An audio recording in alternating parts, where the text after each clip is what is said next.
militia.com. It'll take you right there. Okay, we're ready to stream. I'm going to yield. That stream does not let you in the militia meeting. Okay, we're streaming. From Choose Reitz.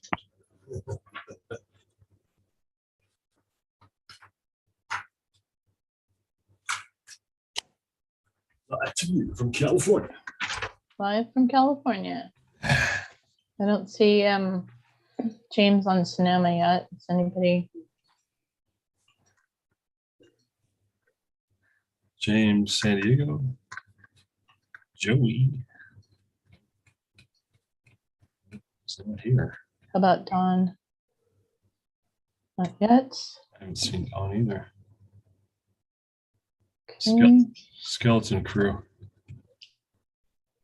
Hello. Somebody going to handle the Bivens tonight? I can read it if you like. That would be fantastic. Okay. That. Uh-oh. Where are you?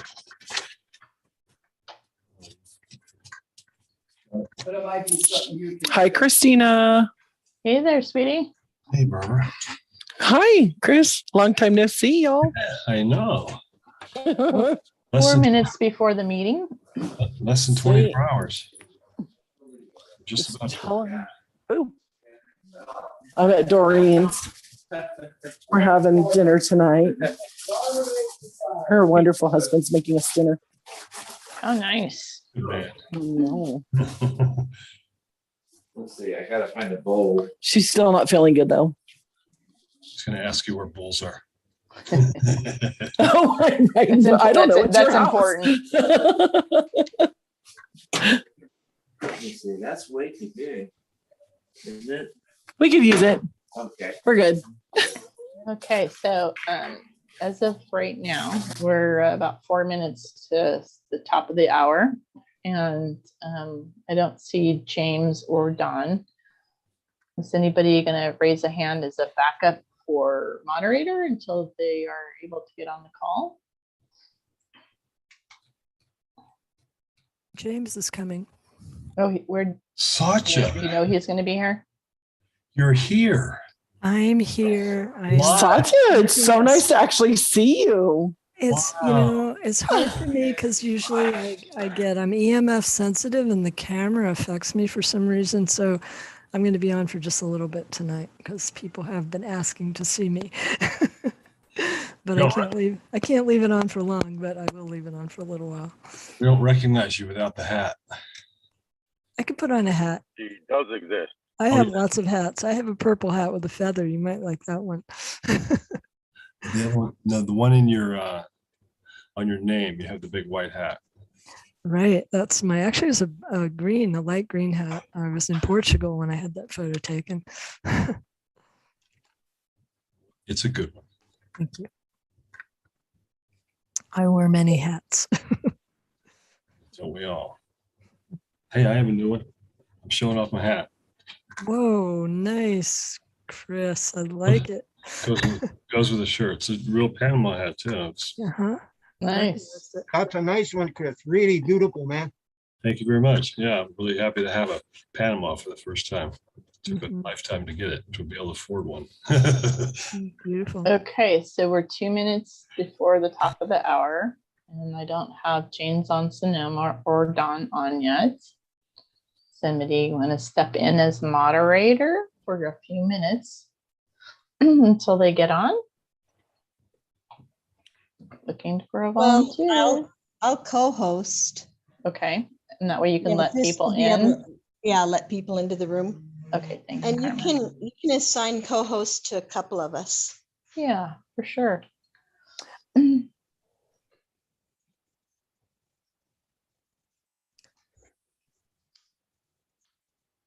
Yeah, I see James on San Diego. Not the right one.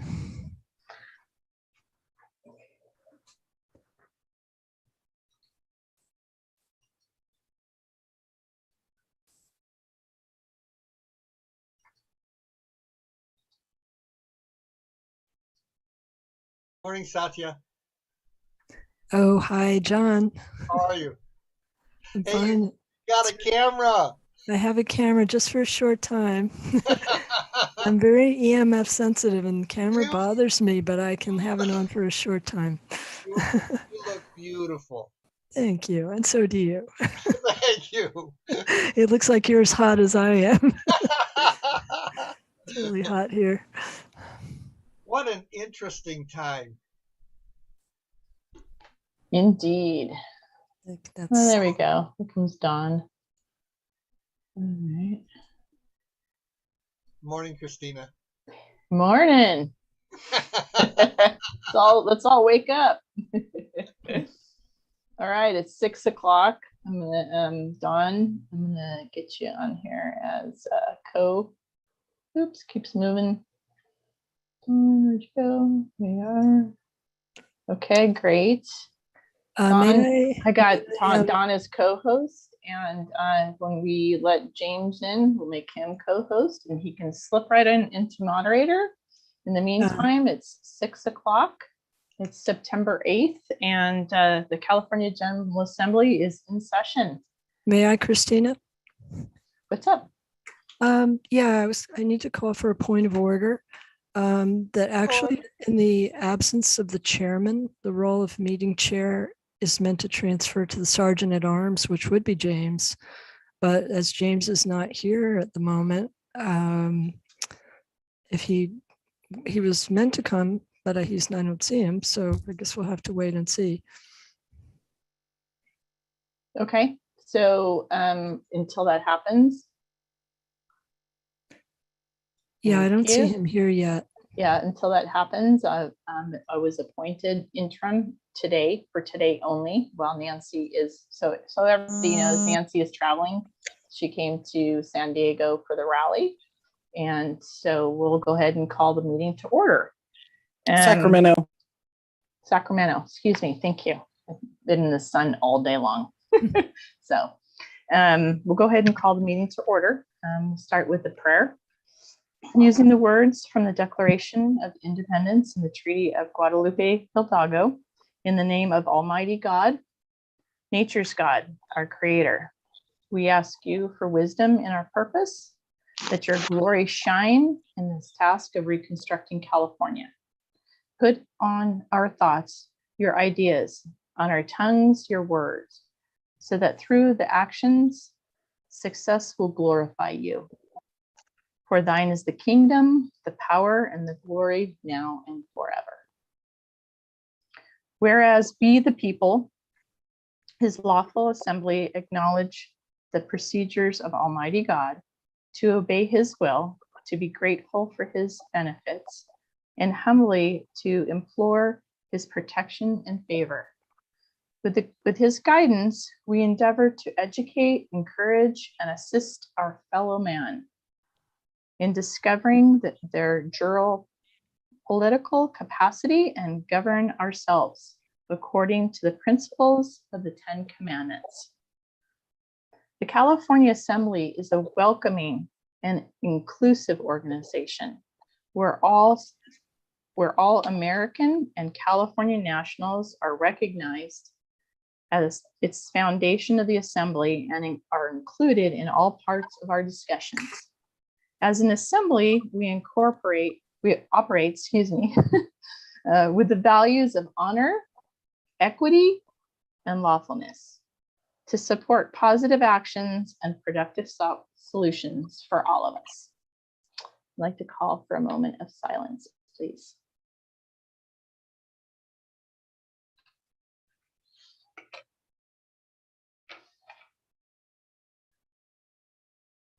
Thank you. Who would like to read the Bivens decision? I'd like to read it, John, in Los Angeles. John, thank you very much. We appreciate that. Bivens decision. This meeting is private. Bearing false witness, misrepresentation, and posting inflammatory rhetoric in public forums is forbidden and shall be addressed in an appropriate manner. To eliminate all conflict and false allegations, is there anyone in attendance at today's meeting that is a member or agent of any law enforcement agency or public agency of the federal, state, county, city, or township agencies present. Is there a response to the Bivens decision for the first time? This meeting is private.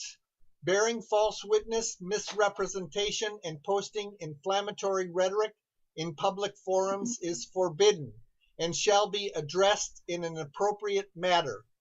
To eliminate all conflict and false allegations, is there anyone in attendance at today's meeting that is a member or agent of any law enforcement agency or public agency of the federal, state, county, city, or township agencies present? Is there a response to the Bivens decision for the second time?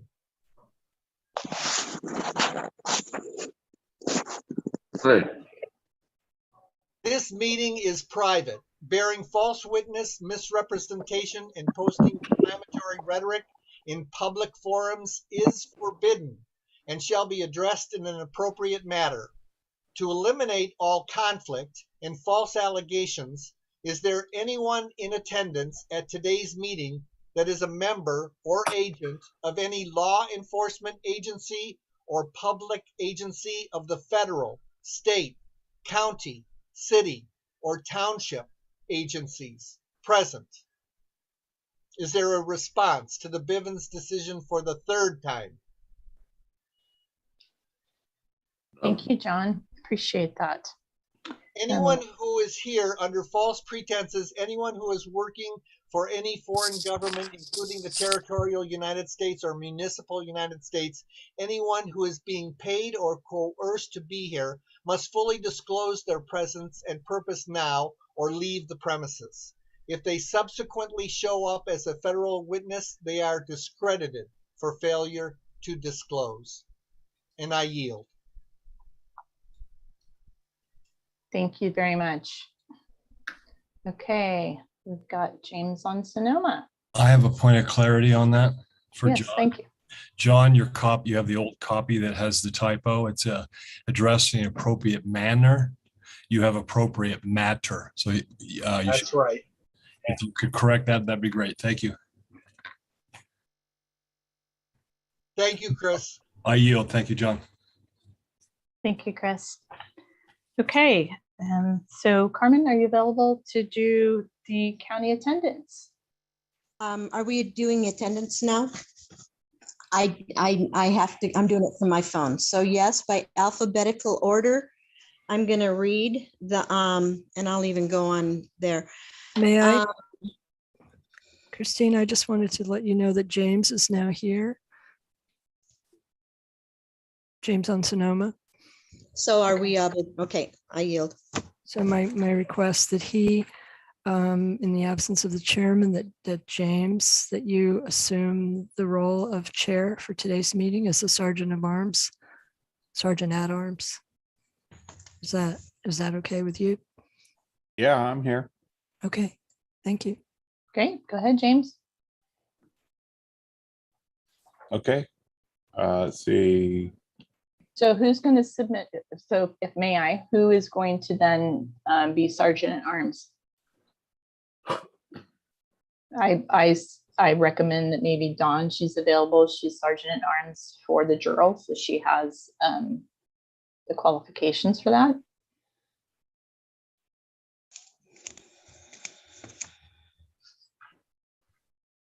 Any other suggestions? Well, I think we're on the Zoom and meeting participation instructions for the martial arms. That's where we're at on the agenda. But as the chairman, James, can you appoint somebody at marshal at arms for this meeting since you're playing chairman? You're taking the position as chairman. Oh yeah, who wants to do the martial arms? Sacha, did you have someone in mind? Because this is all new to me. When the chairman, this is the first time our chairman's not been here. So Dawn does it for the Jural. So I'm recommending Dawn. I would volunteer if that's all right with everybody. This is Dawn. Second, Okay. I'll second. Sounds good. Okay, Dawn, did you want to do the Zoom meeting participation instructions as the Marshal on Arms? Okay, so for those who are not sure how to operate all the buttons on Zoom, we ask that you look for a microphone image. It should have a red slash through it, meaning you are muted. If the microphone shows a little green color that goes up and down, it means you're not muted. We ask that unless you plan on speaking, please stay muted during the meeting because we have today 112 people and it's very easy to have sound coming from microphones overwhelm the speaker. That's number one. Number two, if you look in the bottom right-hand corner, if you have a computer of your screen, you will see, oh, I'm sorry, I'm not there yet. You will look for the chat button. The chat looks like a cartoon balloon, a square with a point on it. It says chat, click that and the chat will show up on the right of your screen. At the bottom corner on the right, you'll see a little rounded square with 3 dots in the middle. If you click on that, it will give you an option to record the chat. You're going to find a lot of good links coming up in the chat and good comments, well worth saving. And when you do hang up at the end of your session today, it will show on your computer as a downloaded chat that you can then work with and keep in a folder or whatever you like to do. If you have something to say, please look down at the button called reactions. It looks like a smiley face. When you click the word reactions, you have a couple of choices. One is to raise your hand and the other is to give a little emoticon like clapping hands or a symbol of a party or, or celebration. So notice that you can do that. Please do not speak out of turn unless you're calling for a point of order. And that's it. I yield. One more thing, please go into the participant section and hover over your name, find your name in that section, and then change your name to add your county after that, if you would please. Thank you. So we're going on to, thank you for that, Dawn. We're going to the chairman report. Christina Cowherd is temporary. Do we have a chairman report, Christina? We do, but you're chairman. So are you asking me to? I don't do have the a chairman report in report? front of me to read. So if you have one, I'd love to hear it. I do. Do we need to take roll We do need to take roll. attendance? Mm-hmm. We Do you want to need do that first? that. Okay, I I'm will- going to read If you the want, I can read counties. the counties and then you can mark them down if that helps. I usually, can you hear me? Yes, I can. You're cutting Okay. in and out. I will read the counties by alphabetical order. If you can anticipate and unmute yourself. Alameda. Alpine. Alameda's here. Yay. Alpine. Amador. Here, Jordan here. Thank you, Jordan. Butte. Calaveras. Calusa. Contra Costa. Yep, here. Thank you, Contra Costa. Del Norte. El Dorado. Fresno. Fresno Glen. here. El Dorado here. Thank you, El Dorado. Thank you, Fresno. Glenn. Humboldt. Humboldt. Thank you, Julian. Imperial. Inyo. Kern. Earn here. Thank you, Kern. Kings. Lake. Lassen. Los Angeles. Los Angeles here. Thank you, Los Angeles. Madera. Marin. Marin. Thank you, Marin. Mariposa. Mendocino. Merced. Modoc. Mono. Monterey. Monterey. Here. Thank you, Monterey. Woo. Napa. Nevada. Mendocino. Thank you, Mendocino. Orange. Here. Thank you, Orange. Placer. Plumas? What? Placer here. Thank you, Plaster. Riverside? Riverside. Thank you, Riverside. Sacramento? Here. Thank you, Sacramento. San Benito? San Benito. Thank you, San Benito. San Bernardino?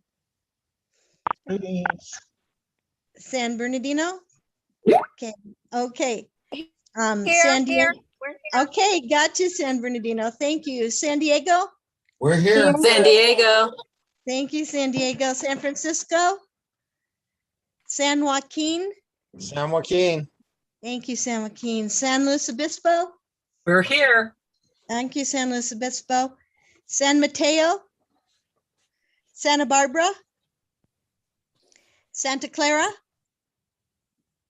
Santa Cruz? Santa Cruz.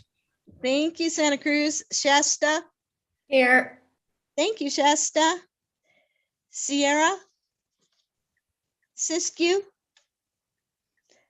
Solano? Solano. Thank you, Solano. Sonoma? Sonoma. Thank you, Sonoma. Stanislaus? Stanislaus. Thank you, Norma. Sutter? Tehama? Trinity? Tulare? Tuolumne? Ventura? Present. Thank you, Ventura. Yolo? Yuba? Yuba here. Thank you, Brian. I yield.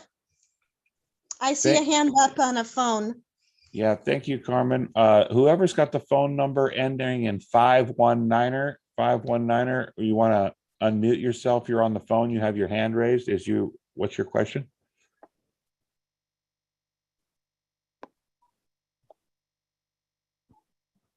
We also have a Shannon Bookie Jr. You have your hand raised. Do you have a question? I wasn't called in the roll call. Shannon Bookie, representing Federation of States.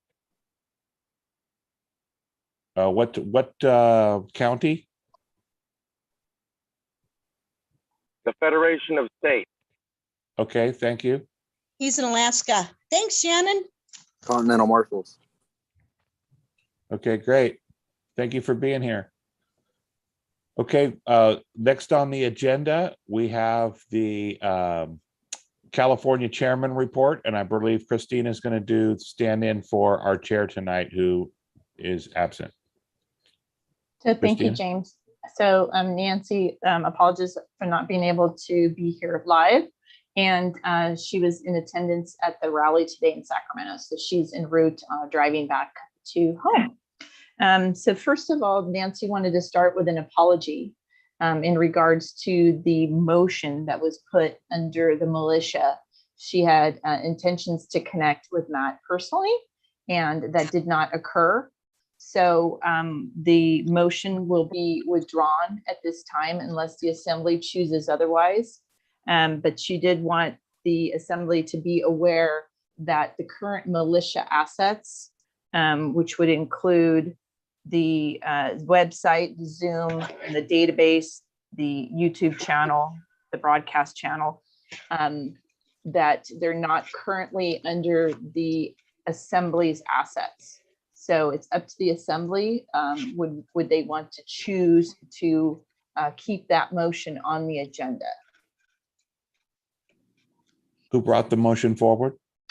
So the Nancy's intention was to converse with Matt, and they were not able to connect. Oh, let's table that until Matt gets spoken to.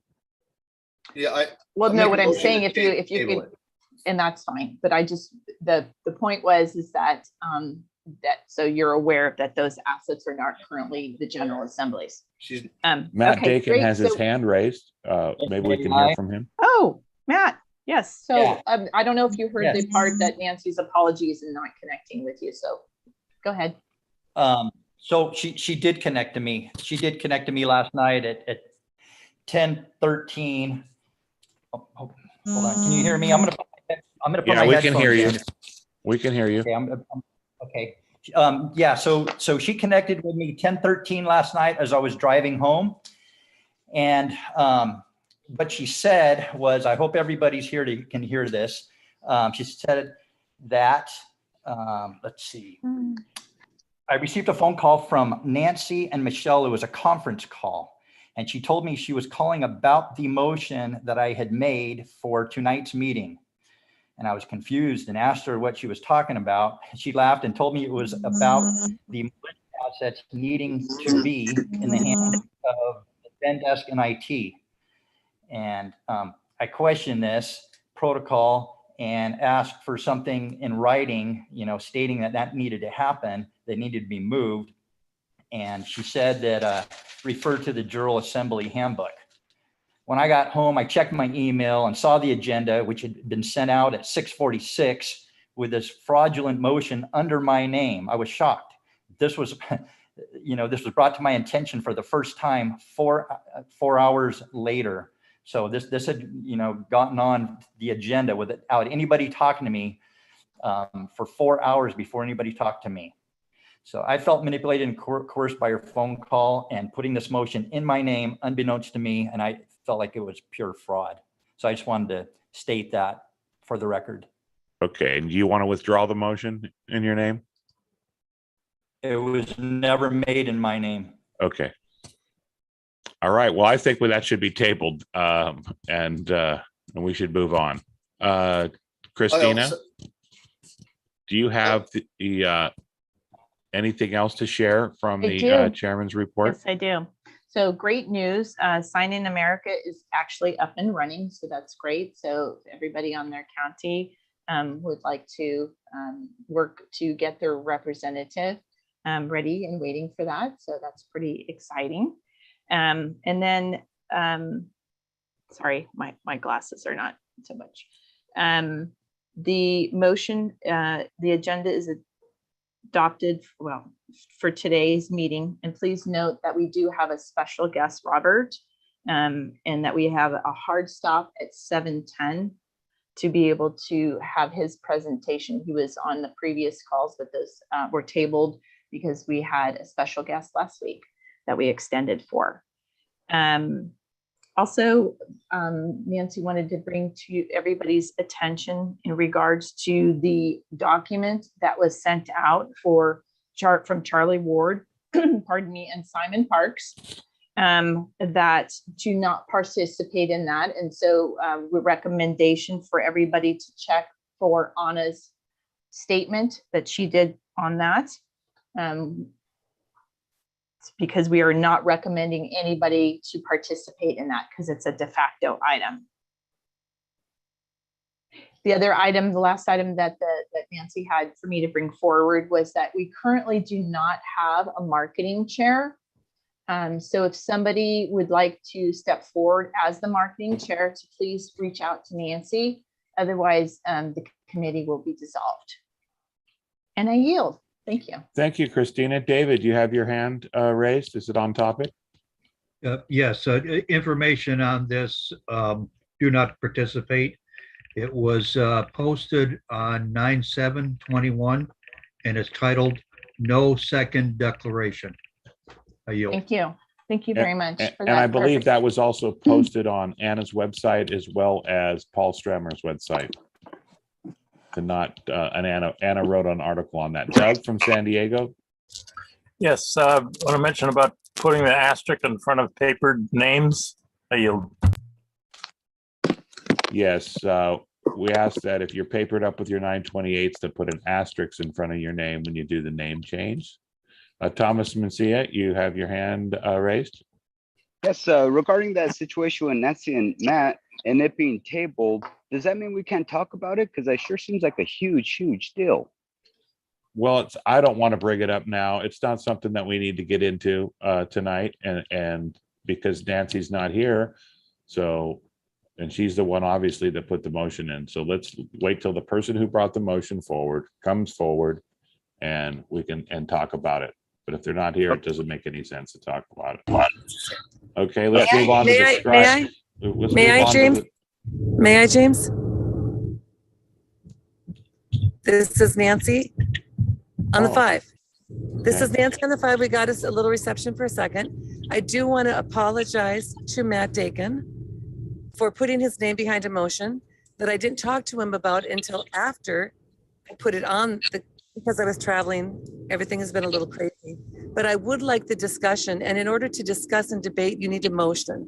And so the reason the discussion needs to happen is everyone on California needs to know, and they make the decision, that the militia website, Zoom account, if they've got a channel, all of the assets that the militia has are not owned and controlled by we the people.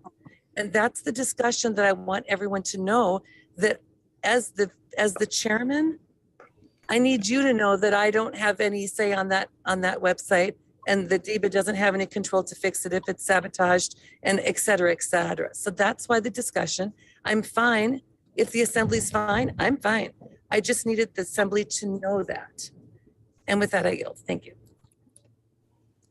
Okay. Well, it sounds like something quite easily resolved. I mean, I'm sure that Matt, who is the militia coordinator, is you're not trying to take all the assets, as you will, of the militia and run away with them. But it kind of goes without saying, when we had our original seal, when we were doing our original seal, all the people that are working on that seal, it's working towards the assembly. It's not anyone's intellectual property when they giving information. Point of and working in the clarification. assembly. Point of clarification. You have the chairman's hat on this evening, James? Yeah.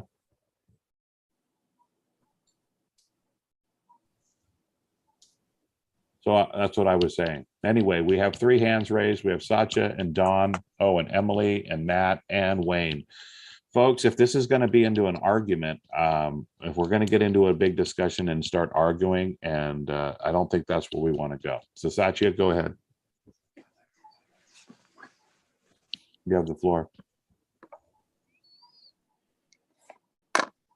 Satya, you're muted. We can't hear you, Satya. Thank you. Thank you, James. I appreciate what you're saying, and I believe that we do not want to silence discussion. I heard that Thomas wanted to discuss something, and we do not want to silence discussion. I feel quite upset about what happened. I don't want to silence discussion. There was something quite serious that happened, which involved 2 people. One of them was Michelle was involved in this as well, and that fraud was committed, that a motion was put. There was no excuse for that. I heard an apology made, but I think it's quite serious that something like that would happen. And that I think that needs to, if there are people that wish to discuss that, that should happen first before we go on to the substance of it. It doesn't matter what the motion was. The important point I'm making is that happened. So I yield. Yeah, my point was that I don't see it in the agenda where we're supposed to discuss that at this point in time. If we want to not get through and add that to new business, and take care of it, we should. I mean, I'm not saying that we shouldn't discuss it. I'm just saying, I don't think now is the right time. We just got it brought up. Maybe we should all have a chance to think about it and then discuss it. But anyway, we have Christine from El Dorado, and then Dawn. My hand has been up after Satya yields, James. Yeah, okay. May I just add, James, and it would be fine for me if we waited until Matt's report, which is coming right up. That might be the appropriate time to do it, because this does relate to Matt. And yeah, that's when the motion was actually listed there under his name. So I yield to that. Yeah, that's what I'm saying. Let's do it when we get to the point where we're supposed to do it, but let's move through our agenda. And then when we get to that, we have a lot of hands raised. Dawn, you're next. Yes, I make a motion that we table this discussion until the next meeting so that people can cool down. I see there are a lot of emotions here, and also so that everybody can read the Journal Handbook so that they know whether it's appropriate to have a militia that is supposedly a part of the California Assembly, but which holds all the cards away from we the people, so that we the people have no control over anything. And we have had people leave our assembly before. And when they have, if they've owned that type of intellectual property, it's been a problem because when they left, the assembly never could actually get into the information. So my motion is to table this discussion until next week and give it time for everyone to research it and for emotions to calm down. I would love second the motion. I second it. I second it. Okay, it looks like it's going to go to vote. Let's put all hands down. Okay, all those in favor of tabling in this so we can have a chance to review all the information and then discuss it next week. I think, how many hands? Okay, It's 42, climbing still. 46. A reminder that you cannot vote if you are not papered. You can have your 1779 papers done or your 928. What are we voting? We're voting to 47 table the votes. discussion on the militia thing that happened. 50 votes. Oh, hold on. 52. votes. Yeah, okay, I'm going to lower all 54 hands. votes, 55 votes. All those who want to not wait and want to have the discussion today. 8. Motion carries, it's being tabled. I'm going to lower all hands and I'm going to mute all. After she got to say, Okay, now everybody, I had to mute you because there's a lot of backfeeding. We have 2 hands raised. It's Susan James of San Bernardino. Go ahead. Unmute yourself, Susan. I withdraw my question. I changed my mind. Okay, thank you. Emily? I'm good too. I was going to say something about that. It's tabled. Okay, great. Shannon Bookie Jr. Unmute yourself. Just to be honest with you, as a representative of the Federation of States and James Belcher and Ana Reyes, the reason I am in here is because the California Assembly as a whole is under a complete and total investigation by the Federation. And it doesn't make me feel warm and fuzzy hearing there's fraud stuff going on, but I'm just here to sit back and listen. And other than that, it's just me looky-looing. Okay, Shannon, thanks. We don't know if there's any fraud. It was brought up and someone pointed that out. We'll have to, obviously discuss it and go through it and find out what happened and why and make sure it doesn't happen again. But I would like to move on with the agenda if we can, since we've tabled that. If it has to do with that discussion, keep your comments and we'll discuss it later. Emily, go ahead. Sorry, same thing. I was just going to say that we should probably put a protocol in place in case we get dissolved for any reason. We should talk about that at another time, but it's probably time to start thinking about it. I yield. Okay, Matt Dakin. Unmute yourself, Matt. Yeah. I'll let this go for now, but it's clear fraud. I'll drop it there. It's obvious. Matt, excuse me, point of order, Jermaine. Hold on. We passed through this. We already voted. Matt Dakin, you're out of order. This is not germane to this discussion. Julian, you have your hand raised. Yeah, to the Federation, we get to talk about and speak about any kind of fraud we want to on any of our meetings, whatever, and it does not yet. If you are actually really good at what you do, you will see where the actual internal stuff is and where the external stuff is, and not even mention what you did at the moment.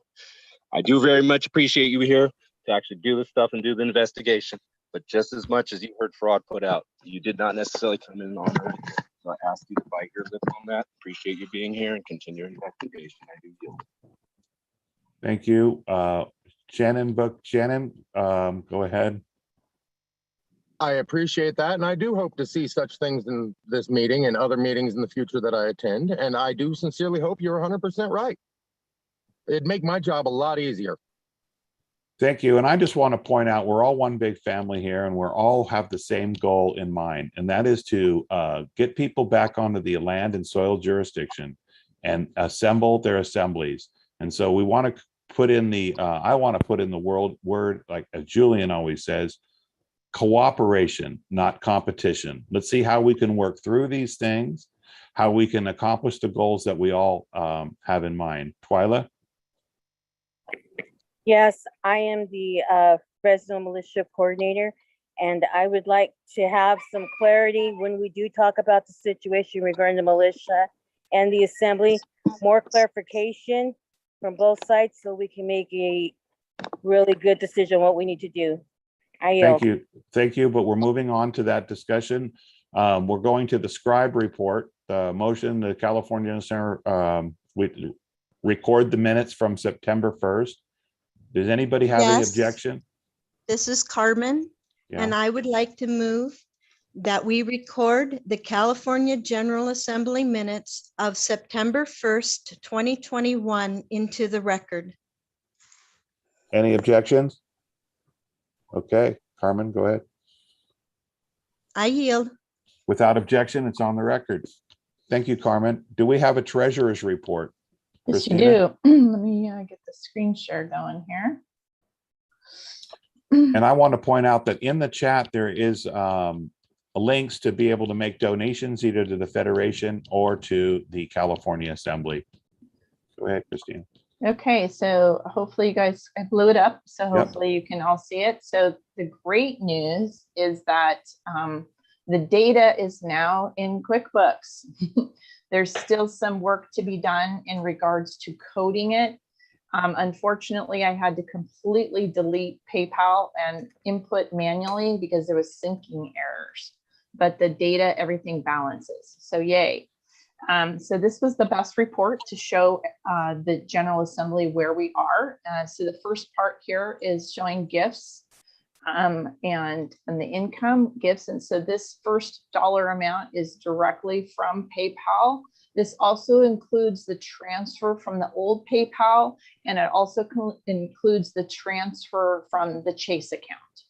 And then there was funds that were received directly as cash or check, which comes to the mailbox.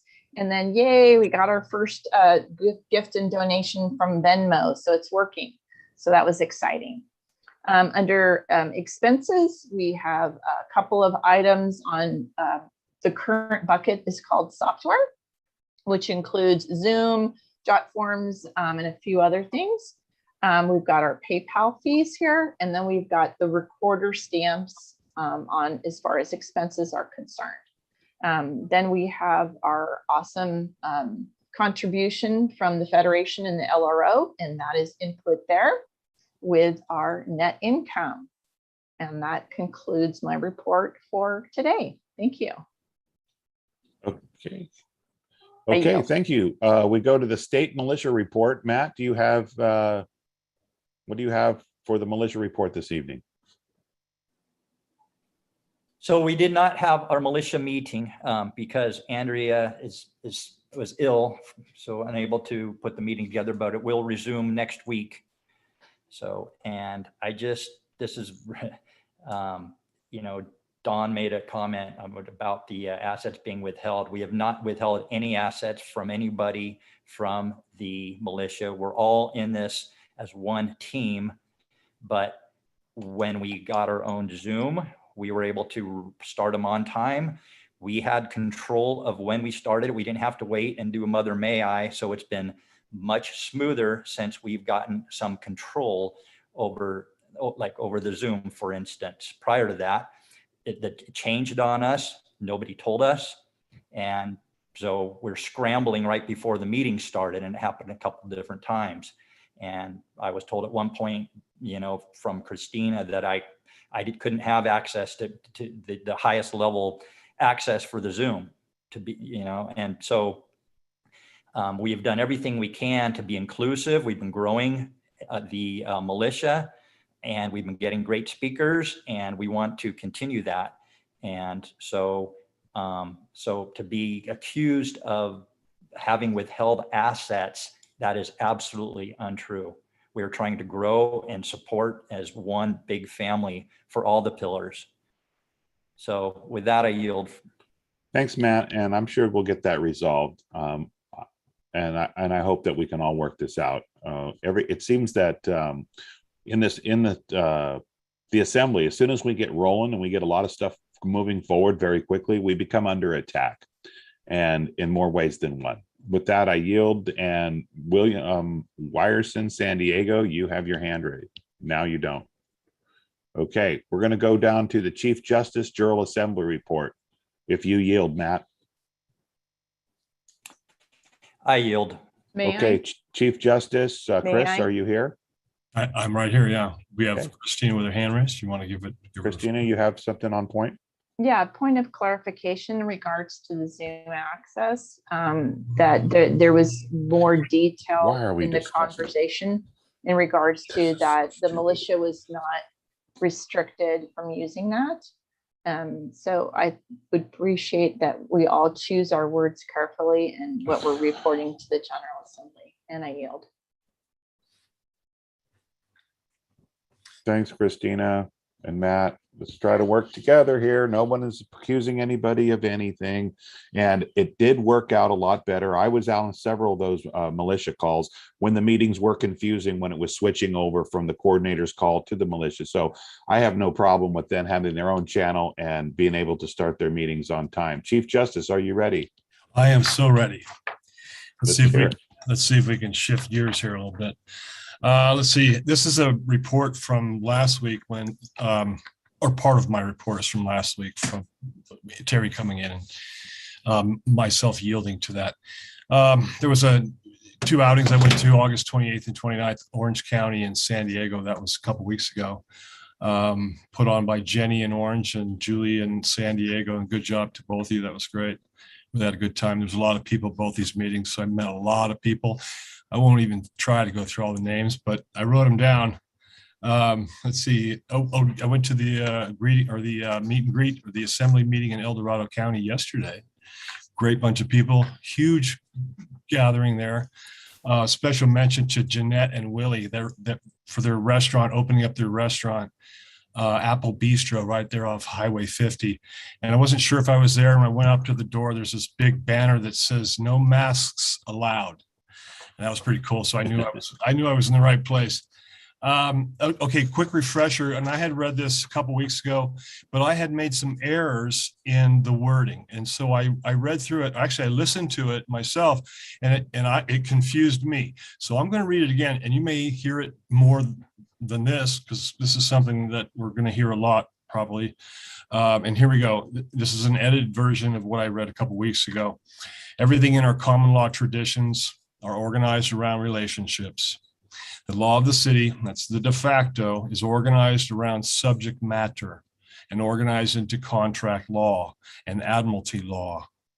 The law of the city is not about relationships, and it's not organized around relationships.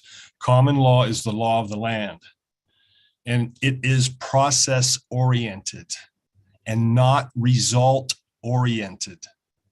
And it is this process that justifies the result. The process is referred to in Article 6 of the United States Constitution as due and owing. Common law is based on organic law and public law. This is where I was confused, right? Confused all of you. Public law comes from legislature through the will of the people. And organic law comes from the laws of nature, unwritten, and the laws of nature's God, written. And the obvious example is the 10 Commandments, which are America's statutory first principles and the end result standard, with no due process on how to get there. That's because due process comes from common law, and America's common law is outlined through the Bible. And it is the Bible which teaches us that God has entrusted governments among men and entrusted those governments to men. Man has a duty, and the Bible teaches us that our greatest duty to God is government. And the two functions of government are armed defense and jury duty. Okay, that's your refresher. You're going to probably hear that some more. For those that are new, you get to hear it for the first time. Let's see, the latest in jural discussions, our Monday night meetings, getting hot discussions on getting the court up and running. Are we ready? Also building a grand jury, and what is the role of the court in building the grand jury? We, the people, speak to our government through the common law grand jury. And the common law grand jury originally comes from Articles 52 and 61 of the Magna Carta of 1215. I read "You Are King, the Government is Your Servant." I think somebody put that in chat recently and regarding common law juries. And in that, I discovered in 1992 that U.S. Supreme Court Justice Scalia wrote the majority opinion and called common law grand juries the fourth branch of our government owned by we the people. A constitutional fixture fully independent and separate from the executive, legislative, and judicial branches. Okay. And that's us. We're the judicial branch in the General Assembly. So there's kind of a conflict there. I think we're getting to the bottom of it. We believe the court clerk may have a responsibility in creating the grand jury. And anyway, there's a lot of discussions about that. We don't have a common law court yet, but in the meantime, Ron Kelly and Bill Thornton have been providing some training on focus, or just training on Thursdays at 7 p.m. Ron has a process. It's called the Declaration of Truth. And it's working it can work for you in the meantime if you're having some complications that you want to deal with. It's a non-judicial way of getting a judgment, and it's solving problems for people. So it can be used as a stopgap as we get up and running, or before we can get up and running.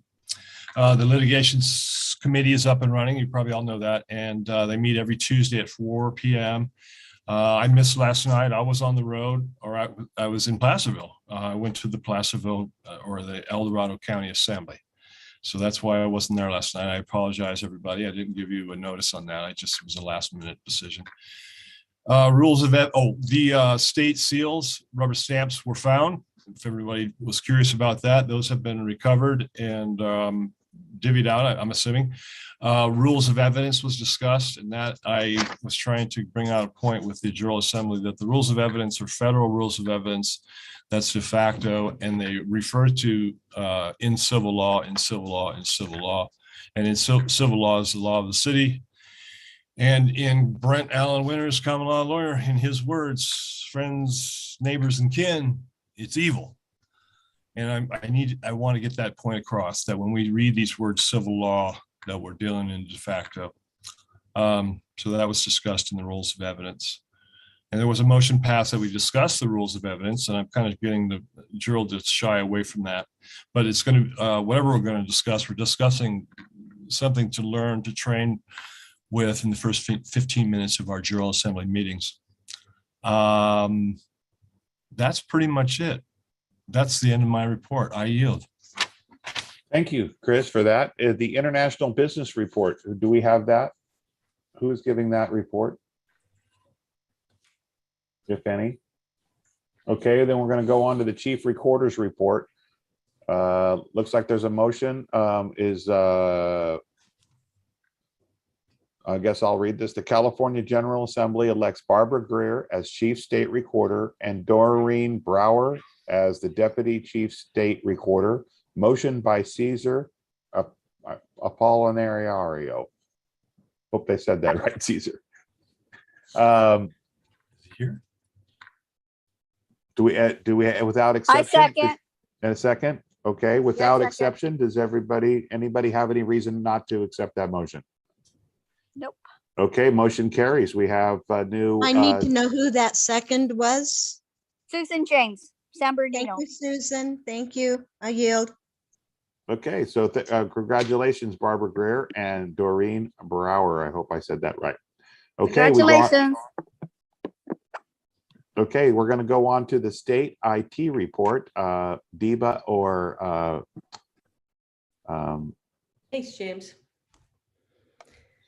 Can you please speak up a little louder, Deba? Oh yeah, thanks, James. I was trying to use a headset so I'd come across as louder. And if you could mic everyone, because it sounds like there's other people that okay, I'm going to mute everybody, and then you.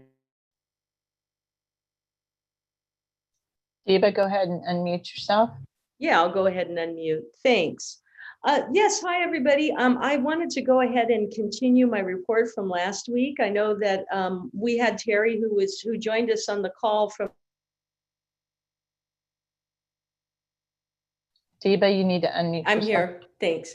And we had Terry join us from the Federation, and basically what happened was wasn't able to give a full report. So, and I really wanted to go ahead and go over some items.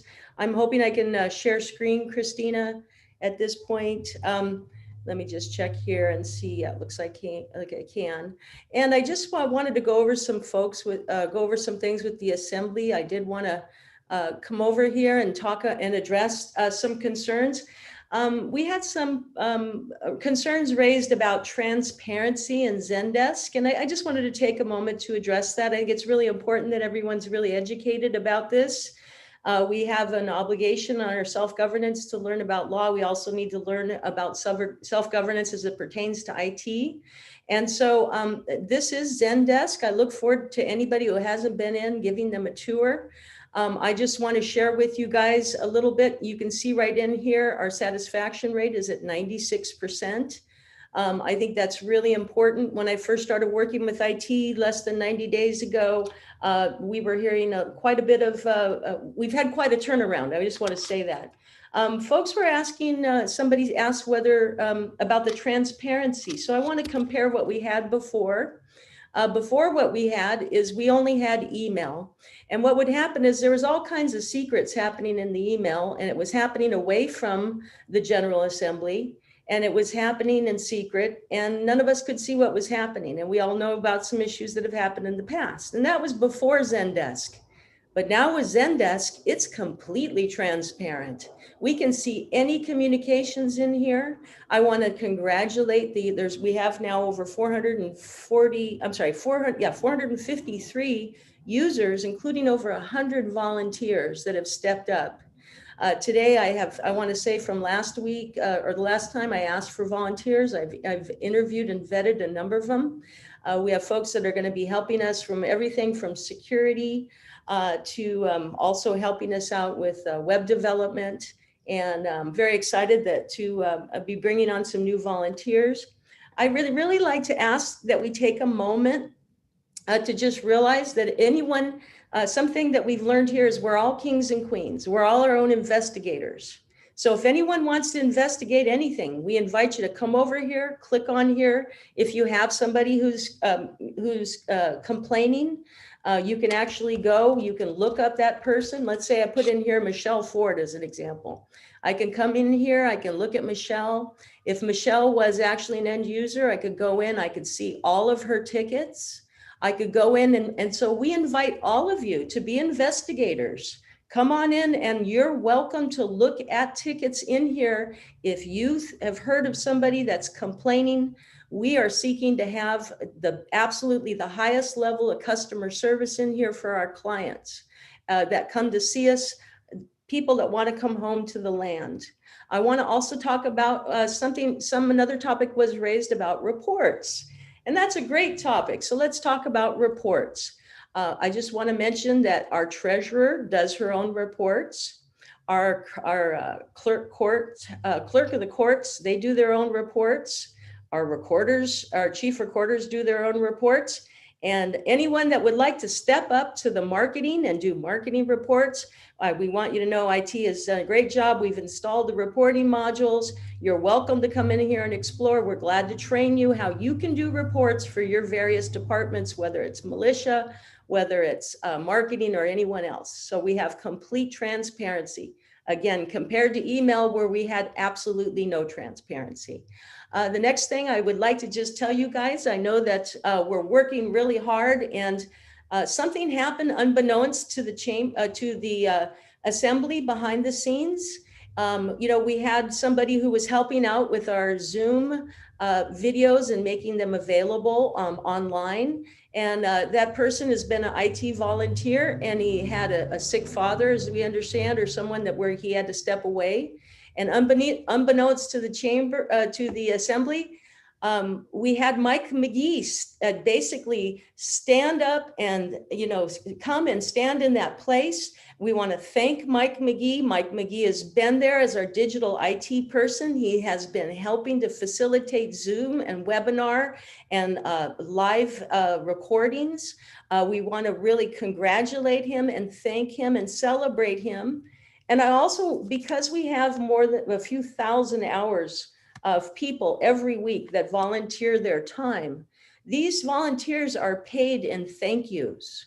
And so we really want to take this opportunity when I wrap up my report, if there's any questions or feedback, to make sure that we really protect the morale of these wonderful volunteers that are volunteering thousands of hours, and their only payment that they ask is to help their morale, help them stay motivated and engaged, and to thank them. So we sure hope that you guys would be willing to do that. And I also want to say, with regards to the Zoom, the Zoom, it was the choice of the chairman at the time. There was a situation, as you guys know, where someone was sharing their user ID and password and kind of passing it around, and that led to an issue. That's not a security breach. And as a result, though, because something happened maliciously, to protect all of you guys, and that was the only reason, to protect all of you guys, the Zoom accounts the security was locked down. And we do apologize for any conveniences, and I think we need to move past that now. And if you have any questions, I most certainly invite you. If you guys have some personal comment or something or complaint, we invite you to first address that properly, one-on-one or through the help ticket. And so that with that, I'll go ahead and pass. Thank you.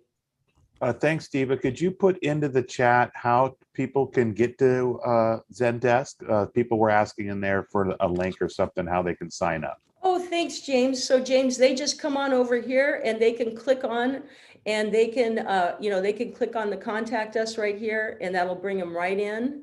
And then they'll be able to reach Zendesk, and they can give any insights, feedback, or concerns. And I did see some folks in the chat. I think it's important. We all need to remember, there was some comments, claims made tonight of illegality or criminality.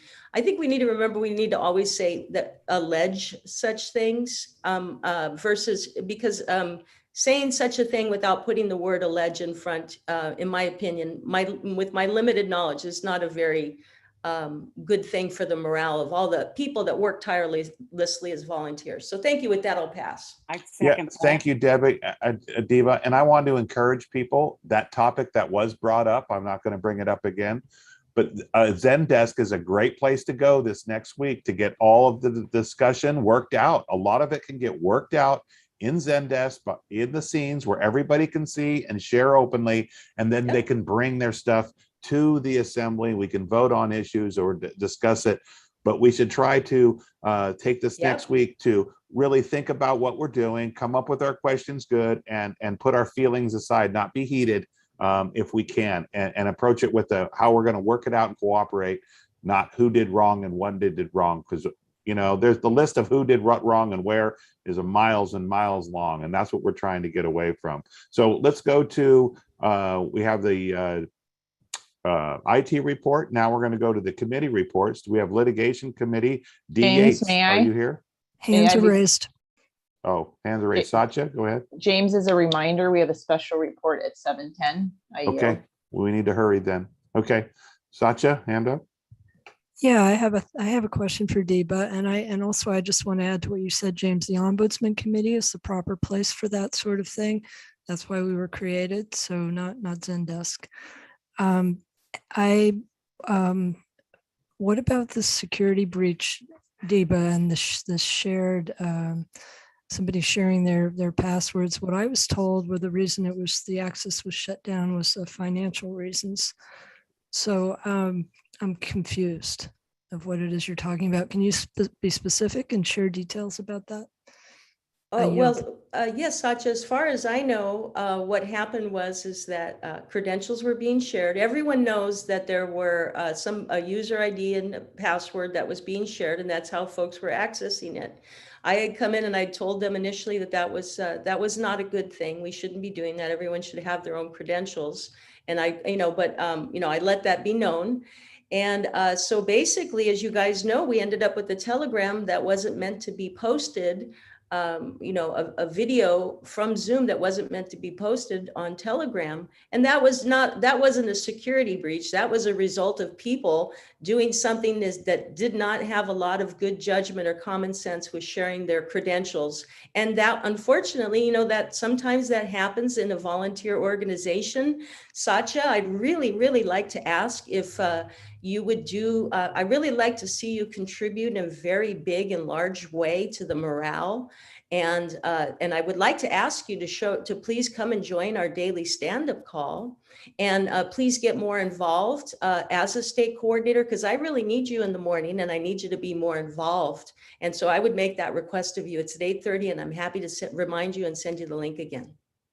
Okay, thank you. We have Stacy Contra Costa. Let's keep our questions short so we can get through this, so we can get our special guest on time. James, Go ahead, Stacy. I have not yielded. Oh, sorry, James. Satya. Yeah, sorry. I'd like to respond to that. Okay. Diva, I'd like to respond to that to you off camera about this Zendesk, which I've also already responded to you on that. And I would like to say that some of the information you're sharing about the sharing of the meeting that was shared on Telegram, or your facts are not completely correct.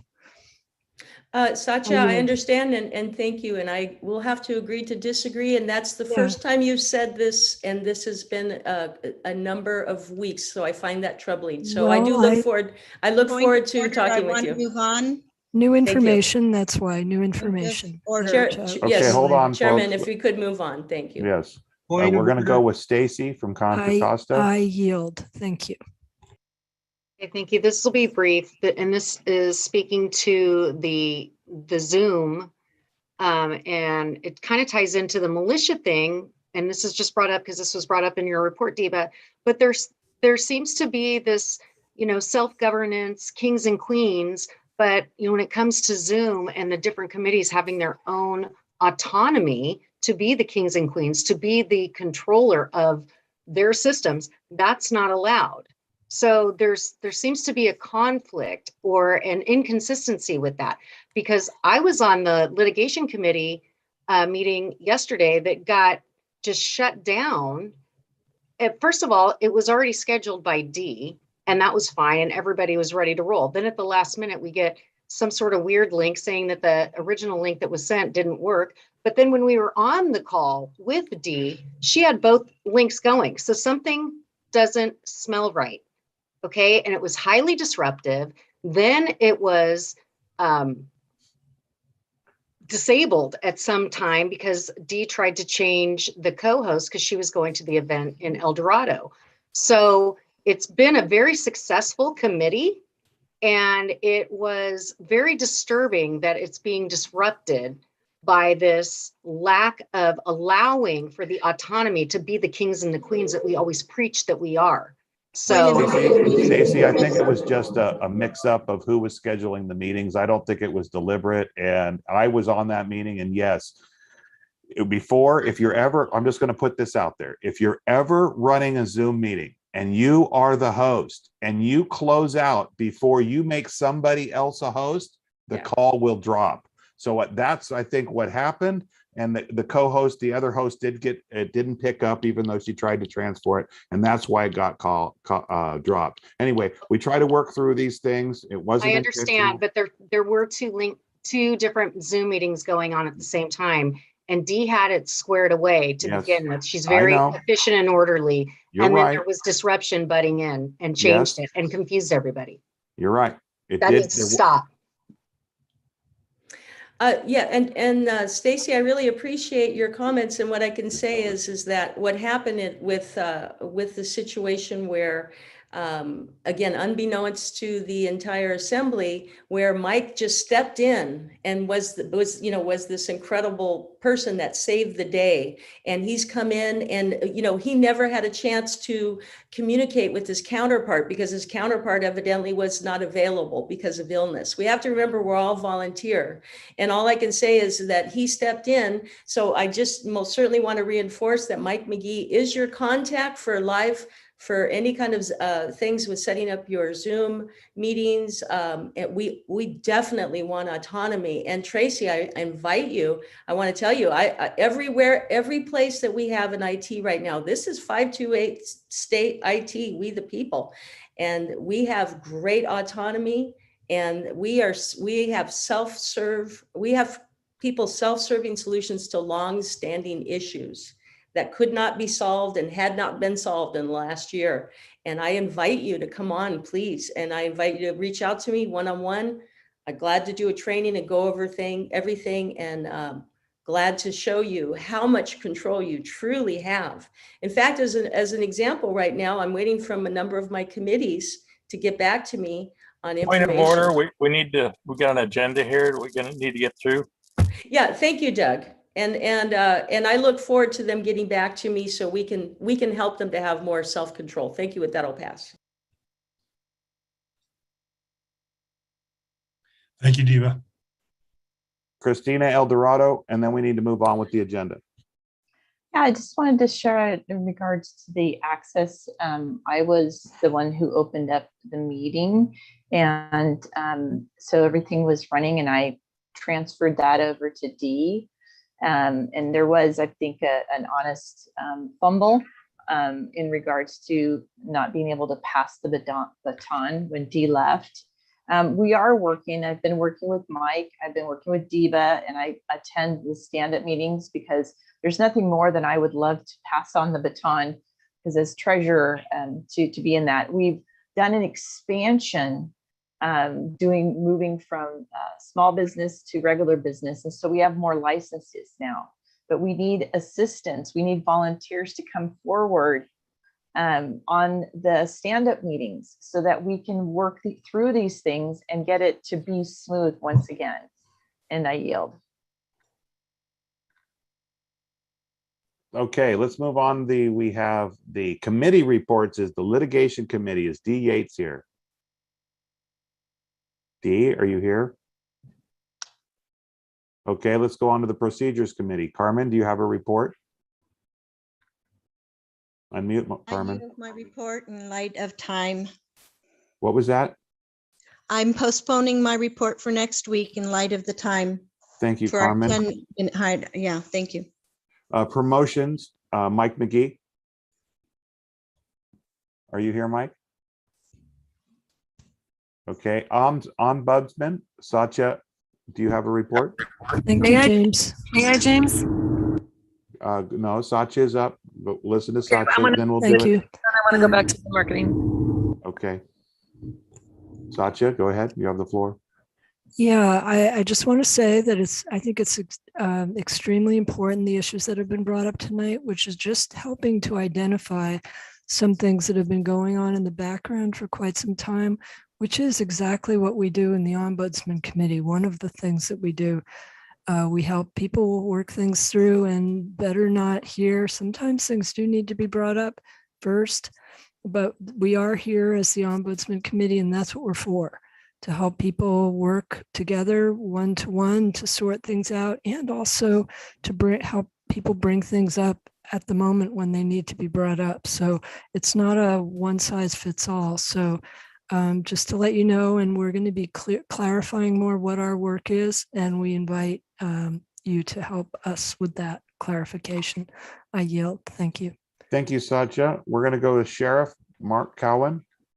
Do you have a report? May I, James? Hold on a second. We're going to go through this and then we'll come back, okay? May I, James? Hold on. James? No, hold on. We have Sheriff Mark Cowan. If he's here, he gets to do his report. Yeah, Then we'll come to you. I'll yield my time to Nancy. Okay, Mark, can you yield his time to Nancy? Go ahead, Nancy. Okay. Thank you, because we're out of reception here. I just just wanted to make an announcement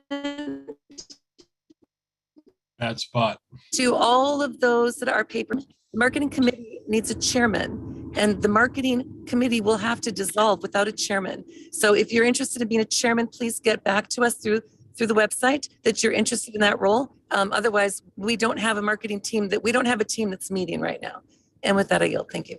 Okay, you cut out there a little bit. I'll make that announcement again. We're looking for someone to be the chairman for the marketing committee. You need to be papered up.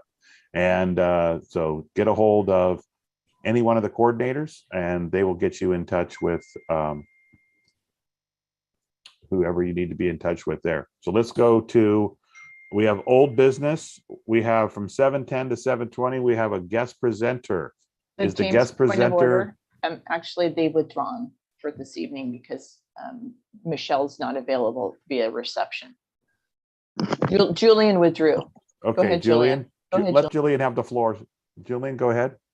Thanks so much there, James. Sorry about that, Christina, trying to text everyone and catch everyone at point to give them the thing. So thanks everybody on there. We did have a presenter, but he did not manage to come on, as well as Michelle is not quite available as well. So we're withdrawing our proposal and we'll bring it back next. Thank you all.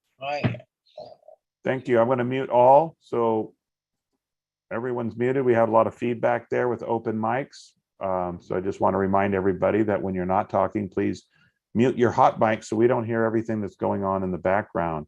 So we're not, Ron Gibson, that presenter is not here tonight. Mark on San Diego, you have something you want to say? Yeah, I just wanted to elaborate. We did have our sheriff's committee meeting today, and we will be meeting again next Wednesday.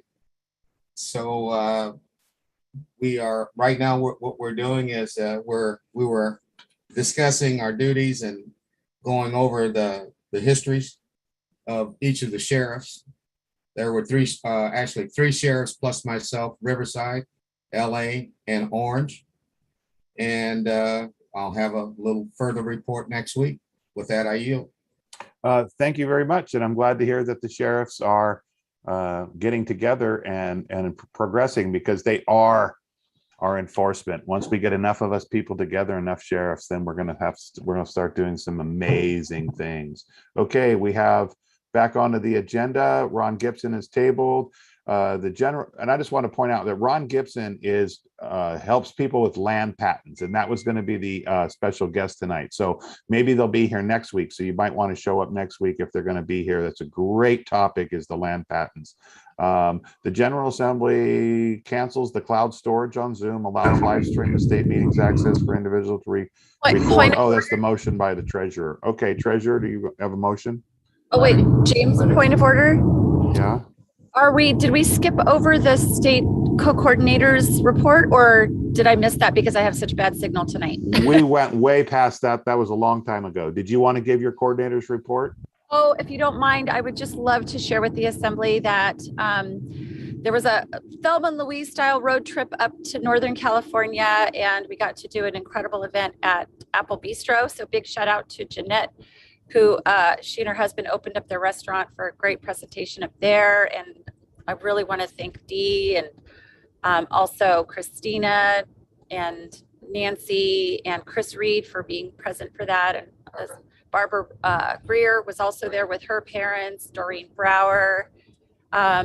So many amazing, amazing people. So thank you guys for showing up. And also today was, there was a health freedom rally at the Sacramento Capitol. And so we were tabling there, meeting a lot of wonderful people who were really committed to figuring out what the heck is going on here. And so we got to have hundreds and hundreds of conversations with new people that hopefully will end up becoming part of this assembly, and several people on counties that are not represented that may end up joining the assembly and helping to assemble California. Very exciting. So thank you for giving me this opportunity to share, and I yield. Okay, thank you. We're going to go, Satya has her hand raised. We're going to go to her, but I just want to put out that, Christina, are you doing that motion for the treasurer next? I'm up next. Yes. Go ahead, Satya. Satya. No, actually, I was going to comment on Christina's motion, but she hasn't made it yet. So Okay, go ahead, Christina. Your motion. So I had reached out to the co-coordinators on the state because I had heard some information that the Federation was making recommendations on retention and such. And that was on the August 31st. So I'm waiting to hear back from that because it could totally alter my motion. And so I would, with what's going on with not having that clear communication yet, I would actually like to make a motion to postpone my motion until I get clarification for proper direction from the Federation. Okay, great. If you didn't bring the motion up yet, there's no need to withdraw it. So we're good to go. Well, I'm not withdrawing it. Right. But I'm postponing it due to the fact I want to get clarification. Right, which is fine because it hasn't been put onto the table yet. So just But it is on the agenda, so it is now postponed. Thank you by scribe. I yield.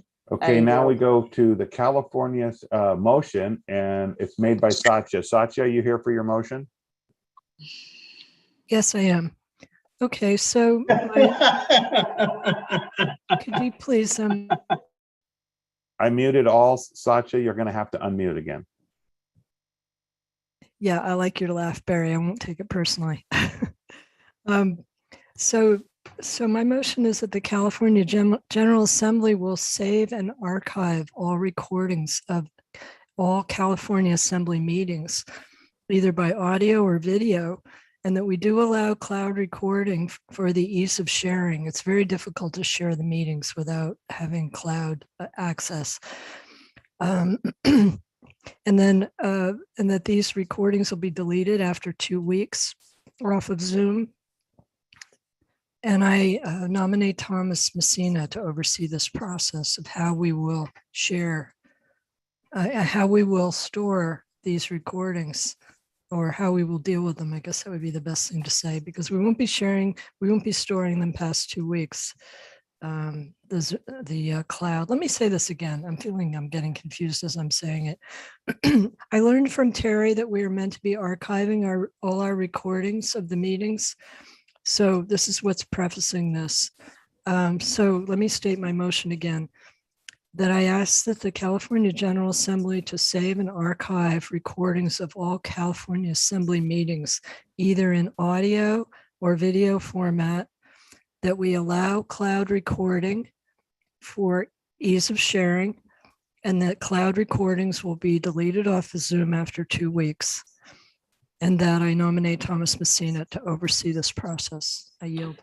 I have, Satya, when you say delete it off of Zoom, maybe delete it off of Zoom, but they will go into archives somewhere. Is this correct? Yeah, so we have to Okay. come up with a process, and I'm not sure what that process is, but I know we used to have access in the past, so I'm we, sure the IT people will have a lot of advice on that too. We have a lot of hands raised. We didn't hear a second to the motion. Maybe I someone is going to second. second. Who seconded that? Susan James. Susan James seconds that. Okay, Christina, I yield. you're up. Questions? Go ahead. Actually, I think I'm third in line. I think it was Well, Diva. because you're a host, you pop up first on my thing. My so apologies. Thank you, James. Go ahead. I believe Diva, you're. Diva, Dawn, and then Christina, then Wayne. Okay, Diva, go ahead. Yeah, Satya, I just want to invite you to please get involved and join us on the 8:30 stand-up, and where I invite you to learn that Mike McGee is overseeing this. He literally, when Federation IT and what was happening with everything and our other volunteers, life calls us sometimes away from our work, and the other volunteer that was putting up archives had to step away. So it fell off. It basically fell off the cliff, which happens with volunteers. Mike McGee stepped up into that plate. He's been trained. He has been spent the last few months. He's a wonderful guy. We just, it's just very important. And so I'd like to object to this, because Mike McGee is not only already doing it, but he's really doing a fantastic job. And we'd really appreciate it if you would show some support and really come and find out what's really happening. And I appreciate that. So I'd like to object. And with that, I'll pass. Thanks. Thanks, wanna Steve. make I don't think there's any problem with making Mike McGee in charge of, or maybe, putting in a committee and making that happen with the assembly so that they could come up with a protocol to handle all these Zoom calls and all the meetings. Lots of meetings are happening. We're getting more and more and more and more. And I know if we don't start to deal with it, it's going to get unruly. But we James, do have a second on that. We have our hands raised with Dawn. James, I'd like to just comment on Go that ahead. briefly, that Okay. we are still on a 6-month trial of Zendesk. I'm not sure where we are on that 6-month trial. We are quite aware that we can't afford it at the current level of our financial situation if we're going to continue. So I think it's very good to discuss all sorts of options for sharing, not just Zendesk. So I yield. Okay, Dawn? I make a motion that Mike McGee be elected to run the committee that has the point charge of finding out how best to record our meetings and to keep them archived in a way that can eventually be accessed as well. And you're I saying that second that's in line that. with Sacha's motion? It's second in line, yes. Yeah, okay. Does anyone want to second that motion? I second that. It's already seconded. Okay, so then Christina and then Wayne. Go ahead, Christina. I'd like to make a motion that we get clarity on archiving and recording our meetings from the assembly, because there's needs to be clarity on that. We are becoming the de jure government soon. And as a government, I don't see us holding onto and archiving meetings. I think it's we the people and that we're self-governing. So I make a motion that the assembly addresses the validity of archiving these meetings and holding on to these meetings when we the people should be self-governing. I absolutely second that. I third it. I guess the motion is that I don't think I Can got may the I- motion may I right, but we have assist you, 3 James? motions on the table now. Yes. And the motion, There are two. basically, you're saying that we There's 3 cannot motions. archive meetings. Is that what I'm to hear? No, what I'm saying James is that on the bottom. my motion is that we put to the General Assembly to decide how us, the de jure government, is going to handle archiving of meetings via Zoom or what have you going forward, because we are the de jure government. We're self-governing. And to me, recording is not, Yes, the government is not being self-governing. Okay. A Right. point of information, this is Dawn. Christina, what do you have in mind? I don't actually understand the motion. How would the assembly,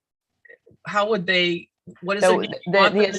thank You you. want a committee, or you want all of 100 people to vote on each one, or what?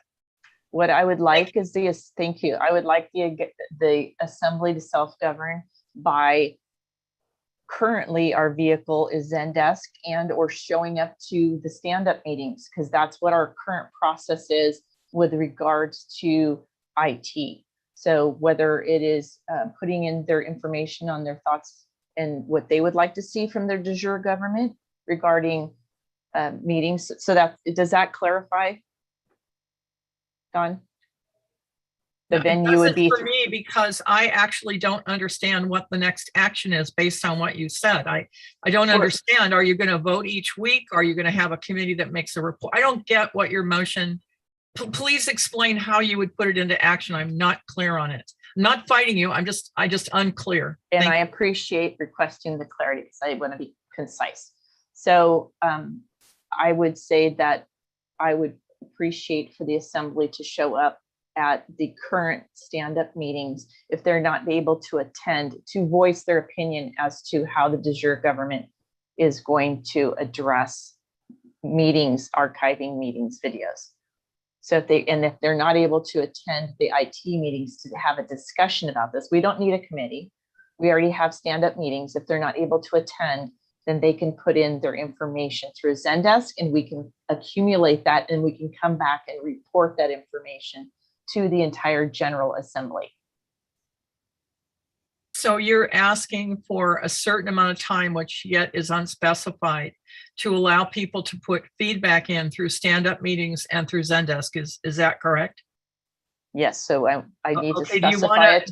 Yes, I would. want to restate it so we know what the time is and what you're asking? Thank you. Thank you for your, yes. I would like to make a motion that the General Assembly gives feedback via either the IT stand-up meetings every day, Monday through Friday at 8:30, or submit their information via the Zendesk so that we can accumulate the General Assembly's decision on how to handle archiving, to archive or not, and how to handle the meetings. May I? You may. Thank you, Ken. Can I just amend that a little bit? Yes, because here. because I think right now that we have two directions. The need for archiving and recording is absolutely mandatory. No, it's not. I believe it is. Don't interrupt. Ken has the floor. Please raise your hand if you have something to say in order. Go ahead, Ken. Yeah, we have to record them so that people who cannot attend the meetings have ability to be able to view them, and they have to be archived as they're a part of the record. We currently have Satya's idea of having Thomas Messina do it, and then we have Diva's presentation that Mike McGee is already doing it. We currently do not know what Mike McGee is doing or what Thomas Messina would be doing. So my suggestion would be is that those two people put together a plan of what they propose, they present that, and then the assembly choose between whatever they want or something different. And bring it So to the I would assembly. like to respond to Ken's aspect, in that it is not a requirement that any organization record nor archive. We as a de jure government, self-governance, if we provide a venue, which we have through live streaming and YouTube, which keeps the record of it, we've given the option for people to self-record. That's self-governance. So I've already talked to people, and the two things is that some people like to re-listen and some people miss it. So if we provide the General Assembly, we the people, those options, which my proposal does provide, that the one that I tabled, anyways, there's I understand that there's a way for everybody to get what they need, but as a government, as a de jure government, that's not self-governance. So Thanks, Christine. We have Wayne with his hand up in order, and then Brian Dotsey, and then William from San Diego, and then Satya. This is Dawn, acting as Sergeant at Arms. I just want to point out, I think Town Hall starts in 4 minutes. Okay. Yeah, this is Wayne. I'm going to yield the floor. I would like this to be tabled for another discussion for more information, and it can go to another committee or discussion for options for recording or not. I yield. Thank you. Brian Dotsey, Yuba. Just point of clarity, the stand-up call in the morning is only 15 minutes and maximum to half an hour, I believe. Diva, I'm not sure, but if we're going to use Zendesk, that's going to be a problem because you got a 9:30 meeting coming right after that. I yield. William from San Diego. Yeah, I think all the meetings should be open and recorded, and access be granted to whoever requests it. And I don't know how we go about doing that, but that is how I feel about it. That's all I got. Thank you for that. Satya, go ahead. Yeah, I want to discuss other options. As I said before, Zendesk is still on a free trial. It's, I don't know, 3 or 4 months into it. We can't afford it. But we're discussing Zoom. I know, but that's the reason we need a place that we can count on for the future. I'd like to discuss other options for sharing. I know V-Man talked about Mega. That's been discussed before. My second motion is going to be about not doing YouTube recordings for this meeting, this General Assembly meeting. So I don't want to rely on YouTube for recordings, and I don't want to rely on Zendesk for recordings. I think we need to open the discussion to a bigger discussion. So I'm all in favor of gathering more info and having a bigger discussion around it. So I yield to that. Thank you, Deba. I'm just kind of listening to all this and attempting to take it all in and everything. And I really appreciate everyone's feedback. It's really fascinating, Satya. I'm really perplexed when the assembly has voted for things, when you come back again and again and again and ask and basically attempt to kind of overturn. And I'm just trying to understand how that's helping to build morale of the people that are giving tirelessly of their time.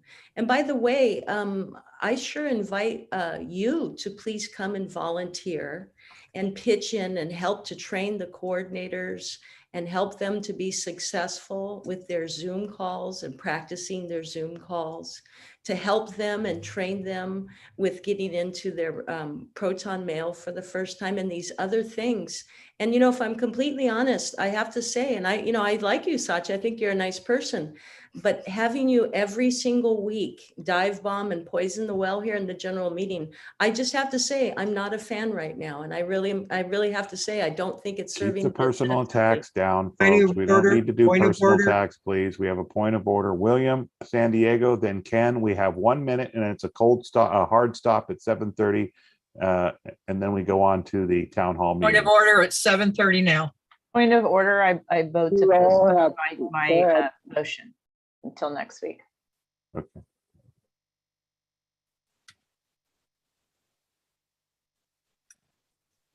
Meeting adjourned. Yes. This is Dawn. If you feel like you need to talk, please raise your hand. The town hall has just begun at 7:30. Welcome to all the people that are showing up now. We just had the conclusion of our General Assembly meeting, and that is a business meeting focused on discussing how we move forward in technical aspects for the Assembly. A point of order. Point of order. Hold Excuse on, me. Dave. Don't interrupt when someone's talking. This town hall is for everyone to be able to come and bring their questions. So especially welcome to all the new people that are coming into the assembly. We like to take your questions first. Okay, one thing that didn't get announced that I didn't hear at the close of the meeting was that the next meeting is scheduled for September 15th. I want to remind you quickly about. Okay, I had to mute everybody because there was a lot of open mics. So I wanted to point out that the next meeting is the 15th of September on Wednesday. Somebody has their mic open and their background noise. I'm going to mute everybody again.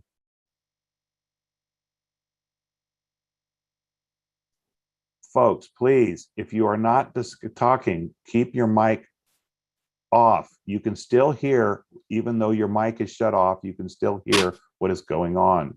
I wanted to mention, I don't think everybody heard, but the next meeting is Wednesday, September 15th. Okay, now we're going into the town hall. It's open for discussion. We raise our hands, we keep it civil. We ask you can ask any questions you'd like, and you can discuss anything you'd like. But try to keep the personal attacks to a minimum if we can. Let's be respectful of each other. I know these are hard times and we're all under a lot of stress, but that's what we need to do. We need to cooperate and work together. So with that, anybody have any questions or raise their hand? Pat on Mendocino, you're first. Oh, thank you, James. Can everyone hear me okay? Yeah, you need to speak into your mic a little louder, but you're doing great. I can't see my phone. Okay, I have the floor. Yes, Pat, go All ahead. right. My question is, my significant other, I just recently did a baby deed on him. He has an infection in his foot and will probably need to see a doctor. How does he get around them testing him for COVID? Anybody want to answer that? You have a suggestion? May I? Yeah, go ahead. Brian on Yuba. Go ahead, Brian. Hey, I just went to doctor stuff this last couple weeks, and I went to get my ultrasound done today. All they did, this is Yuba County, all the the Sutter Health that I belong to, all they asked me, do you have a fever now? They asked me a bunch of questions, and then that was it.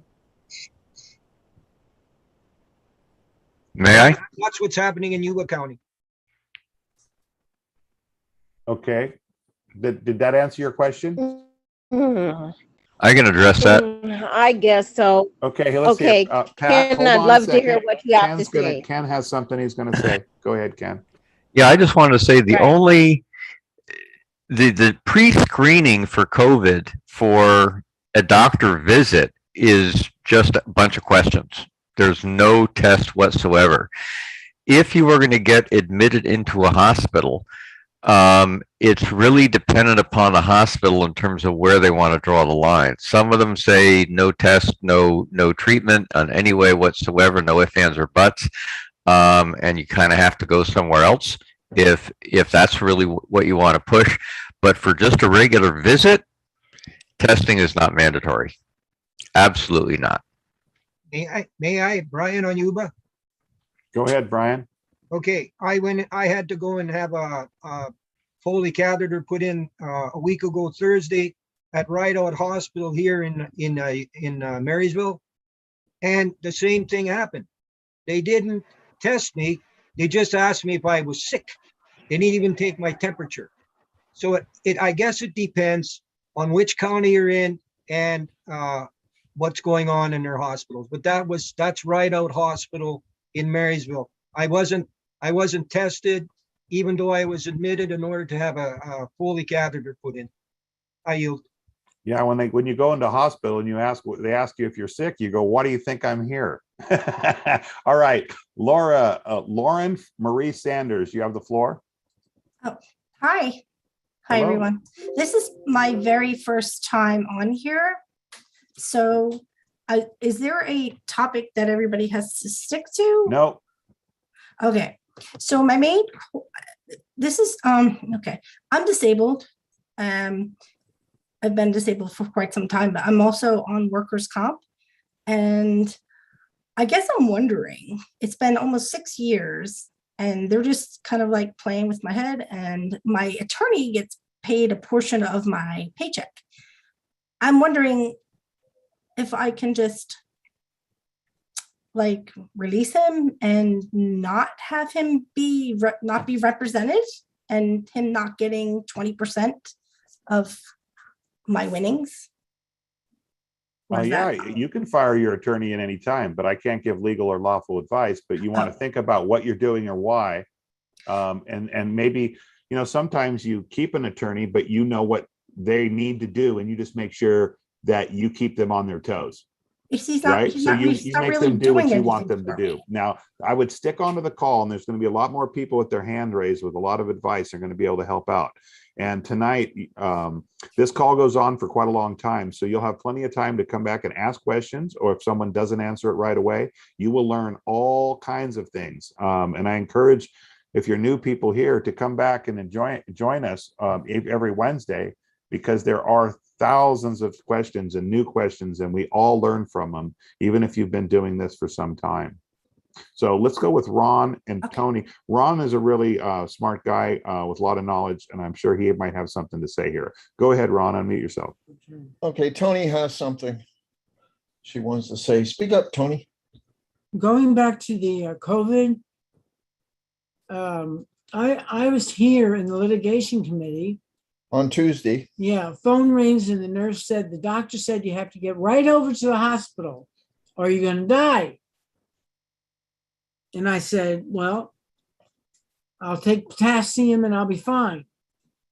And then the doctor called and says, you know how much I like you and how much I care for you. If you don't get to the ER, you will die and it'll affect your heart. So, okay, I'm gonna go. So I tell Ron, I have to go to the hospital. The doctor said I'll die. And I almost croaked because The meeting was live. the litigation committee was right here. They heard everything. I was embarrassed at first, but after what happened to me at the hospital, I'm not embarrassed anymore because more people have to know what happens in some of these hospitals. They're all zombies. So 911 came for me. And I was taken to Mission Hospital. I was admitted. Keep it short. And I'll try to keep it short. They gave me 3 bags full of potassium. The doctor came in and said, no, before they did that, excuse me. The doctor said, Tony, I have to admit you. And all of a sudden, here comes the nurse.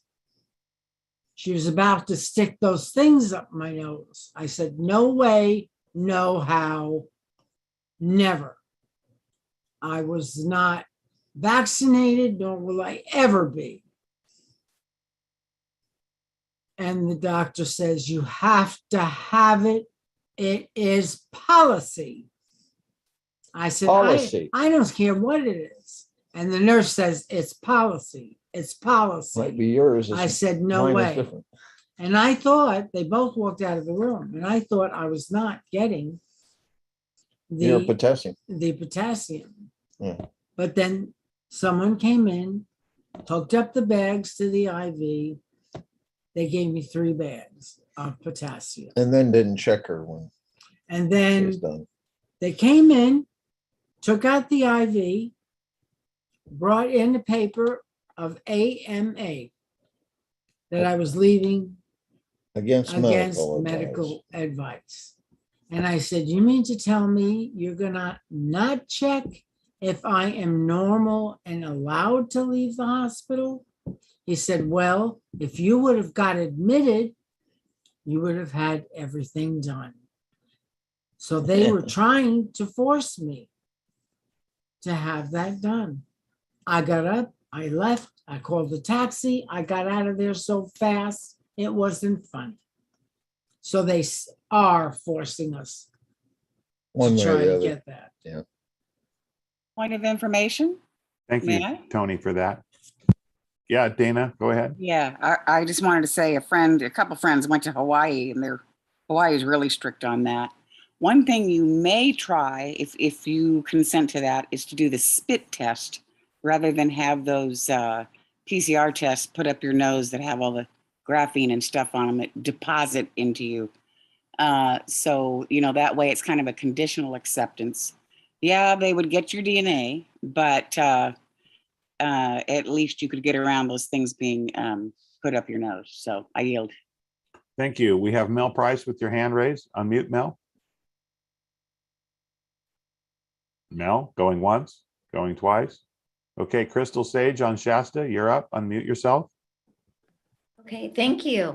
I wanted to offer a possible solution to people who are having problems with the COVID.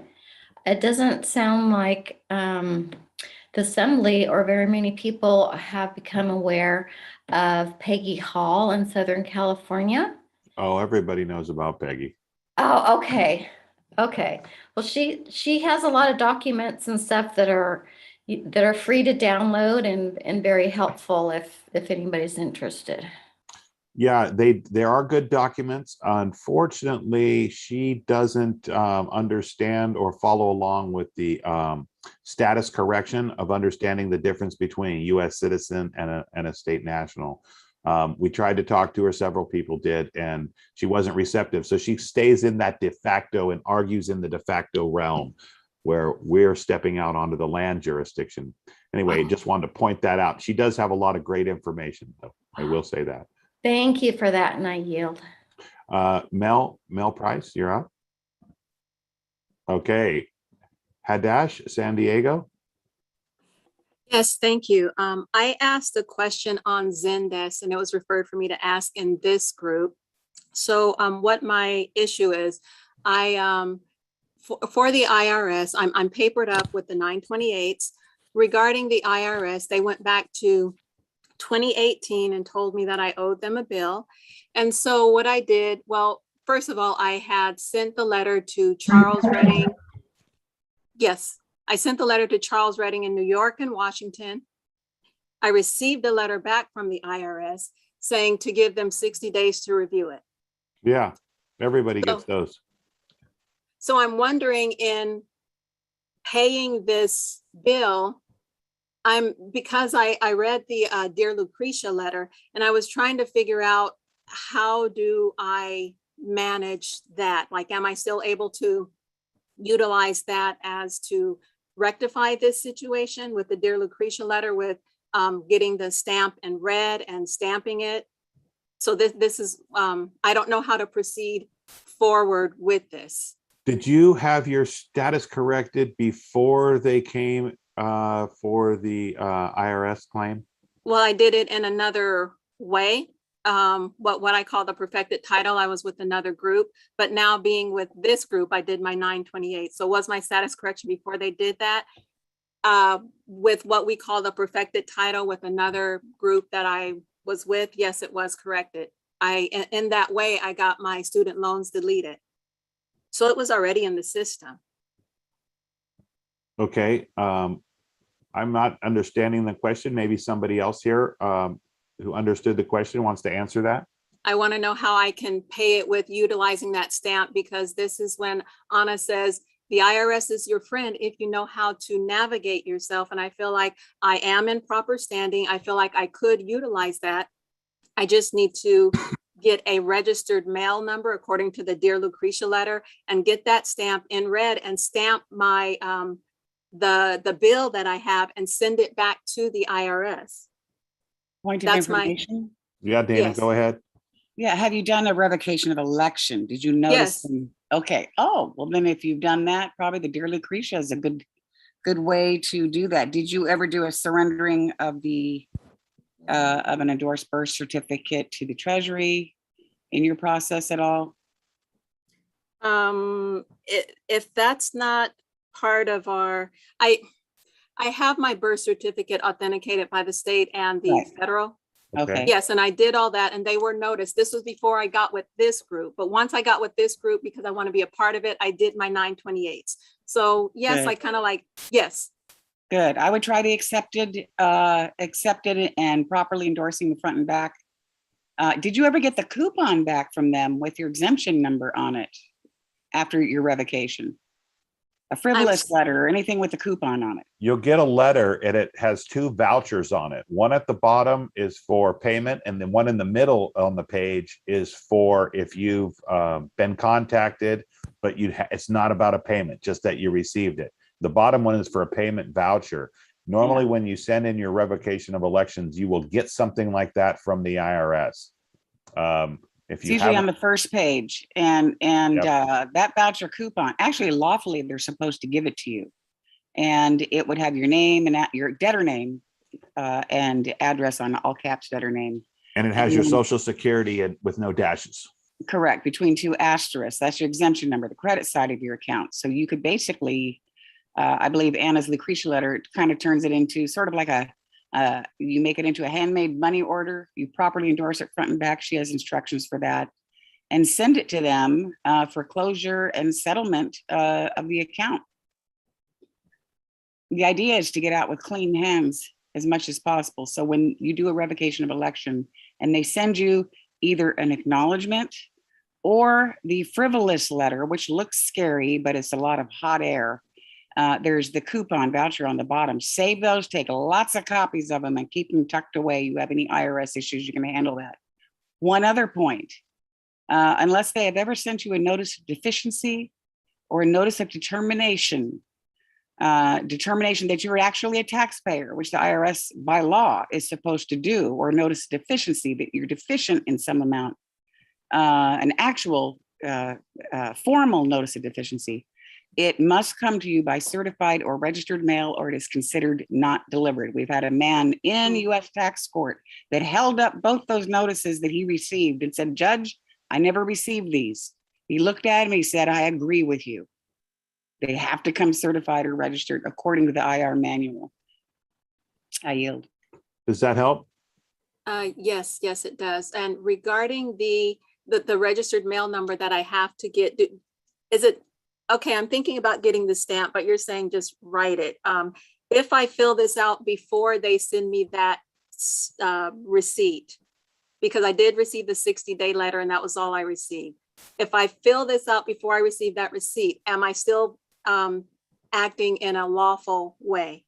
Yes, if you've corrected your status and doing everything, you are trying to correct the record, you are acting in a lawful way, yes. Thank you, I yield.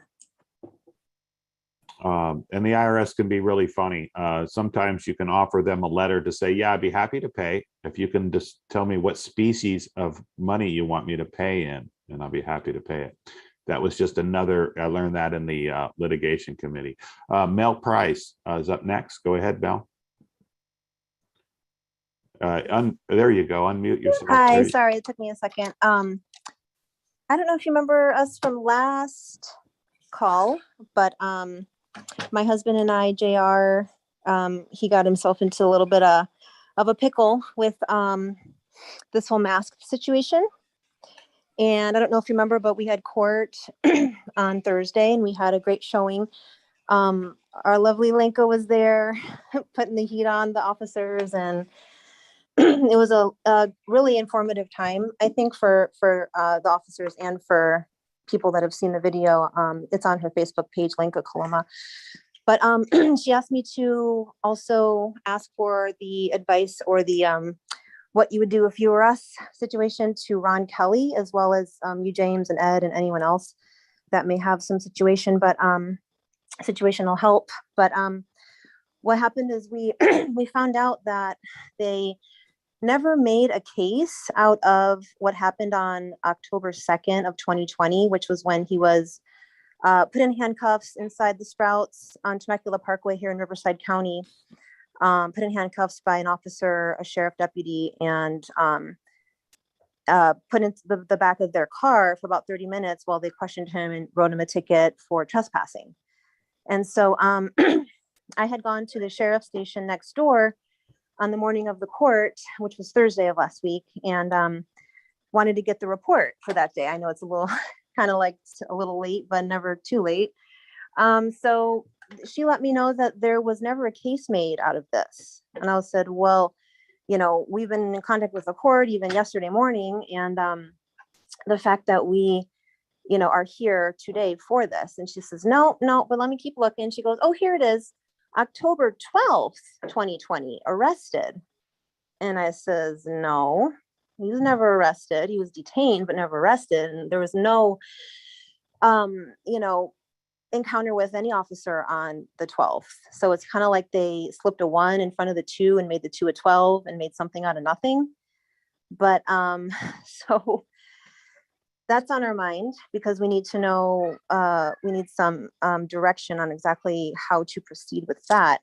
But they also said the court paperwork shows that they will take no excuses, and he has to show up to court inside the courtroom, whether there's a mask mandate on that building or not, which we found out the mask order is by the head judge of that facility, which is just the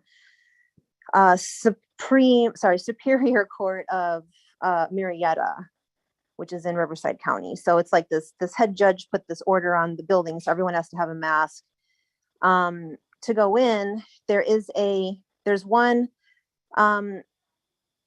So if you submit your doctor's note and you submit their ADA form, you might get it accepted, which means you have to wear a face shield instead of a mask, but he won't wear anything. He's got medical reasons why he won't. He's got psychological reasons why he won't. And it's also religious, but we're not going to go there. So, you know, so the court paperwork did say there will be an immediate warrant for his arrest, which means they'll arrest him right there in front of the steps. You know, he's trying to get in for his due process of law and to face his accuser, which is, by the way, the district attorney, who's not a, you know, they're not a party to the matter.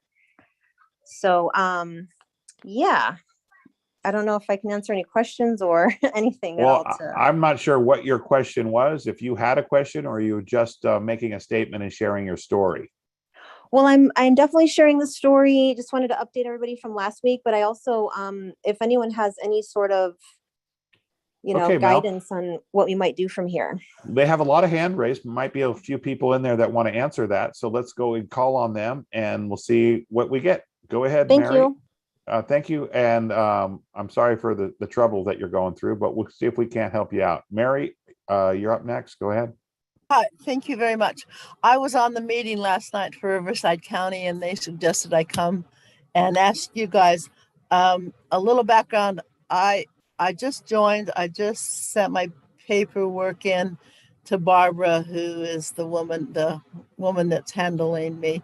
So I've got that all sent in. But prior to joining you, I did get a registered letter from the IRS telling me that I owed them money, and it was the first time I received anything. And they want to put a lien. They want to lien me on the 15th, which is next week. So I was told that to come here that you guys might have suggestions. Now, I got released from my work back in 2009. I got fired or let go. And I kind of went into like a roaming state. I didn't have any real address or anything for 3 years till 2012. And I never got anything from the IRS until I got the certified letter. And apparently it is from tax returns from 2009 that they filed on my behalf in 2013. Prior to that, I used to send my returns in with a stamp. It was a red stamp. And I think it's what you guys are maybe referring to as the whatever stamp that you guys are referring to. It might have been that, telling them that, and basically I never got any hassle from them and they never came after me. But now I really have to act on this. Now, I papered after this happened, so I don't know if I can use any of the information that you're giving us for that, or does anyone know if I can? Or does anybody have any suggestions? Or should I just send in the paperwork that they sent me to see if I can have a meeting with them to try to stay this for a little while until I can sort something out? Yeah, I would definitely. I was going to say, hold on one second. I was going to say, you might want to contact them and see if you can say, hey, let's work a deal. Let's talk turkey here. And that might slow them off a little bit from your lien. Say you're having some hardships. You're not denying it because way back when you did owe those taxes, you would agree to that, right? Actually, no, I don't agree with taxes at all. That's why I used to send in my form with that, but I didn't do that. And so they filed it for me. I didn't file it for me. But anyhow, it's okay. It's okay if I say, I don't believe in it, but I don't want to be leaned and I don't want to have my life disrupted. And I think things are happening in our government that things are going to change anyway with the IRS, but I don't know if it'll happen before I need it to happen. So, okay, hang on there. There's several people here. Let me just finish one thing. I did ask this question before I got papered, and the gentleman told me not to fill out that information because that was saying that I agreed to it and not to agree to it. But so I just need to know if anybody has any good advice. Well, whoever told you not to fill that out, you should have sent it back. You should have wrote on there something like maybe no contract, no obligation, no valid claim, and return it. Those type of things. You don't want to ignore it. When you ignore it, silence is acquiescence in their world.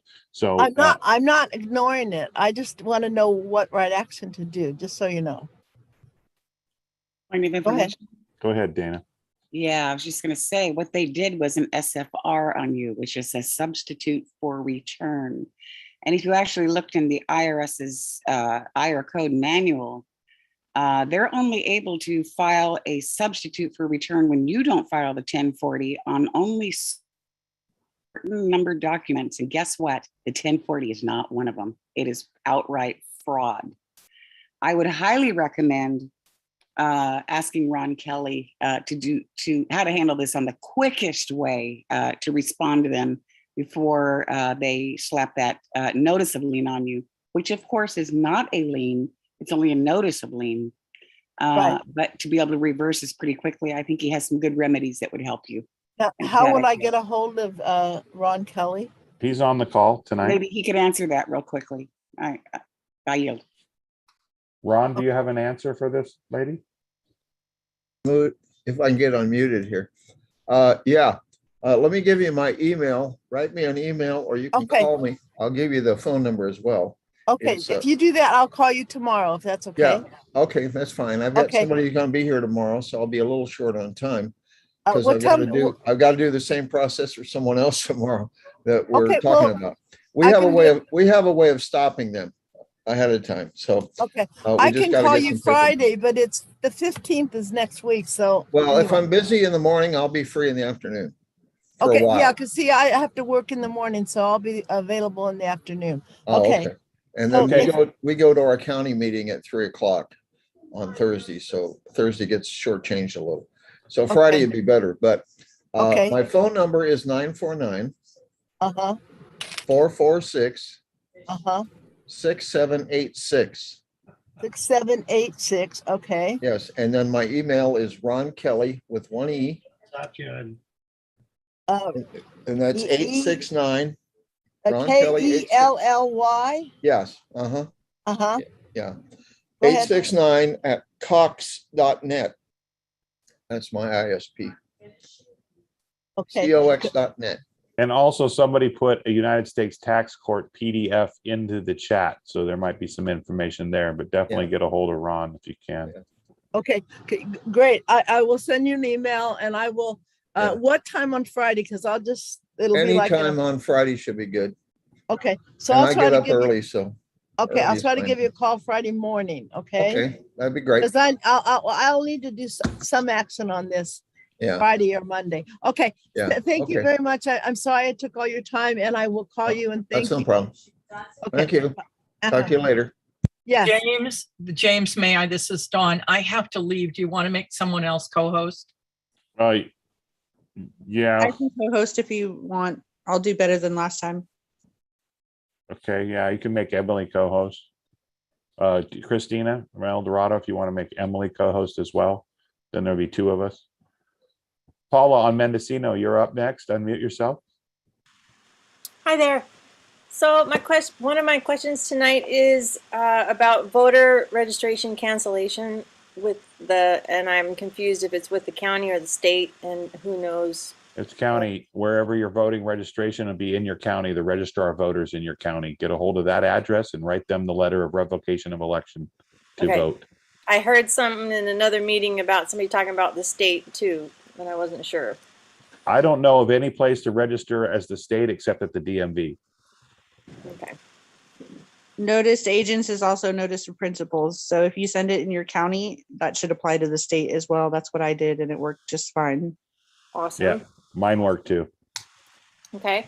And then I was looking up the W8BEN and saw that there is the definition of individuals for that one, and that they suggested the W8BENE for entities, capital E. And then I looked both of those up in Black's Law, and it seemed to me that there were definitions in both that applied, but I was confused about which one would be used. Anyone that they want to make used.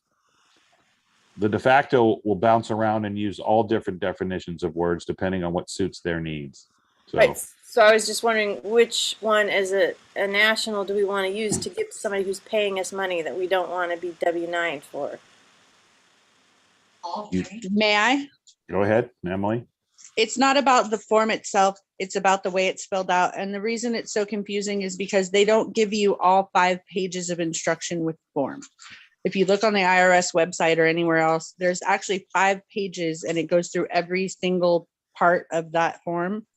And I don't have the 5 pages of instructions, but I do know how to fill it out properly. And it's more about what's not there than what is there when you fill it out. So if you want help with it, I can help you with it. It's just putting information on there that's not necessary can really screw you with the IRS. Yeah, I'd love some help. And then I still was just confused if we use the W8BEN or the W8BENE. You would never use the W8BENE. You would never use that unless you have a business. Okay. And you don't necessarily, if your businesses are not already implicated with it, you don't want to use that ever. Just to get you with that. And this is only for your employer. It's right. not, it's not for any actual IRS. Yeah. So with your employer, the best thing to do is to speak with them and let them know your status if you are an American state national. Short of doing that, it's what's not on the form that's really important. And when you hand it to them, they don't know anything about it either. So you just have to make sure you don't put your address on there wrong, but I can walk you through it if you would like. That would be awesome. Yeah, so we can get in touch later on, I guess. Put your email and I'll put my phone number in the chat, probably is the best way to get a hold of me. Okay. Paula, are you working for an employer? Are you an employee? I am self-employed. Okay, so you get 1099. That's probably what I get.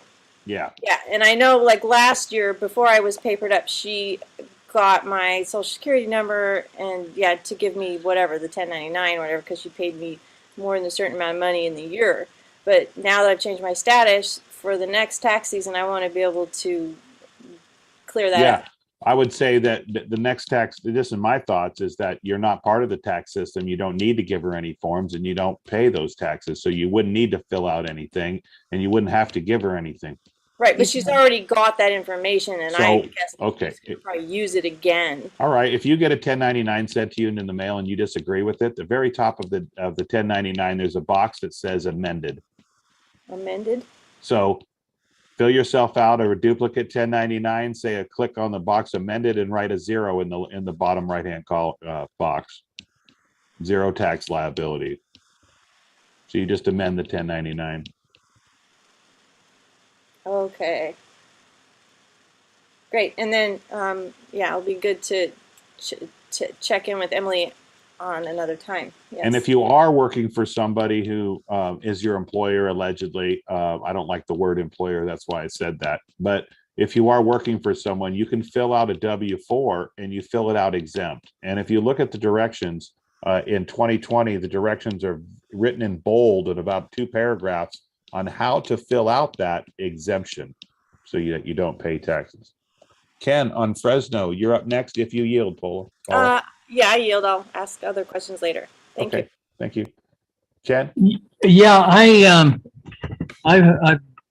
had my 928 for quite some time now, and I have not gotten anything from the IRS and with a credit voucher or anything else, with the exception of I have gotten 2 of the letters that they need 60 days to figure out what's going on, I guess. And so I don't. Sounds like they needed 120 days. Well, I did talk to somebody here a while back about taxes, and what he said I was lucky because of that 60-day thing. And what he told me was that he had been doing that for a year and a half now, I think. They just keep sending them we need another 60 days. So, but what I'm worried about now is that some of the people here have said that they've gotten stuff from the IRS that says they owe them money, and there is a credit voucher attached to whatever it is that they sent. But anyway, I yield.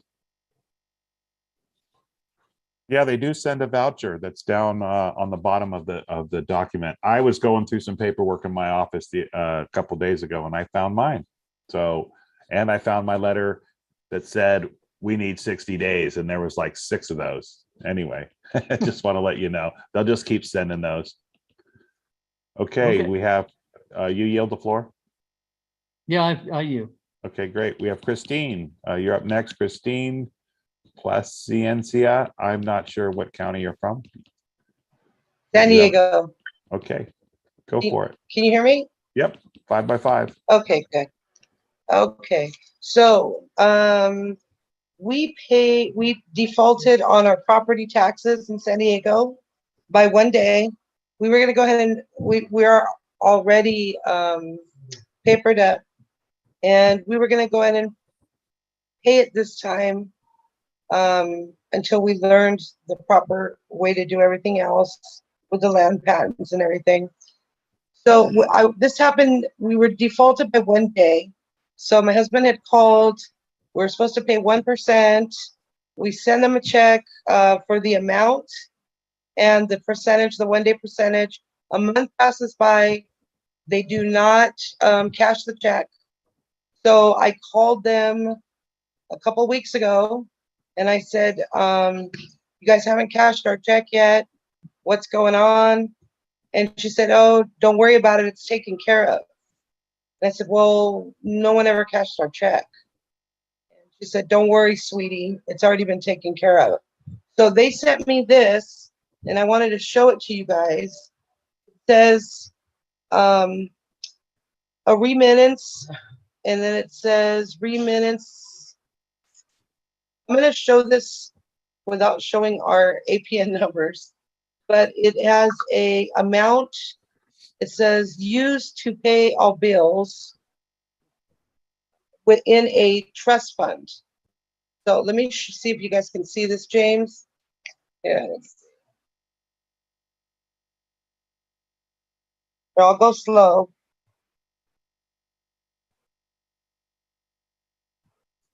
You see the amount right there, 9,000 something. Yep. And then it says over here, do you see that information? Yeah, remittance applied as follows: amount deposited in trust 5149, also used to pay all bills, total remittance. Okay. What is this all about? And then on the side over here, it says trust fund. Okay. That's what it's under. What is this? Does anybody have an idea what that might be? Ron probably does, but I'm pretty sure. I'm just thinking that, you know, all towns and all counties and states, and of course the country runs off a trust, right? The Constitution is a trust document, right? So they're probably taking all these taxes and putting them into the general trust. But that's just my thoughts on it. Anybody else might have a thought on that? I wish I could see it. I'm on my phone. Okay, I'm gonna try again. Oh, I'll go slow not again. you, it's just I can make a copy and send it to you, James. Yeah, that would too. be okay. That'd be great. You can put that in the chat too. So what I'm trying to say is they actually sent me a check back. They For how sent a much? check back to me for $23, which was the 1 day rate. But then it looks like they took out the original amount. I'll put it up again. The original amount was like, it says 10,000 and something on here. Okay. And to be used to pay all bills. So I don't have, this is money that appears to be owed to us for some weird reason. I can't help with that. Here's the thing you need to remember. The IRS is not the Internal Revenue Service. What does the heading on the paper say? It is property tax, San Diego property tax. I still get that. It is, so it's from your county is what it says? Yeah, I'll Can you show show you. us the Now heading another, there's a hotline number on it. I'll show you right here, and it says It's the tax auditor and refund controller. Yeah. hotline. There's 2 different offices for the controller is what it probably is. And so if they're telling you you owe money and they're sending you back money. No, there's no. No, they're not saying they said we sent them a check and they said that not to worry about it, that it was taken care of, and then never cashed the check. But then this envelope all came together showing a remittance amount of 9,000 and something. And then Okay, it says, how long ago did you do this? And how long ago did I just got this in the mail. June, let's see, August. August. August, let's see, what was it? June 30th. And this was given back to us on July the 20th. Okay, when did you mail the check? Back in August the 1st. And it hasn't cleared your bank account. No, it never cleared. She told me, I called them and she said that it was all taken care of, not to worry about it. Well, and then this paper came, it's signed off by somebody. How long ago did you correct your status? The beginning of this year, James. You actually were kind enough to help me at the beginning. Okay. Got me over to the right people. Okay, cool. I've helped so many people. I don't remember everybody, but I'm I sorry. know. I apologize for that. No worries. And then she even said, put received. It says paid on our page in capital letters. Oh. Okay, so I got a everything question. says it's paid. What is your question? What the heck is this? It says that there's an amount of almost $10,000, and it says amount used to pay all bills. And then there's like a minutes amount. And then it says in a trust, there's a trust fund with money inside of it. Hang on to those. That trust, the money inside that trust is probably not yours, but I'm not sure what's going on exactly. But it sounds to me like maybe your trust paid for the taxes out of your trust, your birth certificate trust.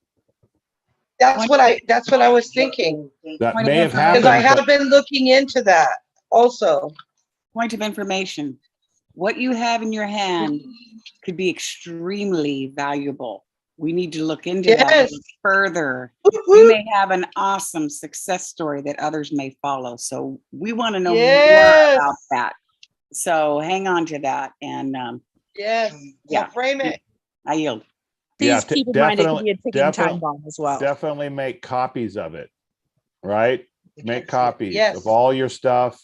And it's always a good idea to have some paperwork of all your paperwork, your 928s, whatever documents you do, your letters, your green cards.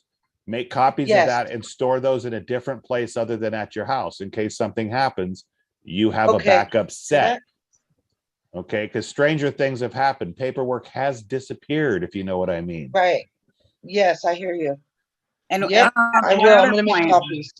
One other point. Did you ever put that bill into Sign in America by any chance? I could have. I've been signing up for everything. You did not. I just wanted to know that. Okay, I don't know for sure. I've signed up to so many things. All right. Hey, well, folks, one at a time. One at a time, please. One at a time. Yes. Yes, I yield the floor. Yeah, okay. Christine, it's Lori. And I just wanted to say, I wanted to get involved with this because Christine called me on this. And so I haven't paid mine because I'm in the middle of doing my land patent and I don't want to pay them. But they said she made me get on and look at the San Diego controller, whoever they are, for the property taxes. And mine says on it that I was defaulted $4,300 and some dollars. Then it says the what they charged me, the $700 and some dollars over. And then it says what I owe, $0. And then at the bottom it says paid in capital letters. And I've done Sign in America, but I never put any bills on there or anything. So I didn't get a trust like she did, but I cannot explain why my Everybody taxes- has a trust, whether you know it or not. Right, I know that, but I'm just saying it doesn't say that on my tax bill. It just says paid. Well, that's a good news, isn't it? It's absolutely good, but we couldn't figure out why. How long ago did you do your paperwork and send in your stuff? Over a year. It's been over. Have you authenticated your birth certificate at the state and the federal level? Oh, I didn't. Huh. Oh, just curious questions. I Anyway, sent in all my letters to different people and more people, but you know, being an American national, but no, I didn't even know how to do so it. you didn't send it to anybody in your county? Send any information that you were American national to anybody in your county? Oh, yes. I sent it to everybody I possibly could. and Okay, more. then they've put on notice. Okay. Okay. Yeah, chances are, I mean, This all sounds really awesome, that maybe they are stepping up and doing the right things because maybe they're aware of what's going on and how people are waking up, and they'd rather just pay it and keep it hush hush rather than get it exposed out there to the whole public. Those are just some thoughts. We go with, if you yield the floor, we go with Timothy Charles on Siskiyou. Yes, this is Timothy on Siskiyou. Bit of a change of subject. Our assembly meetings are the actual de jure government, and I emphasize the word government. And week after week, we request people be transparent, be honorable, and put their name and their county as their sign-in name. And week after week, there's anywhere from 6 to a dozen to 18 people that are sliding by with just a phone number or their initials or a nickname. I'm not in agreement that that's to be allowed into the future. I see an option to put an end to that. In the email that goes out to invite people to the meeting, it has to have, perhaps in bold capital letters, an emphasis that you will not be allowed into the meeting unless you have the transparency and act in honor. And then it comes down to the host that allows people into the chat room to not allow those people into the chat room unless they're properly identified. And the reason I'm a little bit suspicious about why that's happening, because it looks like a Trojan horse. We don't know who these people are, where they're at, why they're participating. They don't get involved in the chat. They never participate in the discussion. And they're just like an unknown fly on the wall. And I think that's at some point going to backfire and be a security risk. So I open that up for discussion if we want to go there. Thank you. I yield. Thanks, Timothy. As you know, all these meetings are open up for state nationals and state citizens and U.S. citizens. If they're interested in learning how to correct their status, they can come and listen to these calls, especially the town hall meeting where it's open discussion. Those are my thoughts on that. And with that, we're going to go with Dale on Marin. Thank you, James. Mine's is a quick question. It's on the DMV invoice. I transferred my car registration from California to South Dakota. I was papered up a couple of months ago, and I just got the invoice from DMV. What do I put on there? Do I return it? Do I even answer them? You know, because they want to renew and have me pay. What should I do with that? You need to write them a letter right away and return that to them saying no contract, no valid claim, no obligation, and return that to them. Now, I have a question for you. How difficult was it for you to get your South Dakota license plate? Not too difficult. It took me about 3 or 4 weeks, and consultation from assembly members and emails back and forth to the South Dakota treasurer, but not a difficult process at all. And what were the requirements from South Dakota for you? What did they want? They wanted a full, wanted me to return the pink slip that I had for the car, information about my insurance and my driver's license, etc. But nothing, really onerous or anything. Pretty simple and straightforward. I didn't mind that. Basically, the different stuff, they wanted you to prove your identity, prove that you own the car, basically, and they were happy to go ahead and take care of that over the. Did they require you? They require you to have insurance to get that license plate? I think so. Yeah, that they did. Do you mind my asking how much it cost? Well, including the extra fee, it was $105. Without the one-time fee, it would have been $65. What's the extra fee for? Just for registering. Initial first time you have an extra thing, right. And then every time you go ahead and register it from now on, it'd be like $65. Is that what you're saying? Right. Wow, that sounds like a pretty good deal compared to this place, huh? Yeah. 2 years. For 2 years, and it's good for 2 years? I believe actually, mine's only good for until next June. They did a very short term for me. And it's every year, I thought. Right. Some states might have 2 years, or some counties in South Dakota might have 2 years. Yeah, go ahead. Who was that? This is Timothy on Siskiyou. Okay. I've been meeting a lot of people in South Dakota. I'm currently in Idaho for the past 2 months, and a lot of travelers, van dwellers, RVers. And they're aware that South Dakota is the cheapest insurance, the cheapest license plates. You don't have to live there. Somehow you don't even need a residency or a PO box. And Yeah, so I've heard. anybody interested in that, I've heard from, it's big news to me because I am tired of paying the California DMV for my vehicle. So that's an option for me the next few months. Yeah, people in Mexico get plates around the world in South Dakota. Yeah, that's interesting. Yeah, they Okay. allow it. Okay. I yield. Like Thanks. you know the people that travel around in motorhomes and don't have a permanent residence where they live, they get South Dakota plates because they're good in all 50 states. Yeah, that's what I was saying. Yeah. Okay. Okay. Thank you. Barry? I have South Dakota plates. If you want want me to say something for a second. Yeah, go ahead. Well, I have a 2002 Honda, a 2006 whatever it is, Nissan Altima, and I pay $41 a year on the 2002 and $61 a year on my 2006. And they do not require insurance. You can get it if you want, but they don't require it. It is best to put it in a trust. It's easier. And there's no reciprocity if it's in a trust. And they really prefer that you use an affidavit.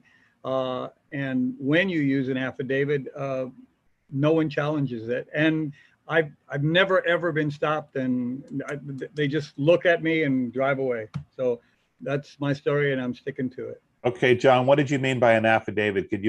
An affidavit means one thing, that you're, giving an out of court testimony. But what type of affidavit did you? It's an affidavit that they like, that has been put together, that they use mostly in Mexico, but they use it, and it.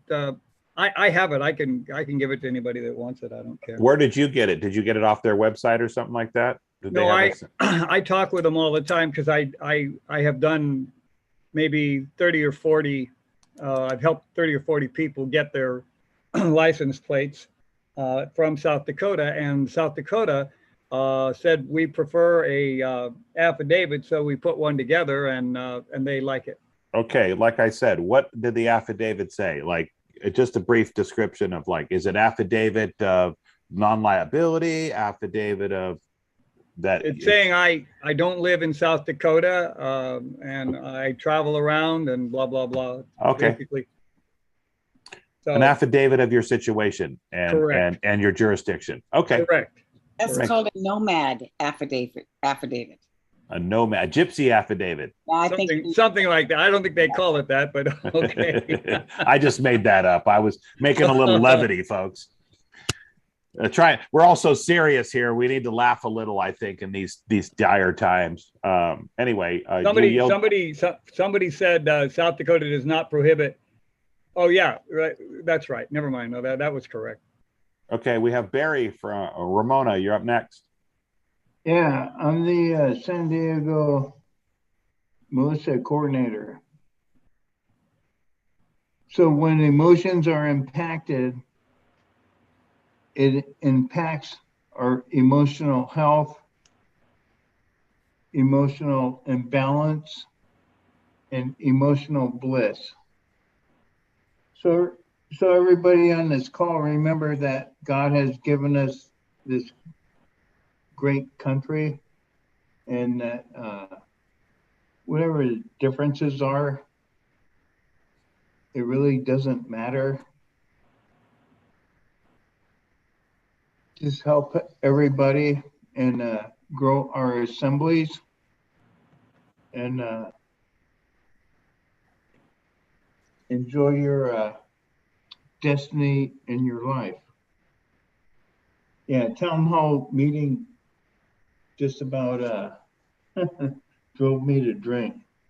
Yeah, so whatever the people, you know who you are, whatever, just have truthfulness and honesty and caringness and sacrifice. Don't live in ego and arrogance. And have a little grace, is what you're saying? Yeah, no, well,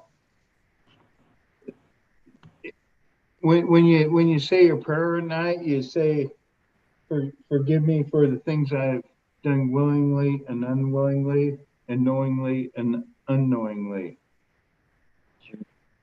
Just request the God of your understanding to shower you with divine grace if you want to go around to the spiritual. I look at the forefathers before the Civil War and stuff. I'm not there. I try to see the people or whatever, and we are here. We're assembling. And, so as Melissa coordinator, recognize the voices. I recognize the voices, and when we meet in person, I see the faces, and yeah, alertness and awareness. I yield. Thank you for that. I like what you said there. It's really good that we do need to think about how we're going to cooperate together. So to add a little levity before we go to the next person has their hand raised, it's Emily, then Lenka, and then Hadash. But I have a COVID joke for you all. I have a COVID joke, but there's a 99.98% chance you won't get it. Okay. Emily, you're up next. Emily, unmute. Okay, Lenka, we'll go to you. Lenka, Sheriff on Orange. Yeah, thank you, James. Great. First thing, I wanted to suggest something as we were talking about the property taxes, and because they are coming up for the fall season, I believe it's November. Just a thought for all of you homeowners. Why don't we send declaration of status via form of affidavit?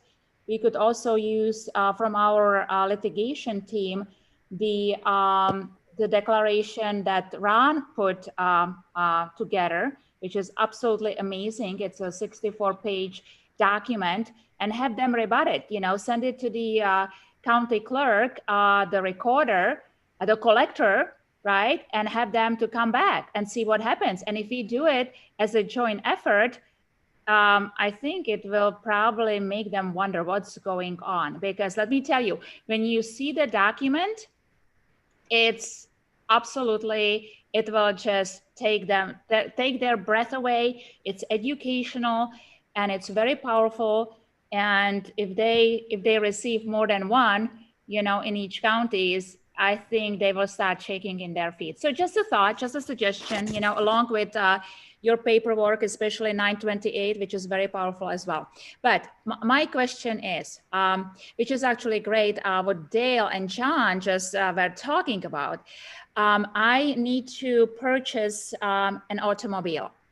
And you know me, I've been traveling with a private plate, got arrested for it, got out of it, but just put my license plate back on, just to just keep them off my back. But anyway, it's against my soul to go to purchase an automobile and register it, give it to state. So I'm thinking of the best strategy. I need to purchase something for long distances. So it will be probably like a couple of years old. And I'm wondering, going through a private party, and what would be the best approach, or even through a, I don't know, dealership, but I think that would be probably more difficult. Well, if you want to go to Oregon to buy that car, therefore you won't have any sales tax and you can get the MSO and bring it back here, and then I can show you what to do with it. And when you buy it, wherever you buy it, when they say, what about tax license and doc? And you say, oh, no, thank you. I'll be shipping that out of the country. I know that. Okay, good. But okay. Then that's why you want, and then you say, that's why I would like the MCO. MSO. MSO. One's a manufacturer's certificate of origin, and the other one's a manufacturer's statement of origin. Yeah. Okay, great. Perfect. Yeah, I think I will be going to Oregon. Great. Okay, so the other thing was on my existing automobile here in California, I I would like to send something to the Secretary of State because, you know, with the VIN number and everything, I'm just afraid that if it got, you know, impounded, what would be the best thing to do? Maybe Ron, if you can comment on it. Well, you have to remember everything they're doing in fraud, and they're Right. only doing it for their US subjects. Right. So you do a declaration basically. And send You it can to do the a smaller one. Yeah. Secretary of State.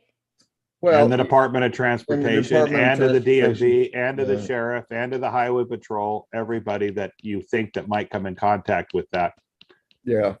But you don't have to do more than 2 or 3 because notice to agent is notice to principal, and notice to principals notice all agents. So therefore, they're all notified anyway, if you do just 1 or 2. Yeah, I agree with that, but it doesn't, since they're corporations, they only deal in paper, right? So give them a pile of paperwork to deal with. That's what I say. Do what they do to us, do it back to them. Well, it's up to you. Right. My only thing is like in a practice, in a real world, right? We travel on daily basis, and just these deputies, you know, it's like talking to zombies. It's seriously, it's like ridiculous, and it's so oppressive and draconian the way how they deal with us. You know, my experience is that some of the stuff I've been sending to the de facto here, they just completely ignore. They have to, because they're Yeah, they have to. corporations. There's nobody there to talk. They're all can't- dead entities. They can't address us people. Yeah. We're alive, they're dead. Never the twain shall meet. But talk about zombies. Ask Tony about zombies at the hospital. Oh, believe me. She had an experience last week, and all of them, the whole medical staff, was zombies.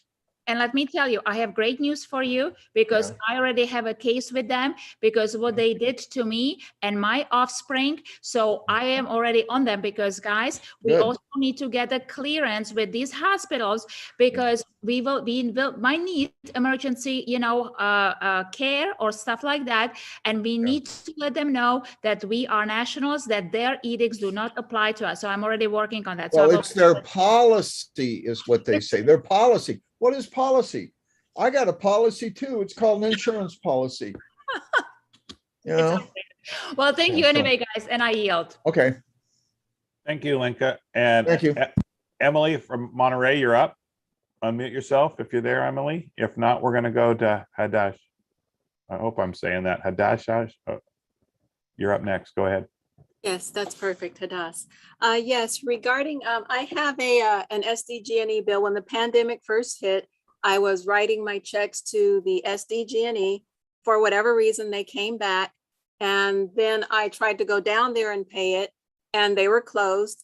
So now I'm wondering, since I have this bill, SDG&E bill, is there a way, am I able to utilize that same number that I would use for my taxes? Would it be the same number that I would use for my SDG&E bill?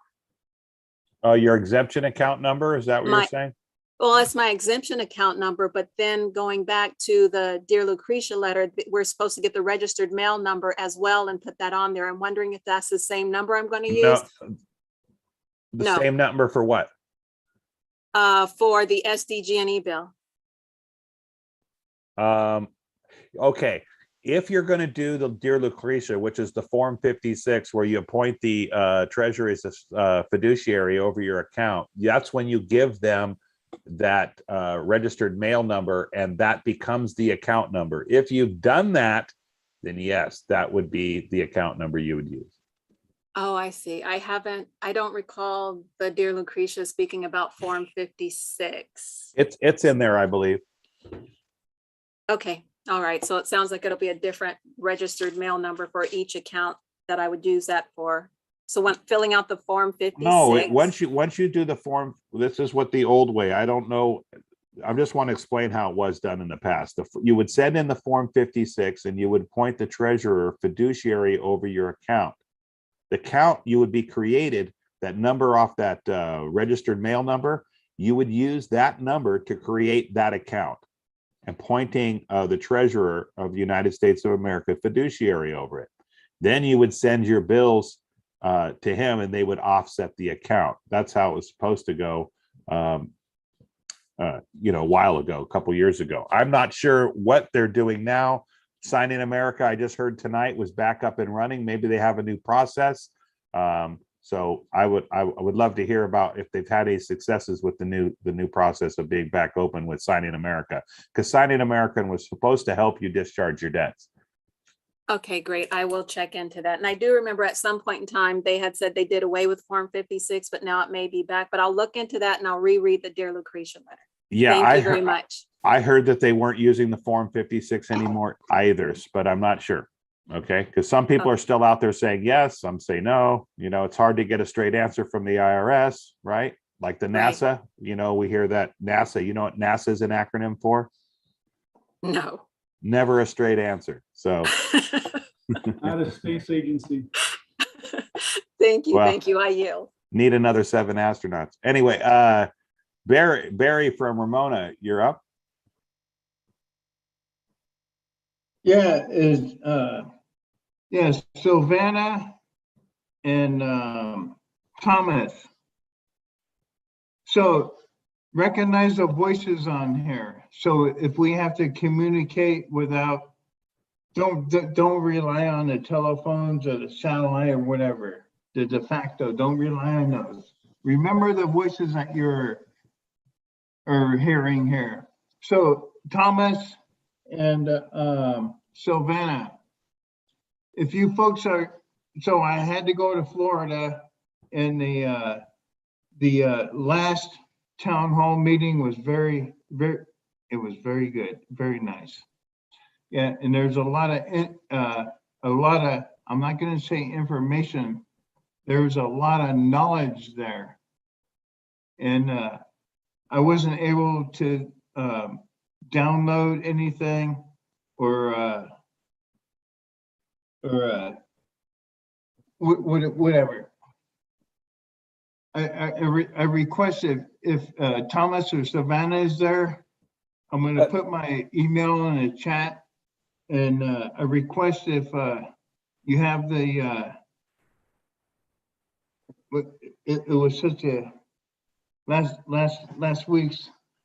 Barry, if I may, I have all the Wednesday night town hall recordings since they were stopped being turned over to Chris Martin. So I believe I have, and I am collecting a library. That may be why I was nominated to do that. But I just personally like to review them. It sounds like you do as well. And they do have the chats in there, so you can resource those resources that everybody so valuably adds. So yeah, please call me 909-816-7364. I'll text them to you. It's that easy.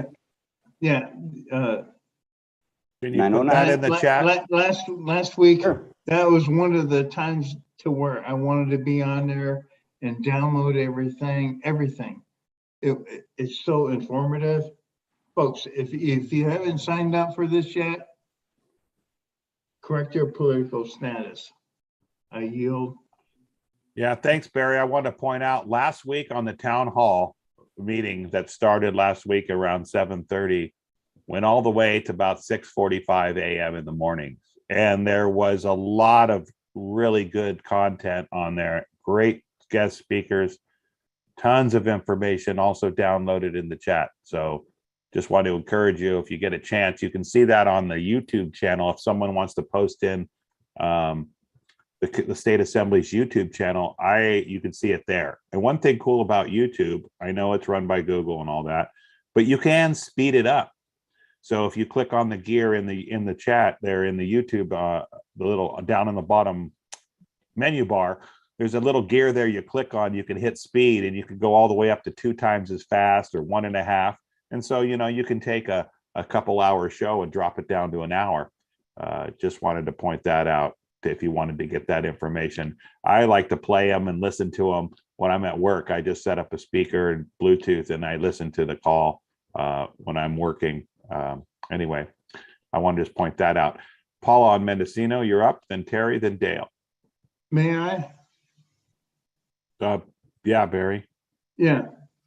No, the downloads and the whatever's on the chat on the YouTube, It's the downloads that I wasn't able to get to. Yeah. Excuse me, there's a race shot there. Okay, Barry, heard some noise there in the background, so we had to mute you. We're going to go to Paula on Mendocino. Go ahead, Paula. All right, I was trying to figure out about my fee schedule and how to use it. And it mentioned something about invoicing someone. So I wasn't quite sure how you invoice it. It says if invoice payment is due 15 days after receipt date, but like where on it do you put someone else's name? If I violated your rights, right, you would send me a bill, a true bill, and that's where you would use that and your fee schedule. You would also send your fee schedule out with your documents. Like, let's say you were going to send them to the Secretary of State, the DMV, those type of places. You would send your fee schedule in there. So they know that if they mess with you, if you read have you read the fee schedule? Yes. What's the very first top one say? How much for what? Private easement schedule, penalty for private use, $250,000. That's for using your name. Okay, that's what that means. If someone writes your name on a piece of paper, it's going to cost them $250,000. Okay. That's what that's for. Now, all these documents, folks, just want to let you know, you have to give notice before they're valid. You can't just walk up to someone and say, hey, here you go. You have to give notice. So that's why we mail these things to the Secretary of State, to the DMV, to the Highway Patrol. We're putting them on notice so they've had fair warning that now if they do something, they've already been put on notice. So now it's valid, right? You can't just, you have to give somebody a chance to know what's going on. Does that make sense? Yes. And is there a list somewhere that I can find all the entities that probably should be given notice? It's in your phone book, .gov, and all of them will come up. Okay. There's millions. But think of the main ones, right? Your Department of Transportation, your Secretary of State, those type of places, your local county sheriff, your Highway Patrol, you know, if you're putting out, because those are the people that are going to violate your rights, right? Okay. The 5-year-olds with badges and guns that don't listen and just want to do harm. Yeah. Violence is all they understand. Yep. Right? You're not cooperating. Violence, violence, violence until you do, right? So that's why we're saying we want to be peaceful. We don't yell. We don't raise our voice to them. You act really, really peaceful and respectful, and chances are you probably won't get taken to the ground. But there's no promises on that. I can't speak for 5-year-olds with badges and guns. Yeah. 5-year-old with a chainsaw. Okay. And then has anybody tried to get United States notes at the bank? They don't exist. They absolutely don't, because I don't remember which article I was reading, if it was Anna's or somebody else's, talking about the difference, you know, between the Federal Reserve debt notes and then. Well, what she's saying is that, let's say you wrote me a check, okay? And I would, by endorsing the back of the check, I would endorse it in lawful money. In other words, I would write for deposit on account in lawful money, 12 USC 411 amended, and then I would use an autograph with a byline underneath that to endorse the check. Mm-hmm. Now that's saying that all the dollars from that check going into your account are denoted in lawful money. They are not Federal Reserve notes, which is a debt instrument. So that's why you do that. You're actually just changing them, if you will, in your mind and in their mind, right? It doesn't physically change. There's not a physical dollar that's lawful money. We haven't had lawful money since 1933. So I know people are not going to understand this, and my friends get mad at me when I say this, but there is no money. You cannot pay for anything. If you thought you paid for something, you did not. You only offset that debt till a later date, and that will be finalized when you die. They will settle your account. They know what you've been doing throughout your life, and that's what they'll do. Does that make sense? I guess so, yeah. Yeah, it's hard to grasp, but there is no money. Okay, I'll point this out. The lawful money in America, in the United States of America, is coined in gold or silver. Do we have gold or silver for money today? No. Can you pay a bill in gold or silver? No. No. So you can't pay, can you? Right. So you can give them a debt instrument. If I gave you a debt instrument, do you have more debt or less debt? I would have more. Correct. So anytime somebody pays you with FRNs, they're giving you more debt. And then my last question for the moment was about vouchers from public utilities. Like, I'm not even sure what I'm asking. Like, has anybody been able to get vouchers that then buy a car in Oregon? That then allow you to pay them with.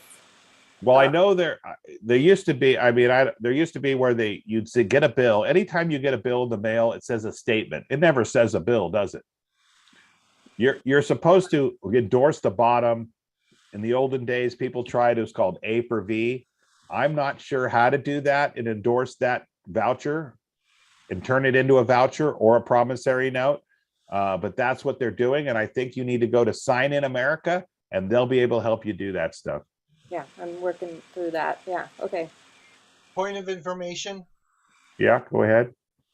For Paula and Mendocino, that United States notes was printed by John F. Kennedy in 1963. He printed about $4 billion worth of the notes. And then after he was assassinated, Lyndon Johnson revoked the notes, but there's still some available. And I would think you might be able to get a $2 United States note just to see it on eBay. And I yield. Yeah, and also in 1976, they did the bicentennial quarter, which I read the other day is worth 19 grand. But it was something that was also done where they were trying to make a lawful thing. But what happened to Kennedy when he tried to make lawful money? Boom. What happened to Lincoln when he tried to do the greenbacks? Boom. So anytime you try to get rid of those central bankers in that private central bank, this is what we're running up against, folks. And it's only going to get worse. Do you yield the floor? Do you have another question? I yield the floor for now. Thank you. Thank you, Paula. Great questions. We're going to go to Terry in San Diego. Terry, unmute. Here you go. Can't hear you, Terry. All right, we're going to go for Dale and Marin. Dale and Marin, you're up. And we'll come back to you, Terry, when you get your microphone. You might have an extra switch on your mic that's off. Go ahead, Dale. Thanks, James. I'm self-employed. I have an unincorporated business and I sell nationwide. I use a commercial vendor to collect and pay sales taxes every month. How do I stop collecting these sales taxes and having to remit sales tax returns as a national? What can I do to stop that? Anybody have an answer to that?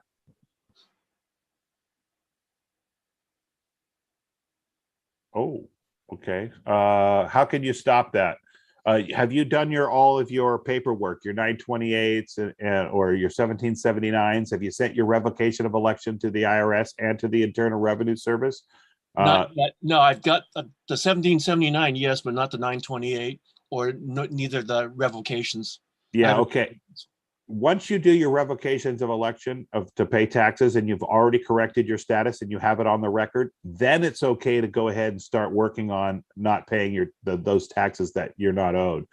You can get into trouble and possibly still be liable for them if you try to get out of it before you correct your status, because the American people are the creditors, the US citizens are the debtors. So you're still classified as a debtor. You want to correct that status before that's what people say by remaining in honor or coming to the table with clean hands. Means you've cleared everything up in the de facto, and now you're coming onto the land with not carrying any baggage, if you know what I mean. Point of information. Go ahead, Dana. If this is regarding not paying sales tax, Kerry Zolman has direct information for that. He says us Californians are very blessed because we have a couple laws here that help with that. He's in Texas. You can find him on youhavetheright.com through that website. But there's a couple law sites that actually say something like Federal Reserve notes cannot be taxed, because how do you tax debt? Article 1, Section 10, Clause 1. Yeah, but he has some, I think, a couple USC codes as well. Plus, we have Brown versus Franchise Tax Board, which is a precedent case. 18 USC 12 or 18 USC 8. There's something 8. I Yeah, believe. 18 USC 8. I just was reading it 2 days ago. Yeah, he shops everywhere, and he basically made his own certificate, and he just goes to the manager of the store, and they accept that because he does lawful notice on it, and he can shop there without paying any sales tax at all. And But Dana, FYI, he was on a call. I was listening to him. I love the way he handles stuff, how he approaches things where he doesn't make any assumptions or presumptions. But he gave out his phone number, and he says if you use his phone number to go into Safeway to buy tires or whatever, you won't be charged taxes. He probably used that as his own like exemption number.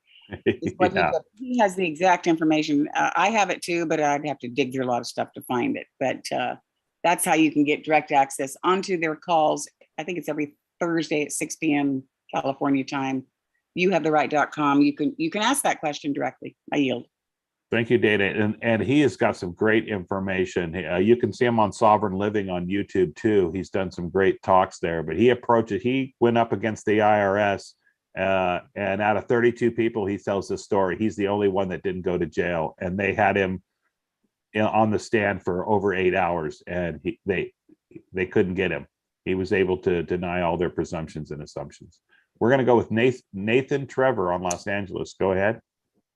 Hello, first time in a meeting, and I just completed my paperwork on the 28th, so just a few days ago. Awesome. How does it feel? Well, it feels good, except for it's not turning out to be a fully smooth exit. I have extenuating circumstances which are troublesome, so I wanted to sort of put that out there, but it may be something that needs a longer bit of time. But anyway, so, I put my thumbprint and passport photo in on July 24th. And then on the 12th, I got pulled over with an expired license and an expired registration. And so I was in the process. And then on the 14th, I submitted my paperwork. Now it's done. So, during the stop, real smooth. I didn't do any protest at all, basically handed a passport to her. And so anyway, I have a court date on the 28th, and I feel real confident in being able to represent myself as a man on the land. I'm sorry. Present to be myself. Sorry, thank you. Right. Yeah. If the judge asks you, you're here to represent yourself. You better not say yes. I am myself. Okay, yes. There you go. Yeah, thank you. The beneficiary.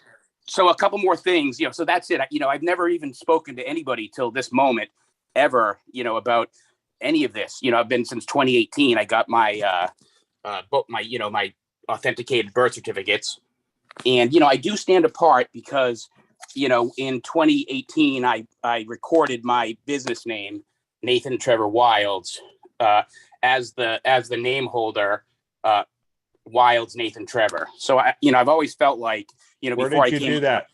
I did that in Minnesota. Okay, you did the Minnesota 333 name holder. That's correct. And I've had that for many, I always felt I could stand on that. But with that said, my mistake, and it's a big mistake, was, I should have been done with those plates on my car. I sort of was, as I've transitioned, I said, basically, F you, I'm not getting a new license. That's fraud. I can't be a party to that. But, I don't think I perfectly executed my exit. So that's what we call not leaving with clean hands completely, right? You want to clean up those loose ends. So now a lot of this status, I just want to let a lot of people know out there what's going on, because you bring up a great point, is that there's many steps we have to do to undo all those contracts that we got into our whole lives. Now that's the first half of our life. The second half is getting out of all those contracts and dissolving them lawfully and putting them behind you. And some of them are a little bit more difficult than others to put behind you. And if I may, and it's not going to happen today because it's a time crunch, but my second, third, and fourth questions are, bank accounts. I need to, fix all of those, and I feel comfortable doing some of that. Banking is coming. Yep. And then taxes, the questions that are being asked are the same ones I'm asking about, W4V or the WBEN, and, all of that type of thing. I'm pretty green on it all. So it's like to have somebody to talk to, and this is my first forum for that. So I appreciate that. But I guess the question is there somebody that I could talk to about, the best way to be myself? And I feel like if I'm in there, I can hold up these birth certificates and stand properly. And I also have should I input into the court like tomorrow, the entire 928 package? Sure. You want to remember in your court document, just to let folks know, you want to label one notice of entry into the case. And so your notice of entry is going to be in special appearance, not general. And that's telling them that they're not presuming that you're a U.S. citizen. You're going there as special opinion, as a position, as a third party intervener. Yeah. And so I feel like I've done so much research on that, but at the same time, I don't feel real confident in, is there a place I could go right now and say like, okay, here's a little tutorial about. Okay, I'll tell you, there's a guy named Alphonse Fagiola. Yes, I've seen him. Yeah. All right. Yep. So he's got a bunch of YouTube videos.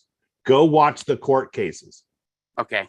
On his YouTube channel, Alphonse Fagiola, okay, or his website is has sent me to you.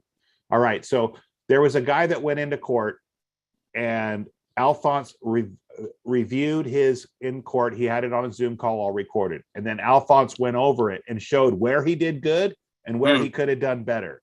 Then there was another guy on the same thing, went on to court, and we were on a channel on Sundays. It's called Common Law out of Canada. 3 weeks prior to his court case, there was a bunch of people giving advice and talking him through and role playing. And then he went into court in Canada and nailed it and smoked him. You got to listen to that one. It'll give you all kinds of advice, and you'll actually hear my voice chiming in there a couple times. Okay. I've been doing, and I'm going to keep doing that stuff. And then, basically, as the date approaches, I've got one witness so far that's going to come in with me. Okay, I will yield. And also, there's Telegram channels, there's the litigation committee, and there's a lot of good people on there with a lot of good information. Especially this guy, Ed, if you can get a hold of him. Ed. It's a general concept. If I just go in there and claim immunity under the Foreign Sovereign Immunity Act, and that's not going to fly. It might work, but there is no silver bullet. But I'll tell you this. There's things called, I want you to look this up. It's called the 12 presumptions of court. Okay. And so there's 12 presumptions and assumptions that they are assuming about you that you want to deny all those 12, and then they don't have a leg to stand on. Right. So make sure you try to hit all 12. Okay. Appreciate you very much, and real happy to be a part of this community, and bright things in the future. Get past this little speed bump. Well, thank you. You're making our assembly grow, and we thank you for being here and great questions and contributing. And we want you to show up every Wednesday, and because we have a lot of information that we gets brought to these assembly calls. Oh, and James, I do have a point. My son was one of the unknown numbers. He's 17. He was in Massachusetts, so he was lurking. But I think it's important because there are people that are going to want to, real people, even though they'll be trolls, people that do want to go and participate and see what's going on before they have to, be known. But I'll yield. Thanks. And also out of Los Angeles, Michelle Ford. Are you familiar with Michelle Ford out of Los Angeles? Michelle did my recording. She did my recording. She does a common law class every Thursday morning, and you can learn a lot of stuff there and bring stuff there. So I want to point that up too. If you go to our CaliforniaAssemblyWebs.com website, all kinds of links for meetings and links and paperwork and recorders information and where to publish. So that's a great source of information. Do you yield the floor? I yield. Thank you. Point of information for him too, James. Yeah, go ahead, Dina. You don't want to be driving with a suspended or expired driver's license. You really should do the California DL 142 and do an actual cancellation of it. They'll send you an acknowledgement letter. I forget what number's on that letter, DL something, and carry it with you, acknowledging that you have no contract. If you have a contract that you haven't properly revoked and canceled, then you're subject to the contract. You're also subject in the fine print to that contract to be served, a process of service for anything in the state of California. That's in the driver's license application contract. So make sure you do the DL 142 and do a proper cancellation. And with the acknowledgement, carry it with you. I yield. Yeah, thank you for Dana for that. And also write down this California vehicle code, 21052, 21052. If you read that, if somebody could read that and tell me what they think of what that says. We're going to go to Kim in Los Angeles. Kim, unmute yourself. Cool. Hi, James. I'm new to the call, and a lot of this is going over my head. I'm just trying to choose whether to be 1779 or 928. Well, I'll tell you, I'll give you a little bit of advice. Do the 1776. That'll get your mind start to be geared around it. And then when you decide that you want to do the 928s, which the more you learn, the more you're going to want to do those. But at first, it's really tough to understand. So I recommend doing the 1779 documents first, get familiar with it, get your education going, because this doesn't happen overnight. This is not like going into Costco and signing up and you get a membership card. This is a lifestyle, and you have to really know what you're talking about. So there's a huge learning curve, if you will. So you have to stay at it, and it takes roughly about a year to really get your mind worked around it. So if you think you're going to grasp all of it right away, that's not going to happen, and don't be ashamed. It takes all of us time to unlearn what we were learned and learn the new. Does that help? Yes, so I can switch to a 928 later when I understand that more. Anytime you want. And what other kinds besides this meeting? I've met with Michelle Ford, and I did my San Pedro little meeting, but are there other ones? Yeah. We have a jural assembly. We have a litigation committee. There is an IT committee. There is Wednesday nights. And then, of course, there's the Telegram channels that are for the assembly that a lot of people participate on, as well as the Zendesk, where people ask questions and help each other out. Zendesk. Okay. And then we have guest speakers. We also have the militia that is on every Wednesday at 4 o'clock, except today someone was ill, so they couldn't do that. But we have the militia meeting every Wednesday at 4. Great. And they teach you how to, help your neighbors, first aid, seeds, how to plant seeds in gardens, all kinds of wholesome stuff, things about, how to stop 5G, you name it, the gamut, all kinds of stuff to help you in your survival, if you will, if things go really, really south. Great. Thank you so very much. Thank you. Barbara from Marin, you're up next. Hi, I'm putting together my packet of information so that I can then go to take it to Wendy. On Marin. And I have a question about the revocation of election to pay taxes form or letter that it is. On it, it says that this letter is to inform you as of September 8th, 2011. And I can't change that date. Should I try to change that date? To is what? there a reason why that's what do the you date? want to what do you want to change it to?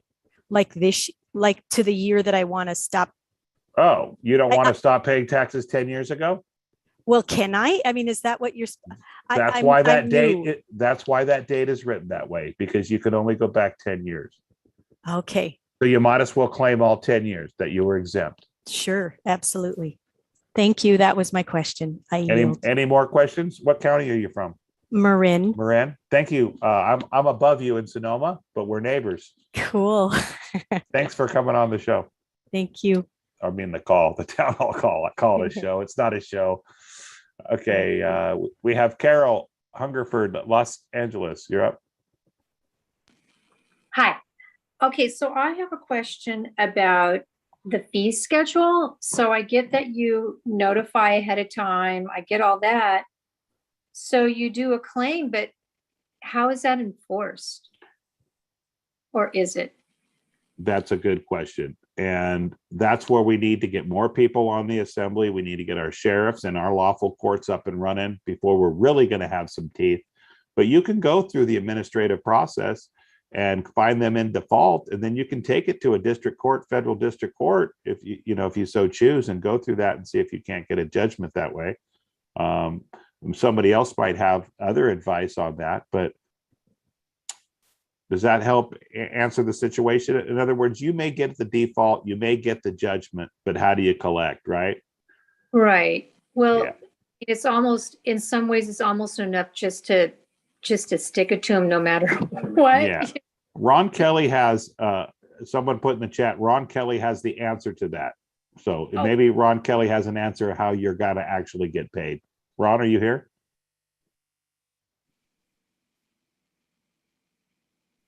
Ron, I don't know if he's on the call still.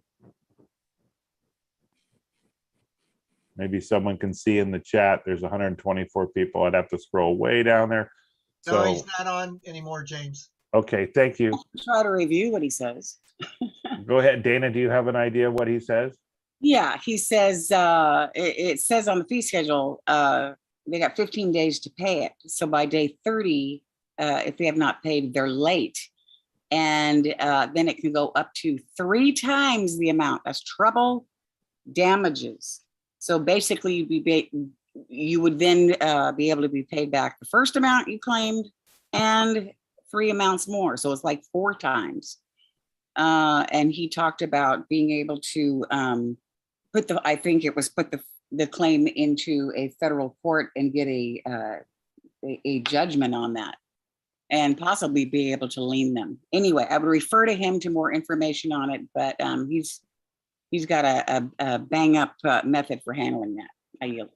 Okay, thank you, Dana. I want to point out that anytime you have a court case at your local level and they don't settle and you have to take it to the federal court, you get 3 times the damages automatically. It's because you didn't settle it before and you're bringing it to the federal court. They automatically start it right off the bat. It's 3 times the damages. So if you were, say you're suing somebody for $1 million, if you took it to federal court, it would automatically jump to $3 million.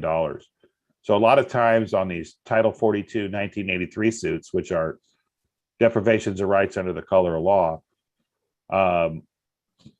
you will file a court case. And if you already had default judgment, in other words, you've given them 3 notices, they failed to respond on all those notices. Now silenced by acquiescence, they agreed to everything in that. Then you would ask the federal court, district court for summary judgment on that. And they probably grant you summary judgment because it wasn't contested in all your 3 affidavits of the documents that you sent to gain that evidence to be able to bring it into federal court. But it's expensive to do that, and it takes time and energy. Go ahead, Dana. Point of clarity, Ron had some really good info. I got in the habit of sending those 3 letters with the de facto notary jurat on it, sending the originals. He says, never send your originals.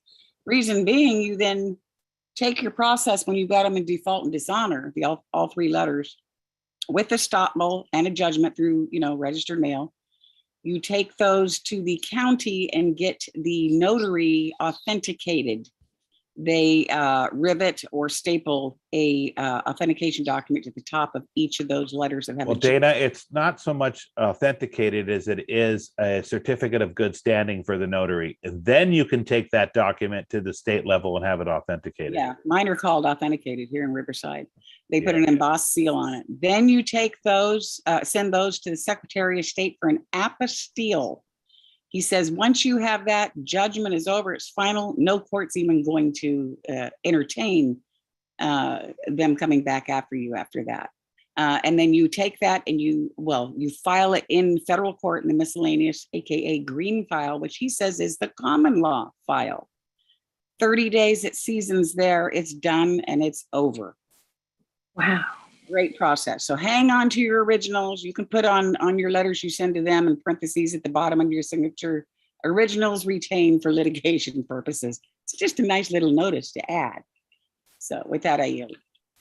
Yeah, Dana, you've been around here quite a while, and the firm book. We've mentioned the firm book, but I learned a whole thing about the firm book yesterday, and that a lot of this stuff, folks, is really advanced. In other words, when you hear some of this us talking about it, you're going to have to come a long way in your knowledge to understand why and what we're doing there, why we're using that and what we're doing.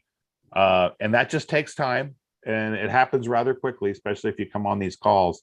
You'll start to gain that information. But that firm book information, Dana, is absolutely fabulous. I'd love to know what updates you got on that one. I have them. I haven't sitting here. I haven't used them. I'll tell you. Certified, one for registered, and you can pick them up at your post office for free. Just tell them I do a lot of registered and certified mail. I need a firm book, and they will give it to you. And every time you register mail, you give them the book. They'll bop the book with their date stamp bopper and all that, and you have it all in one place. It's kind of nice. But the administrative remedy is something definitely for sovereigns, a lawful way to do holding court through the mail privately, because we are on the private side as American state nationals. And when you can get a judgment on something, estoppel, and basically judgment, because they never, I've never seen them yet write back an affidavit rebutting point by point. The only thing that rebuts your affidavit is another affidavit rebutting point by point, signed by an individual under their full commercial liability under penalty of perjury, or yours stays on top. Now, I use the term affidavit. We actually do declarations in the form of an affidavit, because Anna says affidavits are for corporations. It's basically the exact same thing. You just change the word affidavit to declaration, and you're the declarant. But we need good classes on the administrative remedy, because you can handle all kinds of things like this. They don't answer. You let them know in your first letter, their silence equals acquiescence to whatever you say, that the bill never existed or that it's not due. It works great with credit card companies, that kind of a thing, and a great way to respond to them. But I never knew the final thing to do with it to get the judgment on it. And Ron clinched it for me with saying, authenticate that notary at the county level of your originals, apostille it at the Secretary of State, file it in the federal court in a miscellaneous green file, common law file, 30 days at seasons, and you got nothing higher. It is done. Yeah, well, after 30 days at seasons, you'd want to pull out certified copies out of that green file and then have them authenticated at the state court and ask. And then if you're going to have an apostille, you want to have it apostilled in a country that is outside the Hague Convention. They won't do it here in California anymore. What? They won't do it. The apostille is domestic. You want the domestic apostille. The authentication is a non-Hague country like Taiwan or something like that. California will no longer do those. Just California that I know of. Okay, so the firm book, Dana, the firm book, you pay 50 cents for registered mail and $1 to mail it. So $1.50 to mail a registered letter. What? I pay 6 cents for registered and certified mail, green card, return receipt, big, large envelope. Huh. Heavy. Well, the firm book, for using the firm book, you can get, it costs 50 cents to use the firm book. Oh, I see. Okay. Rather than the $9 or whatever it is. And you don't need a green card receipt. You don't need none of that stuff. All right. This, by the way, everyone, is lawful remedy for us on the private side. If you invoke the proper UPU, Universal Postal Union code, you can get your mail out like that, and no zip codes needed, nothing like that. I yield. Yeah, it just takes a little bit to learn why you're doing that. And you know, when I first started this, I didn't know how to do registered mail, certified mail. I had no idea the difference, but you will learn that. Don't expect it to come up right away and you're going to understand it all. Give yourself some credit for not knowing this and that it's going to take time. Don't be hard on yourself is what I'm trying to say. Herman on Marin, you're up. Oh, there. Can you hear me? Yep, 5 by 5. I wish I didn't have to take everybody's time, but it seems to be the only way to learn and to. Anyways, I'm going slowly through the motions of. I am ready. I filled my 1779. Is that or 1776? 1779 declaration of who you are. I've been receiving some EDD money from unemployment, and I decided to stop justifying my weeks. And suddenly I get a lump sum that it did not request. Michelle suggested sending them a letter and saying, I accept all gifts, not benefits, and then notifying the IRS as well. And I just wanted to check on the language of this letter, if you don't mind. It's very short. It says, this letter is to inform you and to state that I accept all gifts received, not benefits, from the EDD, Employment Development Department. Please see attached records. And I'm attaching a photocopy of my screenshot of the deposits that were made. The gifts were received through the Bank of America debit card, yada, yada, as part of the unemployment insurance program. Does that sound right so far? Yeah, sure. Okay. And then you want to definitely make sure you circle each one and point out and that they were accepted as a gift. And like when I got a check once from the feds, and I accepted as a gift. I wrote across it on the, thanks for the gift. I took photocopies of it front and back, and then I made a letter, and I wrote a letter just similar to what you just said, and I sent it to the IRS registered mail. Okay. With the photocopy of all the, like you would do a photocopy of your screenshot, right? And you would send that with them with it circled, pointing them all out, kind of thing, make it like a true bill and point it out. Fantastic. Yeah. So I have one more question. Would this have to be sent to a person, to an employee, or just Employment Development Department to their main office? If you know who the head of the Employment Development Department it is, and you might be able to go online and look that up, you could probably go on Dun and Bradstreet and look that up, or the Secretary of State where that business might be registered, it's corporation, and you'll find the owner's name and you can say, in care of that person's name, who sometimes acts as the administrator for the EDD, whatever their title is. Okay. That's how you would make that, okay? Perfect. I have one more question regarding, and I did take the Sign in America course. I'm still wrapping my head around this whole thing, so I'm not ready to take any action on that. But I had heard that receiving a bill and writing approved across the front, and then sending it back would be a way of getting them to get that money from your trust. Is there like a place where I could go to see how this is done, or somebody's, like a screen capture of that envelope, what that would look like, or is that not how it works? Does anybody have any information on that they want to share in the chat? I know that if you go talk to somebody who has done the Sign in America program, and as I know, I just heard tonight that it just started back up.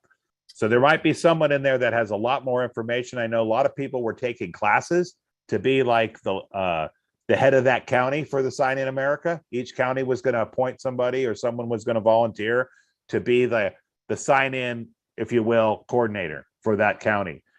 Maybe there's someone on the call here that has taken that class and could give information. I didn't take that class, just to let you know, so I don't have any information on that. I've done a lot of other processes before I ever met Anna, and different things throughout my life. And when I came to Anna, I did her paperwork, and you learn things along the way. I'm just saying that there is advanced things that you can do, but you have to get the basics down first before you'll even could walk into an advanced class and start to hear what they're talking about. You think you're confused now, walk into an advanced class that I was just on one a couple nights ago. And believe me, if you walked in there first time, you would not have a clue what they're talking about. So it takes a little bit to get over the hump, if you will, and then it starts to flow. Great. Thank you, James, and thank you all. Thank you. Thank you for your participation. We really appreciate it. Without you, we wouldn't all be here, right? Excellent. Right. Thank you. Gar Bailey, Santa Contra Costa County, Contra Costa, blah, blah, blah. Go ahead. Yeah, I just wanted to kind of relate a story and then maybe a couple questions. I don't know if anybody remembers last week or if it was on here, I was looking at driving around and trying to get a cop to pull me over in Florida. Well, it happened in Texas, and they gave me a ticket, and so I've written across it that offered contract is not accepted. While traveling in a private automobile doing private business, you operate under the title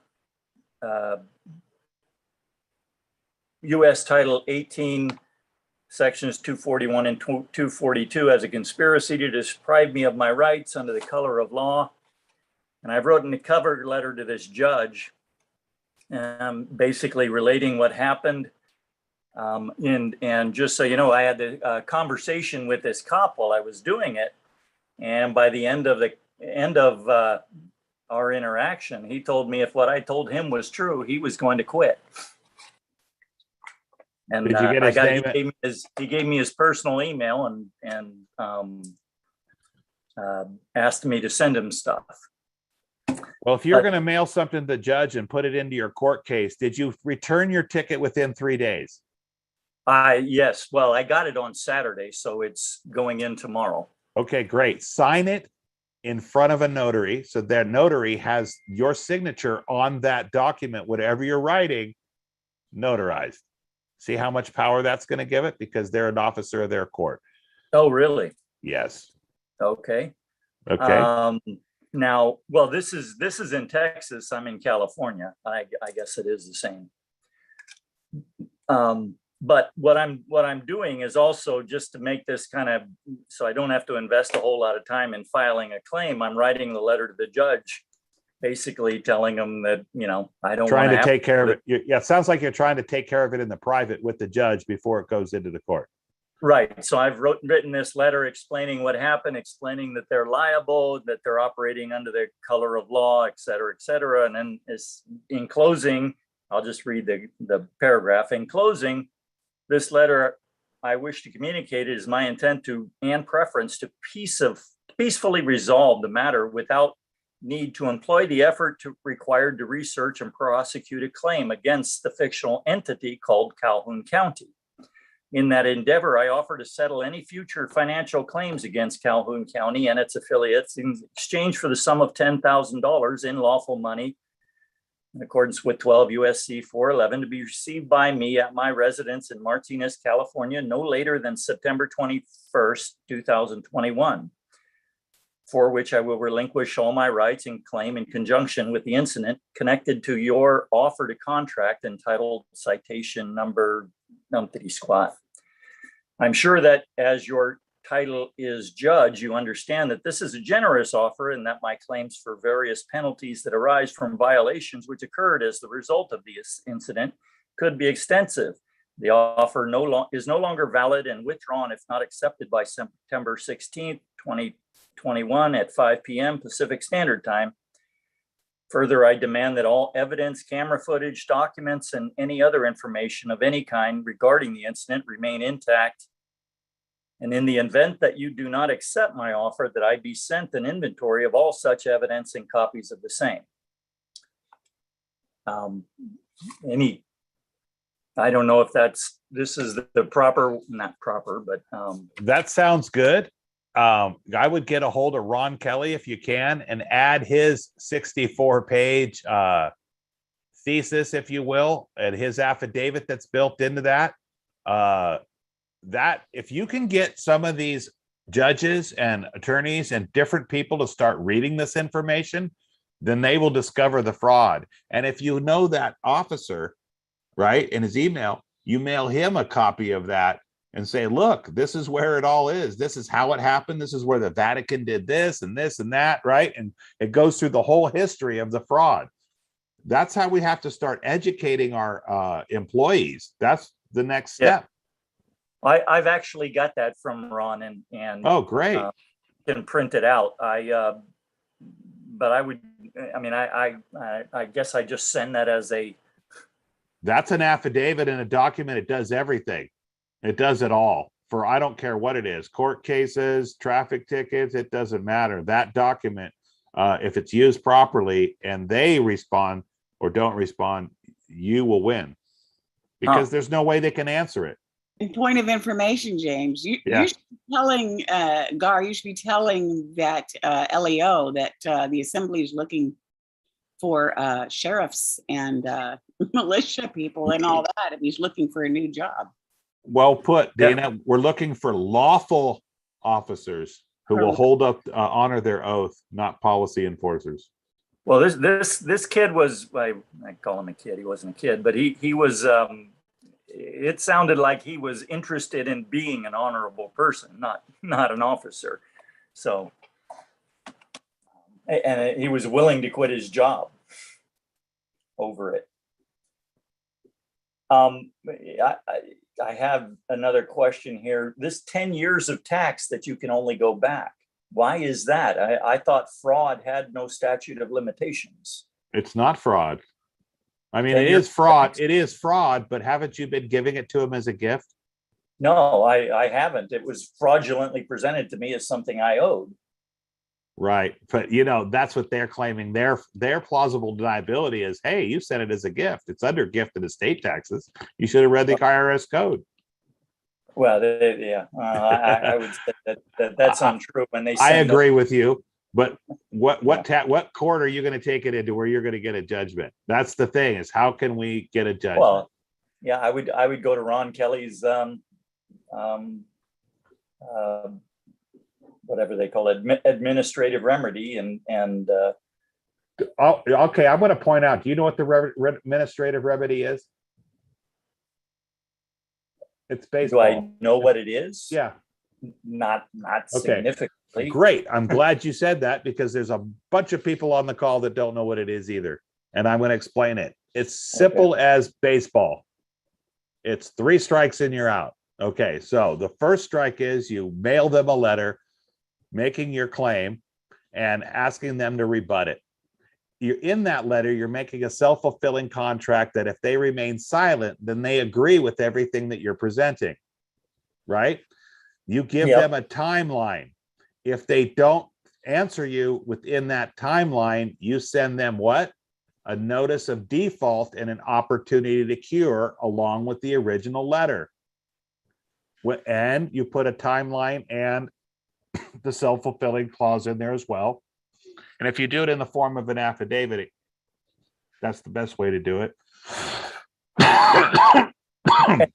Because an unrebutted affidavit stands as truth in law. Okay, so that's the middle part. The third strike is when they don't answer the second one, you send a final notice of default. Now you have 3 pieces of evidence where they remain silent. And then you can take it into any court and ask for summary judgment because they remain silent. Now, that's kind of like asking the question 3 times in court. Exactamundo. And don't you think 3 pieces of evidence is stronger than nothing? Or 1 or 2? And the other thing is you're going to sign that document in front of a notary under the penalty of perjury. That's what makes an affidavit so strong. And did you know that only men and women can answer affidavits? No corporation can ever answer it because only men and women use affidavits.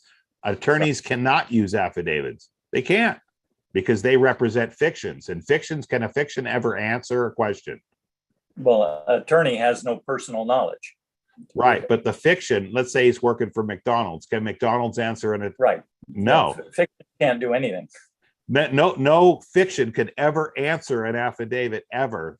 So that's how you win. Yeah, I've actually used affidavits against the city in Florida, and what did you have success? Like yeah. Come again. Sorry.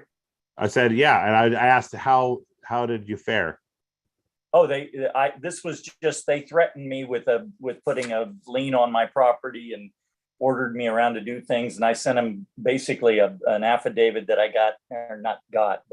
made up my own based on Alphonse Fagiolo's. Oh, great. That's perfect. Information, just telling them they have no authority over me. And I did my own history of just back to, for this country, back to the Declaration of Independence, proving that they had no authority over natural men and women. Yeah, I asked this question. Never did anything. They've stopped, and I'm still going to be going back and filing a claim against them, and try and force them into to teaching their employees because they're negligent in not teaching them that they don't have any authority over natural men and women. They do not. So people go, what? And I said, when did George Washington, what license plate did he have on the back of his horse? How much taxes does he pay on his property? Taxes were never supposed to be applied on the American people. No way, no how. Yeah, even the 16th Amendment doesn't say that they do. They are. Right. Point Okay. of information, James. Yeah, go ahead, John.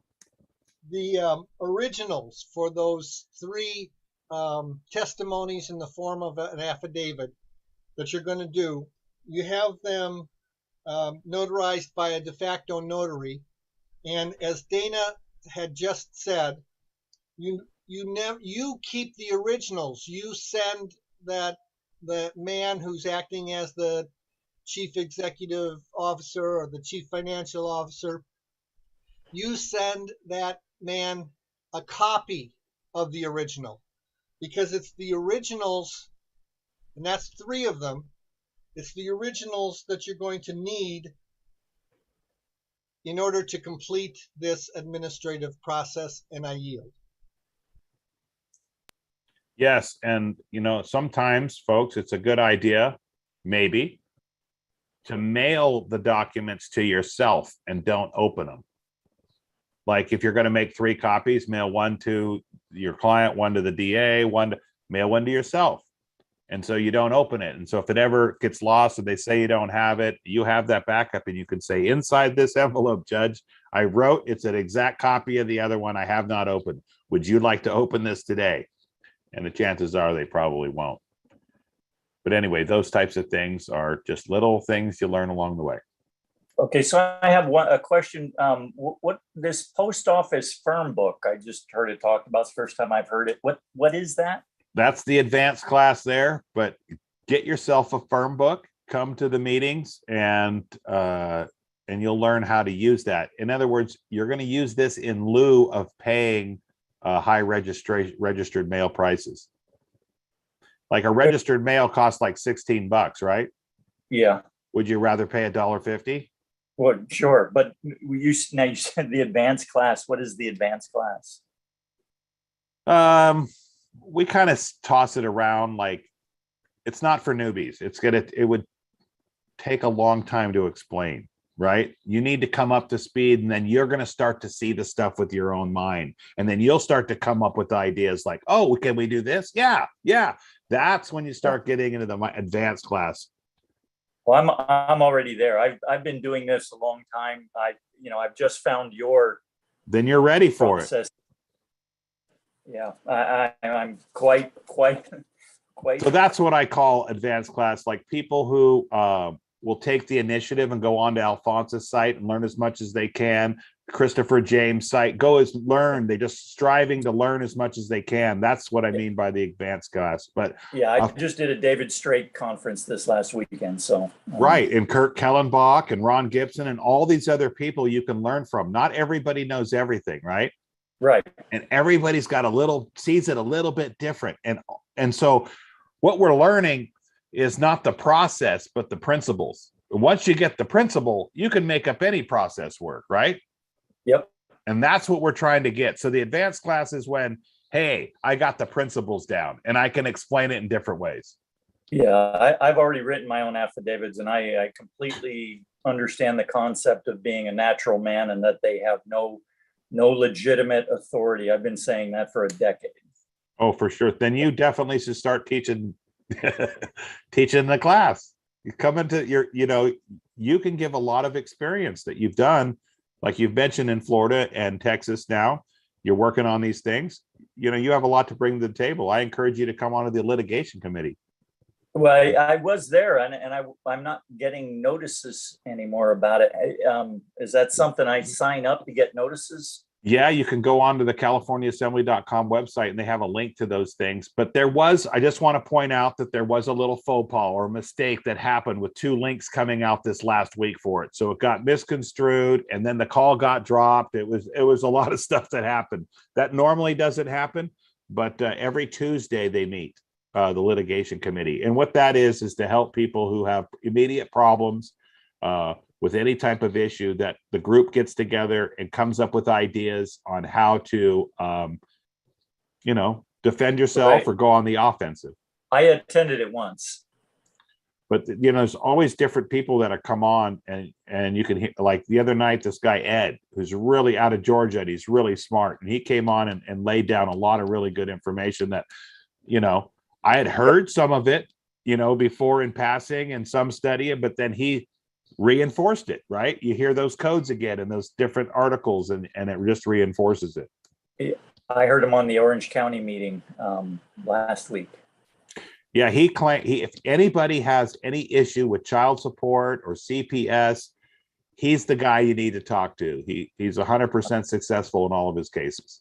Oh, I heard him talk about buying a piece of property with gold. Yeah, wasn't that great? Yeah, and I'm buying one down in Florida right now, so I'm trying to figure out. Did you catch everything that he did at closing? No, I heard I actually asked the question on the chat, but I don't know how to go back and see if it was ever responded to. Well, he's on did you hear that I'm on Telegram, or were you on the Telegram channels that he has? No. He's got one on Telegram. Let me see if I can't find it. It's either Telegram or Skype.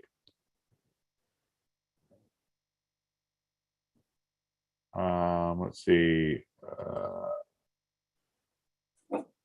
I don't see it on Telegram off the top of my head. I have so many people there. Skype channel. Let's see. Where's the Skype? Oh my gosh. I'm not the most computer literate people, folks. Just bear with me here. I can do other things. Yeah, but it's all this, boy. It's called, let me see here. It's called,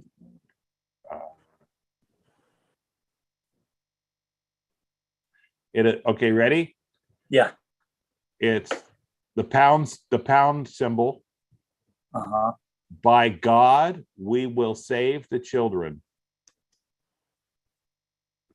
BYGOD, we will save the children. And that's on Skype. And then there's one called Ed's Talk. And that's on Skype too? And that's on Skype. And so that one by the children is a bunch of people are getting together, and a lot of people on the assembly are in these calls as well.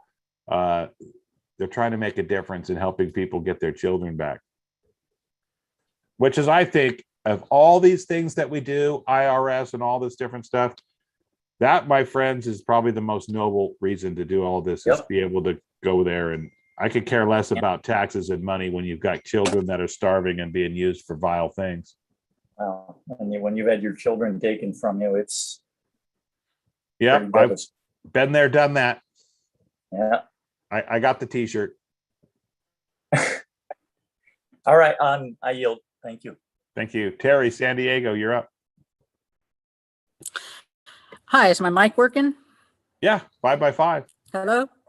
Yeah. Oh, okay, great. It wasn't working earlier. I guess you kind of answered some of these about these checks. Well, what I was going to ask is I went to Huntington Beach a little while back, and I used a toll road on the way back, and absolutely forgot and never went onto the website or any of that. And so I just went out looking at my mail to see if I got a ticket, which I do not yet anyway. I found a DMV thing that I owe money, which I don't, because I was paid and I have the receipt.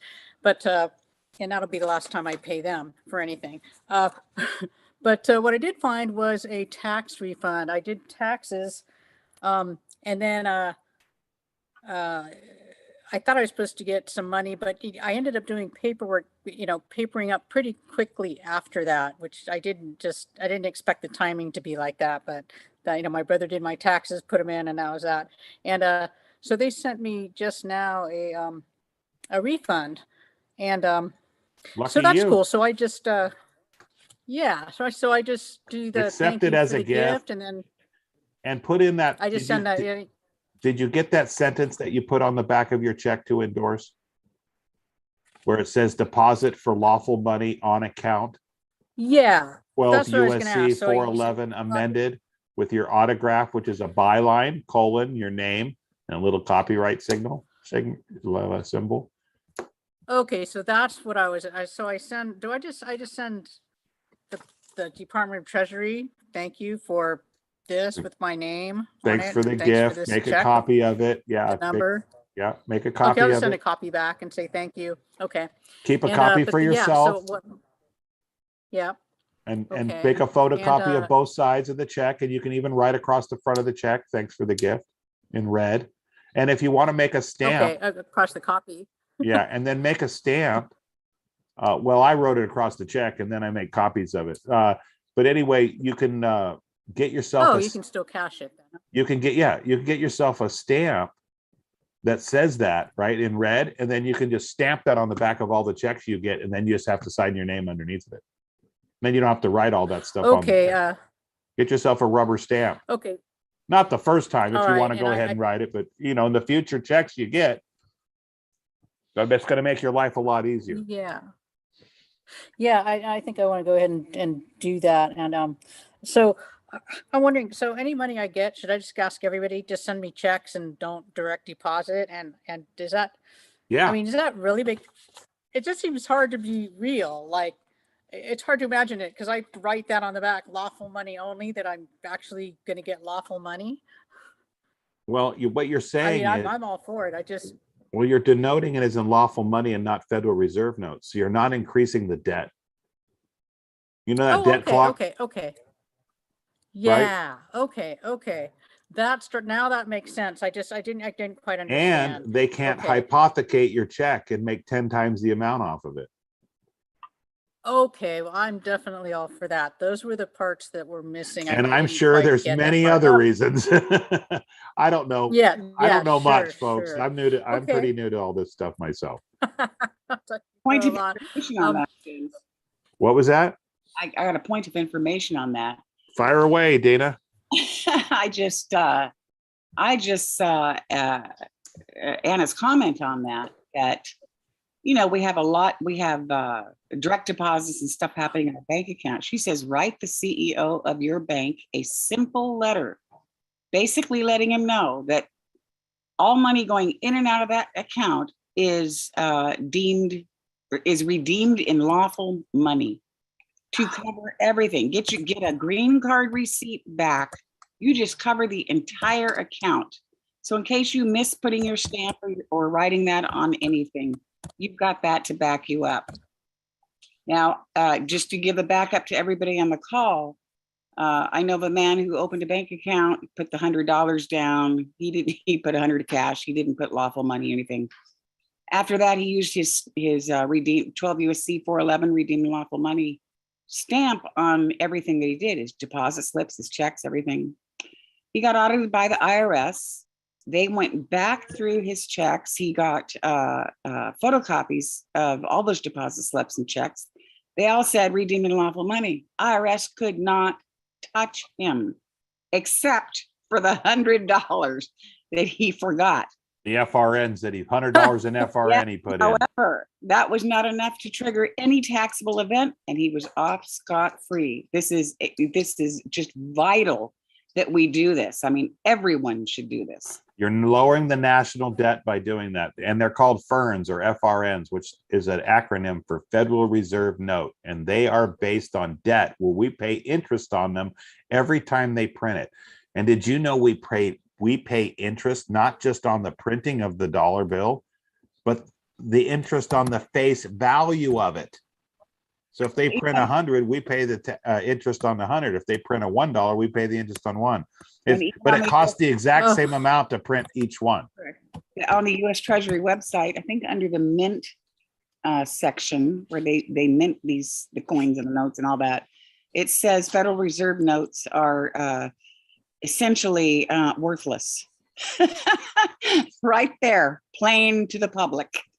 So, but if you do that letter, it will cover you for everything, and make sure you get the green card back. And they've been noticed basically, because you're basically giving the order as the lawful sovereign. You don't have to ask, you just notice them politely, notice them, put your by signature, Put the account name and account number and what it's regarding. And I would even include, I'm working on mine right now. And I said, or any other accounts now existing or hereinafter opened under the same account name. It is redeemed in lawful money that's going in or exiting that account, period. I yield.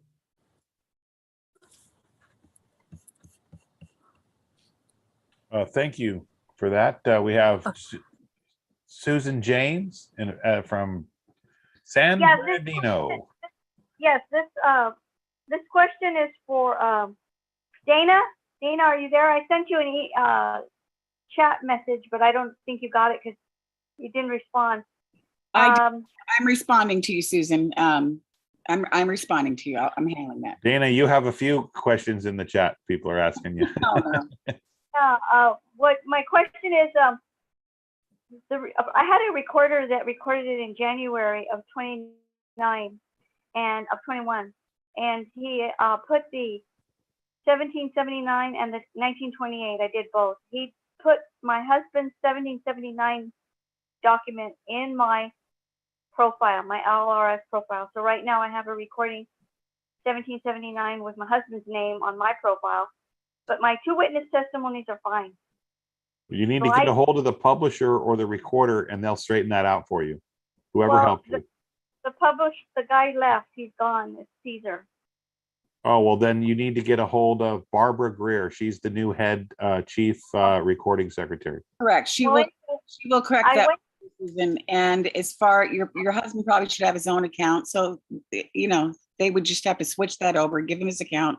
I assume he would want to get a credential card to go with that, and he may need his own. We already got our credential cards because we redid everything again with Michelle. Oh, okay. Michelle redid my whole 928 because a lot of things were messed up. Correct. I personally like to do a 1779 as well as a 928 because it's a good basic status declaration document. It can't hurt. It's an all-in-one type of thing that you could use for sending to agencies or put in court and this and that. Right. I was told that the 1779, the 1928 took precedence over 1779. So don't worry about the 1779. Now, is that incorrect? No, you don't have to worry about it. But personally, I like to do the 1779 as well as the 928 because it is a good basic status correction declaration document for use for sending to certain agencies. If you don't want to send all the 928, 928 is very detailed.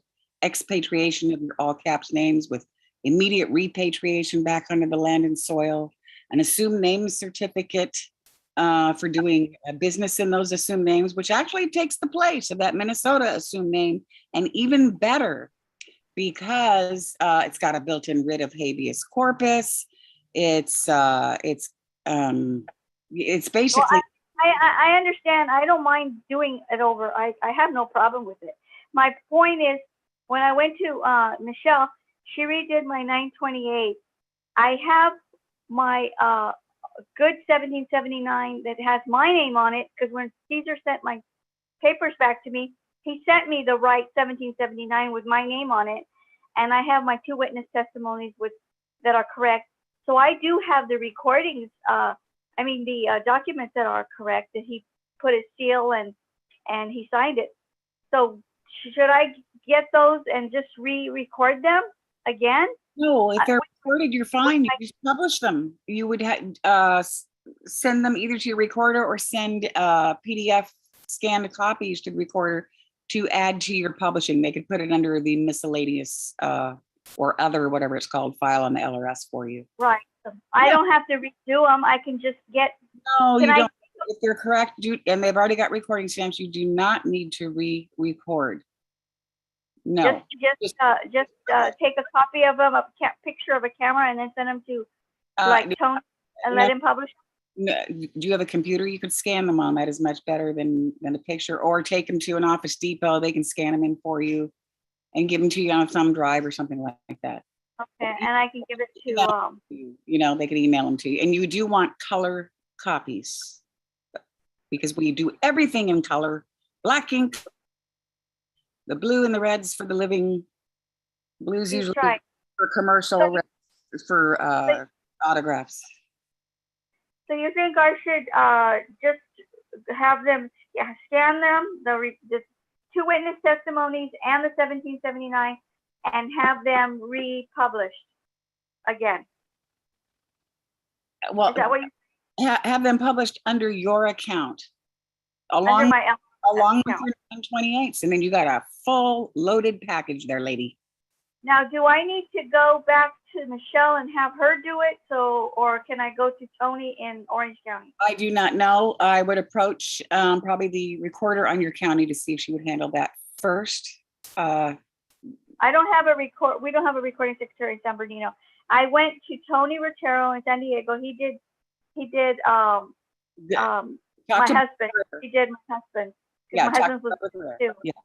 Okay. So go to Tony then and have him do mine, or go to back to Michelle. She did my 928 over again. You don't. She did them over again, and they're already published. I mean, they're already recorded. They're already recorded. They're already published. Yeah. And she just gave them to me this Sunday at Ellen's ranch. She just gave them to me. Okay. Well, I would think maybe she has access to publishing for you. She probably would need to upload the other ones as well. And that's where I would approach first. Okay, so I'll give them to her, and I'll tell her I want to put them and publish my 1779 and my two witness testimonies. Just request it. Yeah, that's your option to do that. Okay. All right. Will I have to pay more publishing fees then? I guess so. If you've never published the 1779, not with Michelle. Okay. If you have published your 1779 and there was something wrong that a recorder told you, you can request to have an exemption on having to repay that again. However, everything's automated now. Different entities are collecting the monies on that. So you would have to ask her how to do that. Oh, okay. And even you can approach them for an exemption on it. In your case, where they're correcting something where that it's not your error if it was a recorder's error. Okay. Yeah, I did do that, but I think Michelle says that the exemptions weren't valid yet, or they weren't working yet. I don't know what she said. Something about they're not doing them yet. Right. Well, it's because it's been compartmentalized with different segments, where you got to pay to upload and it just happens automatically. You may have to approach whoever does the publishing.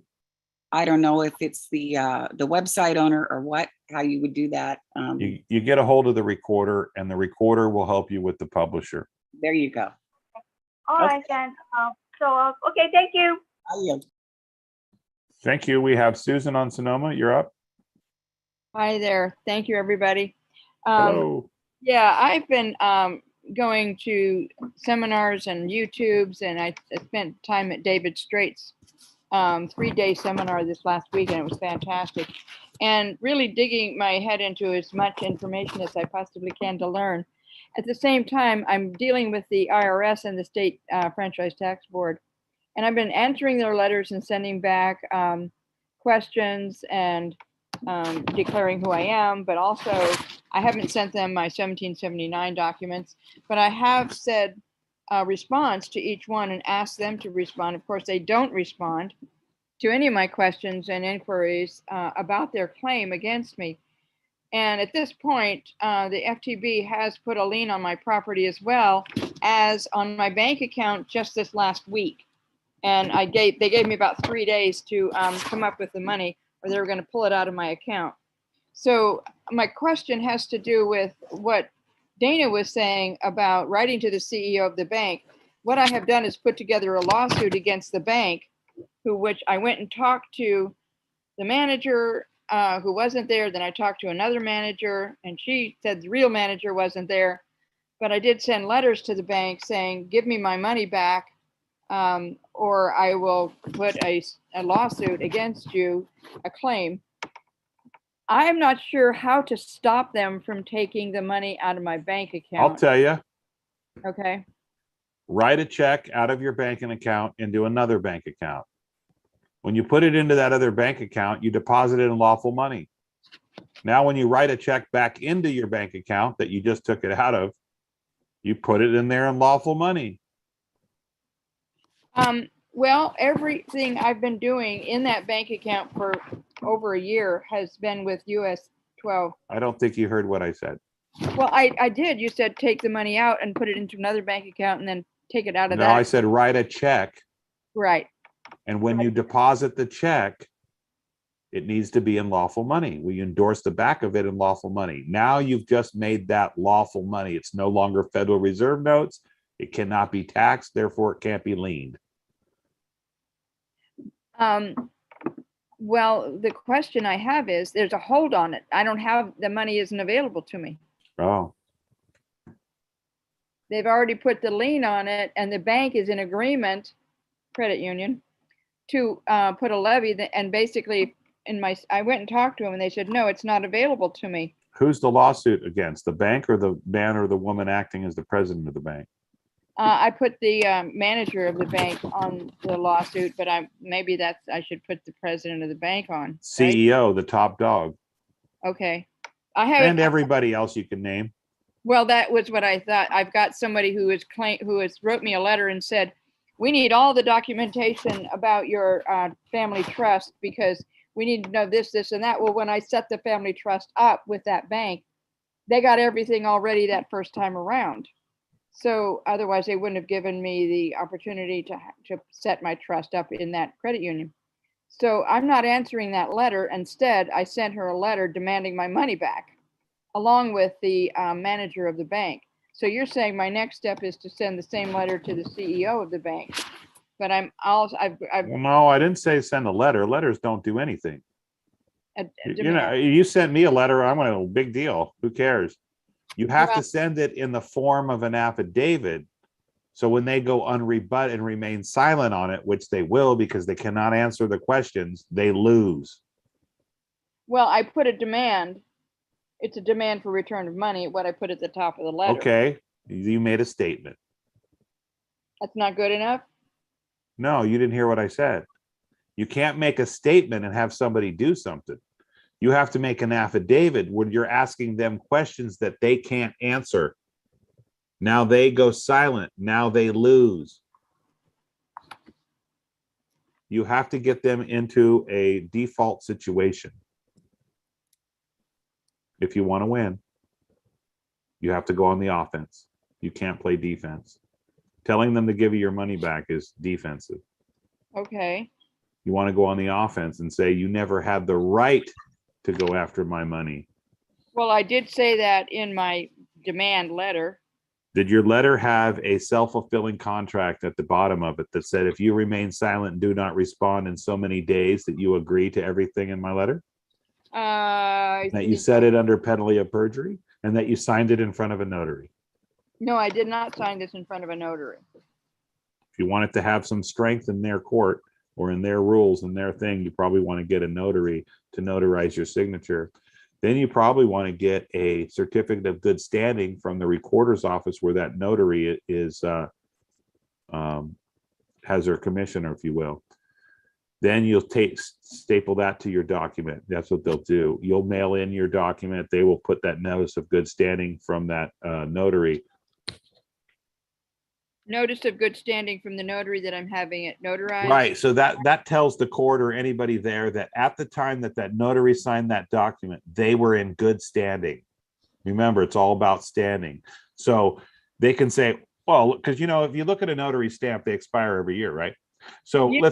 Let's say you got it done in August and their stamp expires in September. You walk into court in November and they go, oh, the stamp's no good. And you're going, but it was at the time. And they're going to go, yeah, really? How? So that's why you have the certificate of good standing that shows that at the time their signature was valid. Where do you get a certificate of standing? Don't they write that on the notary? Usually it says my notary expires. No. That you get from the recorder's office. What county are you in? Sonoma. Then you go to Sonoma County Recorder's office. Okay. And they do it all. You can mail it in. They'll do it all, for you. You don't have to walk in there. You can mail it in, or you can walk in and have it done. Well, and they're not that expensive. Well, they're only giving me 10 days from today to get all of this done. You'll have that. You can have that in one day. Okay. You can get that notary good standing, on your document. What you do, you get your document, you're going to have the notary sign it, right? And then you're going to send that or walk into the recorder's office and have them staple a certificate of good standing onto that document for that notary. These are just some of the tricks that give it a little bit more standing and weight so they can't deny it. Remember, it's all about presumptions and assumptions. You're trying to defeat their presumptions and assumptions. In other words, they're saying you're a U.S. citizen, you owe a debt, you're this, you're that, and they assume all that stuff, and you have no idea what they're assuming against you. So you want to deny those things, and that's the 12 presumptions of court. The 12 things that they are presuming against you. You want to, in your letter or in your affidavit of facts or whatever, you want to deny those 12 presumptions. Okay. Especially if it's in defense situation. That's the letter that I write to the CEO and everybody else on the planet that's there. And you hold him liable. You're going to write to the man or woman who sometimes acts as CEO, and you're going to hold them liable in their private and unlimited capacity. Okay. Or their private and commercial unlimited capacity, or however you want. But what I just said means you're going after the man in the all caps, and you're also going after the real man, or his fiction and the man. So whatever one he tries to hide behind, you're making note of it.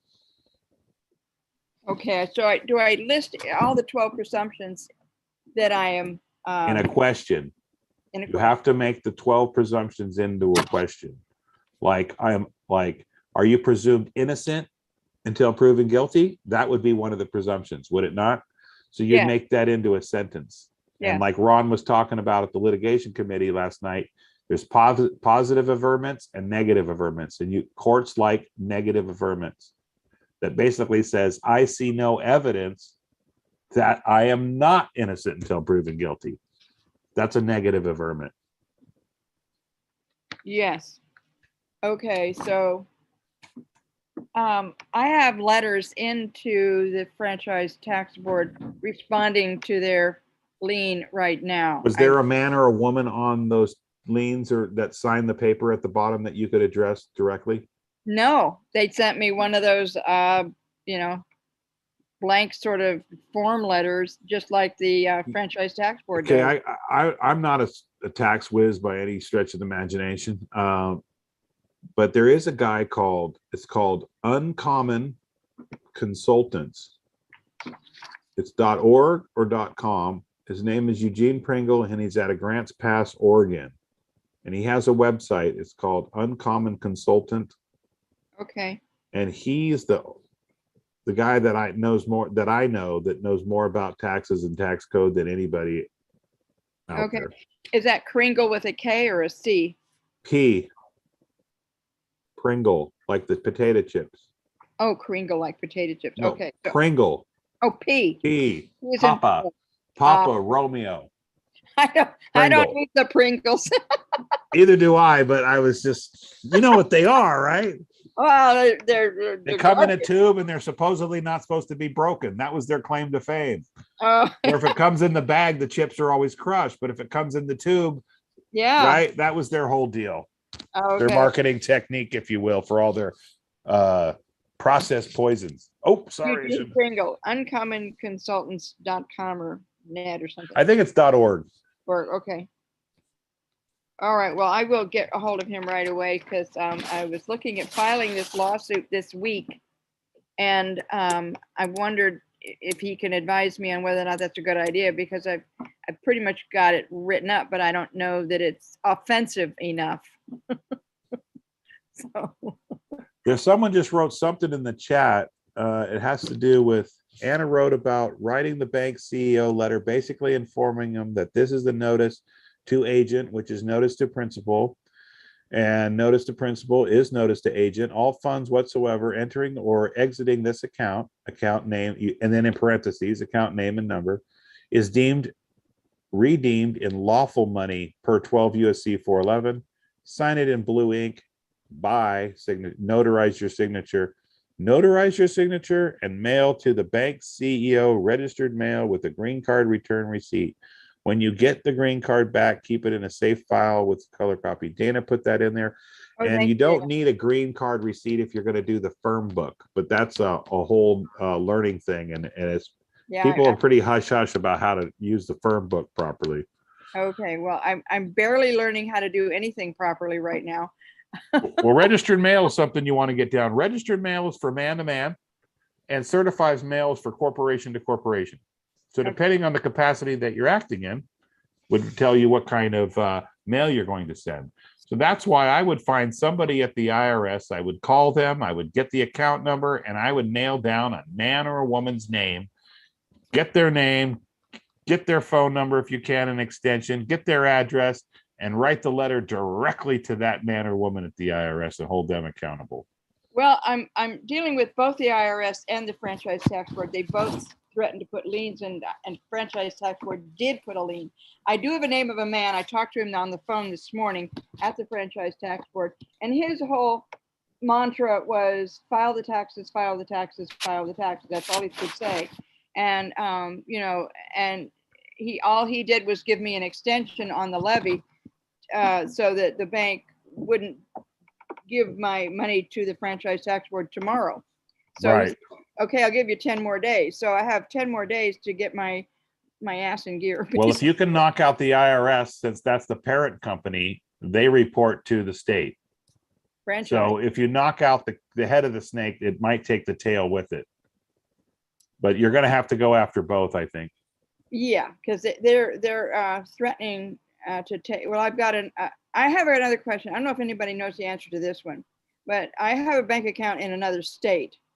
And someone said to me, the Franchise Tax Board may not be able to get into another state's bank account. Do you know anything? That's horse hockey. Horse hockey, okay. You know why? Because isn't your Social Security attached to all of them? Yeah, okay. So they're not going to be able to find that? Mm-hmm. Oh, okay. Now, is it a business account or a personal account? The one here in Sonoma County is a family trust account. And the one in Florida is just a regular account. I find that, I don't know, just with my situation with the business account, you have less intrusions with the IRS. Can they come after money in my business account? Apparently, I know people, I've heard of people that they have, but just recently, actually, I heard of a guy saying they took money out of his account with no warning. See, they're here to rob and steal from us, folks. They're bankrupt and they need, and so that's what's going on. So if you can get your money out of the banks and into assets, and as you just found out, a trust don't help you.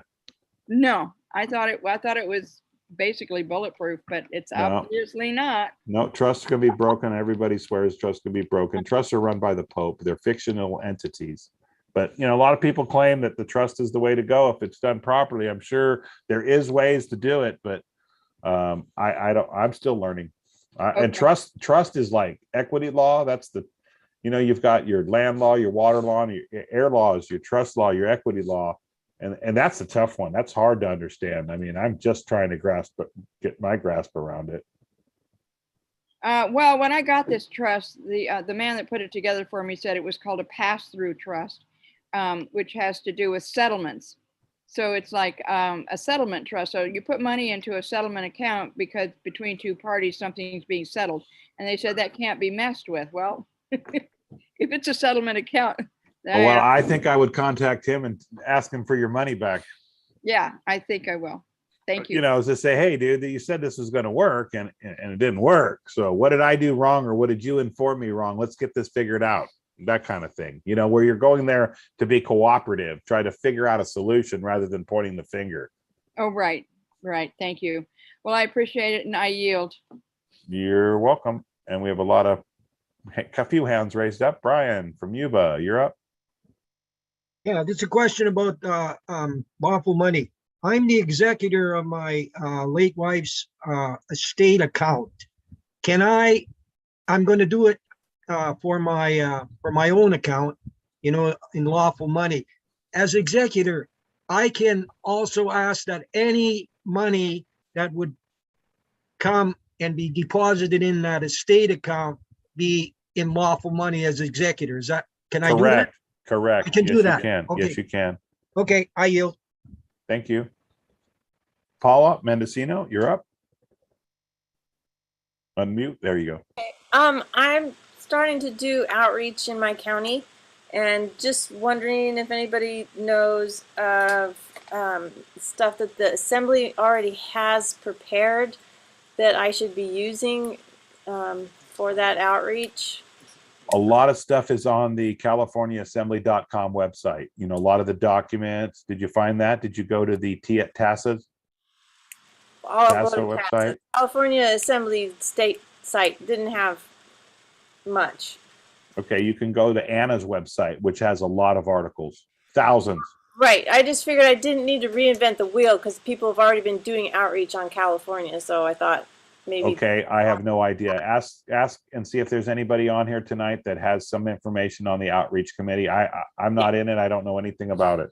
Cool. Yeah, that's all. I just wanted to put that question out there for the general, see if anybody responds. That's it. But I just want to say, since this thing started, we've all been trying to come up with ways to do outreach, how to do it, what works, what doesn't, and it's right now it's a big learning process. You know, I would love, wouldn't it be really cool if someone had the time and the energy and the effort to put together a binder, you know, start to finish in the binder, start here, next step, you know, 1779s, 928s. And this is how you do registered mail. This is how you do this. This is how you do that. And just walk it through all the way through step by step.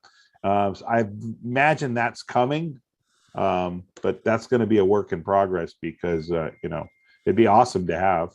There is a document that kind of has a flow chart that's huge and yeah, goes through all that. There is.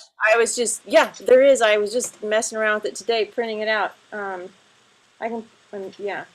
Anyways, to get ready, because my outreach is sitting at a farmer's market at a table. So I've been just trying to figure out what's what I've discovered, the best way to get outreach is to actually talk to people. You can send them stuff people don't read. Yeah, it's out where I'm talking to people.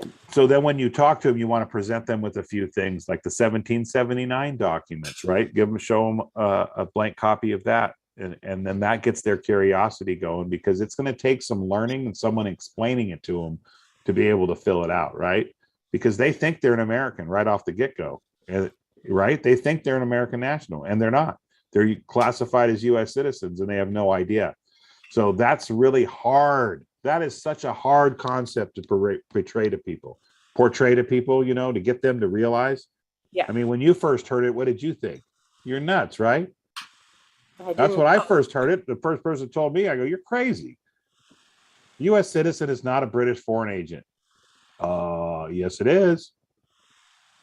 So once you dig in there and start doing the research, is there one place to go to find it all?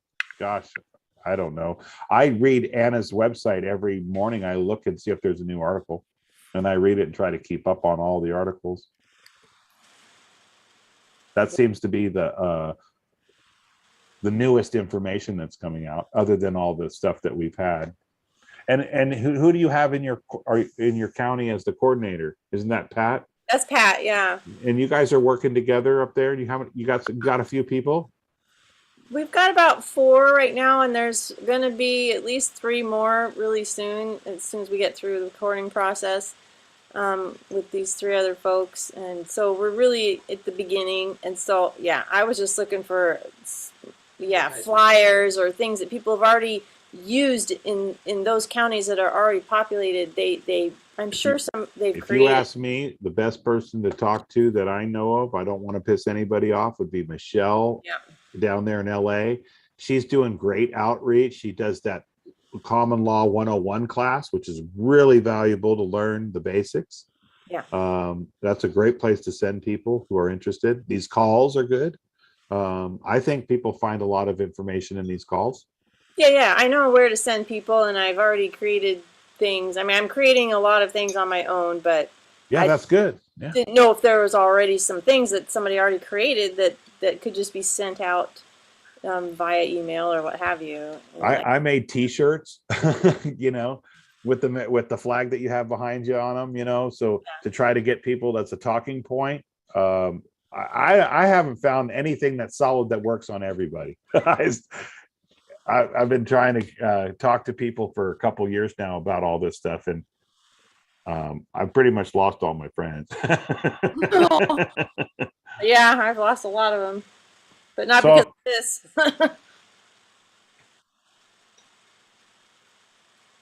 Okay. Okay, I think that's it, and I yield. Thank you. Okay, we're gonna go with Susan James. Yeah. You know, to get back to this, redeeming your lawful money. I know, Dana, you said that this, if you write a letter to the CEO and say all money coming in and out, how about direct deposits? Does that cover direct deposits too? Yeah. No, yeah. If you write a letter to the bank or you have it on your what's that called? The signature card, Dana? Go ahead. Well, yeah, signatory cannot necessarily be account holder, but you are the signature card, Dana. Yeah, but Anna wrote about doing the bank letter. She used the word funds, all funds entering or exiting this account. That's the terminology she used. So that's why I put that. So that would cover the automatic deposits? Yeah. Those are funds. Okay, so another thing is, do you think you should get most of your money out of the bank before you do this? Because now you're saying that banks shouldn't be trusted? They have no problem with it. I have big purple stamps that I stamp all over my deposit slips. The tellers look at it and they don't say anything. You're the principal. You're the sovereign. You're the one who tells them what to do politely, but you tell them what to do. They have no say about it. This is all lawful. Nothing we do is not lawful. I go by the law. I don't want to break the law. None of you would we recommend you break the law. Positive law, not the color of law, colored like law, but not real positive law is lawful. You just tell them how to handle your account. You don't have to pull your money out. Not at all. Well, Dana, I was saying that if you haven't put it in there in lawful money and you haven't done your signature card update and you haven't written the bank a CEO a letter claiming all the funds to be put in lawful money, then it's not in your account in lawful money. So to get it in lawful money, you could simply pull it out and write a check for it going back in. And when it goes back in, you have all those other things in place. So now it is in your account in lawful money. I see what you're saying. I should out and ask reversion. I don't know that you could ask reversion. You could try. You could say since inception of opening this account. No, I was saying take it out, write it into your savings account, and then transfer it back in with a check out of your savings account into your checking account. And when you endorse it, you endorse it in lawful money. Bearing accounts, and I have a trust account where I'm a signatory, but I'm not the legal owner. I operate as a manager, so I'm a signatory in a card. So, I'm a signatory, but not necessarily the owner of the account. So, how I do that I have to have the authority. I have to be authorized by the principals to do that, which I am, but I have to claim that. That's something extra I would do on that particular account. So what is the answer? The answer for what? Should I take my money out and then redeposit it as lawful money? Susan, we gave you a couple different things you can do. Those decisions have to be yours, but think about them very clearly and think about what the process is of what you're trying to say. Do you want that money in your account in lawful money, or do you want it in Federal Reserve notes? Okay. What do you want? That's your question. Then you're going to have to figure out a way to get it into lawful money. Definitely start by writing the letter to the bank. Definitely try to upgrade your signature card. Definitely every check from now on, or every direct deposit that you get, you need to do some kind of statement so that it is going into your account in lawful money. If you don't, it will be put in there in Federal Reserve notes. Even though they look exactly the same on the computer screen as they do anywhere else. You cannot tell the difference. All right. Okie dokie. That's it. I yield. Okay. Princess on Monterey.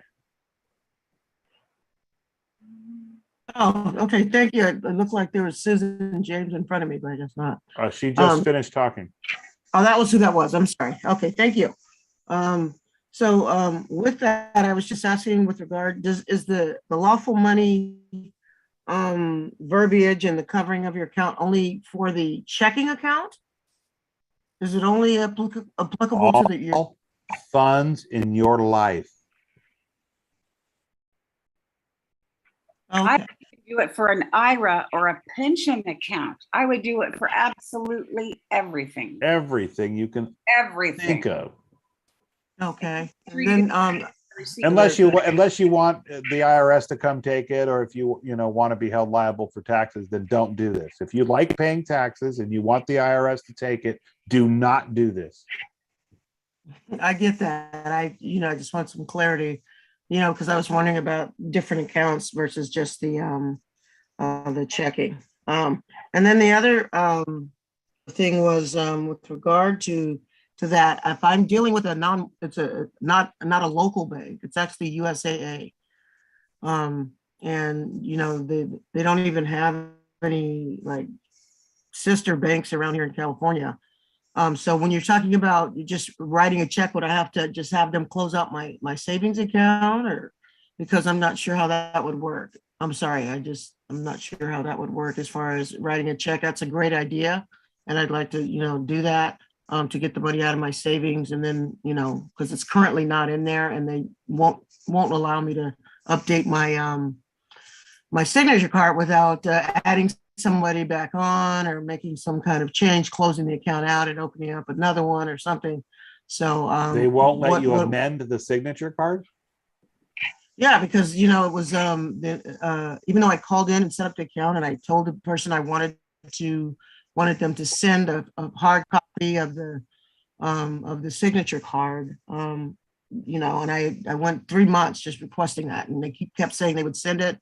I finally got something in the mail, but it still said it had something there where it would, signatures already on file or some notation on it, which wouldn't allow me to actually amend it or update it. So that's why I'm asking this. I think I'm going to have to just take them with my well, when you originally opened that bank account, they ask you to fill out a signature card at the very beginning. No, Yeah. And then what I told her, because I knew that I wanted a paper card so that I could sign it all, so I could sign it appropriately.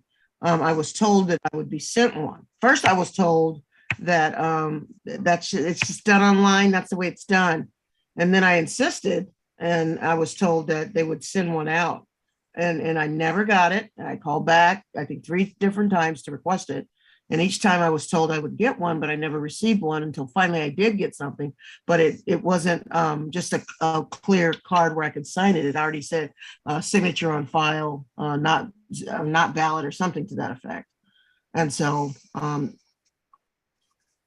that's what happened.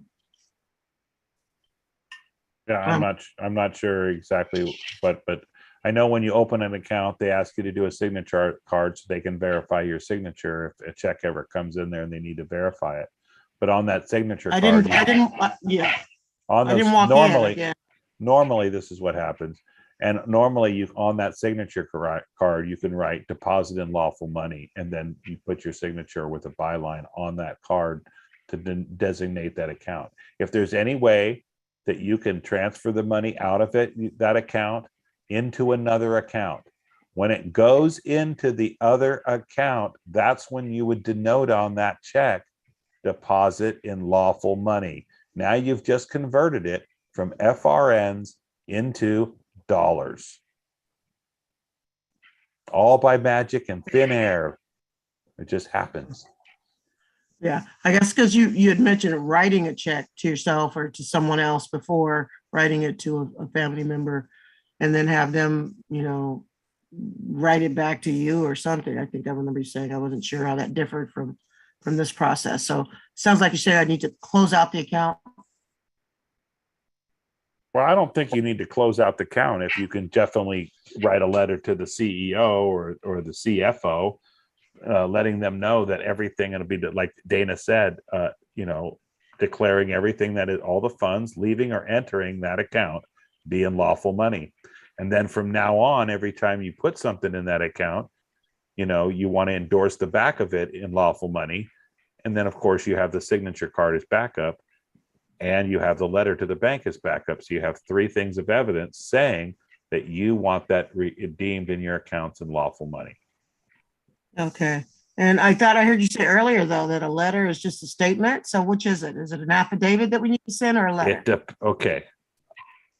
A letter becomes an affidavit when it has certain things on it, right? Like under penalty of perjury, that you have a time limit, that you want these questions answered, that you're declaring if they don't answer that they agree. That's what makes it an affidavit. It looks exactly like any old letter. It's the wording that creates it, and that you're signing it under a notary under penalty of perjury, that you're willing to go to jail if you're lying. Gotcha. So that makes that letter pretty powerful, doesn't it? Yeah, I got you now. I just didn't, because I heard just a letter, and so. Because risk is a measure of credibility. So you're putting a lot of risk by putting, saying that you're willing to go to jail if you're lying. That's putting something up. That's putting your freedom on the line. Yeah. What's the other guy on the other side putting up? Nothing but a lot of hot air. Right. And then I just wanted to follow up also, and just really quickly. I'm coming up on 30 days for the affidavit of declaration of affidavit as a declaration to my employment. But because I put it in preemptively, someone just suggested that there was no need to do a notice of default, or it was only in the event that they dishonored well, what you would do, like you would send a letter first informing them that you're making a claim, your affidavit of status and your facts, and you're making a notice of liability. If they haven't harmed you yet and there hasn't been a cause of action, then would be the letter would be a notice of liability, which basically says, if you guys are going to break the law, you're going to be held liable. Okay. And I've already told you how much it's going to cost, and I've already told you. Can you repeat that, James? You broke up. Oh, I said you would file a notice of liability, which says if you break the law, I'm putting you on notice that if you break the law, you will be held liable. That's what the notice of liability is, because they haven't caused a cause of action. They haven't done anything wrong to you yet, but you have it feeling that they might. So you put in an affidavit of status, an affidavit of fact, and a notice of liability saying, if you break the law, I will hold you accountable. You're just giving them notice. It's all about noticing. So that's all it's about. Yeah. Okay. I got that. And that's true. And I did that, and I did it before I had to even go back to work. So that's done. My question specifically was, now that is done, I think that's what you're saying, but now you just got to wait for them you got to wait for them to strike. Not, like strike like a snake. They haven't done anything wrong to you yet. Now they probably won't, because you've got them, got them by the rights with that notice of liability. You think they're going to break the law and come out and do whatever they're going to do now? No, I actually got a call from the director of HR, and she was, oh, great. You said, I got the letter from your attorney, and I was like, I didn't say anything. I just laughed, you go, yeah, isn't that counsel smart? Is that what you said? No, I didn't even say anything, because she actually called while I was working, so I didn't even engage.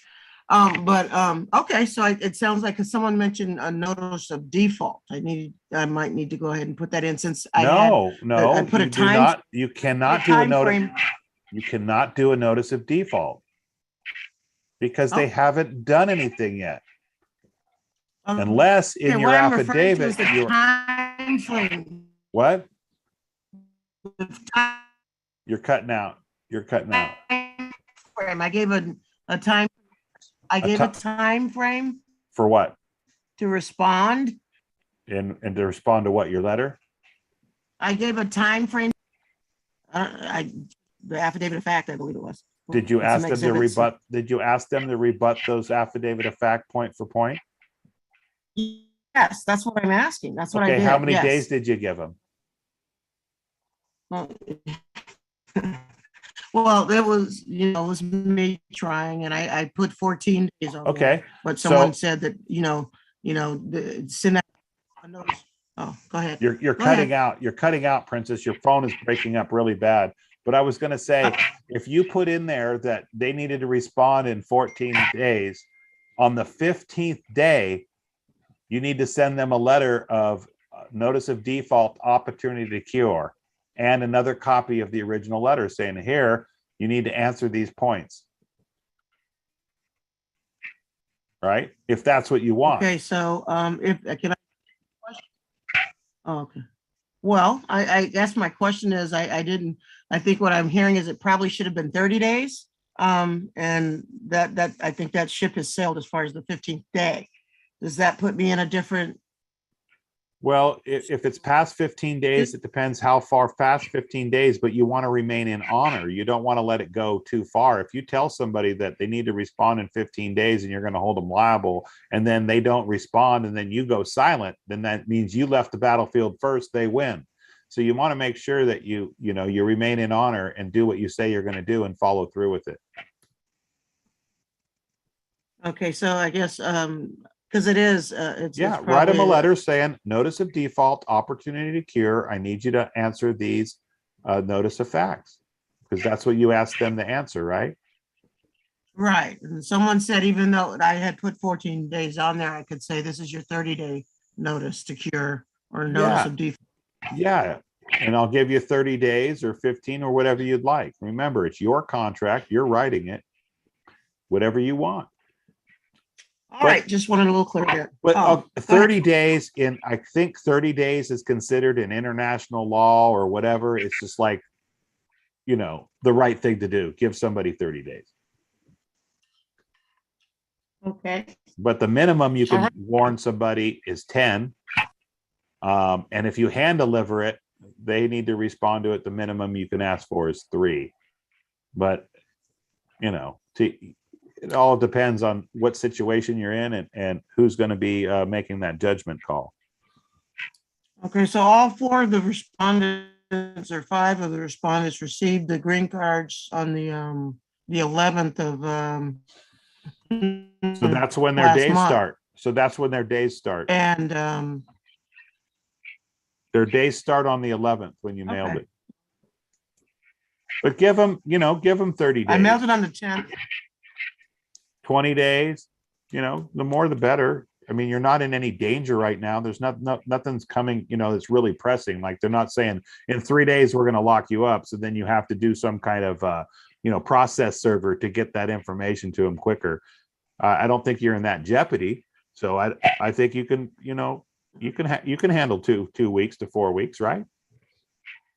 Is it pressing? Yeah, I just was saying because I put 14 days and I did not, I did not respond in that time frame to something else. That's what my main concern was and my question. Well, now the next letter you can write, you could say, hey, here's your notice of opportunity to cure and notice of default, opportunity to cure. However, I misspoke. You can say that you are correcting the record. You made a mistake. You intentionally meant to write 30 days and not 14. You can change it up. Okay, that's what I'll do then. All right. And then you follow up with the final default, you give them 30 days, right? In the final, just make it honorable. How about this, Princess? What would you want to be done with you? Would you want 10 days or 20 days or 15, or would you want 30?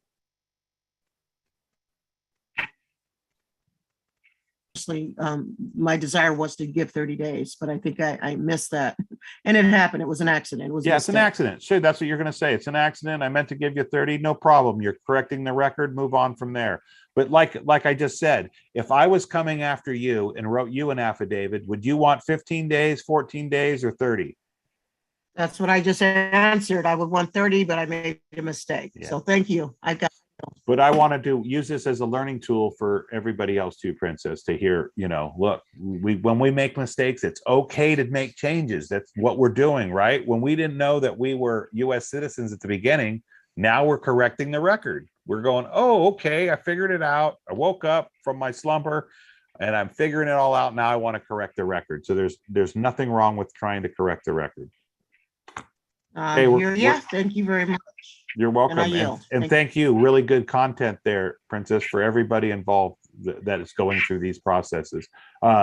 Brian, Dotsie, Yuba? Hey, yes, regarding the letter you're going to send to the CEO for the lawful money, the date that he receives it, that's the date that you say that it's going to be all in lawful money? The date that they sign for the card on the green card return receipt. Yeah. I mean, it works the day that you drop it in the mail. There's case law that says that, but let's be honorable. Okay. Yeah. You know, so it's the green card. It's the day that green card, you see them sign that date on there. That's when I would start my clock because they've got the days now. Okay. That's what I wanted to know. Thank you. And give all these things that we say where we have deadlines, folks, you have to give one extra day. Why? Because of what is it? I forget what it was. Because you don't start the day at the beginning right at AM. You might start it at 6 or 8. So you've already missed several answers. So it's not hasn't been a full day. So that's why you give it another day. So you make sure that you remain in honor. Right. Thank you. Thank you. Any other questions? Brian? Teresa on Los Angeles, you're up. Unmute yourself. Hi, James. Hi. Hi. Okay, so I have a couple of questions actually. Okay, the first one is regarding lawful money. Is supposed to fill out or we write our own letter to the CEO? CEO or CFO, the chief financial officer or the chief executive officer. So there's not like a made form for you to fill out from the bank? No, this is all on the private side. Forms are public, you know, that kind of thing. This comes from the man or the woman who writes stuff and out of their own mind. So you could do like a template, but make it yours, but there really isn't a form.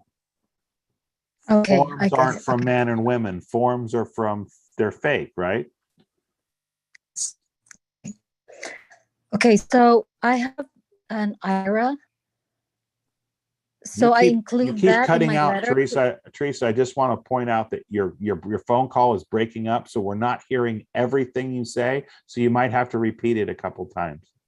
Okay, sorry. Okay, I'll try my best. So I have IRA account in a bank. When I write my letter, I will include everything, every account that I have in the bank. That's up to you. Do you want some of your accounts to have FRNs and some of it to have lawful money, or do you want it all in lawful money? All in lawful. There you have your answer. I guess I figured it's just like understandable, but I guess to be sure, you have to list. Okay, I get it.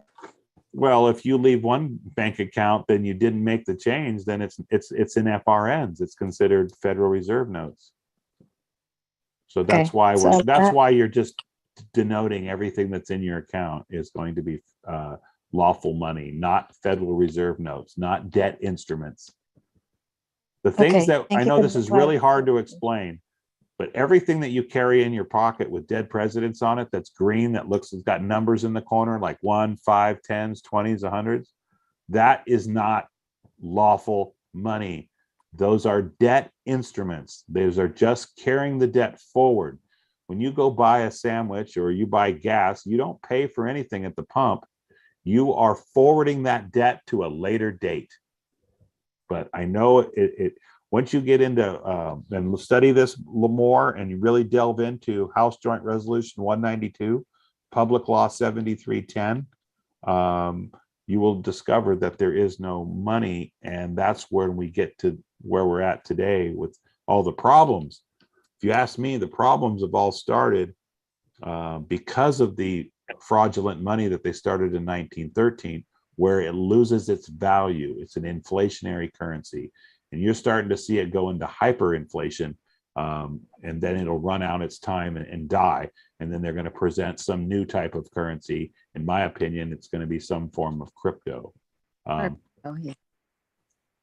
yeah, I would definitely, every bank account you have on the planet, denoted in lawful money.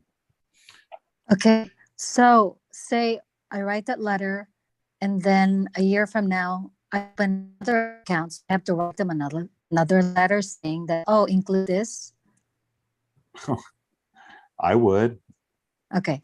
All right. Just make sure. Okay. Whatever, Secondly, put it this way. You're dealing with people who don't follow the rules. You're dealing with people who lie, cheat, and steal.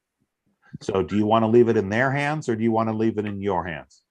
If you leave it in your hands, you're going to write a letter. If you're going to leave it in their hands, then you're going to get what you get. So you can never remember what I said. What is this all about? What did I say earlier that it was all about? I said it several times tonight. It's all about giving. It's all about giving notice.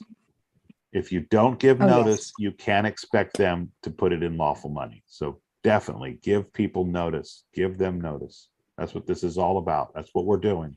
We're putting when you go and you correct your status and you record those documents and you get them published, you are putting those on the record.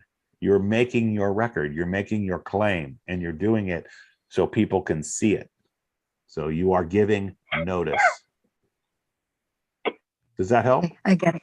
Yes, definitely. But can I get another question? Sure, please? sure. Go ahead. Okay. So 2 months ago, I got a letter from the IRS, and I put no contract, no obligation return. And I got another one on Friday evening when I got home. So another letter from the IRS. I didn't open it, and I wanted to ask you, I'm kind of getting worried. Why do they keep sending me letters? I don't know. You need to open it and look into the letter and see what it says. I mean, have you corrected your status? Oh, yes. Have you sent the letters of revocation of election to the IRS and to the Internal Revenue Service? Yes, I did. So you may have gotten your voucher. One of those letters might be the voucher. The other one might be a letter like another gentleman earlier that was on the call that said, hey, we need another 60 days. We've gotten your information on your account. We need another 60 days. Like I've said, I've gotten like 6 of those. Oh, okay. But I did get my voucher. Right. And in your voucher, it'll say voucher right on it. And it'll be a letter from the IRS. And it'll look like 2 deposit slips, one halfway down the page and one on the bottom of the page. One's called a voucher, and then one's called an admittment for information, I think is what it's called. And what do I do with those? One of them says to mail back to them the voucher you use if you ever had to make a payment to them. Huh. Using the voucher as the payment tool, as the check. So I guess there'll be instructions inside. Yes. Okay. So according to what it says. You cut out, repeat. Sorry. According to, I guess, the instructions in the letter, I just follow it. And if it's something else, I remember you said you handle it differently. You could send it back differently. You cut out, you can send it back what? In a different way, like send the letter. It's like no contract, but obligation, no obligation. Yes, if it doesn't have the voucher or admittment. Yeah, you can send a letter to them. Yeah, you don't have to, just because you don't have the voucher, you can send them a letter, definitely. And you may, and make your mark, tell them what you want. You can even have your signature notarized, which I recommend. You still there? Along with the letter? Yes, I'm listening, actually. Yeah, along with the letter, yeah. So I write a letter along with their letter. You can write it, yeah. You're responding to their letter, right? And if you don't want to use their form or fill out their information, you just include it, write no contract, whatever you're going to say. And then you include your letter explaining, you might want to do an affidavit of status. You might want to do a copy of your 1779. I'm not sure your situation, but how are you going to give them notice that you are not a US citizen, that you are a living, breathing man or woman, and to treat you as that and not charge you taxes? So that's what you're trying to relay to them, is who you are, and more importantly, who you're not. Okay, that's funny because I already sent them the letter stating that I am no longer citizen. Who did you send it to? So who's the man or the woman you sent it to Rittig, Okay. something, I forget his name. And It's did been you months make it a ago. self-fulfilling contract? Yeah. Like if I he thought I did, did. like he agreed to not to do whatever Oh you're no, I asking him. didn't. No, I didn't. Yeah, you have to make a contract like, hey, I don't want you to do this, or I want you to do that. And if I don't hear from you in 7 days, then or 30 days or 20 days, then you agree with what I'm saying. Okay, That's so how I you need to make make a a- self-fulfilling contract. See, a lot of people call and write letters, but you have to write a letter saying what you want and then make it self-fulfilling and then give it some teeth by signing it under an affidavit under penalty of perjury form, and give it more teeth by having your signature signed under a notary. That's how Okay. you're just making it stronger and stronger and stronger. Okay. And there is no silver bullet. Not everything works. Some things work, some things don't. We're all in this together. We're all experimenting in different ways, trying to come up with what really is a true remedy in a lot of these situations. I mean, there's some of these guys out here that have studied it so long that if they get a ticket or a court case or a tax bill, all they have to do is call up the place and they get told, don't even bother showing up. We don't want you in our courts. We don't want you near us. Yes.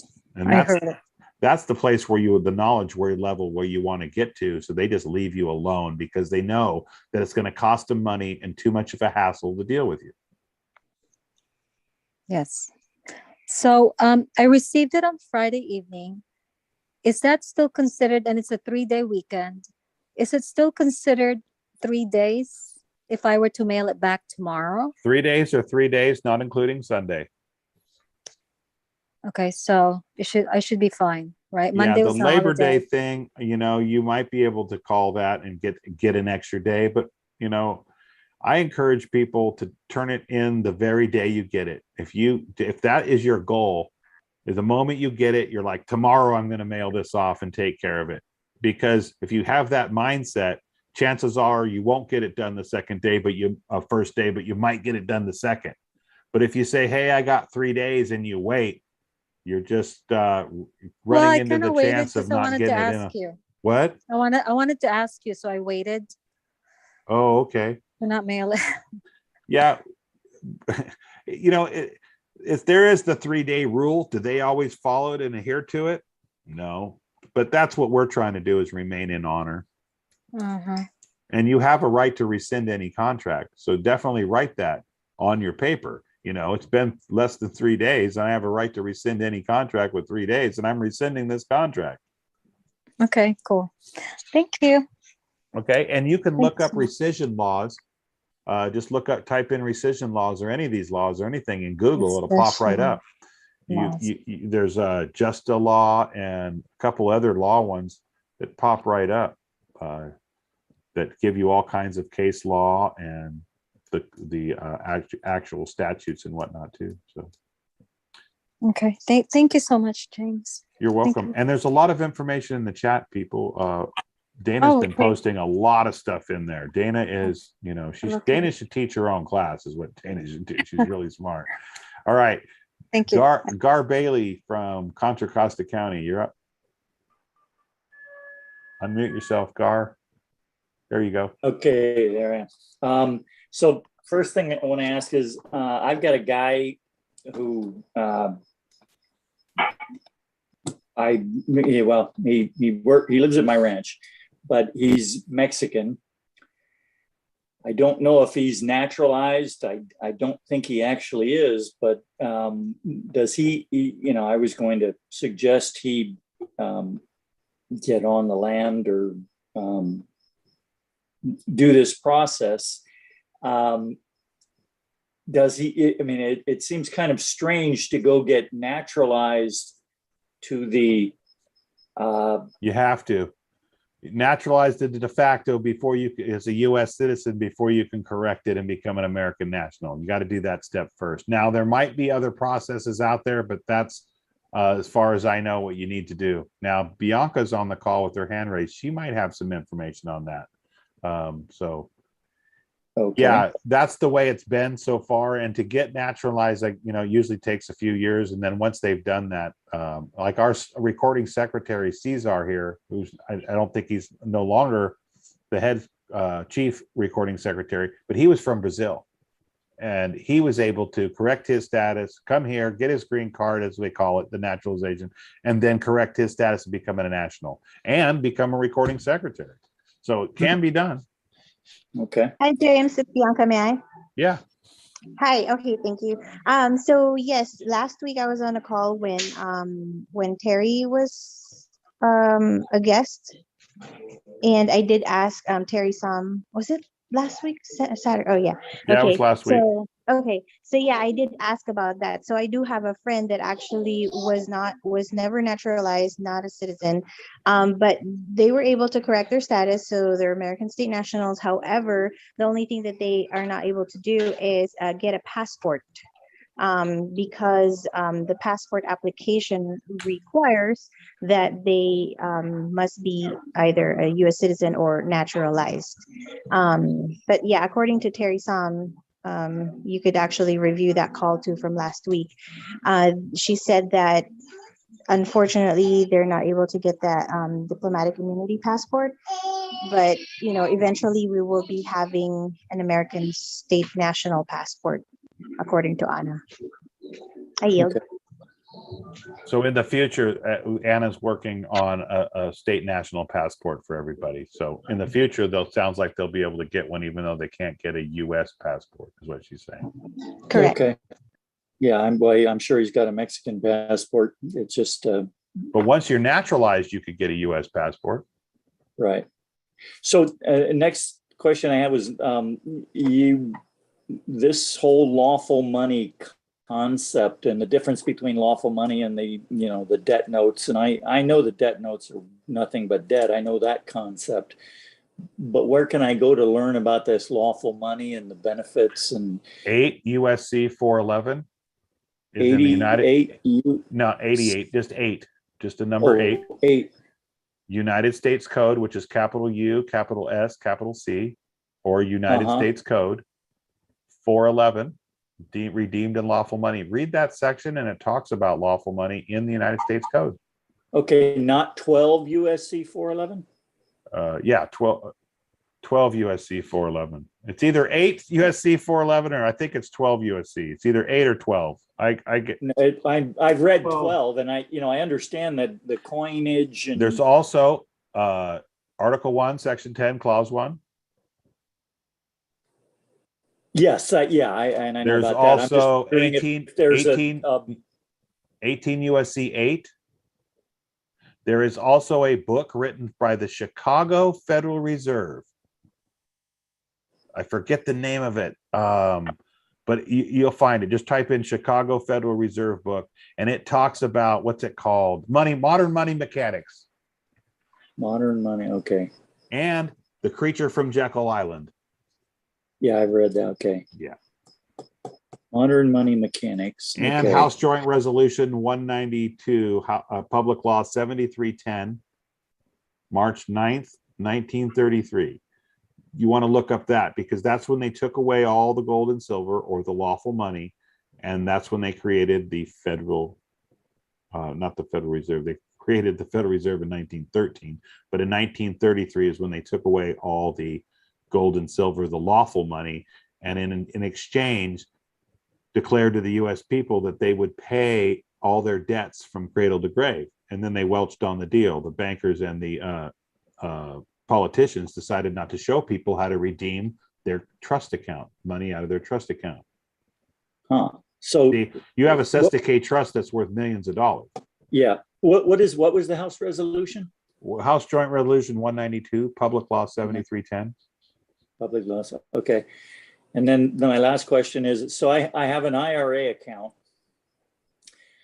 And I've created a LLC owned by the IRA so I could open up businesses and buy properties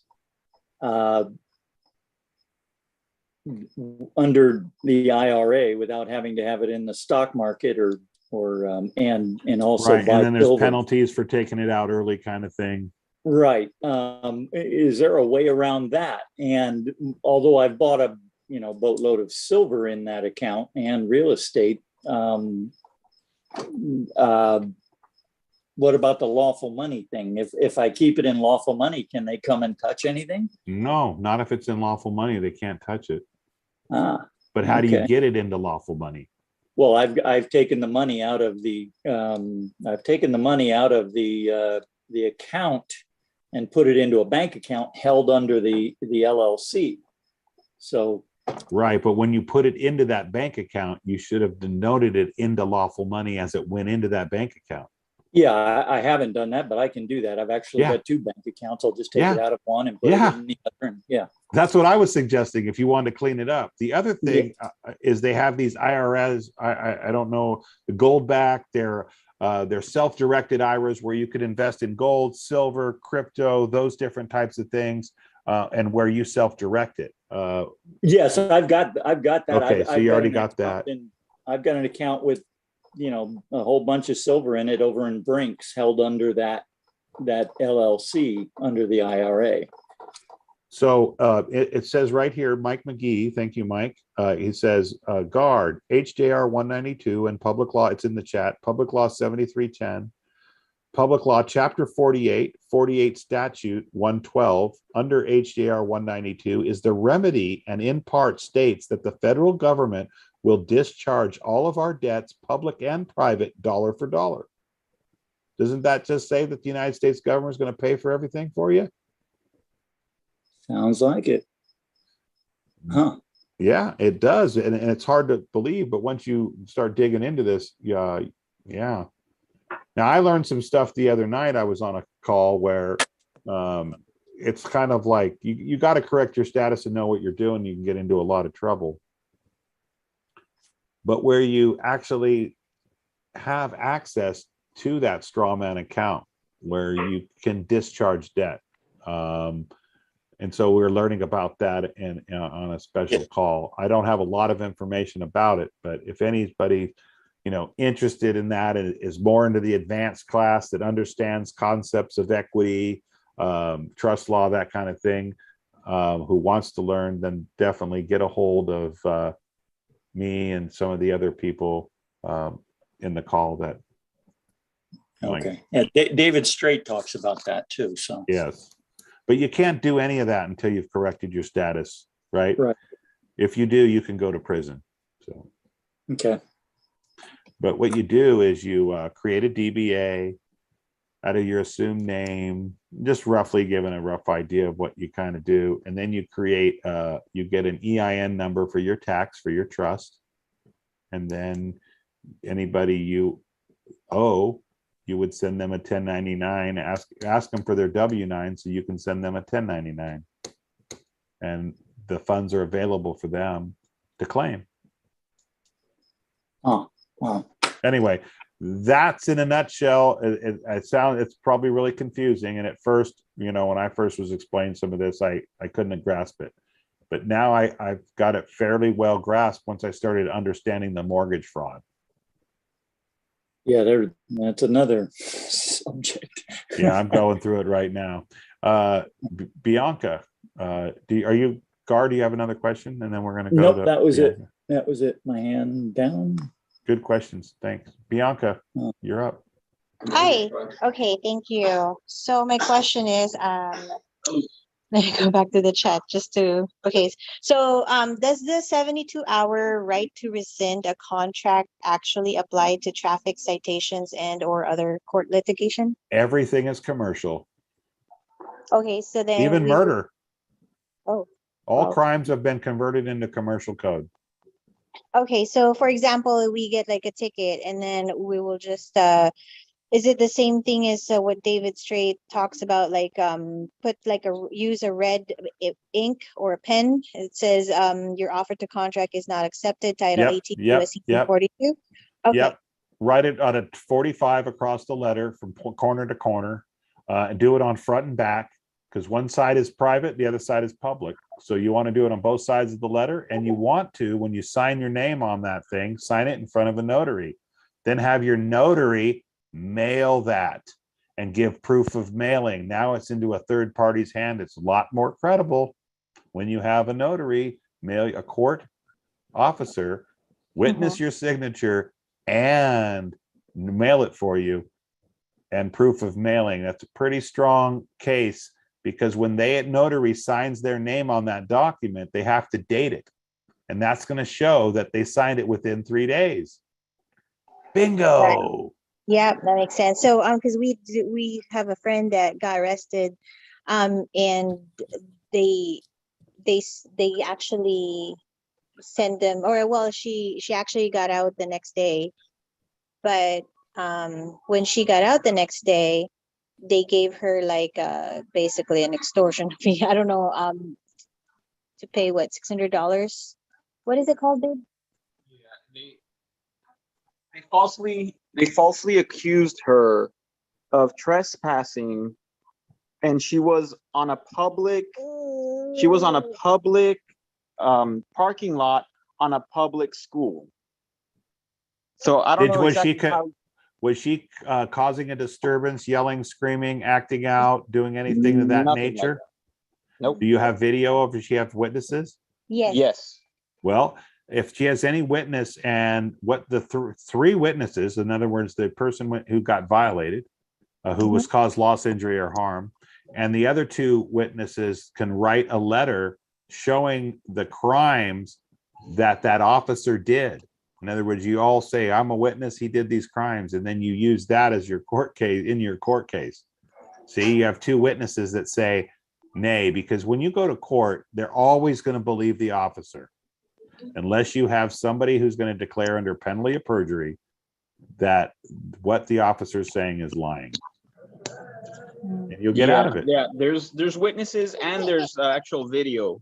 But you know that it's a crime. So what you can do is start that process. You know, if you don't have the knowledge and all that stuff, see if you can't find a constitutional lawyer that might take the case. And you could sue them for violent deprivation of rights under the color of law, which is 18 USC 242. And 241 is the deprivations of rights, conspiracy to deprive you of your rights under color of law. Right. Yeah, so I took the jurisdictionary class. Awesome. And I've been learning a lot from Alphonse and also from Randy Kelton from Rule of Law Radio. Me too. So I'm kind of curious. So if we help people by being like assistants of counsel, yes. How does that even? I was thinking, I don't know if we should do like a private membership association to help people with assistance of counsel. Like, well, that's what we started the litigation committee on here in the assembly. The litigation committee is supposed to get together and help people with these type of things, and people come on there, and we put all of our minds together and come up with ways to defeat the system. Yeah, that's what I'm trying to figure out, how to do that for other, like how do we actually do that to help others? Because you can be a counsel. You can just give them advice. I don't think, however you work out with them, whether you're going to charge them, whatever you're going to do, you could do that, but you can't speak for them in court, but you can stand there next to them as counsel and they can ask you questions. Yeah, I figured we just give them guidance and empower them with knowledge and just go, read these laws. These are the laws that they have broken. Exactly. And that's it. Just empower them with the knowledge, and then it's like, there you go, you're ready to go.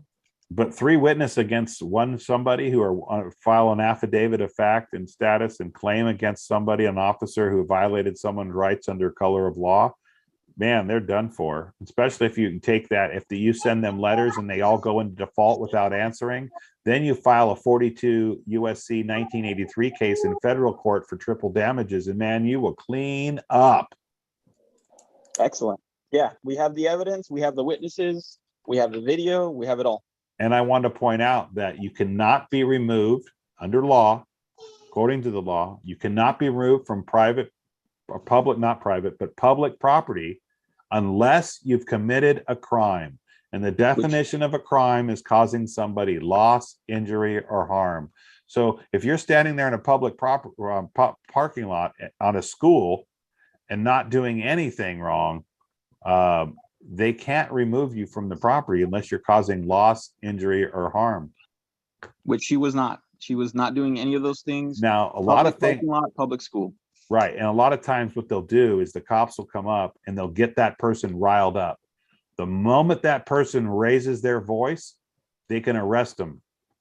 Not for disorderly conduct, but be saying, hey, we had no idea what they were doing. Those actions were unrational, not rational. So now we can send them and even give them a psych evaluation, because if anybody, you don't want to raise your voice and act like a belligerent, and fully freak out. Even though you want to be a belligerent claimant, you want to be calm in the way you approach it. Okay, so I'm not sure. A lot of times the cops are trained to get you to get heated up, to get you to lose your cool. So you go into fight or flight. Now the thinking mind doesn't work. Only the fight or flight, or the Abdullah Amgada, the alligator brain, kicks in, and you cannot think. You will not be able to balance a checkbook at that time. You're going to be in rage and fear, and that's exactly where they want you, because then they can manipulate you very, very easily. And if you understand what's going on with this pandemic, that's exactly what they're doing. They're getting everybody in that fear mode so nobody can think clearly. And so what have we heard? They all act like they're zombies. Yeah, because they're not thinking. They're all walking around scared to death, literally. Well, that's another cool thing. So she was actually in a state of shock, because three guys actually tackled her for no reason. It was I would say excessive force, because she didn't do anything to be tackled. Well, there's got to be a reason that they're claiming why. I'm sure they're going to. But what do you think? What do you think that could be? See, I'm acting like the judge here. What do you think that would be? As a witness, were you there? I watched the whole video, because I actually saw the actual video. And you weren't a first-hand witness. Okay, correct. That's Rule 602. Yeah, Federal rules of evidence. Based on the video evidence that I saw the whole thing play out, she was actually in a state of shock. So she never did anything aggressive. She was more like, I can't believe this is happening. Her face was she was trying to process what just occurred, being tackled. And basically, as far as I'm concerned, she was battered. And then they unlawfully searched her after that. And then they arrested her. And then they violated due process, because they did not take her in front of a magistrate before they put her in jail for the night. Yeah, but they're going to say that she was resisting and violent, so we had to put her in there to calm her down. See, you have to think about, you're going to have to think about how they're going to think and how they're going to get up. But I'll tell you one thing, if you play defense, you're going to lose. You got to go on the offense. You know how a football game's played, right? You don't win unless you get points on the board. Can you get points on the board by playing defense? No. Sometimes, if you get a fumble and you go over the line, you can score, but very rarely. So the point is to get points on the board and win, you have to go on the offense. 99.99% of the time, the one who's making the claim in court wins. So you never want to be the defendant. You always want to be the claimant in the offensive position. Even if you have to play defense, play offense. Let your defense be offense. Does that make sense? Yes. Any other questions? Thank you. No, thank you. Mario, Grass Valley, you're up. Hey, James. So I heard you before on the Sunday night Zoom. Uh-oh. Oh, no. But but this isn't specifically in reference to saying without prejudice or with prejudice when you sign, because I'm signing a contract right now for an intermediary organization for teaching, for me to teach this year. And is it without prejudice means you are without prejudging you, right? For any other thing that they might come up. So you'd want to do that. If you're ending a court case and you wanted a final judgment, you would say case dismissed with prejudice so that they can never bring it up again. Got it. And then should I also add what Dana was saying above my signature, which is all rights reserved? Oh yeah. Anything you can put there. Okay, great. Comma, without prejudice. And then before my signature, by, and also should my Not a signature, an autograph. Yeah, that's correct. Yes, an autograph, of course. What's the difference between a signature and an autograph? Oh man, I'm forgetting now. A signature is, no, I'm forgetting. It's a sign in nature. In other words, it's a sign in nature, not of the man or the woman who will, like if you wrote a book, you would say written by, you'd put a BY with a colon and then write your name, right? Right. So that's what the difference is in autograph. An autograph has a byline, which is saying it's written by someone, which is the man or the woman. A signature can only be created by a fiction. Got it. Thanks. Should my signature be all lower? Autograph again. Sorry, autograph should be all lowercase? Nope. Upper for the first character, then lowercase. We call that upper and lowercase. Never, ever all caps. Right, of course. So then my first name, uppercase, the first, but my last name, all lowercase. No, upper first initial, Okay. First letter of your name, and then that. Like you have written here, Mario on Grass Valley. Yeah. That's exactly how you would write that. Got it. Okay. Thanks so much, James. Appreciate it. And then you want to put a little copyright symbol after your name. Yeah, I saw that. I've never done that before. You know what that means? Do you know what copyright means? It means that it's me. It's official, or it's not. I shouldn't. It means that you are the author of that. So therefore, he who creates controls. So you have the copyright because you are the original creator. So you have the only right to copy it. Awesome. That's why we do our assumed names and all that stuff. And that's why that fee schedule says, if you use my name, I can charge you money because we have the copyright and only men or women can have that. Nice. And if there's anything I don't like in the contract, just go ahead and cross it out, right? If I don't like it, cross it out or ask questions prior. Cross it out or ask questions. Absolutely. Okay, great. Okay. Thanks so much. Great questions, Mario. Thank you. Brian, Yuba City, you're up. Hey, yes, no, I was just asking Mario, you said you're from Grass Valley, that's Nevada County? Yes, it is. Yes. Have you contacted your the coordinator there in Nevada? I just saw that today on the website. I just moved to Grass Valley a month ago, so Okay. I will do that. It's on the website, correct? The coordinator? Yes, he should be there, but he hasn't been on for a while. I don't know if he's sick, but you could get. I'm the interim coordinator in Yuba County, which is just over from you. Oh yeah. You're just. I went there a couple weeks ago. Yeah, awesome. Nice to meet Okay, you. so I'm here, and I think he'll be there if you need any questions. Okay. Can you tell me his name real quick? I forget his name. I have to go and find it. Okay, he'll probably be on the site. Okay. Thanks so much. Thank you. Okay, any more hands up? Any questions? Any comments? Questions or commentary? What about completing in Minnesota doing business at which helps separate the man from the woman? If you know what you're doing with that Minnesota rule number 333, look into it. I don't know if the assembly or Anna or anybody,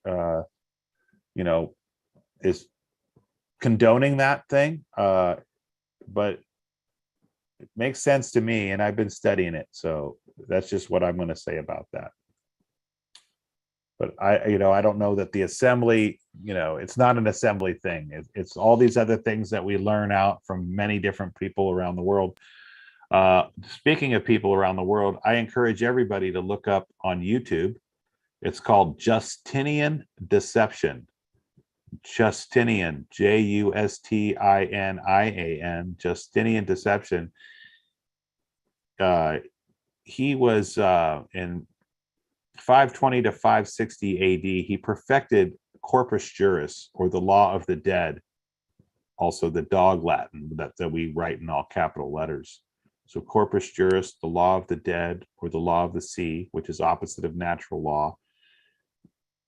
Justinian Deception on YouTube gives a lot of really good videos and breakdown and explains a lot of that. If you're new and you don't know much about the all capital wording, the ASL, glossa, or dog Latin, or the language of the dead as it's known, I encourage you to go to his channel and look up a video called An Older Code, ANOLDERCODE,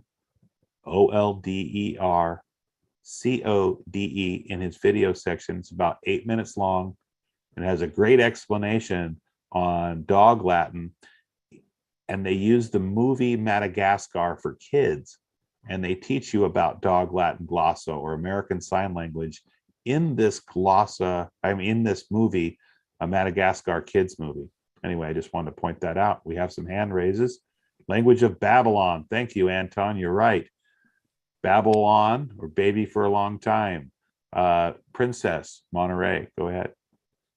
Hey, so James, did you just say that American Sign Language is like a dog Latin? Is that what I? Yep, 100%. All capital wording is American Sign Language, glossa, dog Latin, which is known as the language of the dead. And I'll give you a book if you want to look into the book. It's called Chicago Styles Manual, the 17th and 18th edition. On page 666, you will find the definition of glossa, ASL, or dog Latin. It's in the section known as, it's called Languages Other Than English in the Foreign Languages section. And that's what you will find. Thick book? What? Is that a thick book? Yeah. Is that a thick book? Yeah, it's about 3 inches thick, maybe 4 inches, 3 or 4 inches thick.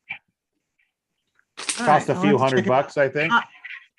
I bought it just to see it, just to prove it to myself. I went and got the book so I could show people as an educational tool. Okay, but my question was, I wanted to go back. I forgot to ask when I was asking, when I'm sending out the notice of default, or I sent it to initially the letter to 5 respondents. So each of them would need to get one of those again, correct? Yep. You're going to follow up to each and every one of them. And then the question was, I did have each and every one of those. Well, I had them. What's the word? The notarized. Yep. The first time. Do I have to do that the second time as well? No, you don't have to. You don't have to. But you tell me what gives stronger weight. I know. It's just what can I afford also? Yeah, right. So get that. Look into the firm book, and then you can do your registered mailings for 50 cents each. Yeah, I'm on that. Rather than 17. All right, that was. And Dana was talking about how she does it even a lot cheaper. So Dana is really the one to talk to you about. She knows more about stamps, mailings, IRS stuff, just a wealth of knowledge. Dana has gone through the UCC filing stuff. She knows a lot about that. I don't even want to get into UCC talking about that stuff, but she knows a lot about that as well. All right, I'll reach out again. But I have a different question with regarding, I'm in the process, I think I mentioned, of kind of trying to purchase a home. And part of the process was there was, I guess, an item of, what's it called? Jesus, on my credit report. Okay. It was a collections item on my credit report, and part of the process was to either pay it off or to get into a payment agreement before moving forward. Yeah, well, it's a good idea to clean up your credit before you go apply for a house loan. It'll go in your favor. It was just right. It's a different scenario as far as the organization that I'm going through. Is a housing advocacy group, which I know is de facto, but I had started this process before I came on the land. So my question is, I did, I did contract with them for the purposes of setting up a payment agreement with the credit card company, because that was the alternative that I had at the time. So my question in regard to that, I guess what I need to, because I was thinking of sending a conditional acceptance letter to the credit card company, to show proof drill and those things that I had learned before. But I'm thinking I may need to hold off on that until after this process is complete, or and just go ahead and acknowledge the payment schedule that I set up, which is just. Yeah, if you made a contract with them, the only way to get out of that is to renegotiate it. But it sounds like you've gotten into a contract to lower your payments, to work off that thing. Maybe they helped you keep your credit score, didn't ding your credit score so hard by doing that. So that's what I'm thinking. If you can talk to them like, look, I need to buy a house. Can we do something with this? Also go to your credit reporting agencies who report, like get a credit report from one of the 3 reporting agencies and see what's on your credit report and write them a letter saying, hey, please remove this. And if you don't have proof, a verified claim that debt exists, you have to remove it. And they have to. And you can charge them every day that bad credit report is on your credit reports. So depending on how you write the letter and how you put them on notice, you could probably get those dismissed, because most of those, I'm not sure, but most of those credit cards are unsecured loans. Yeah. I guess the part I left out, it just popped back into my head, was I thought that I needed to do that with this particular housing first time homebuyer thing that I'm in, but it turns out they weren't even looking at it. So I was being lucky you. Okay, but they weren't looking at it, but I made the agreement. So my question is, I contracted thinking that they were going to say something about it, because they did say that, but when they looked at it, they didn't see it on my report. And so I was a little confused. So I said, let me just do the right thing and go ahead and make a payment agreement, since I'm unable to pay. It's like, quite a bit for, anyway. So my question is, even though it wasn't really something they were looking at with the housing, the first time home buyer or whatever, and although I've contracted, is there any recourse that I have? Because they're not even looking at it. And well, if you think you're going to get the house and it's not going to, if you think you're going to be able to get the house and they're not going to look at that credit report, I think you have the answer to what you should do there.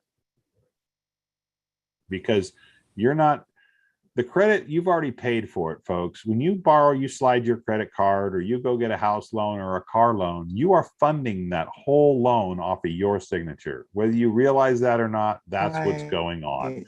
So you paying them back again and again and again after they've already been paid. Plus they probably put that, let's say you slide the card for $100. Well, they put that in their account and they go, oh, look, we got $100 in our account as an asset. Wow, we can do fractional reserve lending. That means we can loan out $1,000 on that $100. So they take that $100, they turn it into $1,000, and then they sell it to Visa and MasterCard for 18 to 20%, and they get people to take that. So I don't feel sorry for those guys. A mortgage is something different, where they have the asset backed by the home, which they can take. Your car is backed by the car, which is the value. But these credit card things, there is nobody that on the other side, man or woman, to be able to dispute it, who has firsthand knowledge, just like those traffic cameras, just like those things that get you for going over the bridge. There is nobody that can sit there and you can face your accuser.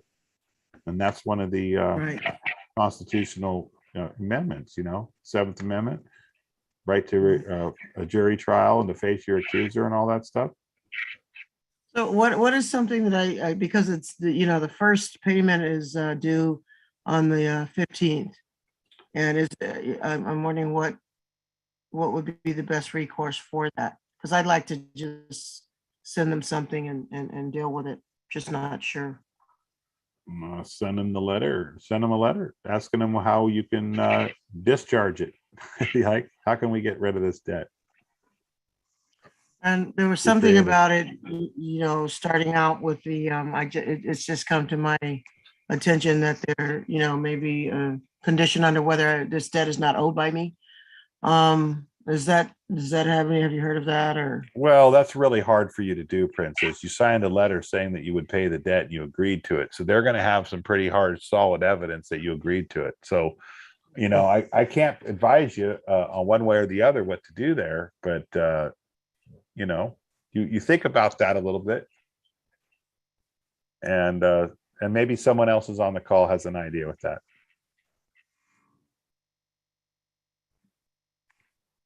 Anybody want to answer Princess's inquiry? Maybe if it's phrased differently, if I had not contracted, what would be the recourse? If I had not contracted, what would be an option? An Not option saying would that- say, I don't owe the debt. Prove it, and I'll be happy to pay it. Okay. So even though I truly don't owe the debt, which you just, elaborated on, Yeah. because I contracted to pay it back, now I owe it. Is that what I? Well, are you? Yeah, I think you know the answer to that. If you make an agreement with somebody, you should probably keep the agreement. However, you are dealing with crooks, but we have to be in honor on our side. We can't be in dishonor and expect to have the remedies of law back us. So you're going to have to think about that one. You know, you might want to contact them and say, hey, if I pay off this much, will you discharge it? Those type of things. You know, see if you can't come up with, you know, get creative. You know, you might send them a letter every single week asking it, and they might just get sick and tired of it and just discharge the debt. You know, it's the squeaky wheel that gets the grease sometimes. All right. Thank you. I yield. Okay, Monica, Santa Cruz, you're up. Monica on Santa Cruz, you are muted. Unmute yourself. You have your hand raised. Good Okay. everyone, welcome to Common Law 101. My name is sorry, that's Michelle the Ford, problem, and I like because I to was call trying to this do something else, Common Law and 101, the real made politically noise. correct. So sorry, hold on. Is this Monica? Yes, and I'm back Okay. now. All right, go ahead. Okay. Were so you doing something on the computer and not paying attention to the meeting? Just kidding. Go ahead. this is Michelle in 101. But the few things just keep adding up as little questions. So I've figured without a lot of people, everybody just I was another one who stayed up all night last week, and it was so worth it. Go and watch that video. Or listen to it rather. It's The one last week when Ed came on and all the questions I was trying to come up to keep his mind active and right. And he was just throwing out info and stuff in the chat. Oh my gosh. It was so incredible. And Thomas and I had a little chatting back and forth because I was unclear. There were people who were asking who can get it because I can't see it in the chat and whatever else. And it was really, I'm still so new.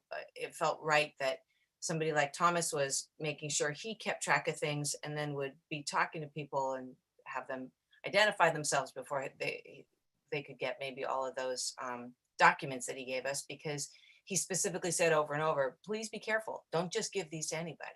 No, don't. And really clear and great. Because you won't know how to use them and you can get yourself into a lot of trouble. As well. Yeah. And the cool thing about his doing it for whatever it was, 9-10 hours straight, was if you really sit and listen to an hour at a time and he explains why each of the documents is usable and you make notes. I've already started it. My goal is to see if I can get really, really crazy and sit and make a complete list of everything and all the points he made.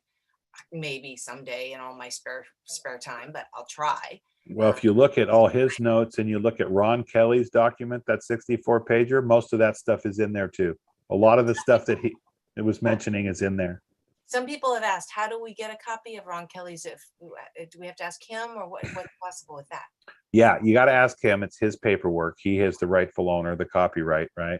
Okay. So I know that he has been accepting donations and different things for that. And, you have to deal with him. He's out of Orange County. Get a hold of the Orange County coordinator. I'm sure they'll put you in contact with them.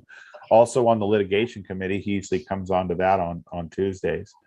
He's on these calls, but he doesn't, gets late. And so I think he goes to bed a little bit earlier than some of the rest of us, us crazies. But boy, do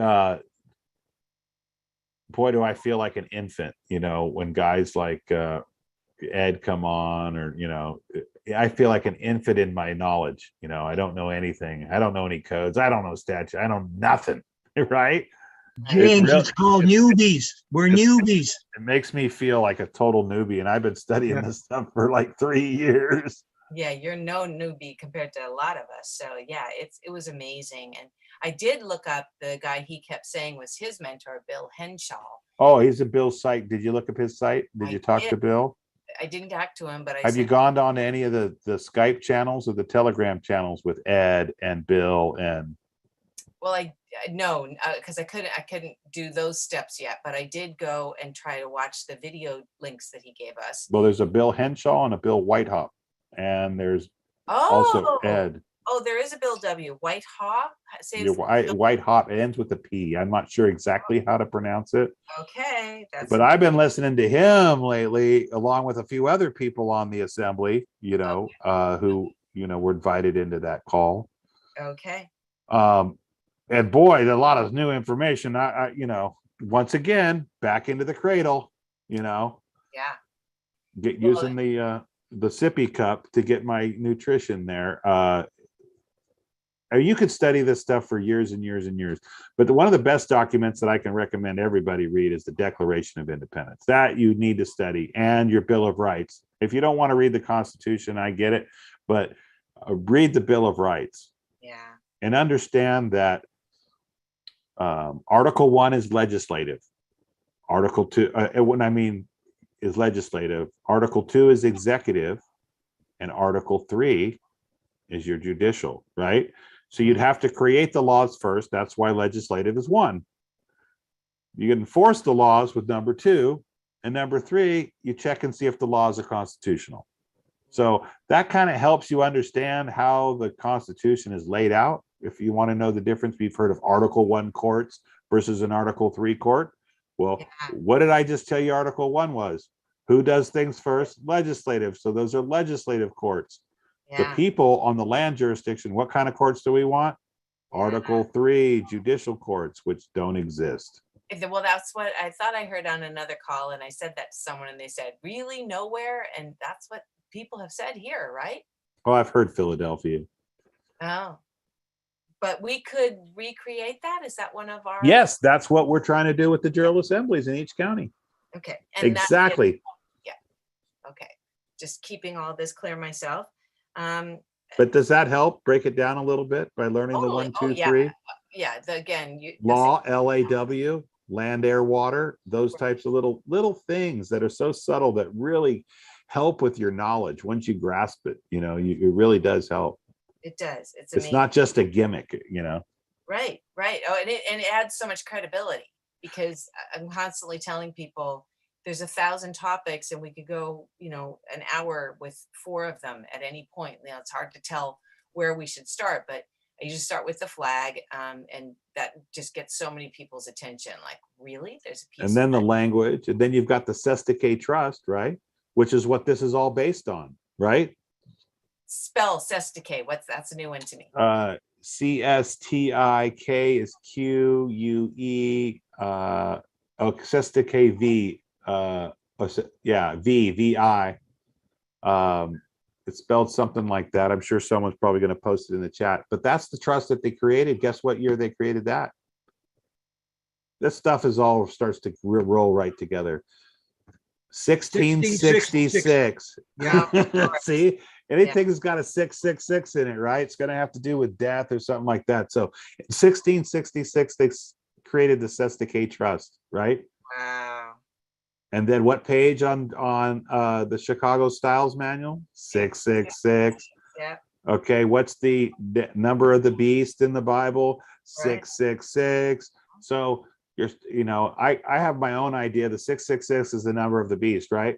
Right. Okay. How many numbers are in 666? Oh yeah, you said that before. 3 numbers, right? Uh-huh. Isn't 6 a number? The middle number is a 6, and the last number is a 6. Is all you could look at as 3 different numbers, could you not? Yes. So isn't a social security card 3 different numbers? Yeah. The first being 3 digits, the next number being 2 digits, and the last number being 4 digits. It's still 3 numbers. Yep. So I saw that a long time ago and went, yeah, that's it right there. Makes really good sense, and all the mark as well. Yeah. So speaking of marks, another one of them is Is March Why here do you have tonight? an No, asterisk? I'm just kidding. What? Go ahead. Why do you have an asterisk on the beginning of your name? Why do You guys all want to know that. That's secret code for people who have 928 documents. Oh, okay. So if you see someone with an asterisk, they're 928'd. Okay. Thank And then you. we like to put our county after them. And After your name. why only first names before the county name, just so we can see the county name better? You don't have a name. If you really think about it, you have appellations or nomens and cognomens, but you don't have names. Names are only belong to corporations, and last names only belong to corporations. And anytime you join your first name with your last name, you're giving the given name, which is a fact, the last name, which is not a fact because it's your family name. It belongs to everybody, not just you. So it's not yours. So when you join it, you create joinder. Now you create false with you create a fact with a fiction, and now you've created a fiction or a falsity. So that's why I only use my first appellation or my nomen. My cognomen would be my last name. And you will learn these type of things if you go on to Justinian Deception and other places. You will discover a lot of this stuff. How do I retain it? I have no idea. Because it's so fun. It is fascinating to me. I just find it all fascinating. It's like being reborn in the same body. It's really, Well, this is the true rebirth, right? When people say they've been born again, they haven't until they've what? Corrected their status and realized who they are. And they've written in their name in the book of life, not in the book of the dead, right? The book of the dead is all capitals, right? We know that capitals is the dog language or the language of the dead. Why? Another great place to prove it. Go look at every tombstone, all written in uppercase. wow. Yes, right. Because you've lowered yourself to your lowest common denominator. When you're alive, right? Upper, lower. When you're dead, it's all caps. Because you're a fiction or a spirit. You're no longer real. Amazing. What is the stone on top of the tomb called? Capstone. The ledger. Oh, really? Yeah. Holy cow. I don't know. Now take a look at the ledger and stand it upright and make it a cross, like the Jesus cross, right? Can you vision a cross on a piece of paper or on a ledger? Yeah. Oh, I guess so. And on the top of the cross on the left-hand side, write debits, and on the other side, write credits. And then down the cross, you would lift, right? Christ, devil, credit, debit.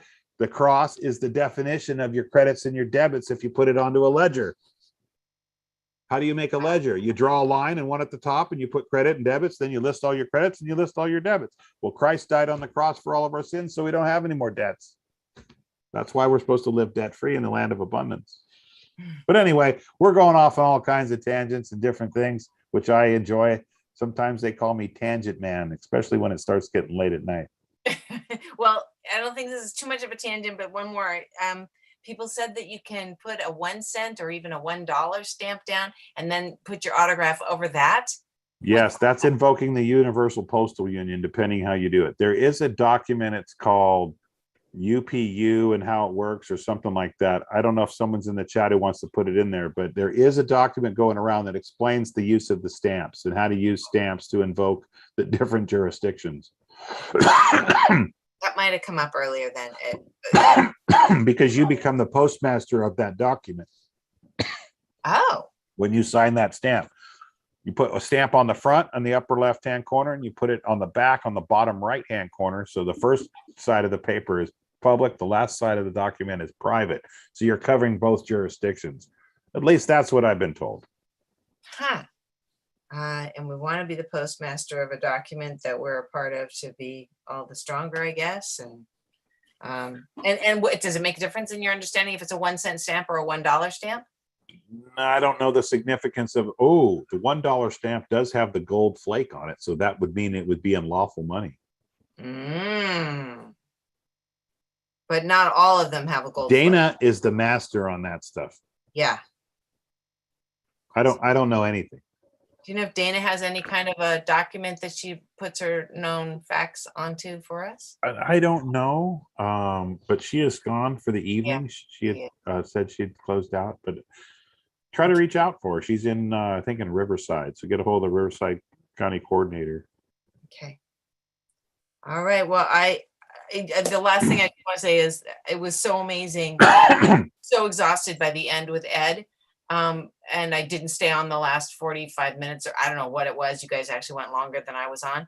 And I was amazed. I lasted as long as I did. I went to sleep for an hour and a half and woke up with bing, knowing I had to do a bunch of things.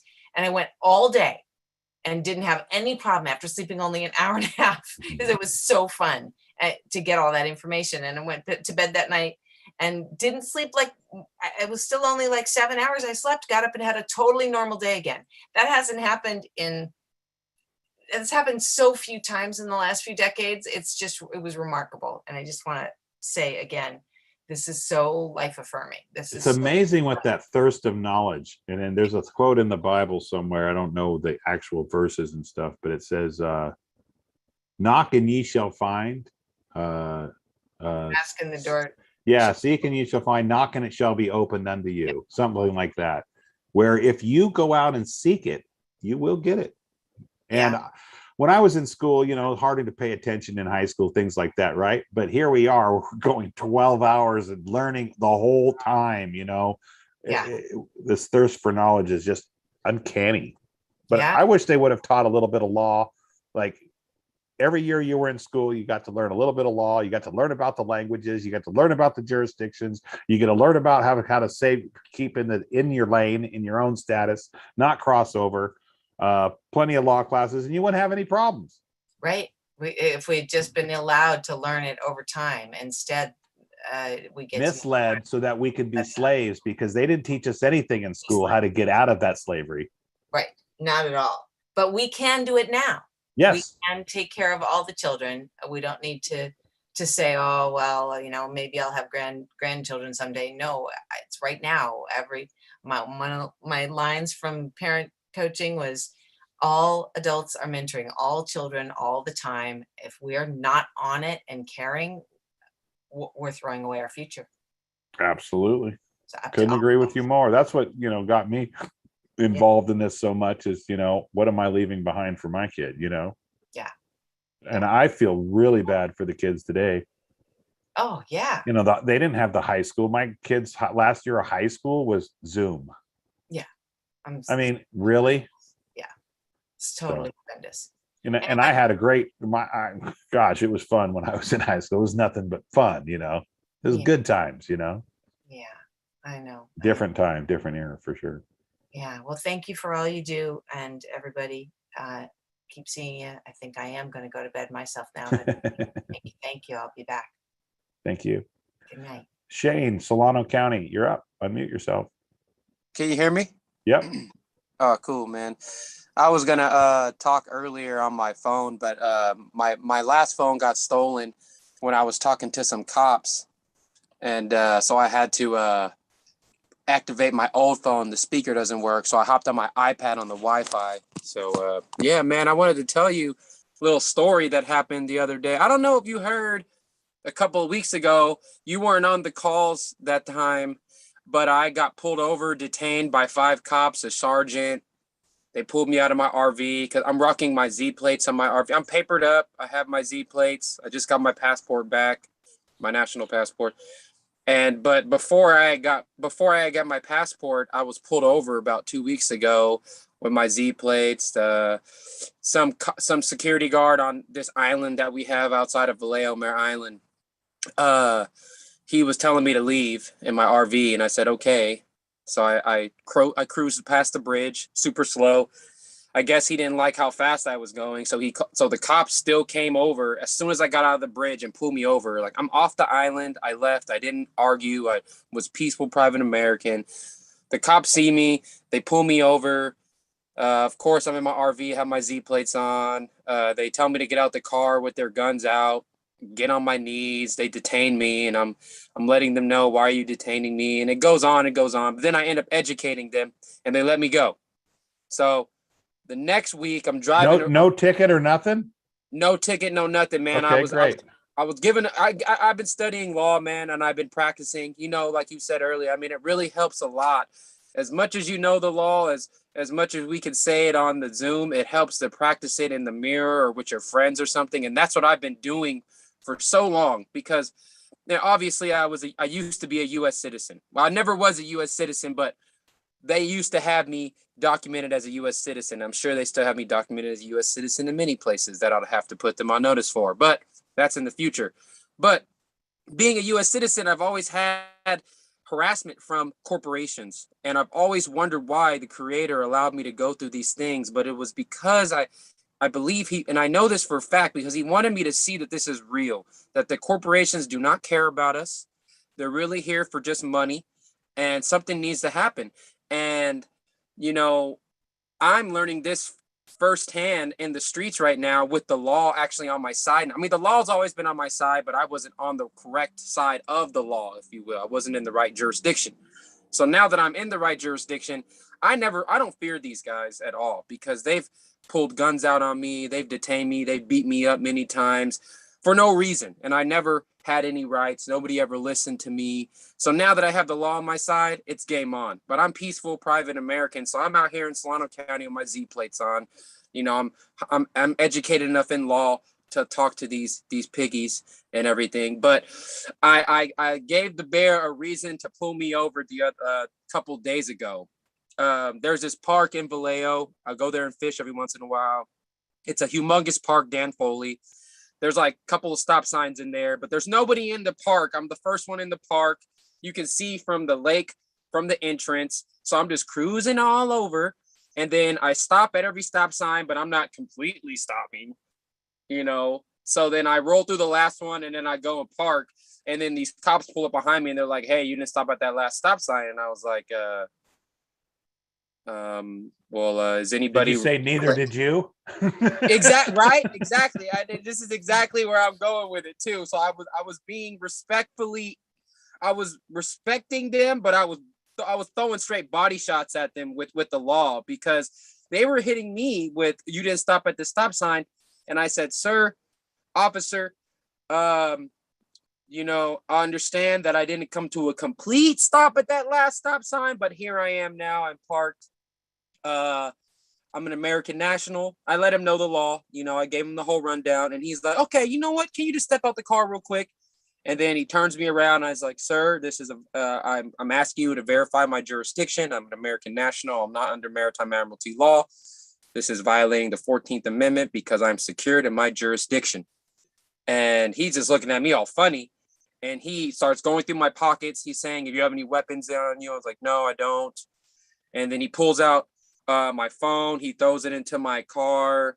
And then he grabs my arms, and "I'm not going to put cuffs on you. I'm just checking you some more." And then I'm letting him know, "Please, sir, verify my jurisdiction before this goes any further. This is violation of the 14th Amendment and the 11th Amendment, because you are a state citizen subject by foreign state."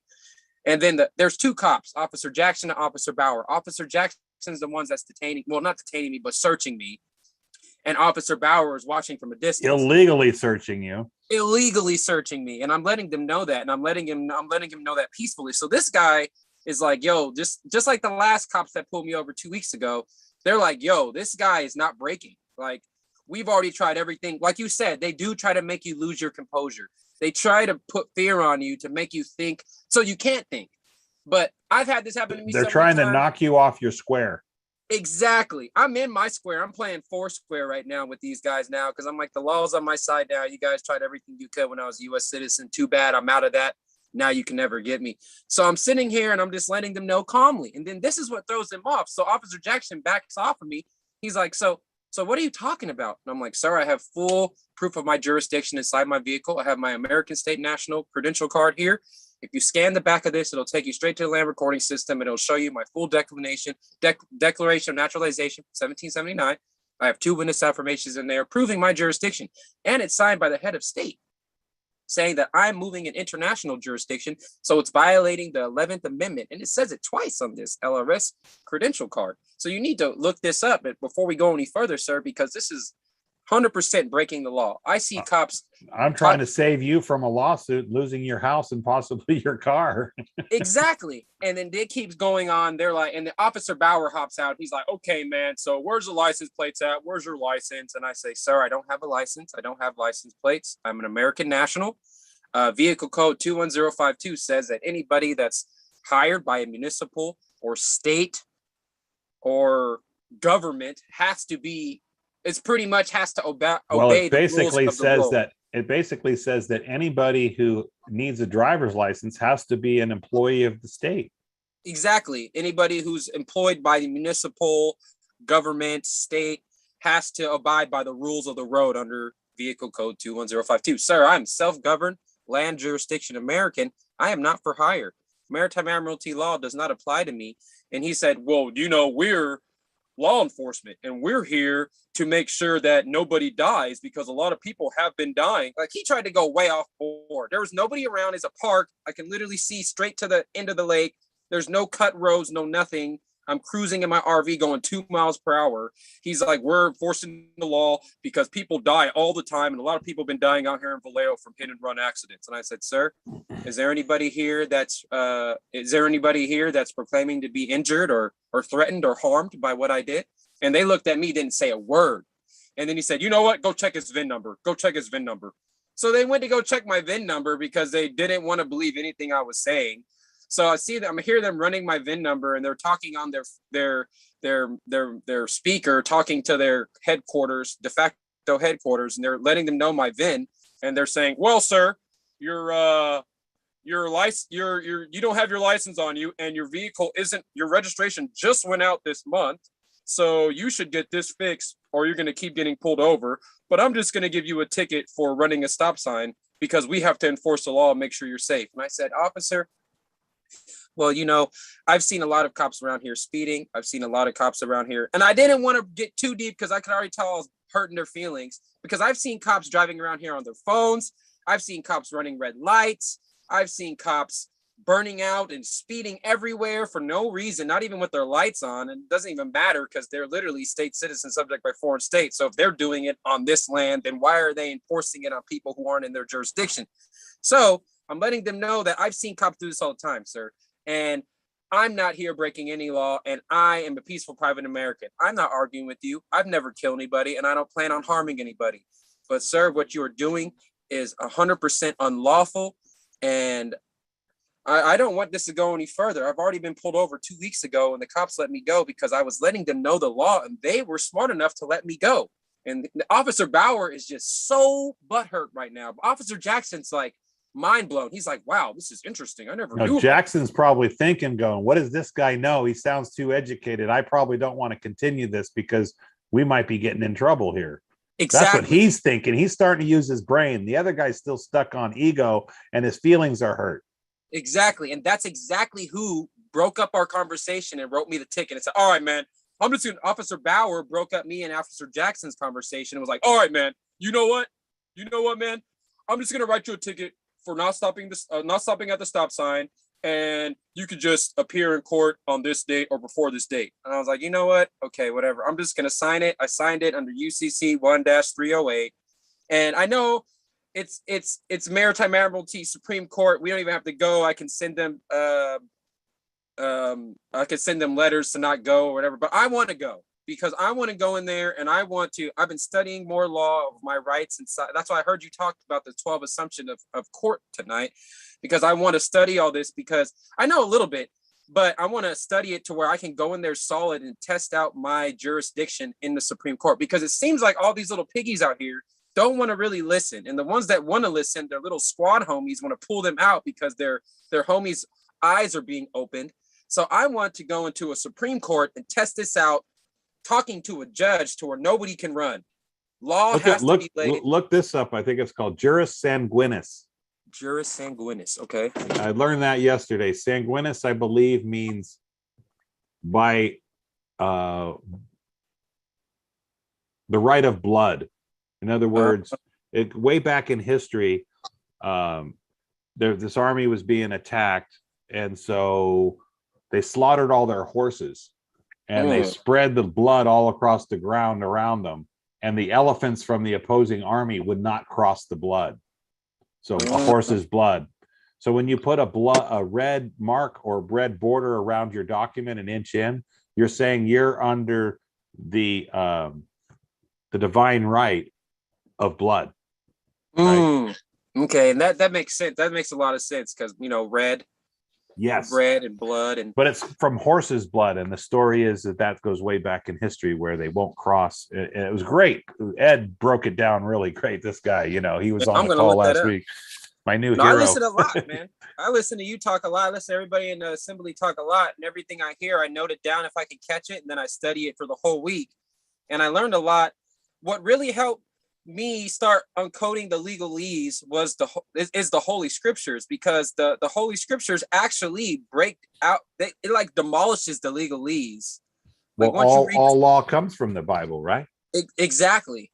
And I'm just telling you, man, like I thought I was going to be hopeless with law. But when I started realizing that I know a lot of this through scriptures, I'm out here now in Solano County, like I'm out here in Solano County telling my friends and family and people I know, like, hey, step on the land, dude. You guys are, and they're like, be careful, Shane. I'm like, no, you need to be careful because they can legally come and get you right now. At least if they try to come and get us, we have the Second Amendment. I'm not trying to say we're going to go there, but we are protected by the law. U.S. citizens are not. So everybody that's pushing fear that I'm standing out right now, and I've been standing on the law, is showing how afraid they are. Because if we don't stand up right now, then nobody's going to stand up. And they're showing how scared they are right now, because I'm just a 28-year-old man living in an RV out here, left my corporation job. I used to be a master technician for Toyota Lexus Scion for 10 years. I left it because of pandemic. They were cutting my pay. Now I'm out here in an RV using law to survive, and it's eventually, if we don't stand up, a lot of us, everybody's going to be standing how I'm standing. So, you know what I mean? We're going to probably have to leave. And if we stand up now, I mean, they're scared of us, they you know what I learned? You know what they're scared of? You know what they're scared of? Think about it. The cops, right? The 5-year-olds with badges and guns, right? And they get their egos hurt. But what are they scared of? What really bothers them? Their pay. No. Probably their lack of knowledge. That's what ticks them off. They do not like people having more knowledge than them or being more educated than them. That's why they use the brute force, because that's all they know how to overcome it. They can't use thought or reason. They can only use force, and that's the only thing they understand. And you've always scripture too. Knowledge. And you've heard them called pigs, right? Yeah. What is pig? What is a pig? Oh yeah, that's not even ordained food. We're not even supposed to eat that. No, it's a person in government. Oh. A pig, a person in government. And all the evils, and pigs were what the demons and the spirits were cast into. The pigs. Pigs isn't even. Now there's a script. There's a scripture in the Bible, James 5:12, and it says, "But my yea be yea, my yeas be yeas, and my nays be nays, and that you swear no promises and take no oaths." So when that cop says, "Do you promise to appear in court?" you say, "Sorry, I can't sign that. I can't. My promise is to my God, which is a much higher. My salvation, my eternity is riding on the line. This little moment here with you on the side of the road is nothing compared to the damnation that I'll have if I don't follow God's scriptures." Facts, man, 100% facts. And I remember what you said a long time ago. I don't know if I recall this correctly. I remember you were saying that they give you a ticket, just sign it. It's whatever. You could send a letter back in 3 days saying, rescind it. But like I talked about earlier, you want to sign that and do that in front of a notary and have the notary mail it. Otherwise, I've heard it not working, but I've heard it working when you do that. Yeah, hopefully this doesn't happen again, but I'm pretty sure it might, because the indoctrination is really heavy. Brother, you're out there as a prophet and a preacher. You're going to come under this a lot more, but you're going to get more and more. See, the thing is they think that they're doing something by pulling you over, right? Oh, we're getting them, we're pulling over, we're harassing them. But what is it doing? It's having the opposite effect, because your knowledge and strength is growing every time you have an interaction. You're learning from it, and you're gaining knowledge on how to overcome them every single time. Exactly, bro. And I'm telling you, man, like, I haven't, I'm not gonna even lie to you, man. I've talked to you for a while. I hope not. I've talked to you. On the assembly, I've heard you talk on the assemblies many times. But man, you know how the Supreme Court is. when it comes to like child support, man, they took everything I had too, man. Like I've had it with these corporations, man, and I'm still peaceful and private because the Lord has told me that if I survive, we hold on, we will make it to the promised land. We're going through the wilderness right now, but we just have to remember that everything we've been through in the past, what is this to the Lord? It's not that big. It's not that small. The Lord's going to wipe it away from our eyes as long as we remember. Yeah. And remember, what does he say? Revenge is mine, saith the Lord. So don't go out there getting revenge. He'll take care of all these evil thugs. He's doing it right now with me, man. I used to sit back, man. I tried so many things when I was a U.S. citizen, man. I tried to figure out all these laws I can use. Supreme Court, they took my daughter away, took all my money.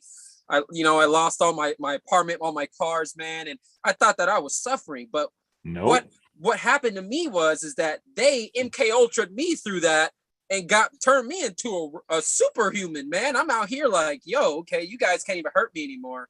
Super peaceful warrior guy, yeah. Now that I know more of the law, you guys are actually pathetic. You guys are corporate fictions because now you have no power. And now it's really all fear tactics. But and everything that I'm learning now, I'm learning that everything is reversed. It's the opposite, which is natural law. The opposite is the opposite of natural law. And you'll see that everything is that, right? Yes. And especially with our jurisdiction, like if once people realize that being on this side is more safer than being a U.S. citizen, then people are going to start running and flooding the gates to come back to the land. Because take it from me, like I mean, all of us in California. We're going through it a lot. I mean, there's a lot of places that are going through it, but Cali especially, like we don't have that much people here that are in the de facto system that understand law. We're one step right behind. California is one step right behind Australia. Oh, Australia? The lockdowns and all the stuff, that they're threatening to gas people if they won't take the vax. They're just going to gas you and kill you, just like they did to the Nazis did in Germany. Yeah, well, that's why I have no fear, man, because they took my daughter from the jab, man. And that's why, like, I'm in this. Like, I'm in this till I'm really in this until the day when I meet the creator at that gate, because I seen my family, my blood and my flesh get taken right from me. I was a U.S. citizen parent, had no control over somebody that I born, and they jabbed her. And then now she's in heaven now, which is great. But then now I don't get to hold her anymore. I have to wait till that day. So, really what the de facto did to me was the worst thing they could have ever done to anybody, because now I'm sitting here educated.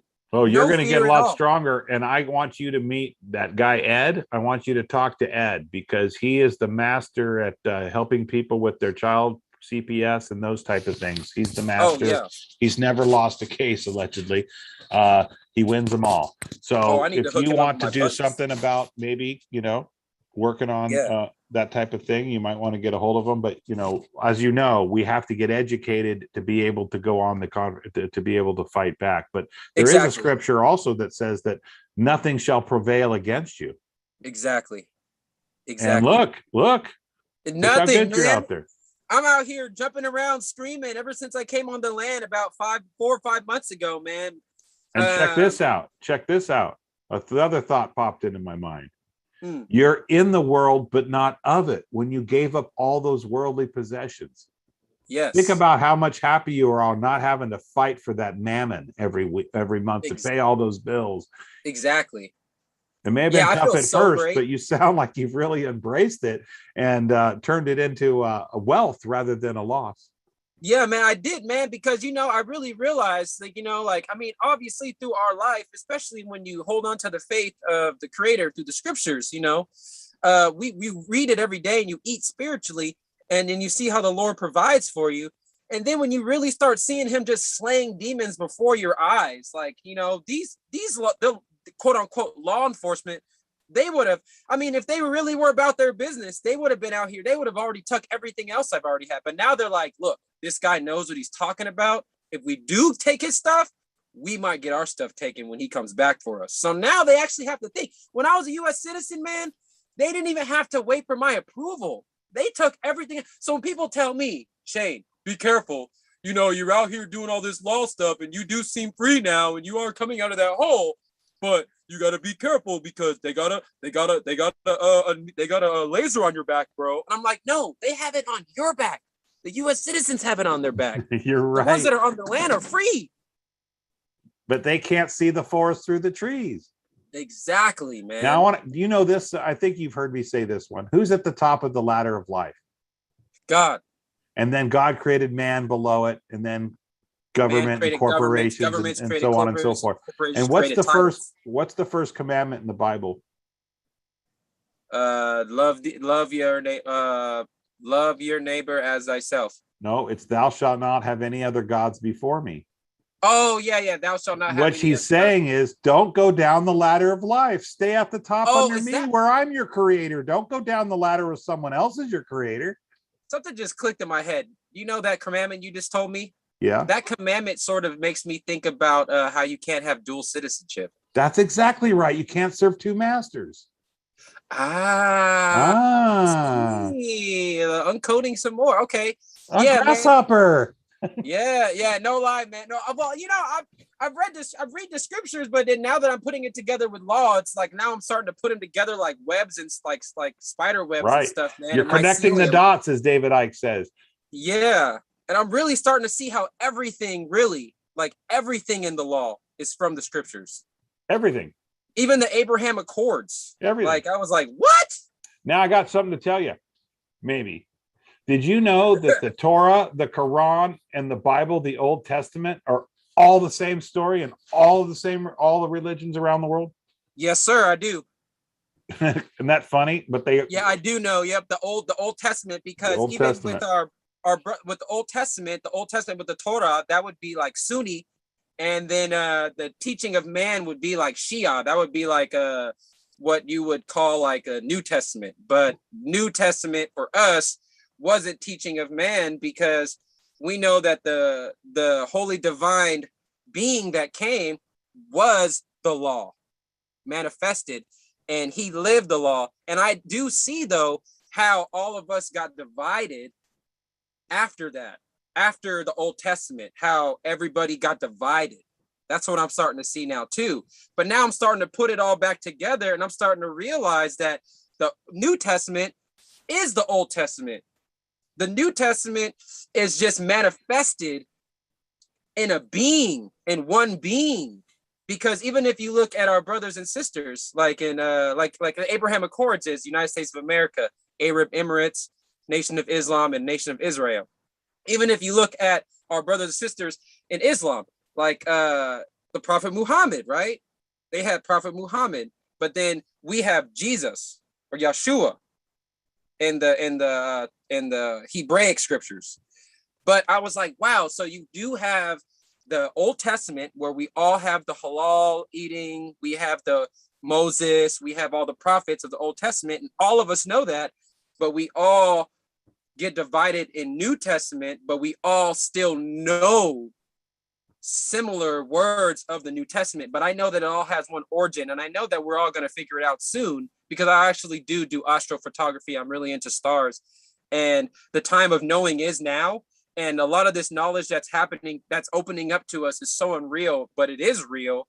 But it's really because the time that we're in. We're in the year to know. The 400 years are over. And right. We're going out of the age of Pisces and into the age of Aquarius and into the age of knowing as well. If you watch the sky clock, if you believe in some of that. Exactly. And James, remember, Abraham's seed went into captivity for 400 years. And 400 years ago, the Indians were massacred 1622, 1623. And the 400 years would have been over on December 21st, 2020. That's when we had the Jupiter and Saturn star conjunction. That star conjunction only happens every 400 years. The first time it was recorded in history was 1226. That was the Mongol Empire taking over China. New era of life. 400 years later, 1622, 1623, Indian massacre in the Americas. New era of life. 400 years later, December 21st, 2020. Where's the war at? We know where it's at. We, the people, know where it's at, but nobody else does. And we do know that there's a new era of life right around the corner that de facto wants, but we do know that there's a new era of life around the corner for the de jure side too. So this is actually a prophecy time. And I'm starting to understand now why I'm understanding this stuff now too. And that's why I have no fear in standing up, and I'm seeing the Lord make the path right before me right now. So that's why I've just been trying to, learn more from the assembly and tell everybody about getting on the land. And people out here in Solano are starting to see now that, because they just did another lockdown on us. Like I couldn't even go anywhere out here without having a mask on again. I'm like, wow. Okay, so it looks like it's time to assemble the 15 American nationals in Solano County, because I know we got at least like 10, 12 more people since I've came on. And I'm like, okay. And I've been talking to people about setting up a little like town hall here in Solano County where we could just, stand in front of the waterfront and just like talk to people and just educate people about law and stuff. That's it, to spread the good word, because it's crazy. I mean, I didn't know either, but the Unified School District told us the opposite. But the 14th Amendment explains it all. It explains that those that are naturalized in their government have the right of their jurisdiction. So it already explains the power that of self-determination, the right of self-determination. Exactly. So we have our different jurisdictions, and we have the right to be in that jurisdiction, and we can't be deprived from that jurisdiction. So if I'm on the land, and the Constitution of the land Constitution says that I have the right to this, that, and you're coming from another jurisdiction that's not of this jurisdiction, the land, you're on water jurisdiction, and you're pushing a set of laws that aren't from the land, then what we have here is a big problem. And that's the only thing you had to tell us in school, but they weren't going to do that because it's all corporations. And when you look at the origin of corporation, it's corporare, and it means one body, because all of these corporations here are one body. And you ask yourself who they're under? They're under the White House. The White House is a Maritime Admiralty Corporation, the red and blue. And ever since I've started telling people this simple stuff like that, and just, I mean, obviously, what's a body, right? A body is a corpse, right? Yeah, exactly. A corpse. And, I mean, even growing up, all the video games I was playing, man, like now that I'm studying a little bit more in law and stuff is really clicking on me. I'm like, man, like even the video games I played when I was growing, like Resident Evil, man, like Resident Evil was all about those zombies. But how did it start? The Umbrella Corporation had a vaccine shot called the T virus that went AWOL. I was playing this game when I was 7 years old. Right. And what's resident? Oh yeah, somebody that resides. The resident means the res means the thing. Ident means identify. It's the thing identified as evil. Oh, man, those corpse, man. I'm telling you, man. And I don't know, man. It's just like now that I'm learning so much, man. Like I'm already proclaimed to be a pretty simple guy with life, man. But the more I learn, the more simpler it makes me. I just don't want anything else. I just want to live life and survive. But now that I know that all this stuff around me is really like MK Ultra, and MK Ultra, K through 12th grade, K Ultra, they MK Ultra all of us. And they try to make us think that we're in their game, but we're not. And it's clear in the Constitution that we don't have to. What is a union? I used to be part of a union in Toyota. We went on strike for our health care. We were on strike for 98 days. There was guys in our shop that worked 30 plus years, man, had their whole family started off this corporation. And we're out here on strike. And then we won 98 days later, but we had the union by our side. We had the Lord by our side. The union was started in 1776. 3 years later, 1779, the Federation came. We have the Constitution here. What do you think the union gave us the Constitution for? To protect us against unlawful corporations. Those are our set of laws to protect us walking on this land. Simple because we don't need written law, because we know law in our hearts. We're good people. We do what's right. We know right from wrong. It doesn't have to be written down. Corporations have to write it down because they can't speak or hear or see. Yes. Woo! Man, I'm charged up right now, man. You sound like it, brother.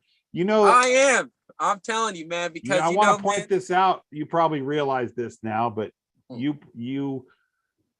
once told to me, that you choose and pick when it's your time to come down here on this planet, and you choose your situation. And I think a lot of people that are waking up chose this time to come back in history, if that's possible, to be here at this time, to fight the good fight. And where it's come from, like myself, all of a sudden I just woke up out of nowhere, right? And I think a lot of people have. They don't know where it's coming from, but all of a sudden they're being downloaded with knowledge and a feeling that there's something wrong, and I just can't put my finger on it, but it ain't right. Exactly, man. And I'm just thankful for the assembly, man. And I know the Lord's going to provide, and I look forward to meeting a lot of you in person. And I have faith that everything's going to turn around, because there's just no way that it can't, because now that I'm just from the little bit of law that I've learned, I'm like, no, man, we're getting our land back. This is all coming back, because there's no way. The law was written for, the Constitution is beautiful. Like, when you really I've been reading it and I'm like, man, I can't believe I've never read this. Like how I've read it, but I never read it like the Bible. Like, I've read the Bible back when I was younger, but I haven't really read the Bible like I've been reading it now. It's like the Constitution. I've read Constitution, but I've never read it. Well, and now you have the power of discernment. Yeah. Oh, true. Yeah. True.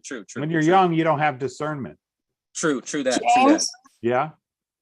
I would like to give Shane Ed's email. I don't feel comfortable putting it in the chat, but put it in. Do you know how to give Shane on private chat? You go down to the bottom in the chat and you find his name. I know how to do that. I forgot about that. I'll do that. Thanks. Okay.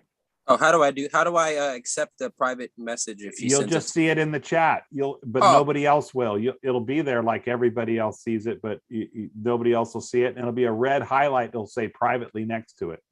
Okay, cool, man. Yeah, man, I'm just wanted to give everybody a word of encouragement, but I mean, the assemblies definitely changed my life, and I know the Lord led me here, and because I was praying, man, I was like, there's no way out, and then I found the assembly, and I'm like, oh, never mind, we're out of here, y'all. And I'm just, has your life gotten easier and less complicated, or has it gotten worse for you?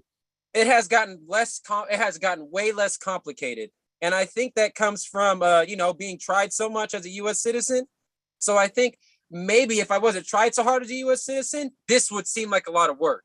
But since I was tried so hard as a U.S. citizen, this isn't nothing. But I guess you sort of have to go. I guess anybody that comes to the land, you have to be tested. Yes. Has to know. Yeah. I feel like there's a veil there for people to eat. Like, you could tell your friends and family about this all day. But if they're not really living, and I'm not trying to say they have to be living in a bad position, but unless they've really seen or felt the wrath of the corporations, everything we're saying to them is going to seem like fake, like, hogwash. But all right over their head, right?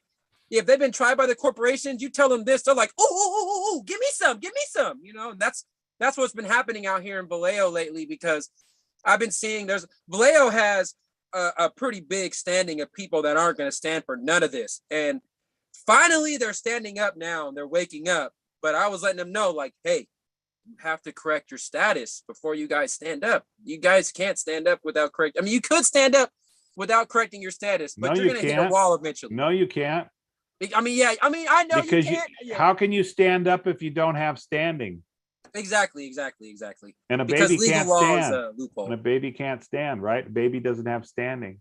Yeah, and that legal law is a loophole, because they could always make another legal law to contradict another law and stuff. So you really can't win without correcting your status. And I learned the hard way on that. But yeah, I tell everybody, people are starting to correct their status now. I've been trying to help people out. I was really reading with my relatives about this in the beginning, and we went through. I emailed you like 50 times about what to do. But eventually I was like, you know what? I just need to keep reading. And I kept reading. And then me and some relatives figured out all the paperwork. It wasn't that hard, but it was our first time going through all this. And now that we got it dialed in on how to do all the paperwork and what to download or what to write down or on the 1779, just the basics. I've been helping out like my friends and family and stuff, and like had like 3 of my close friends hop on land out here not too long ago. And now they're having I just want to point out that you don't really learn until you start to do those documents on your own. If someone just told you what to write and whatnot, then you don't really do the research to learn out why you're writing and what you're doing. And that's why it's so powerful and important for you to do these documents and not just accept what someone tells you to write in there, but actually realize why you're writing it and what for. Okay. Yeah, you're right. You're right. Yeah, man. You're right. Definitely. And hey, man, I'm not even gonna lie, bro. But you know, like I need to. I've been feeling it. I'm gonna eventually do this because I'm already out here, you know, telling people and everything. But I want to eventually do my 928s because I want to start serving the, you know, the Federation. I want to start serving the people, and I just want to keep studying law. I just want to keep studying the law, but I'm out here, man. And, you know, I have no fear, and I'm just letting everybody, I mean, peaceful privately. I mean, even the cops that pulled me over, the 5 cops, they had a sergeant with them the first time I was pulled over. They had their guns out on me. I was cuffed. They put me in the back of the car. They went through my RV and they found my ASN card. Then they ran back and they pulled me on the cuffs. I don't know what happened with that the first time, but I know the second time they tried me as a U.S. citizen because they took my VIN on my RV. But the first time, they had me on the ground, their guns out, and they were like, hey, why aren't you so hardcore and mean like that one sovereign citizen I pulled over the other day? And I was like, first of all, sir, I'm not a sovereign citizen. Sovereign is a political state. Sovereign citizen is what the de facto, the news puts up to make us look stupid. But we are American nationals, which are people on the land and soil, the land jurisdiction. We are politically sovereign. We are not sovereign citizens. I am not going to fight you because there is no reason to fight you. I am here for law and law only. I'm a peaceful private American, sir. And he looked at me, and that dude was just like, oh, you're a really educated young man. But I don't like sovereign citizens. And I was like, did you just hear anything I said? And then the other cop on the side of him was a girl cop. And she was like, wow, like all the stuff he said about the amendments is really intriguing. It really sounds crazy. Like it's almost too good to be true. Like it makes sense. Then the sergeant came. I was like, yeah, bro, whatever. I wish I didn't have to pay my taxes either, bro. You can have a good night. Like he broke it all up because he seen that his squad was starting to give in. Did you see that? I saw it somewhere that if you go and look up the Constitution on the websites in any of the state government sites, and it'll say a warning. There's a warning label to read the Constitution that it's inflammatory rhetoric. Isn't that nuts? Wow. I'm not, man. I mean, but the stuff I've been learning. I wanted to say one thing that really bothers cops, if you got a smart one like you had that last one you were saying, oh, really? So I don't like sovereign citizens. Yeah, the sergeant too. Right? Man.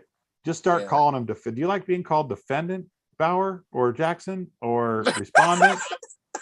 And then, so when you get their name, you're going to ask them for their name and badge number. And then when they start not listening, just start calling them defendant, whatever their last name is. Okay, Defendant Smith. Hell, they do not like it. Dude, they probably flip out on me, man. I already know. I ain't tripping though, man, because I'm on land jurisdiction now. But yeah, I'm telling you, man, they have no remorse out here, man. I remember I was out in front of 7-Eleven drinking some juice one time. 2 cops pulled up on me, pulled their guns out on me, and was like, what are you doing? And I dropped my juice because I was so scared and spooked. And then they just drove off. And I was like, what? And you know what? They laughed all night on that one because they made you drop his drink. You know, see, that's like a 3rd grader type of punks, thing, right? Man. Yeah, they're punks. Yeah, I've been pulled over. I've been followed for miles. They don't even pull me over. I pull over in a parking lot. Then they finally pull me over. And I remember they were like, why you look so, this was when I was like 16 years old. I just got my L's, man. And they were like, why you look so scared, man? And I was like, I mean, because I have 2 cops surrounding my car and I was just trying to go to Walmart to get some milk. Is there a problem, sir? And it's like, you know what, man? Have a good night, all right?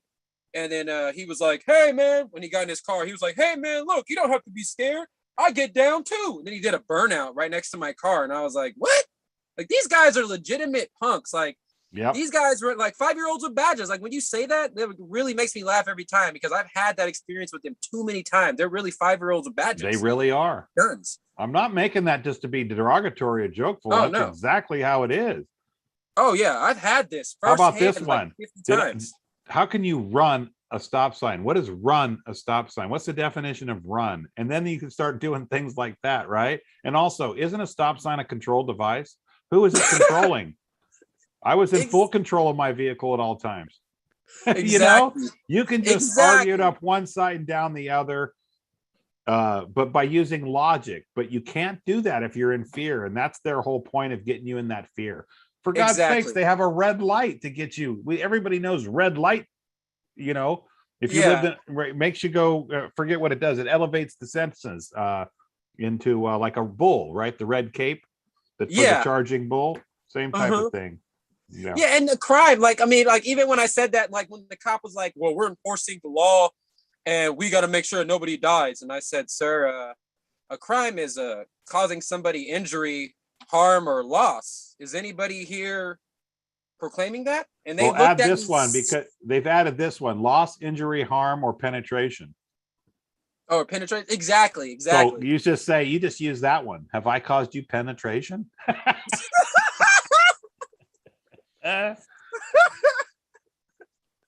Man, okay. I mean, dude, to be honest, man, I've been using everything I read and I find out it's lawful, man.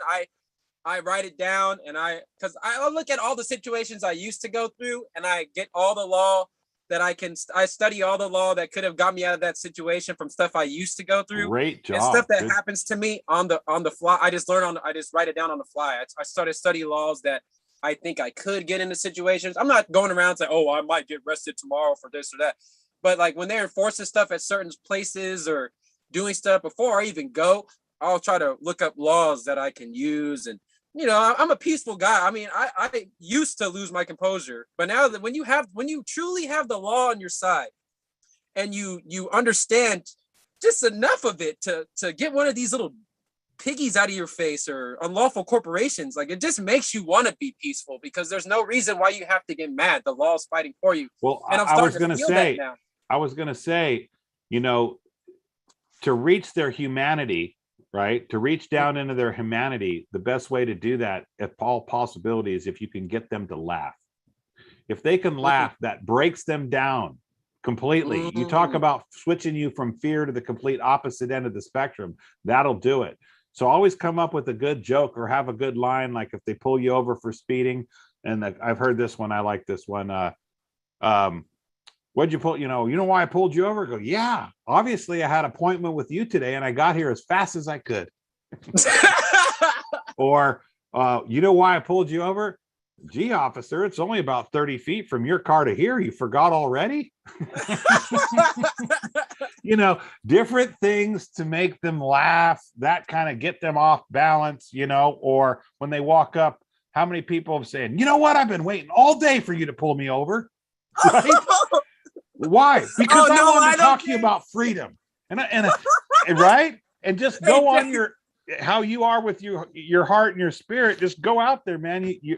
You're doing you're an ambassador for the truth and for God and for what's right, for sure, man.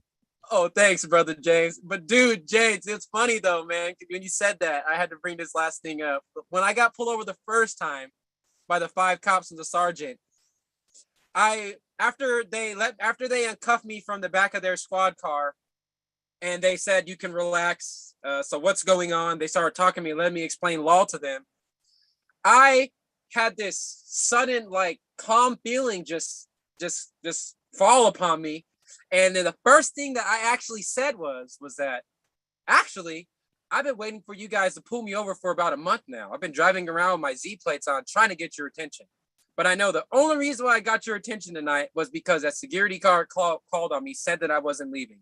But you guys pulled me over right outside of Mare Island, which proved that I was already leaving the spot. So for you to come out with your guns, doing a code 3 situation, like detaining me, putting guns on me, 5 cars around me, this is uncalled for.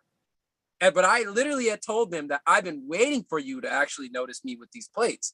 But the plates, none of that stuff was even bothering.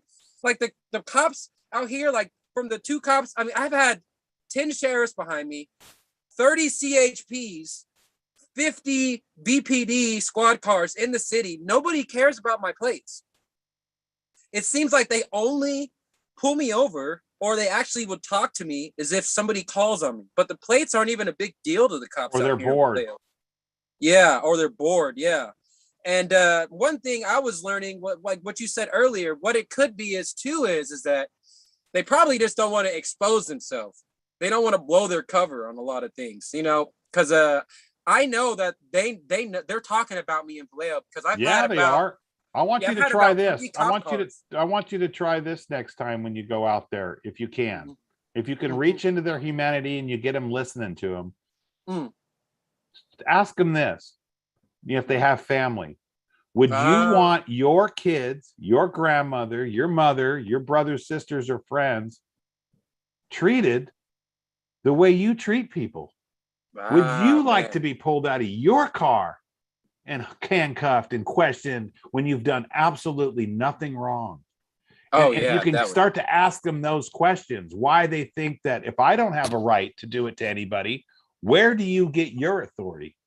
Wow. If Yeah, I that's don't have any, this is the power of zero. Okay. How many more rights over you, Shane, do I have over you? I think we're equal. Or how many rights do I have over you? 0. How many do you have over me? 0. So if we're all created equal, nobody's got any rights over anybody else, right? Exactly. Yes. So how can a cop go 75? How can you go 55?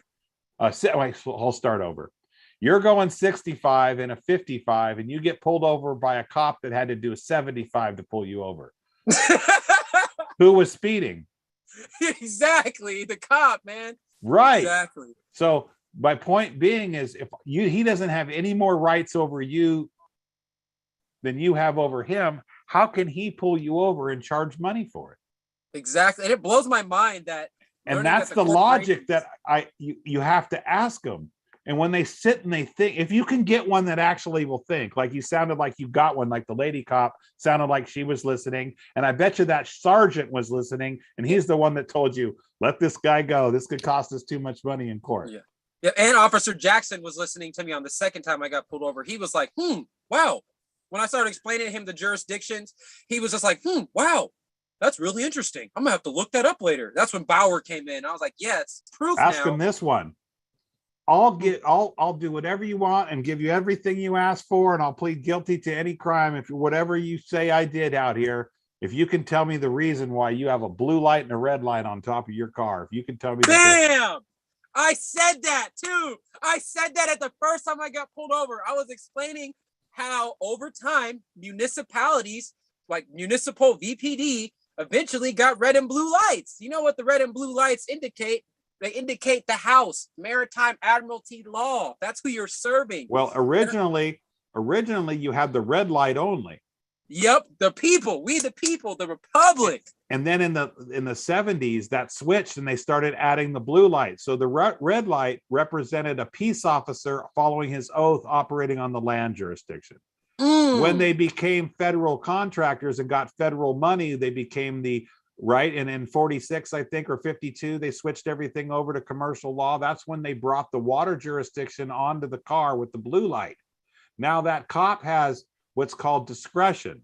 He can operate as a peace officer. And if there's nobody loss, injury, or harm or penetration, he can let you go. Or he can operate under the blue light as a policy enforcer, arresting you and robbing you out of your wealth.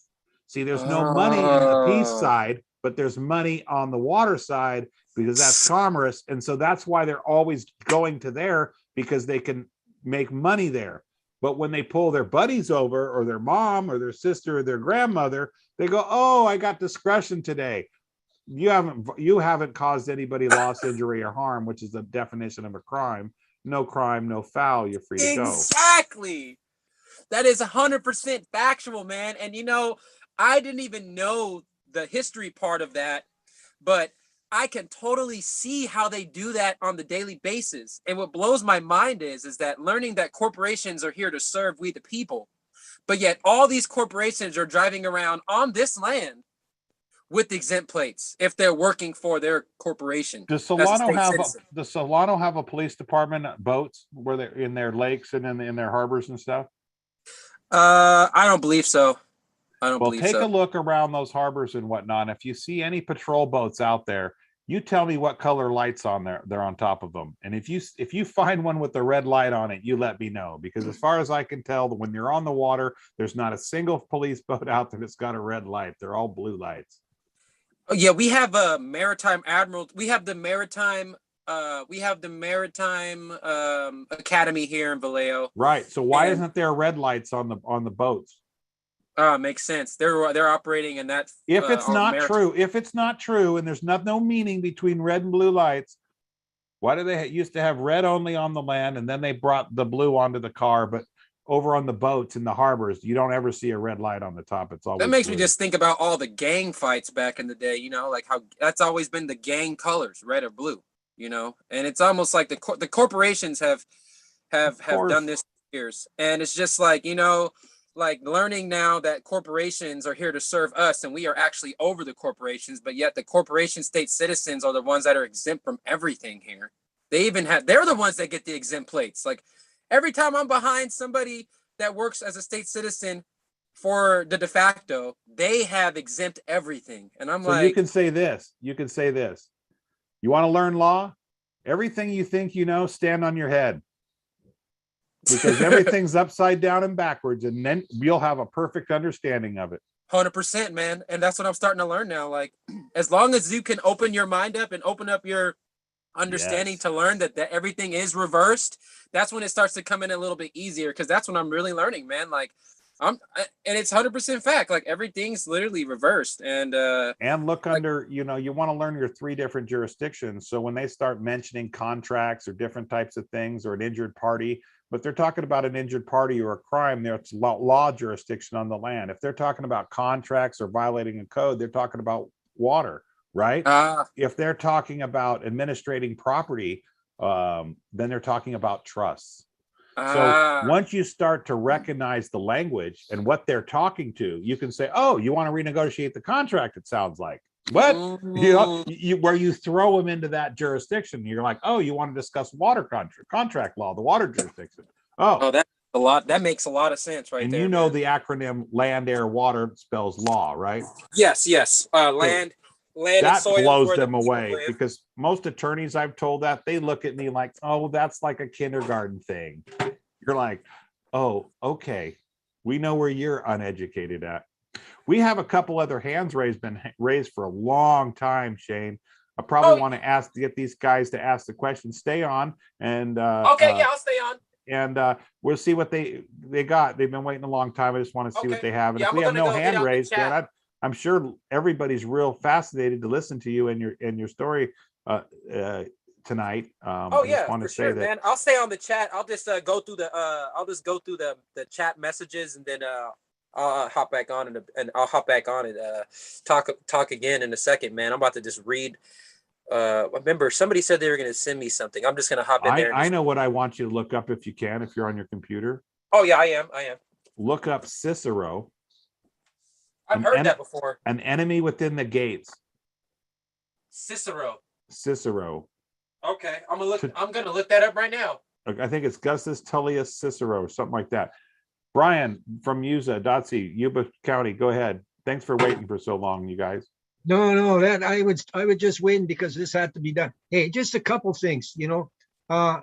It's critical mass. We're at that point. As you said, officially, when did it sometime in August? No. Aquarius, we're officially in Aquarius time. And so I just go back to something that I learned from being in the following Native American ways for a long time now. Our Hopi brothers and sisters said, this is handed down from their elders. He said, they're talking about now, but we're this critical mass time that we're in that we're into now by reconstructing. We are the people we have been waiting for. There ain't anybody else. There isn't anybody else. We are the ones. And so we're at critical mass now. I just want to mention something. If you're talking about Solano County, I live up here in Yuba County, right? So trying to recruit people is really hard. But what I'm getting to find out is that, I talk about the militia. And, just here and there, oh yeah, I got my uniform. I said, what? I shut up. I said, what? So you talk to one person, and then a little bit later or whenever, or a week later or something, I'm talking to somebody else and something. Yeah, I got my uniform. I didn't know there's a militia up here that's, you could put, I put it in parentheses, secret. So it's happening. People are tired and they're ready. They're ready if anything happens, especially up here in a conservative county like I am. We're ready. We're ready for whatever's going to come down the pipe. And it's more like a community. We'll come together. But the beautiful thing I like about Shane, he's going around as I had a friend, black buddy. You say, yeah, it's like we're going to go kick ass and chew bubble gum. So basically, that's what Shane's doing. He's going around kicking ass and chewing bubble gum. So I enjoy it. One thing though, I was going to bring this up during a meeting earlier, but here's something. It was a point of clarity that I wanted, and you guys are on it. Some of the older guys are on it.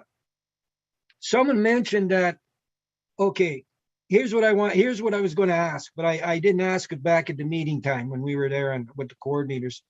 Where is the notice that the California Assembly is under investigation? Have you guys heard of that? I never heard of that. How did this happen that we're under that we heard that tonight from who did we hear that tonight from? Shannon? Yeah. How come? Where's the notice? Are we not transparent?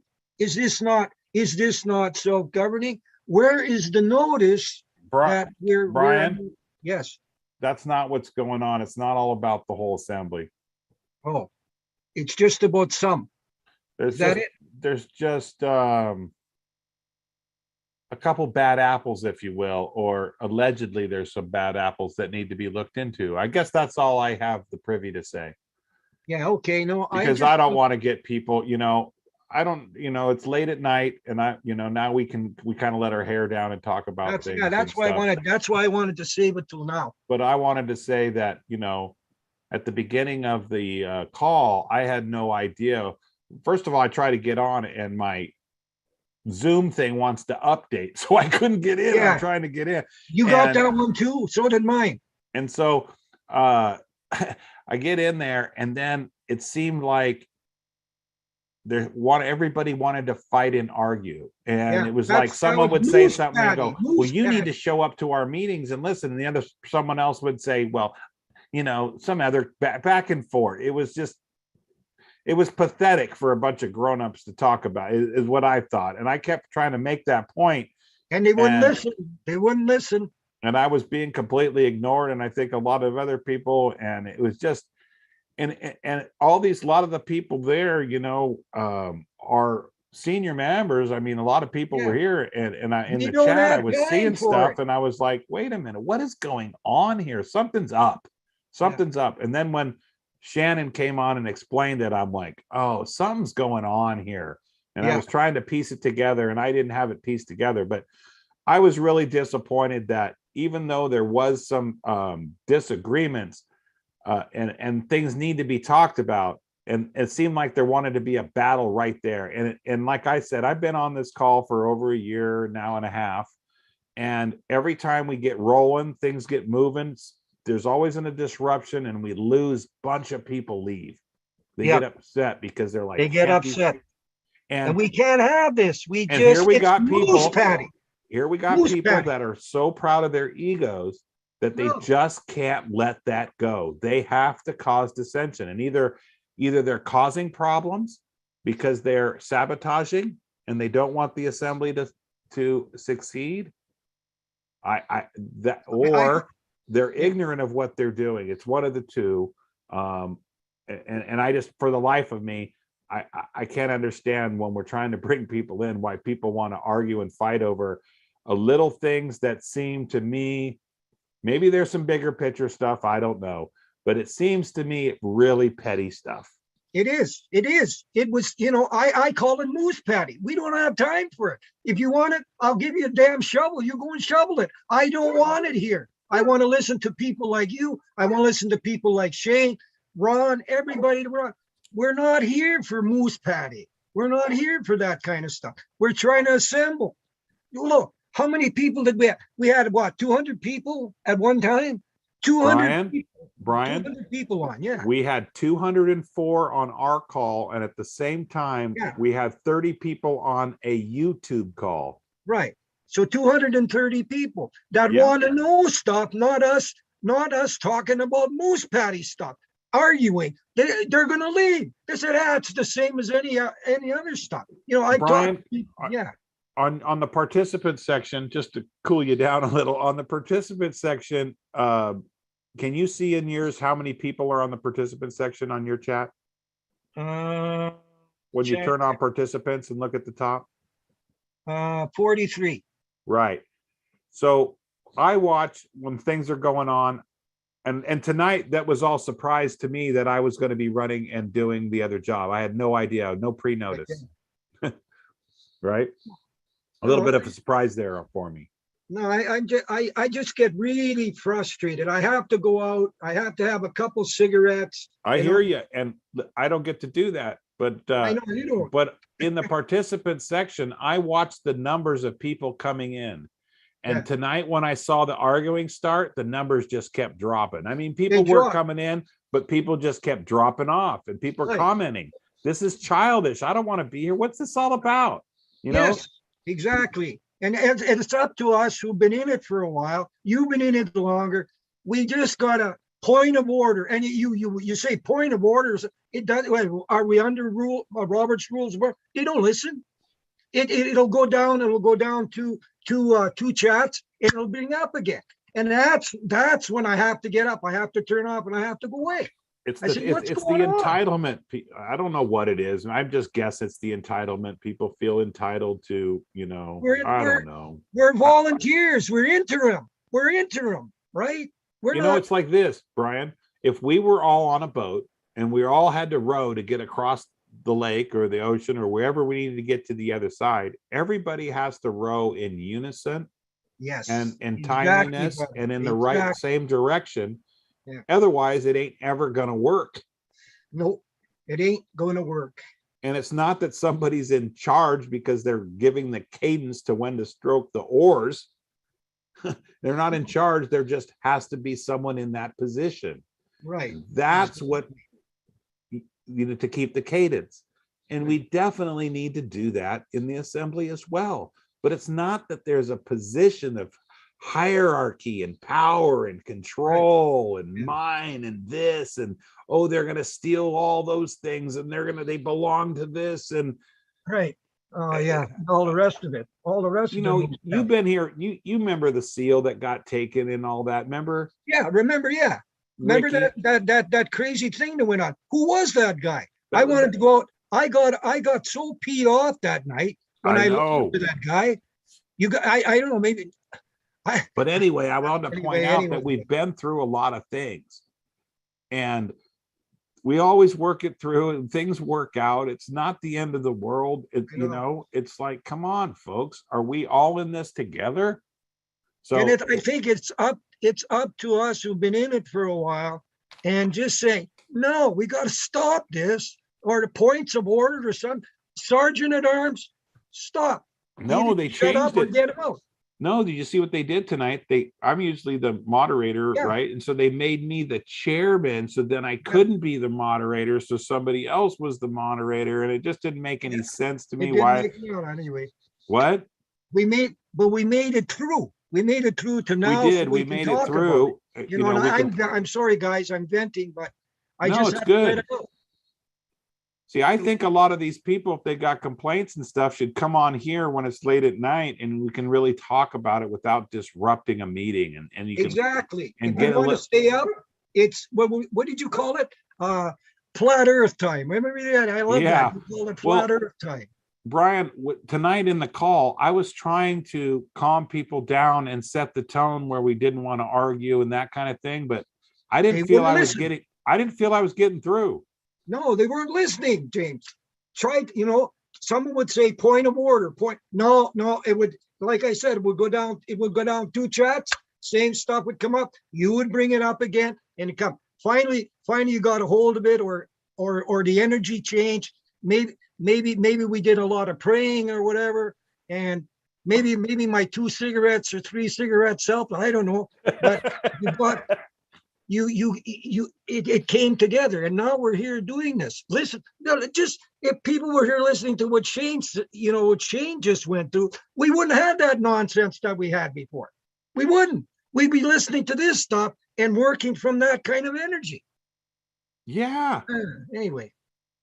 Great. Okay. I'm glad you got to get that off your chest. You've been I here did. long enough to see this stuff. I don't know how I put up with it tonight. My heart sank when I started seeing all this stuff, and I was asking, I'm like, what is, then I realized I'm the mark, right? I'm being played the fool here. I'm being set up. Somebody's being set up. Something's going on here that I'm not aware of. Yeah. That's what I didn't say it out loud, but that's what I was surely thinking. Yeah. Anyway, James, you did a beautiful job. You always do a beautiful job. I love you, brother. Hey, I'm going to yield because there's other people who want to talk. I'm glad you, and sorry, thanks for the brothers and encouragement. sisters, I'm sorry I vented, but I had to get it out. And then, like I said, it's flatter of time, and I'm up long enough that I could vent. Thank you very much. I yield. Thank you. We kind of let our hair down after midnight on this calls. Anyway, Arlette Dyer Wiggins of Escondido. Hi. Hi. Sorry. Hey, you've got some strength because you hung in there. I'm sorry it's taken so long, but Shane has such a great story to share. I couldn't shut him down. Okay.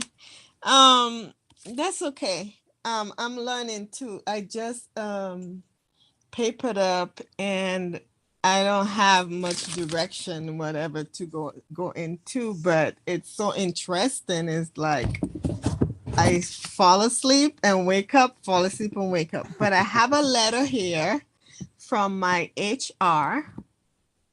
And do you mind if I read it real quick? Go ahead. And then you give me side? Okay. Go ahead. So I work for Scripps Health.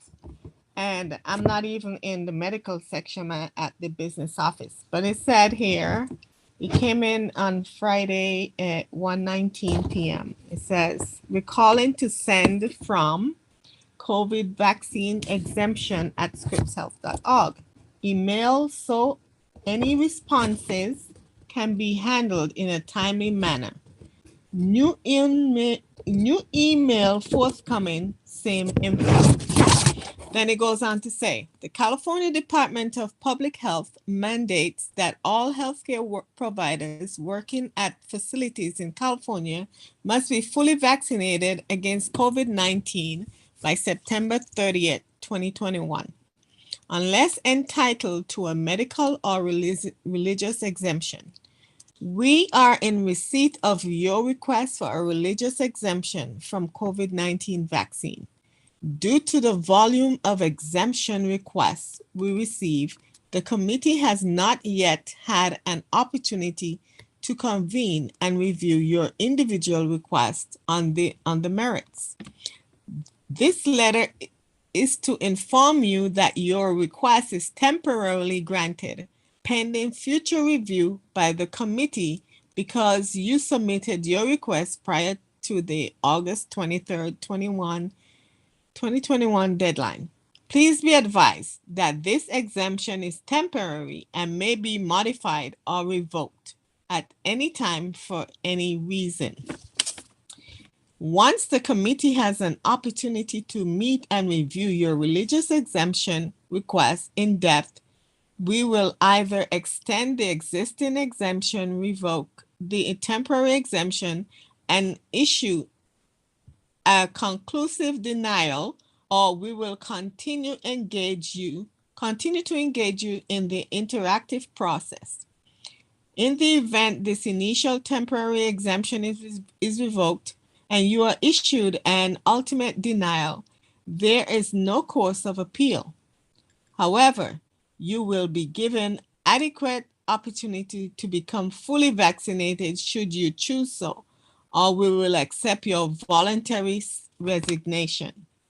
During the time you are determined to be exempted from the vaccine mandate, Please be advised you must be tested for COVID-10 on a twice weekly basis.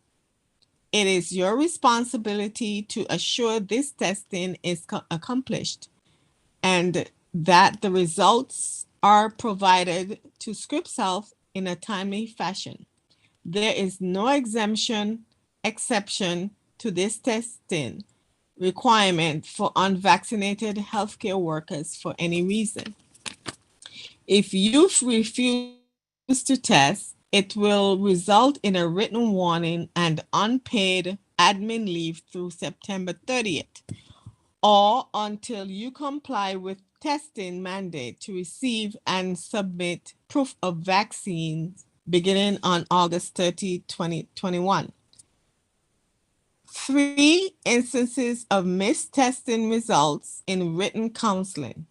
5 instances of missed testing results in written warning and unpaid leave through September 30th, or until you comply with compliance or receive and submit proof of vaccine.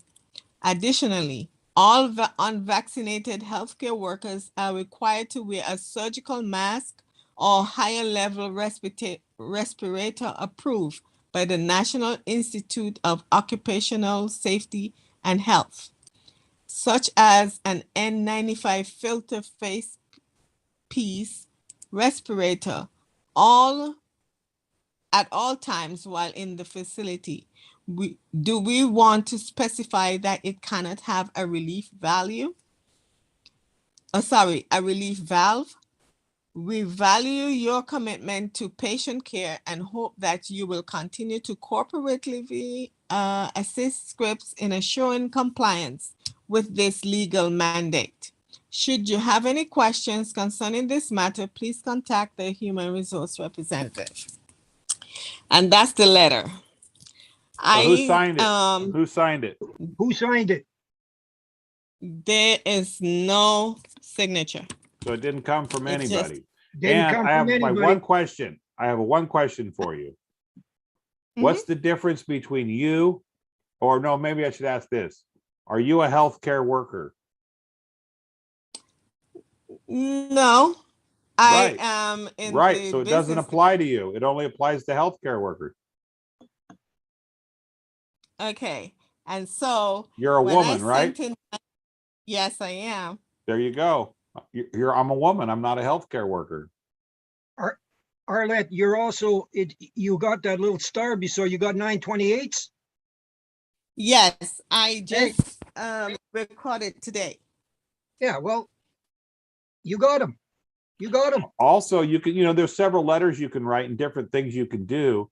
But when they hired you, when they hired you to do this job, you signed a contract. Now they're changing the contract, are they not? Yes. So therefore, my consent.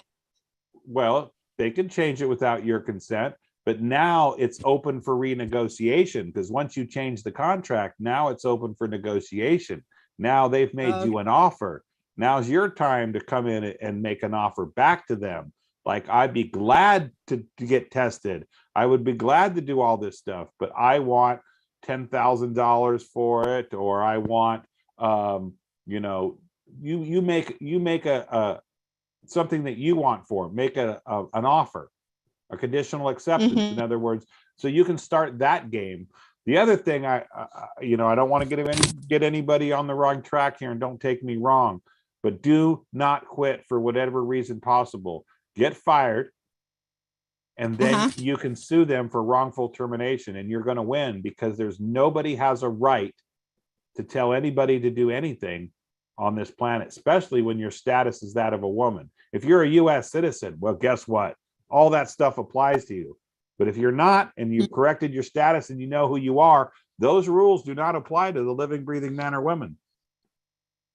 Okay. So do I state that, or I just have to sign? Yeah, how long have you how well do you feel confident in your understanding of what a US citizen is versus a man or a woman? Okay, in my terms, Okay, because my story Wait a is minute. strange. We're going to have terms that we can all agree to. That's why we have dictionaries and definitions. Yeah. So we want to make Okay. sure what we're using the same definitions, or we're asking the other person to agree with the definitions that we're using. But anyway, go ahead. It's all about learning how to read and knowing who we are. So go ahead. Okay.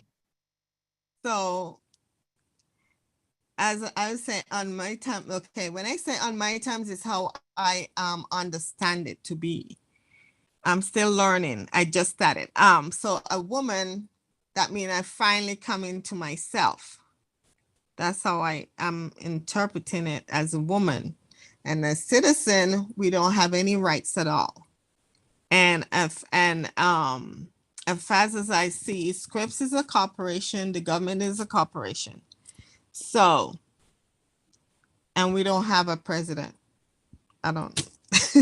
I'm sorry, but Well, corporations have presidents, but we the people don't. yes. So now that I'm on land, I have no rights to counter offer anything that doesn't seems right to my conscience. Am I right or wrong? Well, you would say that you have all of your unalienable rights that are given to you by God, which are your God-given rights, your natural rights. And like, what do I mean by a natural right? Do you have the right to breathe? Yes. You have the right to drink water. Yes. Take a nap, go to sleep at night. Yes. Eat food. See, yes. Those are all natural rights. So they can't take any of those natural rights away from you, right? Okay. So that's what they're doing when they're denying you the breath of God, breath of life. Okay. By putting a mask on. So, there's different angles you can use, but that's one of them I would definitely use because it's the 100% truth. The other thing is they're doing, these are called medical interventions, right? Mm-hmm. Who has a right to diagnose or force you into a medical experiment or intervention or procedure? No one. Nobody. Now, if you've got the jab and they've changed your RNA, there's case law in there that says that they own you now and there's nothing you can do about it. Now, I'm not sure how that's I'm not sure how that's going to play out, but go ahead. Yeah, and when on the 23rd I came home early and I did some little research, so I found this form and I emailed it and tell them, hey, you want me to take this jab, you need to fill this out because you guys need to take full responsibility in case of any injuries or death. Yes. Well, I have the names of those people though, the two people that I corresponded with. Did you mail those things registered or certified and get it on the record or have those letters served? No, that was through email. So you have, did you do registered email, but you still have proof that you've sent them if you can keep those, but go on. Yes, because they replied to me. Oh, great. What did they say? Both replied to me. Let me pull my books up. What did they say? We're not going to take liability? That's correct. Gee, I wonder why. And then, yeah, and then if you think it's so great, why wouldn't you take the liability?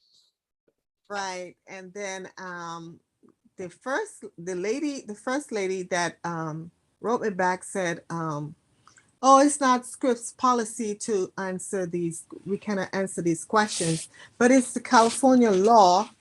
No, it isn't. Yeah, that's what he said to me in the email. I'm just paraphrasing. So you ask them, you write back and you ask them which law. If the burden of proof is on you, you're making the claim that it's law. What law?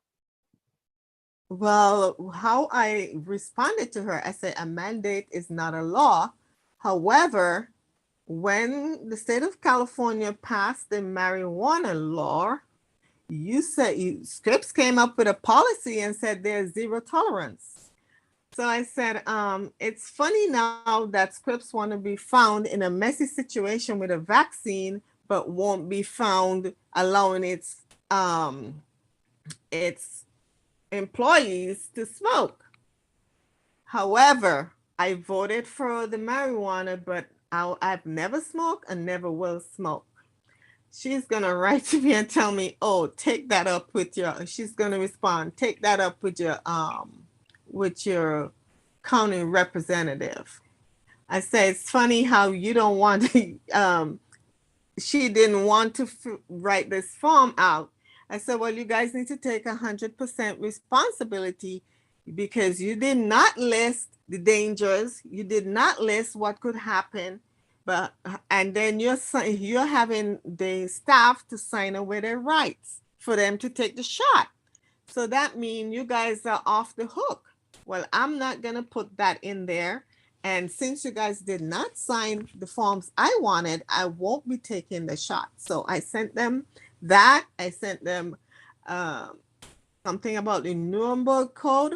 I also listed the EEOC and the National Fair, the California National Fair Housing, or something like that. California Fair Housing. And one more thing. What did I do? Oh, and I sent them a vaccinated card I got from Dr. Rima back in February. And they did not respond to me until Friday. And then what's a vaccination? What's a vaccination card? Oh, when you said I do not consent. Oh, okay. Consent to, yeah. To experiments. So I yeah, sent right. that in. Yeah, and then now our HR representative, he wrote back and said, well, the FDA approved the vaccine. I said, to the best of my knowledge, that's my reply. I said, no, he said that the vaccine has been approved and you are to comply with what the FDA said. And you in your previous email, you're stating that all the vaccines are not safe. So I responded to him in an email. I said, to the best of my knowledge, the vaccine was not approved. It was given an extension. However, all the stats are there for you to go and research about the results of what happens to the people that take the vaccine. And then I went on to tell him, I had a previous matter with you earlier in the year and you have not responded to me as yet. Could you forward all documents to me as soon as possible? He hasn't responded to me. And then I said, you're free to fire me if you want, but just remember this, it will end up in legality. And then I started being a smart mouth, I guess, to them. I said, my leader is God, and I don't go to church to have my pastor be my leader. We are all having the same mind, trying to do what's right. You know, we're not perfect, but we're just trying to do what's right. And then I told them like this, there. And then I put ... God is not here to sign. And I signed it myself. And then I crossed out the respiratory, and I crossed out testing. I said I would not push nothing in my nose because I suffer from severe nosebleed. And I said I would agree to screening, but I would not agree to that. And my representative has not replied to me as yet. This is just a general email that they sent to me on Friday, late Friday afternoon. That's it in a nutshell. So I was just wondering, how do I respond to them like how you were telling me? And also, when do you use a fee schedule? Is the fee schedule only pertaining to driving? No, I must say traveling, I must say, while on your road, because a lot of it has to do with the police, it seems. So I'm reading it, but I'm still not really understanding it. Like, how do I compile the information together? Do I put my my signature and a seal when I send this document to them? What do I do? Well, if you're signing a document or a form that they give you, which I wouldn't at all, I would say this isn't part of the contract. And the other thing is that, there's the burden of proof is on the one making the claim. So if you start spouting off stuff that you say this is this, then the burden of proof is on you. And that's one thing where I want to encourage you to stay away from. Put the burden of proof on them. In other words, they said that the CDC, and then you say, who is the CDC? Where's their authority? And then you find out the CDC is a private corporation, has nothing to do with the Center for Disease Creation, the CDC. Their number one job and their reason for existing is to make vaccines for profit.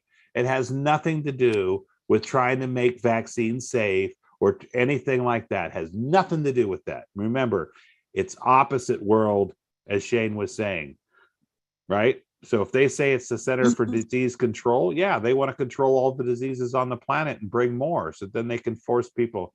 But we also know the big picture is to kill you. And so that's the whole goal with the vaccine. But you want to make your letters more powerful. And the way to make them more powerful is to turn them into the form of an affidavit with your status, and one with your facts, and then ones with liability, like a notice of liability, like Princess was talking about earlier, where you say, hey, prove up these facts, prove there's a virus, prove there's, right, before I'll take any of this stuff. Prove it's safe, prove it's effective, and prove that you can get out of my body when I leave this job every day. And when I go home for the weekend, I don't want any of this in my system. Okay, it shouldn't have to be forced a medical product. There's also tons of laws. If you look up on Title 18, United States Code, just read through those and you will find Title 18. Title 18. I'm writing while you talk. Title 18 of United States Code is the criminal code that explains all the crimes. And I'm sure you can find a lot of crimes in there. Other thing that I would ask the HR and the business of whatever their scripts or whatever their thing is you ask them, to prove that there's a virus, to prove that they, where do they get the power, right, to force a medical experiment on you, and then show the laws, and then ask them this question: are you receiving any funds from the federal government or the county government or any government to push this narrative of the masks and vaccines? See, I'm under the impression that all these businesses get money to be able to do this. I heard that most businesses get a $2,000 check if they'll put signs in their windows that say no mask, and they put the little 6 feet apart thing and all that, right? The government didn't send all those things out to every business. The businesses made them themselves and put it in the window. That's the first time in history that the government's had control over the people's minds that way. Yeah, go ahead and write up your own tyranny signs and go ahead and put them up. It's ridiculous. So anyway, back to what you want to do is you want to put them on the, you want to ask questions and put them on the call. You're calling them on their BS. In other words, prove it safe, prove there's a virus, first of all. And someone wrote in the chat right here, it says, COVID, there is no proof anywhere in the world of a purified isolation of the genome. Therefore, there is no existence of COVID-19. The CDC has no proof of an isolation. The California Health Department, who wrote us back with no purified isolation of the genome. It does not exist. COVID-19 is spelled in all uppercase. That means it's a fiction of the mind. It does not exist in reality. The word COVID-19 is a fiction, a patent, an idea, a trust, a business plan, an acronym, glossa, dog Latin. It is anything but real. Also, someone writes, COVID, Dr. Andy Kaufman, Thomas Crown, Robert Young looked all over the world. No purified isolation of the genome.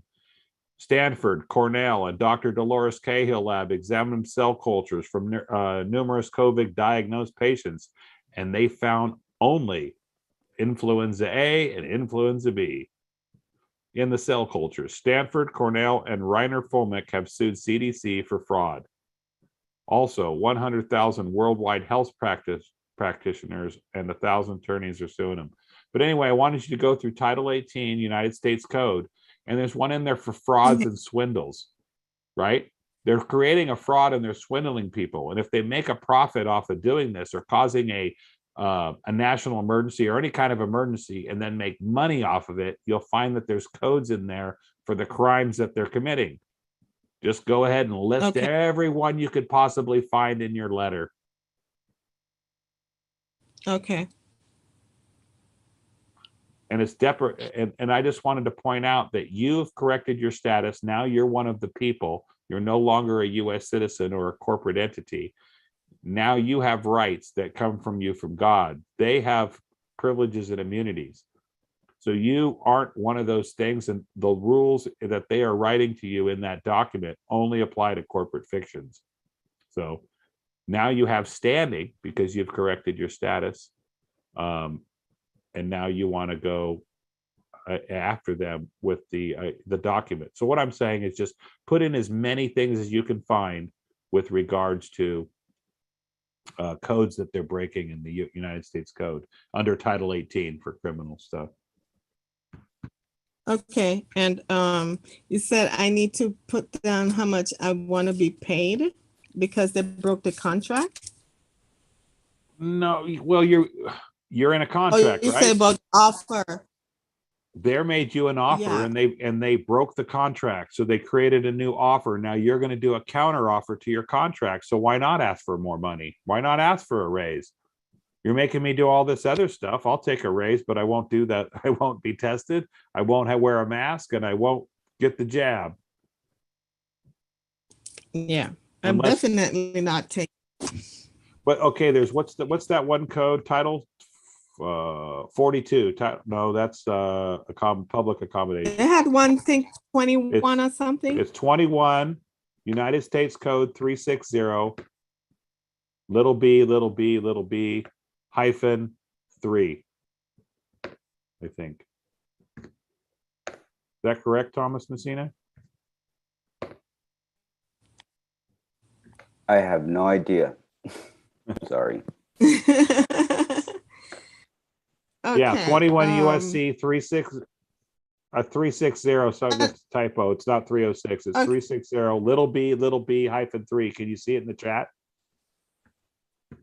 No, let me go down further and see. Oh, okay. Let me write that down. But he's got it backwards. Don't do 306. Do 360. I know it's 360. There it goes. No worries, Shane. Okay, and who is on the litigation team in case I need to have any questions during tomorrow when I draft this up? There's a bunch of people on there. There's a lot of people. Okay. I'm not sure who the coordinator is for the litigation team, but they meet on Tuesdays. Unless there's a meeting that, and if you have a county coordinator that you're probably getting invites to the meetings and whatnot, then you'll probably get one invited for the litigation committee. I think you can go onto the CaliforniaAssembly.com website, and there's the meetings all there, and you can click on the meeting and sign up for it, or you'll get an email that sends a link to you that tells you when the meeting is. I think that's been set up. So I can't contact anybody before Tuesday because I want to get it out before the week. Yeah, and then Ron Kelly, there's a lot of people, and there's a lot of resources and a lot of very valuable minds on the call. But get a hold of your coordinator, and they'll get you in touch with the litigation committee. Okay. All right. I appreciate it, everyone. Thank you so much. I know it's a lot to absorb. and it all at once. It takes it does take time. This isn't something that you can go learn in a weekend and okay, got it. It's a skill that you have to develop over time and keep learning, and it's a lifestyle. Go ahead, whoever was going to say something. Sorry.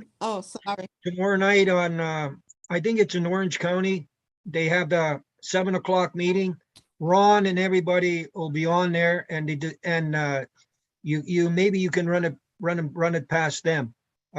It would be in California. Tomorrow? Yeah, tomorrow night. Oh, tomorrow night? Yeah, tomorrow night at 7 o'clock. It's the Orange County meeting, and they discuss things like that. Because I got an invite. Okay. There you go. Put it in the chat if you can put it in the chat. Because anybody's invited to any of these meetings. Yeah, I got to check on it. Okay. Okay, and just to let you guys know, about 2 weeks ago, I couldn't sleep, so I got on. I think this week would make the third week. I got on YouTube and started researching, just looking up random stuff, and I came across, I think it was Anna, and then I started reading, and it sounded really interesting, so I got up. Found out there was a test on there, and I did the test, and I couldn't put on my cell phone because I don't know, I was like hooked. And then it says contact the coordinator, and I was like, okay, I'll put it in and see if anybody will call. And Aria called the next day, and she didn't give me much info until like she sent out about the meeting, and I got on for the first time. And after that, we had questions. I brought in one other person already, and I just want to recruit as much people as possible. Right now, I have a cousin in St. Thomas, U.S. Virgin Islands. He wants to come in, but I don't know who to ask because he's ready to be papered up from what I told him. And also, I'm from Nevis. The country is actually St. Kitts Nevis. And I want to start informing the citizens, my people, not citizens, I have to get that right, about, getting papered up from under Queen Elizabeth. Because I've met her on several occasions, but I thought she was somebody until I started reading. So I didn't realize there was so much crookedness in the world like that. So now that I know, I want to share it. And like I said, I have one person ready to come in. I just need to know who to talk to and if they have a contact for the U.S. Virgin Islands. So yeah, that's it. I think I yield.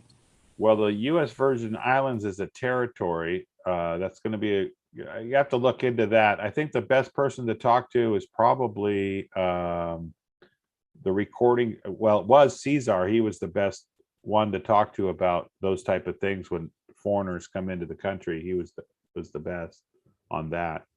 So, did they have a U.S. What is it called? The green card, but it's called naturalization. Yeah, like I was naturalized. Okay. Yeah. So once they're naturalized, he was born on Tortola, but which is the British part, but they use the U.S. It's all dollar British because they're so. It's all British. Yeah. So St. Thomas now is under the U.S. and so he's living on St. Thomas for a long time now. So he wants to come in, bring his wife and his child under. And then I tell him, well, if you come in, you're going to have to be ambassador now to go out and spread it to the people on St. Thomas, St. Croix, and St. John's, and even Puerto Rico. So, yeah. And then I want to cover the Leeward Islands and see who I can spread, because this need to be spread as soon as possible. And even though I don't know much, I'm just learning. So, but from what I hear, it's awesome. And thank you guys so much. Well, thank you for being here and reaching out and trying to spread the word. I'm not sure what the deal is with Puerto Rico and the U.S. Virgin Islands and Guam and Puerto Rico, but those are all U.S. territories. So there is a little bit of different jurisdiction there with regards to the land jurisdiction. Just want to point that out. There is a little bit of knowledge you're going to have to gain there to be able to explain that, because that's going to be a tough sell there. Okay. Okay. When you learn about the United States, which is a corporation, and you learn about the territories of Washington, D.C. and its territories, which are Guam, Puerto Rico, American Samoa, the Virgin Islands, all those type of things. And so anyway, I think Marianas too, something like that. So look into that. I don't have all the answers there, but there is some stuff that you're going to have to do some research on and learn about the different territories versus the land jurisdiction. Okay. All right. Thank you so much. Thank you. And thank you for being here tonight and sticking in with us. It's pretty late, and good on you. Oh yeah. Glad to have and you I here. have to get up at 4. Oh. Last week, when I was leaving for work, I was still listening. Yeah, I don't know how I did it last week. I'm yawning over here. It was too good. All right. Thank you, guys. Have a good evening. Thank you. Thomas, you're up. Yes, I wanted to bring up a couple things. One is I just finished listening to the audiobook Creature from Jekyll Island a couple times. And I was, Edward G. Griffith. Yes, and I was wondering what it was in that book that stood out so much to you that really made an impact on you. I have some ideas, but I was wondering if we got hit by the same thing on that. Well, I think it was the quote out from Eric Mendel House, when he talked about their system and how they were going to enslave all the people and how they did it through the money system. And they broke all that down, and it just made my blood boil. But the very beginning of the story starts out almost like a crime, like a whodunit movie, how they blacken the trains and they changed their names, and they all met on Jekyll Island in Georgia to create. All the bankers who hated each other got together to create this scheme to enslave the world. And they planned it, and they put it into effect in 1913. Leave me alone in here. And if you look at who, don't catch him. Who was it? It was Don't catch him. It was what's his name?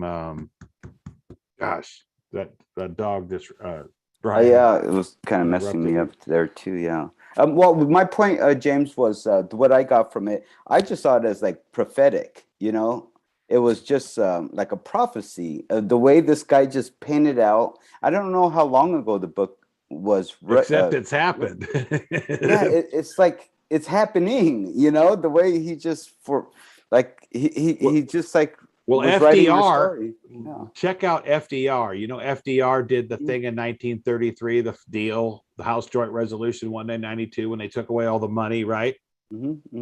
And look where he was in 1913 and who he was and how he worked to help bring that into effect way back when, along with what's his name? Who was that guy that signed the House Joint, what is it? The Federal Reserve Act.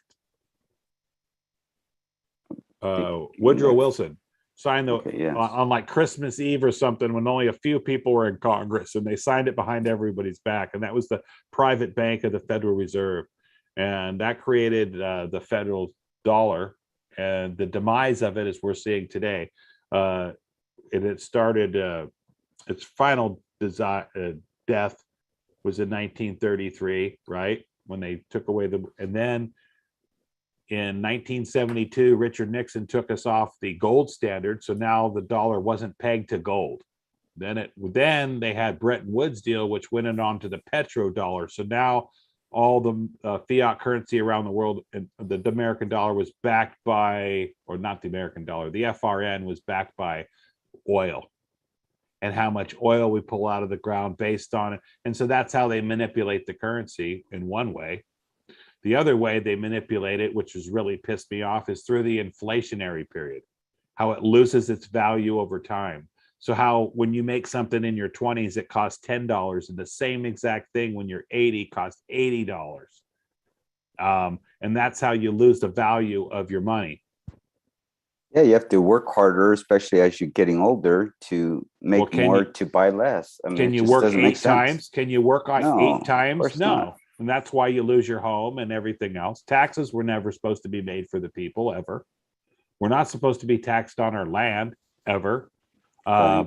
There's laws against securitization of people.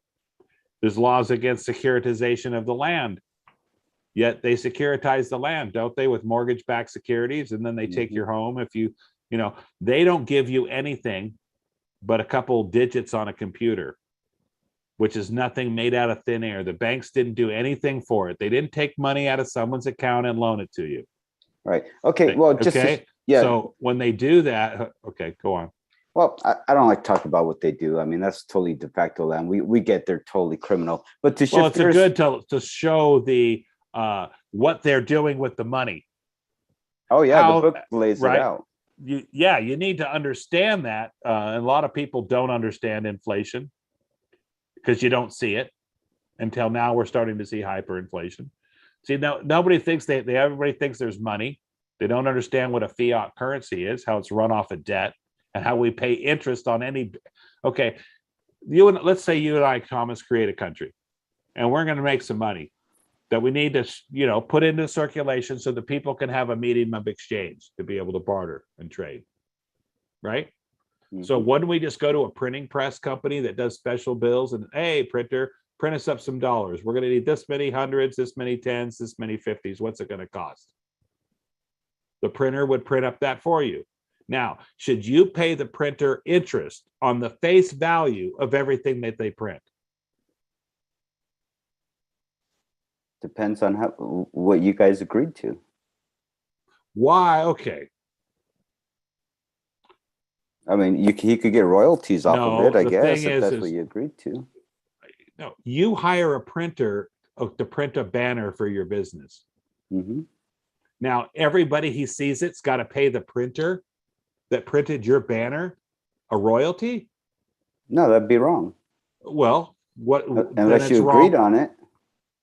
Yeah, so if you acquiesce by not saying anything, you've agreed on it. So no, it's not wrong. So did the people agree on? They did by acquiescing. They got duped. The fiat currency. You think that it was silenced by acquiescence?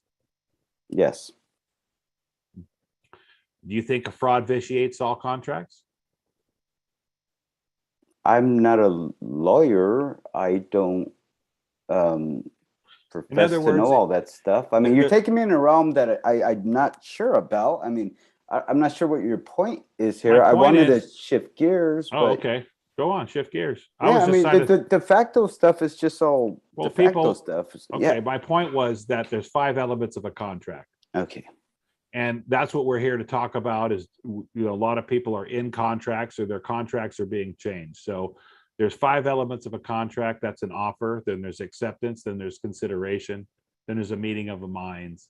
So like the fence story, if I'm going to paint your fence and I'm going to use old paint, and then at first rain, all the paint washes off the fence, and you come by and say, hey man, I want my money back and I'm like, hey, you never said that I had to use good paint, right? So that wouldn't be full disclosure. So that was fraud. So for them not disclosing it to the people is fraud, and fraud vitiates all contracts, because if you knew about the fraud at the beginning of the contract, someone who with a right mind, with a reason, wouldn't get into that contract, would they, if they knew all about it? Right. Same with the mortgage contracts. They're not told and fully disclosed all the shenanigans they're going on and how they're using the signature to gain the funds. And then they're stealing their signature and tricking them into a mortgage that's not even their mortgage. It's the government's mortgage to pay their debts. And They that's trick. It's that's- fraud. That's why I can't get happy when I sell a home. I mean, I just closed a $1.2 million, double-ended it today. But you should Was be I happy. Yeah, I you wasn't should happy. be. You should be happy that the people are in a home. I'm happy that they got the grant deed, and if they, get around to it, perhaps they could get a patent on that land, and they could actually own it. Because what they have now is just a piece of paper that's But you were telling them they're. disappointed with the bankers and what the bankers. Oh, were they're doing. tenants in common. I mean, they just get. I mean, they'll have to pay property taxes on that high sales price for the rest of their lives. It's just criminal. it is criminal. It makes me sick. It makes me sick to be a part of it, actually. But this is the world I'm in, and it's just a matter of time before I could back myself out of this bad dream. So with that, can I shift gears? Yeah, where do you want to go? Okay, just wanted to touch bases earlier. I didn't want to be stereotyped, and I don't even know if I was being referred to, but I don't want to see a battle. I saw Nancy and Matt. They were both on. It seemed like a small discussion, like a small, like something that could have been resolved rather easy in discussion. And before it got big, I just wanted to bring it out and put it on the table to where we could have a discussion at some time about it, because it seemed like a pretty big deal. And it actually really, when I was hearing that, I want to get the recording, but when I was hearing all of that talk, it was just a real negative energy, and I just wanted it to go away as soon as possible. It's like a quick resolve, and yeah, I don't That like wasn't none going to of that. happen. No quick Yeah, resolve was going to happen. You saw where it was going. I didn't. I'm fairly new to this, and I wasn't here around for the last stamp, Bafu or whatever you guys went through back in the day. But yeah, it was just. It seems it's really important, and it would seem to me like it would take precedence over finishing up at 7. It was like something. Okay. Wasn't it a big deal? Don't you think that it should be thought about and everybody could come to their senses and talk about it next week after everybody has forewarned? Or do you think it should be sprung on everybody like a mousetrap? No, I just thought if the two parties were there, they could just discuss it out. It wasn't two parties, Thomas. Oh, see, I don't know the complexity. No, Thomas, I started seeing all kinds of complexities. It wasn't just one or two things. It was several things. I kind of shared something similar. I was thinking, are there several cells in here? And that's what I was saying. That's what I was trying to say. I was trying to figure out what was going on. Yeah, it was interesting. It seemed like there's an agenda or a couple of them. I mean, yeah, the way they threw you in there, and then the way, there's just all these moving parts, and I'm not trying to, everyone likes a roadside train wreck, but I don't want to see any of this. I don't watch TV because I don't want to see any of this. When I come over here, it troubles me to see this. Yes, it does, and it troubles me too. But you see this is where we come up with cooperation or competition. And there was definitely competition, right? There was a few things that weren't a cooperative mindset. Right. And then, I'll say their names. I don't know what was going on between Satya and Diva, but that was a tit for tat back and forth. And that's not what we have here. Right. Join our calls. Well, you should be more. Well, join our calls. Well, you should be more. And it's like, stop. That was a much bigger picture going on. There was a bigger picture going on. And that's what I was saying. It looked like that there was ego things, right? Where you can't just let it go for the bigger picture. And the number at the top of the screen on participants should be first and foremost on everybody's mind, especially for the people that want to get more people in and see that as a goal. Is why are you putting this? Okay, now I got to ask you a question. Why are you putting that first? But secondly, okay, I want to ask you this, Thomas. What did you think was so important about the claim that somebody put in a motion for somebody else in the agenda? Big deal. Well, so what? He could have said, I didn't put in that motion. We were talking about it. It got written up. Somebody's on vacation or they're traveling. They couldn't change it, but it was in the paperwork. It slipped up. Who knows? I'm not sure what it was all about unless there was a planned thing going on. But yeah, it doesn't seem like that's a big deal. Not unless that thing was going to really affect something way down the line. Right. Because they play the 1,000-year game. They don't do little things now to make fast effects. Well, it was also accusing people of stealing all the assemblies or the militias running away with the assembly stuff and whatever. I was like, what? Yeah, I don't know about all that. I just didn't like it. I mean, no, that's what it was, Thomas. Remember? Honestly, I don't remember. Somebody put a motion in to make a claim that all of the material that the militia has and everything belongs to the assembly and the people. Like the militia was taking it, getting their own Zoom channel, and then stealing or keeping it to all to themselves. And like, I don't know what they were thinking they were going to do with it. I have no idea. It's causing problems where none exist, is what I saw. Yeah, well, I know Stacy made a good point regarding that. She was like, if this is, we're all on the land here, why is there certain holdings on these certain things? I don't know. I just hope it all gets worked out. I was told that the assemblies would never work because they would self-destruct from the people. And I want to be like Shane. I want to be where Shane's at. You know what I mean? Yeah. I want to be there. Yeah. I want to be here. I just don't want to be here. No, you want to be here. I want to be here, but I want to be here. Well, you want to be here with people like myself and Shane and other people who are trying to put the energy towards making this work. Yes. You don't want to see people coming here trying to come up with ways why it won't. And problems and this and that and the other thing. Maybe there is some legitimate thing going on. Maybe there is something in the woods. I don't know. No either. But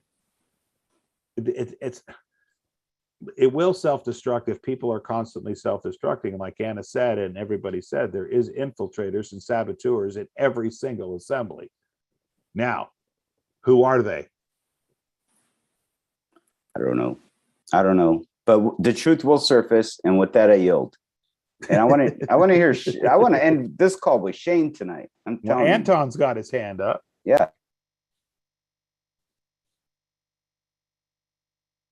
Brian's hand is up before mine. Whose? Brian. Oh, I'm sorry. It was covered with the blue thing saying more. Go ahead, Brian. Hey, Anton, I know you were waiting. Hey, I just checked my Proton mail. And here's a letter. You guys mind if I read a letter that was written by Nancy? You mind if I read it? Does it have any flat earth in it? Maybe you get down, you guys. If I read it, maybe you'll see. Okay. Yeah, go on. Okay, may I? Yeah, go ahead. Living men and women on California. 99% of you are working to repopulate a missing de jure government. You are investing countless hours, resources, and time to do what can be described as a passion project. In most cases, you are bonding with like-minded, finding a new home, and experiencing the joy of the process. Thank you for all you do. At tonight's meeting, you missed the joy and success that a few of us from Southern California got to experience in meeting people we've only known on Zoom. You missed the joy of walking into a restaurant with a massive "No Masks Allowed" banner and a patio filled with living men and women and U.S. citizens thirsty for truth and community. You missed the joy we experienced spending hours at the Capitol sharing the truth of the fraud and hundreds thirsty for the knowledge. We met people from many vacant counties. We are so excited that they may become tomorrow's county coordinators, inching ever closer to self-governance. Tonight, instead, you took another beating. I wish I had taught you better how to control your meeting. Had I not been traveling, had the scribes' internet not been down, had I just another half hour before arriving at the Apple Bistro to make one last call to Matt, had I been booked, just a minute, let me hear, booked solid today, adjudicating the people gathered on Sacramento, had Matt not forgotten his commitment to attend the Apple Bistro event, perhaps tonight would have gone differently. The motion that I put Matt's name to, with his permission, on the phone call Tuesday night when I was leaving the Apple Bistro after he wasn't in attendance, had very little purpose other than to tell you that I, as the chairman, and your elected and appointed state volunteers have no access mechanism for anything militia related at the state level. I simply needed the people to know that. Had he told me to remove his name or disagree with the purpose, I would have sent out an amended agenda Tuesday night. He didn't. Until the next morning at 5:30 a.m., when I was already in full-blown prep for getting to the Capitol by 9 a.m. We are in a spiritual battle. We are doing what will be impossible without the assistance of the Lord Almighty. I did not commit fraud. I am not deep state cabal. I am not a corporatist. These labels are tossed about frivolously. They are slanderous. They are harmful, not just to the living woman, but to the assembly as a whole. Continue to pray and stand in righteousness. And remember, any motion made by the assembly may be changed by a 2/3 vote, and that includes any elected officers, including chairman. I will not be reachable for the next few days as I am attending out-of-state memorial services for my brother-in-law who passed from a blood clot to his heart. Yes, he was vaccinated. These are trying times for all of us. Find the blessings where you can. Find the peace where it may be hidden. Pray for revelation. Focus on assembling your counties. XXXO, Nancy. You know, I always liked Nancy. So what do you think about that, Brian? I love her, man. I mean, where did that letter come from? Did she? She wrote it after she probably heard what was going on in her travels in her car when she finally got to a place to write it. If I got the email, you guys got the email. What time did you get it? Just a while ago. I just checked. You know, I went on and I was looking for something else and I found this. So I thought it would be interesting to read because it intimates what, James, you were talking about, how all this got all what I call moose patty. And now, you know, and it's still this, you know, they're still the same. She's saying, I didn't do this, I didn't do this, I didn't do. Of course, she didn't do that. It was a misunderstanding and it got blown out of proportion because people wouldn't listen to you as the chairman of tonight's meeting. That's where I'm coming from. They didn't listen. It's like you said, it was egos or whatever, and people got so upset and they couldn't let it go. I don't know if this is an explanation of it, but at least it brings some closure to it, that I know where Nancy is coming from. That's all. That, you know, that's what I wanted to read it to you guys. Well, thank you for that. And you know, I thought it looked like just a simple mistake, you know. Exactly. And like I said, big deal. If someone put up a motion for me and I didn't agree, I'd say, hey, I withdraw my motion. I wouldn't make it a big old deal, right? But maybe I'm speaking out of turn. Maybe I, you know, full of crap as a Christmas goose, but I would love to hear from some other people about the situation, that what they saw and how they felt about it, to maybe get the resolution started or getting Pity to think about it so we can move forward next week, because I would hate to see a big old argument on the floor and more of it, even though it needs to be, as everyone said, we need to work this out. This is a fraud, all this crazy stuff. That's how I thought it was a little blown out of proportion, but maybe there's something to this. I have no idea because it seemed like it was more than just one person that felt the same way? The way I look at it, we had the devil there tonight. He was there. He was there poking his damn fork in, and he got what he wanted. He got that energy, he got that negativity, and he must have been, now sucking on it, on a cigar somewhere, saying, yeah, man, I really screwed those people over tonight. Anyway, that's where I'm coming from. Well, I kept trying to bring it back around, Brian. I mean, I was trying. I agree with you 100%. I felt powerless to bring it around. Because nobody was listening. Some of us were listening, but then, like I get frustrated and I just leave. I said, I had enough of this. And, maybe I shouldn't, but that's where I came from. But hey, you did the best you can.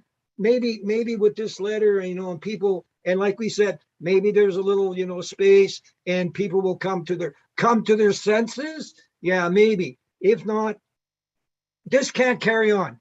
This can't carry on. As you said, James, we saw the count go down. People leaving. They said, what the hell is going on? We can't have this. What she stated. We're trying to rebuild. We're trying to listen, Brian. We had a great call last week, over 200, and so people heard about it and were coming in to hear it. And when they come in, all they hear is this bickering and arguing, and oh my! And then you think we're going to move forward, and then the next person comes on. They got to chime in, and it seemed like it was the negative energy that everyone was feeding off of, rather than going for a positive change, right? And that's what I said. That's why I said the devil came in. He was just sucking on that energy, and we know that the dark forces. That's what they eat. They eat our energy. They eat those emotions. That's what they get on. If you separate from it, it goes away. But we couldn't separate from it. You're doing the best that you can, and anyway. It worked out to that, to where we are now. And I think it's going to go away. I really go away. But I hope you're back at Sergeant at Arms next week to say, hey, if you don't stop, you're a. Well, no, they removed me from Sergeant at Arms, so I couldn't do that. And the Sergeant at Arms who was there wasn't stepping in to stop it. That's what it should have happened. That's why I was wondering what was going on. If you appoint me to do something, right, I have to do it. You said, yeah, okay. I said, yes, I do it. So if I don't do it, then, hey, whose problem is that? It's my problem because I'm not self-governing. I'm acting in dishonor. And that's what happened a lot tonight. People were acting in dishonor, and we can't have it. We're not going to have people coming in. Right. And I say this, how can you self-govern when you're worried about someone else? Yes, exactly, James. Exactly, brother. Exactly. You can only worry about yourself if it's self-governing. The moment you start worrying about someone else, guess what? It ain't self-governed anymore. No, it's not. Okay. Thanks, Brian. Thanks for letting me get a little bit off my chest. I hope you feel a little better. Anton, Los Angeles, you're up, and then Nikki, San Luis Obispo. You can let her go first. I'm kind of getting something in order for my question.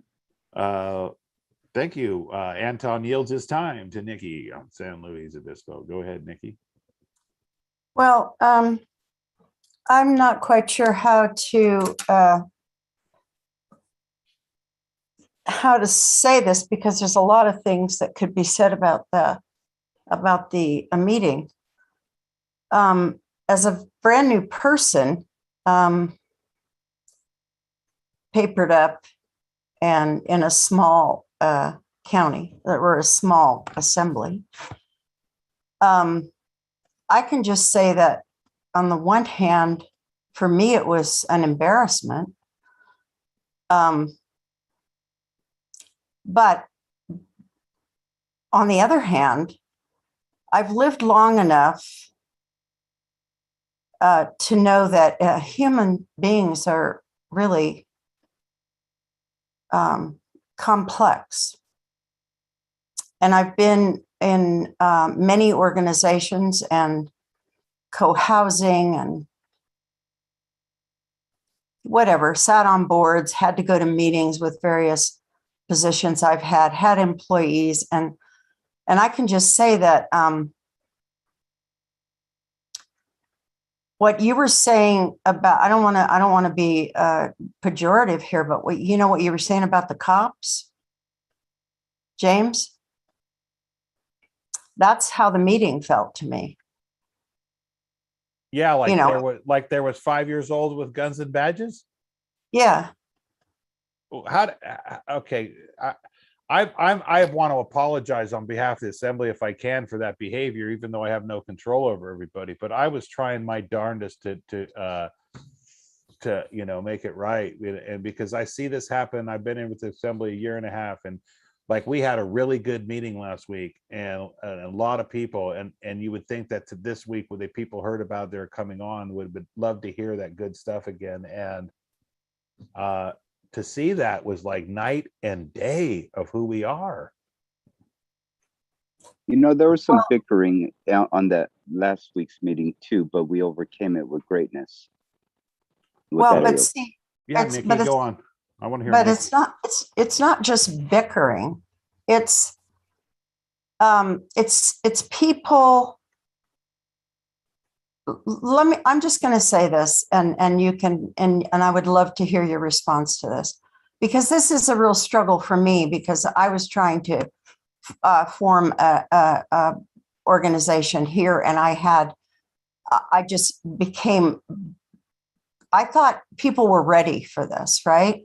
So it became just glaringly clear to me that, and I think partly it is a sign of the times. There's a lot of shit being brought up because people are afraid. So there's a lot of stuff going on that maybe under other conditions, people wouldn't be quite so, I feel it's squeezed. There's this pressure. And even for a mature, self-guided adult who makes decisions all day, every day about a lot of things, we're constantly doing that in our daily lives. The people who have families and whatever. But when you bring people together like that, what you're going to see in a lot of cases, especially if they feel like they're being scrutinized or if they feel like they're being powered over, as soon as there is any, from my perspective, when there is a hierarchy coming into place, is when people start to overreact because they feel like there's a power over them. And I don't mean God. I mean a power over, like when you were talking to Shane and you said, who's more important, you or me? And right. And so we all can say that when we're in a calm space, but when somebody feels like somebody is taking away their self-governance, I think a good word, if you don't mind me butting in, would be threatened. For some degree, they feel threatened. They feel threatened, but they also feel it's what sends them into that childish place. So yeah, I think that's right. I think it's like you become a 3-year-old when you feel like somebody is correcting you and you're embarrassed, like the police, like when we were talking about this, the cops, when he was, obviously talking about shit that they didn't know about, then, on the one hand, I don't think I'd be too comfortable doing that with a couple of dudes with some guns, but I get it's the same thing. It's like what he was, I think, giving an example of, which was brilliant, was that on the one hand, he's driven Shane. I'm talking about Shane. I think he's still on here, so I don't want to be talking about him, but this is in a good way. As an example, is that if he was in that meeting, it would have been interesting to see what he would have done, because what he was taking on the challenge because he wanted to educate them, not because it was I don't think it was an ego thing for him, right? he wanted to, I mean, maybe partly some of that. I mean, he's a 28-year-old male, so it's got to be some of that going on in there. Shane says, okay, let it rip, sister. But you know, what I'm trying to get to is that if you look at that, what he was having, this de facto experience, right? But he brought it around to his reality. No matter what happened, whether he got a ticket or whatever happened, he did the martial arts thing with him, right? He flipped the script, definitely flipped the script. Yeah.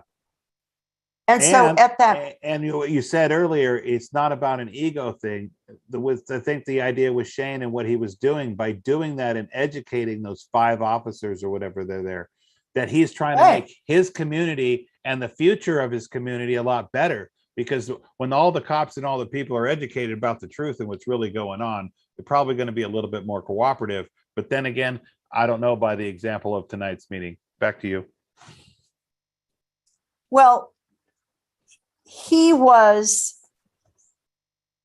impacting his community, absolutely. No question. No matter big time, what, big time. Yeah, no matter what those 5 cops walked away with, that experience had an impact. And every time we do something like that, it has an impact. I mean, everything we do matters in that respect, right? That's the butterfly effect, right? Yeah, and that's what self-governance is. It's like nobody in that meeting, I mean, it's okay that happened because it's bringing this up. But no one in that meeting, in other words, the position that you weren't in tonight shouldn't even need to be there. I mean, it's okay because it's awareness.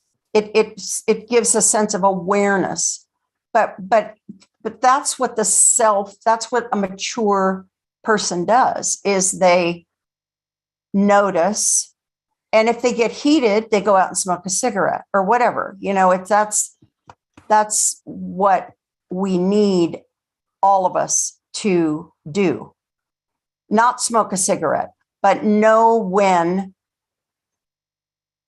we are out of line, when we are out of control of our own self-direction. And that's what we saw didn't happen.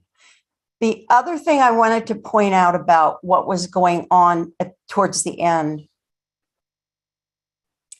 it's not only that it was personal, because it was personal. The second part, it was, it was a personality conflict. And what we were watching was, I think, an unraveling of something that had been building, right? Because that was not about tonight. No, there had to have been a lot more Easter eggs in the basket. Exactly. So it's like that's the other thing about assembly or about meetings or about coming together, collaboration, if you will, is that when there is that kind of a personal challenge, that has to be addressed outside of a meeting that is designed to conduct some business. Yeah, I want to point out that, we probably should have switched over to they can't unmute themselves. But the problem is people would unmute themselves and interject. And that's the honor system we have here. But it wasn't working today, Yeah, and then again, maybe it did work, because I think the other thing that added a stressor that I thought was really bizarre was the thing about being watched. I mean, that's just a setup for people to be. Nikki, may I add? Defensive. That's what got me. That's what got me. That we're being watched, and so I went up. Why are we being watched? Yeah. I'm sorry, I interjected. Because we're sharing the shining example. It's not always a bad thing.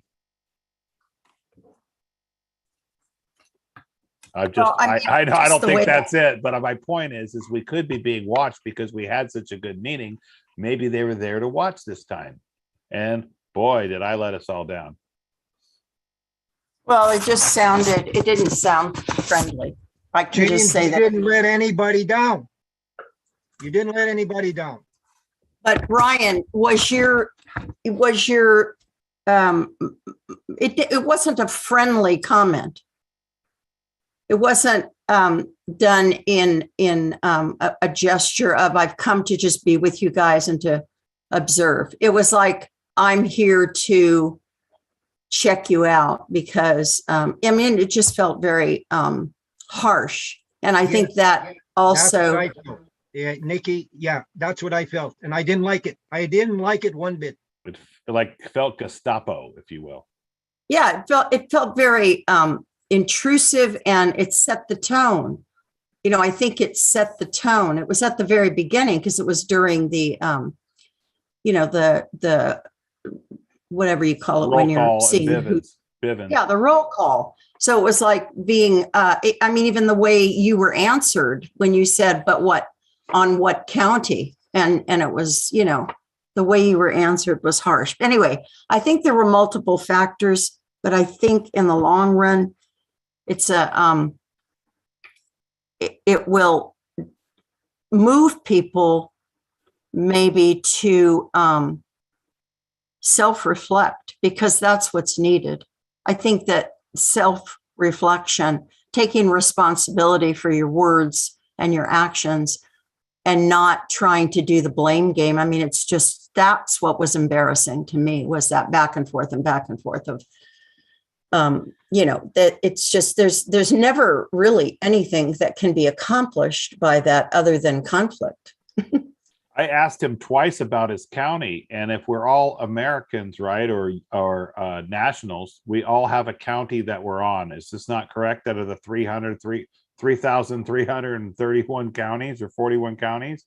So even if he is in Alaska or wherever he was, he should be on a county. And so I found it odd that he didn't answer the county, Right. that he went right to peace. I'm task force or whatever. I'm the, but you have to realize also that it's the mindset of the cop, and right. They just got that attitude. It's been ingrained in them, to be the power, to control the situation, to always be on the upper hand in a conversation, to control the narrative. That's what they tell these cops. So maybe, they got that training in them, Well, and we're talking about that hierarchical thing. It has to go. Yeah, it has to go. Yeah, you can't do hierarchy with self-governance. You can have we have things in place to help people intervene if it's needed. But to do that kind of a power over thing, I honestly think energetically that experience at the beginning set the tone. And then there was some underlying heated things already going on between individuals. And it just kind of exploded. But I'm here to say that people are really interesting. So we want to get on with what we came here for, right? And there's all these human foibles that kind of stick their little heads up and get in the way. Yeah, I think there's a country song. There's a line in a country song that says, "God is great, people are, beer is good, and people are crazy."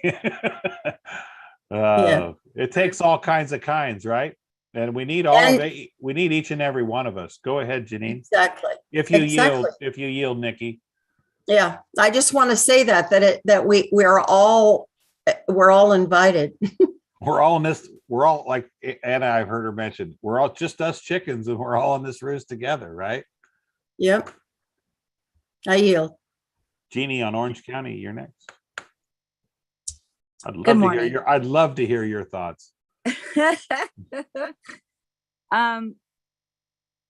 I just, I don't even know where to start. James, you're the best. It started, at 6:02 when it was, Nancy wasn't there and Chris, another volunteer, wanted to just help out and was asked to help out because the other chicken wasn't there. They spent, I was going to road trip with them. They took time off work, spent all day driving up there Tuesday, spent the night with different people, and then went to a rally, Sacramento all day, had a That table. sounds promiscuous. I'm sorry. That sounded naughty. But, they were at a table all day in the hot sun, passing out cards, talking about, and I've been there with these women. And I've been there when we were in Anaheim, and I'm like, can I get a drink of water? I mean, it's like, we're sweating here. And I know their hearts, and I know everyone's hearts typically, I haven't been around that long, maybe since April. And so it started off right away with the whole, this volunteer's not here. So, hey, can you cover for me? And then that was shut down. And then we got to have a special order. And then James is this, and this is the order and order. And that's kind of what we're trying to get away with, right? Get away from, if you will. Yeah, and I was just trying to run through the agenda to get through with it. I was like, can this day end? So we were at the time told there was going to be a special guest. So we wasted, like we did the week before, or I forget. I've been in so many meetings, I forget, arguing about, well, James or this person can't be that because the second thing is this and that and that. One person, the rules. The rules. So that's exactly how it started. 6:01 p.m. And that was already setting me off. I go, you know what? We're reading an agenda. I get there's supposed to be specific ways because we're, recording things and it's going in a seal and blah, blah, blah. But this brings me all together. We're all volunteers. And a lot of us have a lot of emotions in it because to me, we got to this point because at one point we were broken. So we want to make something better. I am surrounded in my job in a lot of negativity. We all lost some friends, some family over all this. And this is something that brings me joy, which makes it very, very personal. So I can't wait for Wednesday meeting, or I used to, but I can't wait for Wednesday meetings. Tomorrow I have a signing at Dr. Bergman's office, and I have about 10 people that I know will be recorded. And I invited them to this meeting. And I kept telling them, you found your tribe. I'm telling you, it's great. At our Orange County event, people were coming up, hugging each other. They're like, I don't know you, but I've been wearing a mask. I live in a county where I've been stuck in my house in 120-degree weather. I just want to hug. And we're all talking about whatever we want to talk about. It's very emotional, right? For me, I should say. And I come here to find joy. I'm building something and I want to get away from the negativity. And at 6:02, I'm told, so-and-so can't run the meeting because so-and-so and this and that. Now you got to do this and you got to point of order. And I'm just like, we got stuff to do, man. This is big. We're making history. And then I noticed Terry was on the call and this other gentleman right away. Because I scroll through and see who's here on my county or the people that I invited are here. And I thought, this is coincidence because the week before, we spent 20 minutes arguing if even we're going to have a meeting or this person. That was the silliest thing, if you don't mind me interrupting. Oh my gosh. Decide whether Terry's going to speak before or after. Oh my word. We lost 20 minutes. And then I didn't And I honestly, I'm like, is this a joke? Is there like I felt like, yeah, exactly. Why this meeting? Terry's on the phone and even more bickering was happening. And then there was bickering on the bickering of who made a motion, but the person made a motion, but the person who made the motion wasn't there. Well, I was like, I almost wanted to scream, I'm going to make a motion that there can't be any more motions unless the motion is I mean, it was so ridiculous. I was and to the point where I couldn't remember what motion was up and how many did it. And I was just like, this is a shit show. Excuse my language. Absolutely. And then sometimes, being semi-new, March, April, I'm like, oh, I get how I'm going to vote. This is easy. Cool. And then someone will make a motion or someone will say, well, yeah, but, and then this and that. And then I forget what I'm voting on. And sometimes I'm like, I don't know if I want to vote. Now I don't remember what I'm voting for. And then if I don't vote, then I'm afraid my voice isn't heard. But then what's even funnier is since we're self-governing, we can always come back and change it. Why? I don't understand. And the big of schemes and I've just been trying to build something. And James, you were there at the litigation meeting. There was nothing going on there. I didn't get I didn't understand the two Zoom things. All I know is we were in a great conversation. Somehow it was shut down. We all make mistakes. If you've ever been to my Thursday Zoom meetings with Ron Kelly, well, I've learned a lot about Zoom by my mistakes. Yeah, so you give a little leeway for that, and I realized it was a mistake. But what wasn't a mistake, or I don't know how it happened, is why was there two scheduled different Zoom meetings? Somebody's out there scheduling things for other people, I think, and I'm not sure who's doing that or what's going on. Why? But anyway, back. So you're saying there were two different Zoom meetings scheduled. Oh, you're right. In the beginning. So what happened was the old Zoom meeting people went to, but it was a new Zoom meeting so a lot of people went to one and they said there's another meeting or something. And then we were all on another one. And then we had to send the link to everybody. I mean, it was really tough to get rolling at first because there was two different Zoom addresses sent out from two different people for the litigation committee. And then once we got it running, Dee was running it great. It was a great meeting, but she had to leave. So when she shut off her computer, she was the host, it drops the call. Right. And that was an accident. That's something you learn with Zoom, Yes. But why does it always have to happen at these crucial moments? And the other thing I wanted to point out is perhaps our guest speaker was here tonight, heard it and left. Boom. You're right. So I don't know if I'm right. I'm not trying to be right. I just want to do the right thing.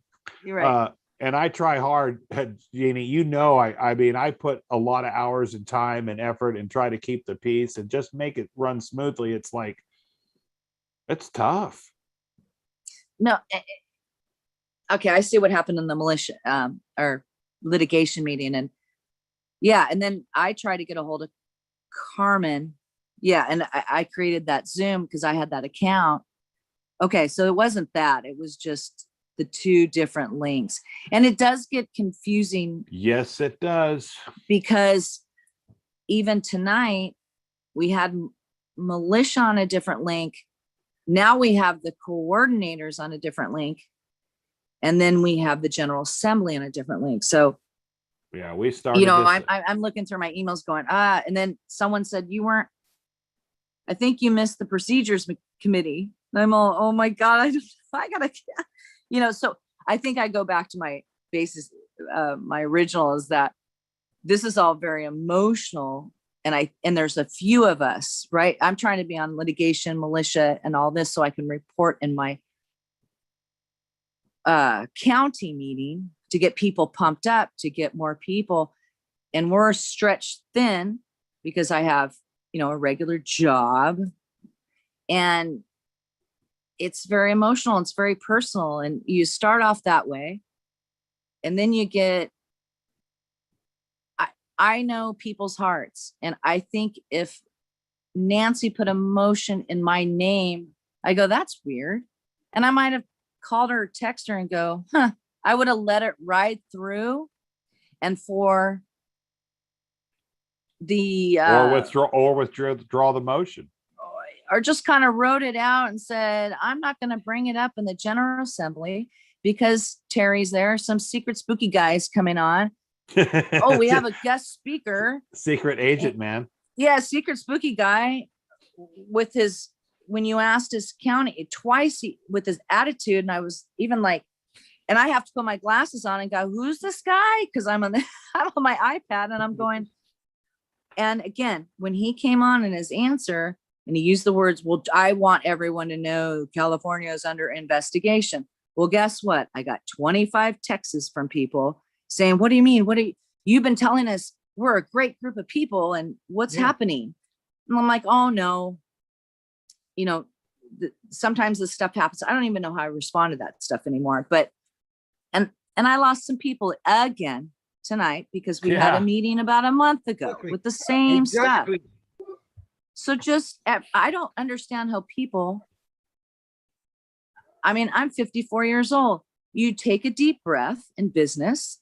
We were taught in management school, wait 24 hours, but just go, wow, that's kind of weird. I'm going to wait through the whole meeting. And maybe I'm going to call James on the side and go, what, bro? And he's going to go, I'm so sorry, blah, blah, blah. And I'm going to go, that's crazy. Okay.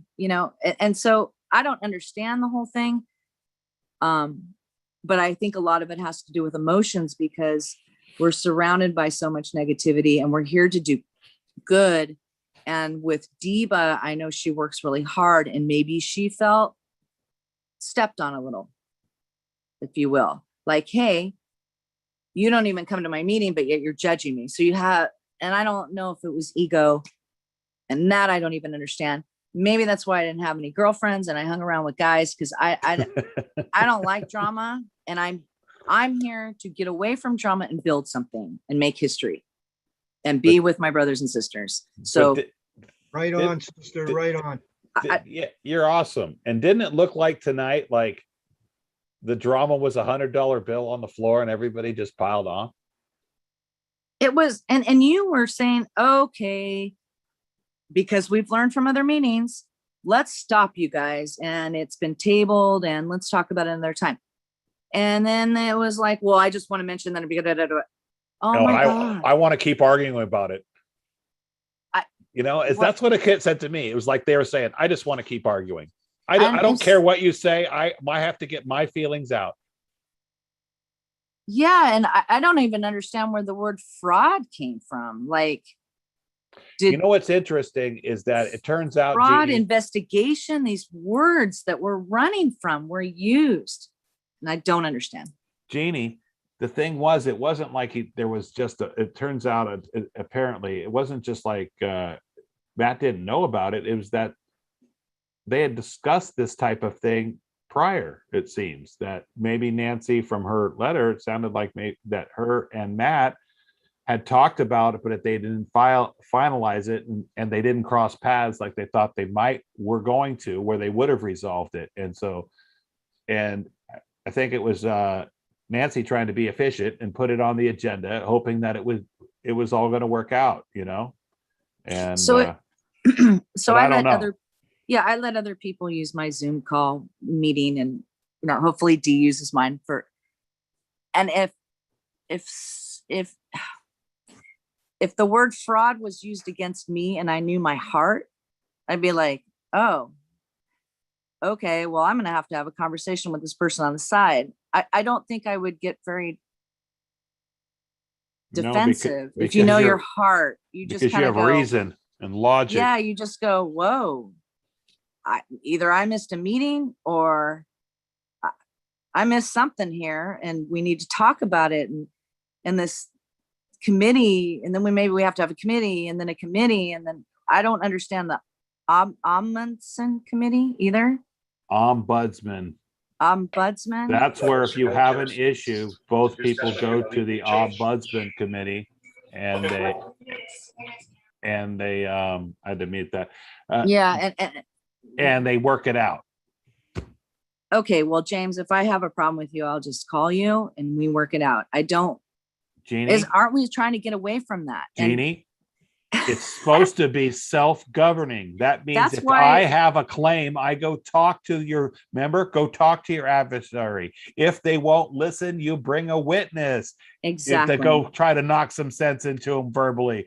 Then if that doesn't work, you bring them to trial. Then it also says, try to settle with your adversary on the way to the court, because if not, the bailiff's going to hand you, the judge is going to hand you over to the bailiff, and the bailiff's going to throw you in jail. So that means try and have grace and work it out, and not be so on the like, oh, it's a negative thing, I must go on the attack. Rather, oh, how can we work this out? It was a misunderstanding. It's always a misunderstanding, in my opinion. And the person who heads this committee is always part of. I'm just questioning the yeah. I Their just motives. I'm sorry. Their motives, like how some people bring up negative things regardless, no matter how much it kills them not to. They have to bring up some snide little negative thing, and you're like, why? At 6:02 p.m. it started, and anyway, yeah, and I was trying to get into the meeting. My Zoom thing, I was updating, so I wouldn't let them in, right? Because I was supposed to be there to do what I do, and so the whole thing was thrown into chaos right in the beginning. And I'm cracking up because it's no I'm coincidence. Devil's advocating. Yes. And I felt like, I'm going to joke, like in the very beginning, they were like, okay, so-and-so's not there. So if Biden's gone and Kamala comes on, and then who's in charge? And I'm like, Pelosi. And Oh I'm my just sitting there God, going, that's oh my not God, how are it we is. living these nightmares? It's like this. When you're at the party and someone's running the tap, hey, it's your turn, go over to take the tap. Okay, you know what I mean? It's like, maybe I'm going a little far back, but you work it out. It's not like you have to have a vote or a hierarchy of who's next in line. That's and the fact that going back to what I originally said, you had a volunteer asking another volunteer to step up because that person couldn't be here, but then it wasn't acceptable. It just started off. Oh, I missed all that. Because I was trying to come in. I didn't hear any of that. Yeah, Jeannie. all of a sudden you came in and you were this, but you couldn't be that and this, and I couldn't get my book out fast enough because I'm not going to read the General Assembly, but I don't know, just whoever wants to volunteer and run it. I understand there has to be certain protocol, but James can't do what James does every single week. How's that? Yeah, and then that's why you're expected like, to do huh? this. I'm like going, what? You have to realize I was like hit with a stun gun. I'm like, what is going on? I'm thinking to myself as I'm trying to do whatever I'm supposed to do at the last second. And I agree. I see that I got Nancy's letter as well. And she is absolutely right. She missed so much. Everyone didn't get to hear all the positive things we did this week. And, James, with Ed on board. I know. This guy's a firecracker. And thanks to Julian, I found him. And he just wants to meet with Ron Kelly. Imagine you're 77 years old and you've been doing, and I have Bill Thornton, you've been doing this for 30 years. And all of a sudden people are interested in what you have to say. And these older gentlemen are tickled pink. They're like, I've been trying to tell you this since 1970. It's all written in law. And it's all written. And they're just, you see Ron, he talks and talks and talks and talks and talks. And I'm texting Wayne last night going, we're losing him. I got to round him up, and that's what we do in meetings. I have secrets, but the passion and the emotion is there, and they have the knowledge, and so much great things happened this week. And actually the past 2 weeks, and we missed all that. We didn't get to talk about the litigation meeting and James, honestly, Lay it you on know, me. we had to go back on topic, and you have to be like, so, hey, you got a treasurer's report? I mean, you deserve an Academy Award. You know, and Christina's like, look at what we did in PayPal this week. I mean, I was just sitting there going, oh my God, you know, everybody was trying to bring it back to, you know, look how many funds we have now and how far we came. And we didn't get to talk about any of the positive and gosh, I'm sorry. A lot of it has to do with emotion. And sometimes I get drawn back by some people, and they, you know, they have to tell me, bring it down, you know, calm down. Let me talk. You know, Wayne does a great job with me. He does a deep breath when we're talking, and I know, oh, that's my sign to, you know, be quiet. And what I'm saying is each of us know each other, and you should know your weaknesses and your strengths. And and Wayne's good at telling me, bring it in, sister, you know, let me talk, or let me do my idea, because Wayne and I are very much the same.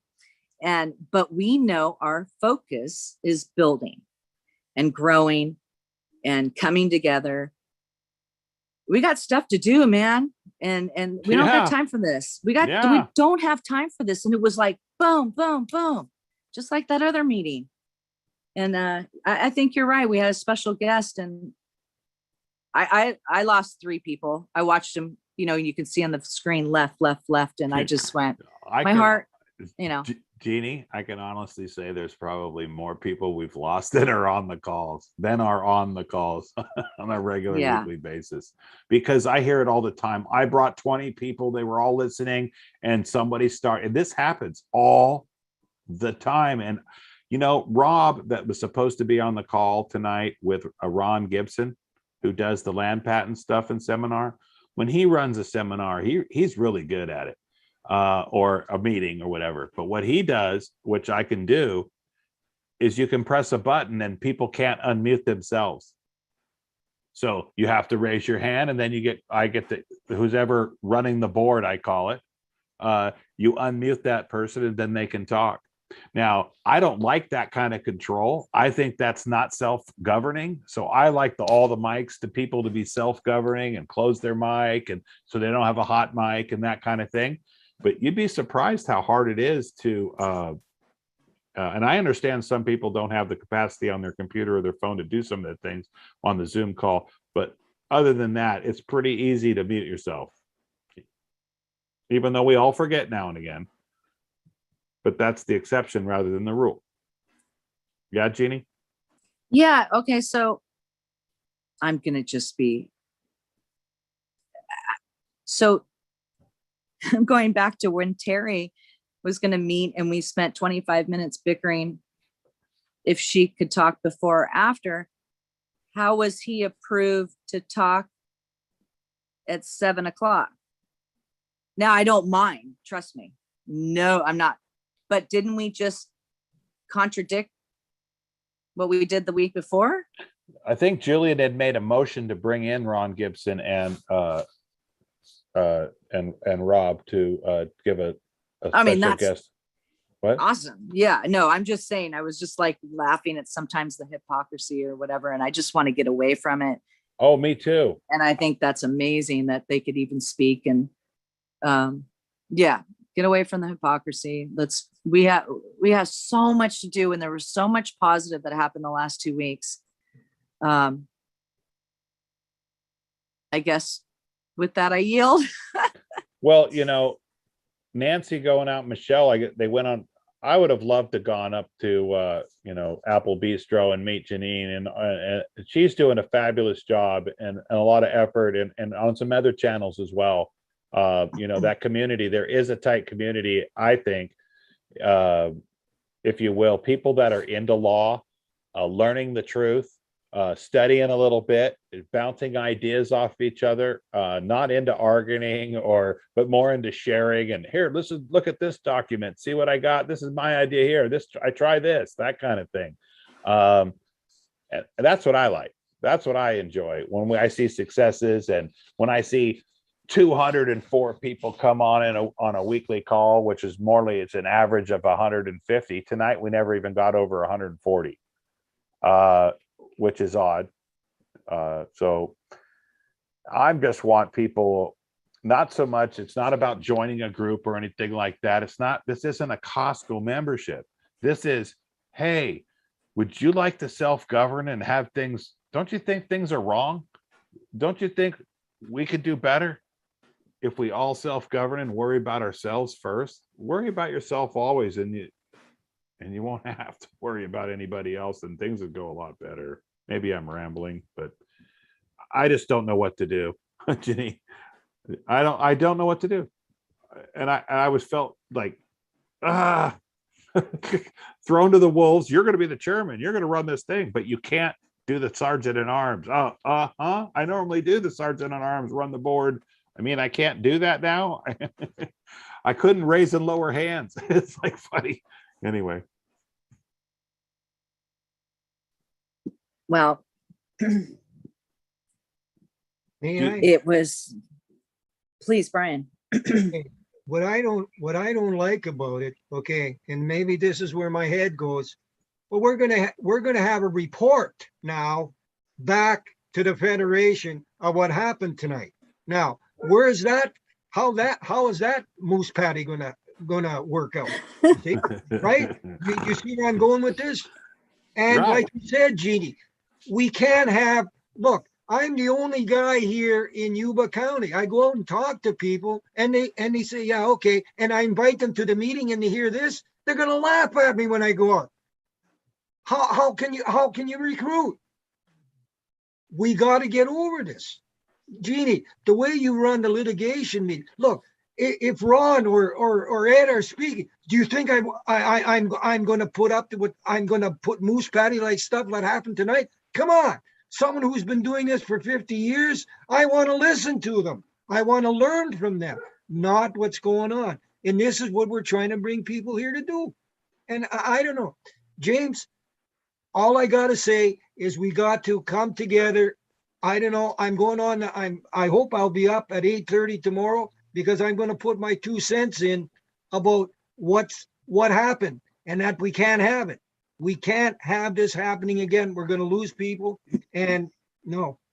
Well, I think it's a great thing to go ahead and put this into the chat and get people talking about it through this whole week so they can get it out of their system by next Wednesday. Right. Yeah, that would be a good idea. You know, that's the reverse psychology of it. Okay, the natives are restless, Carruthers. What are we going to do to figure this out here? You know, so let's let it, like kids, right? You make them go out and play a lot if you want them to go to bed.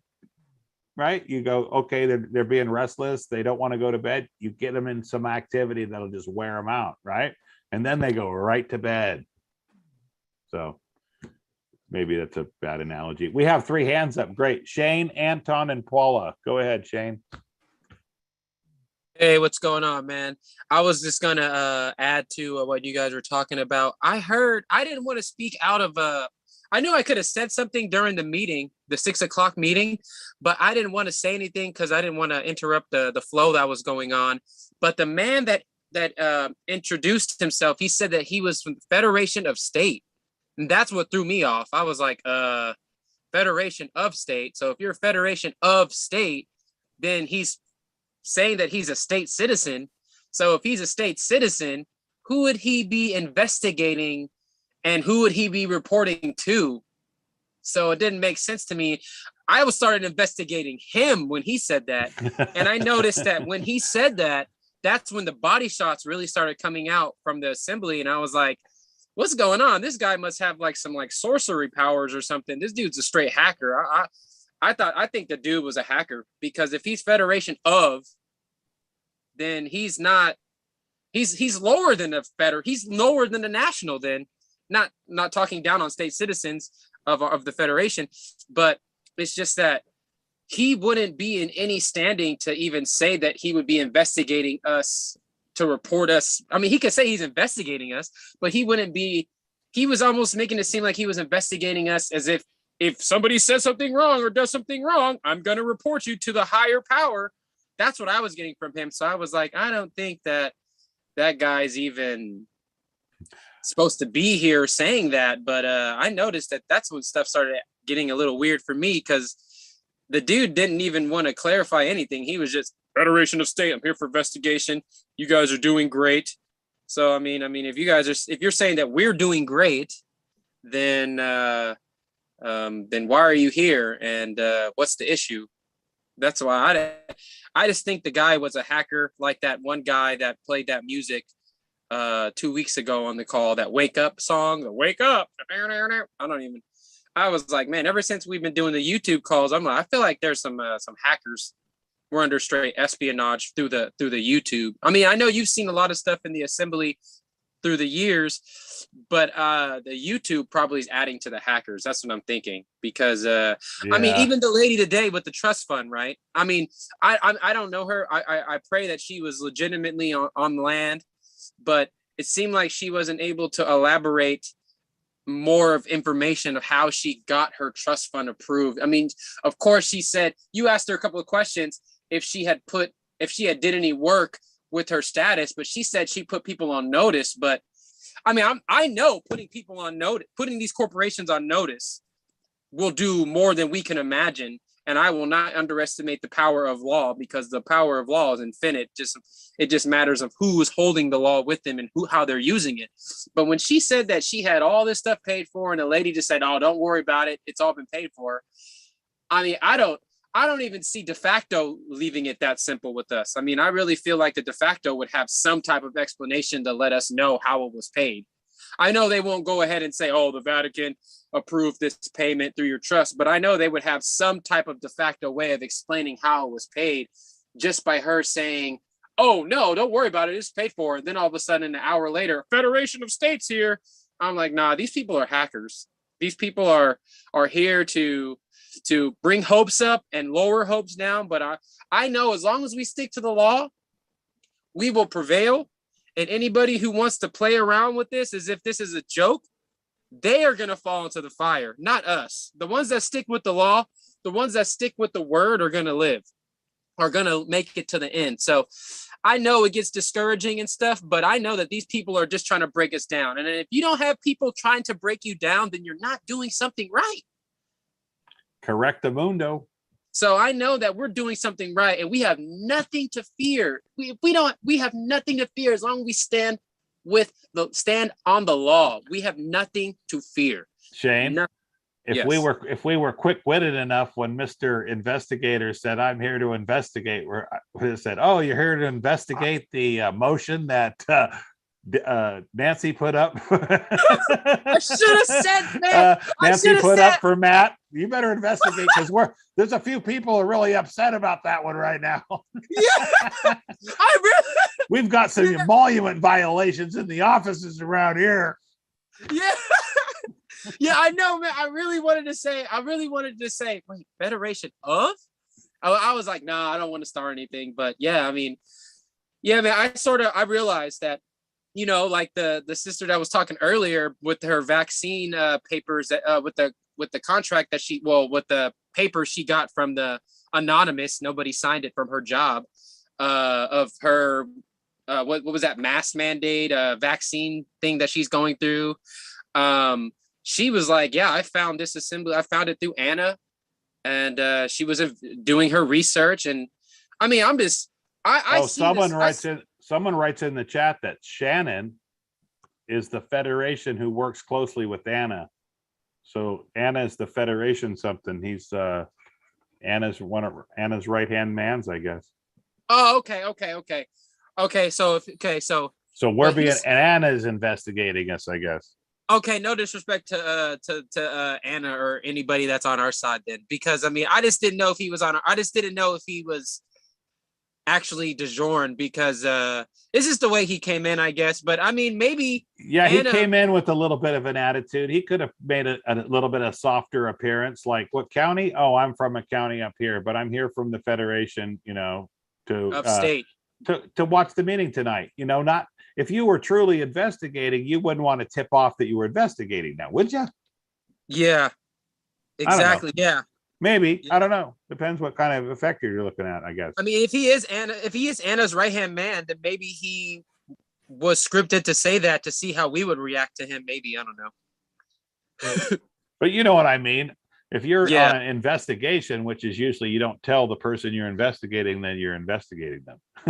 Exactly. Maybe he was expecting for us to all swarm him with law and see how our assembly was. He was like, "Oh, never mind, they're cool." Well, we've kind of really put our foot. What? How does that say?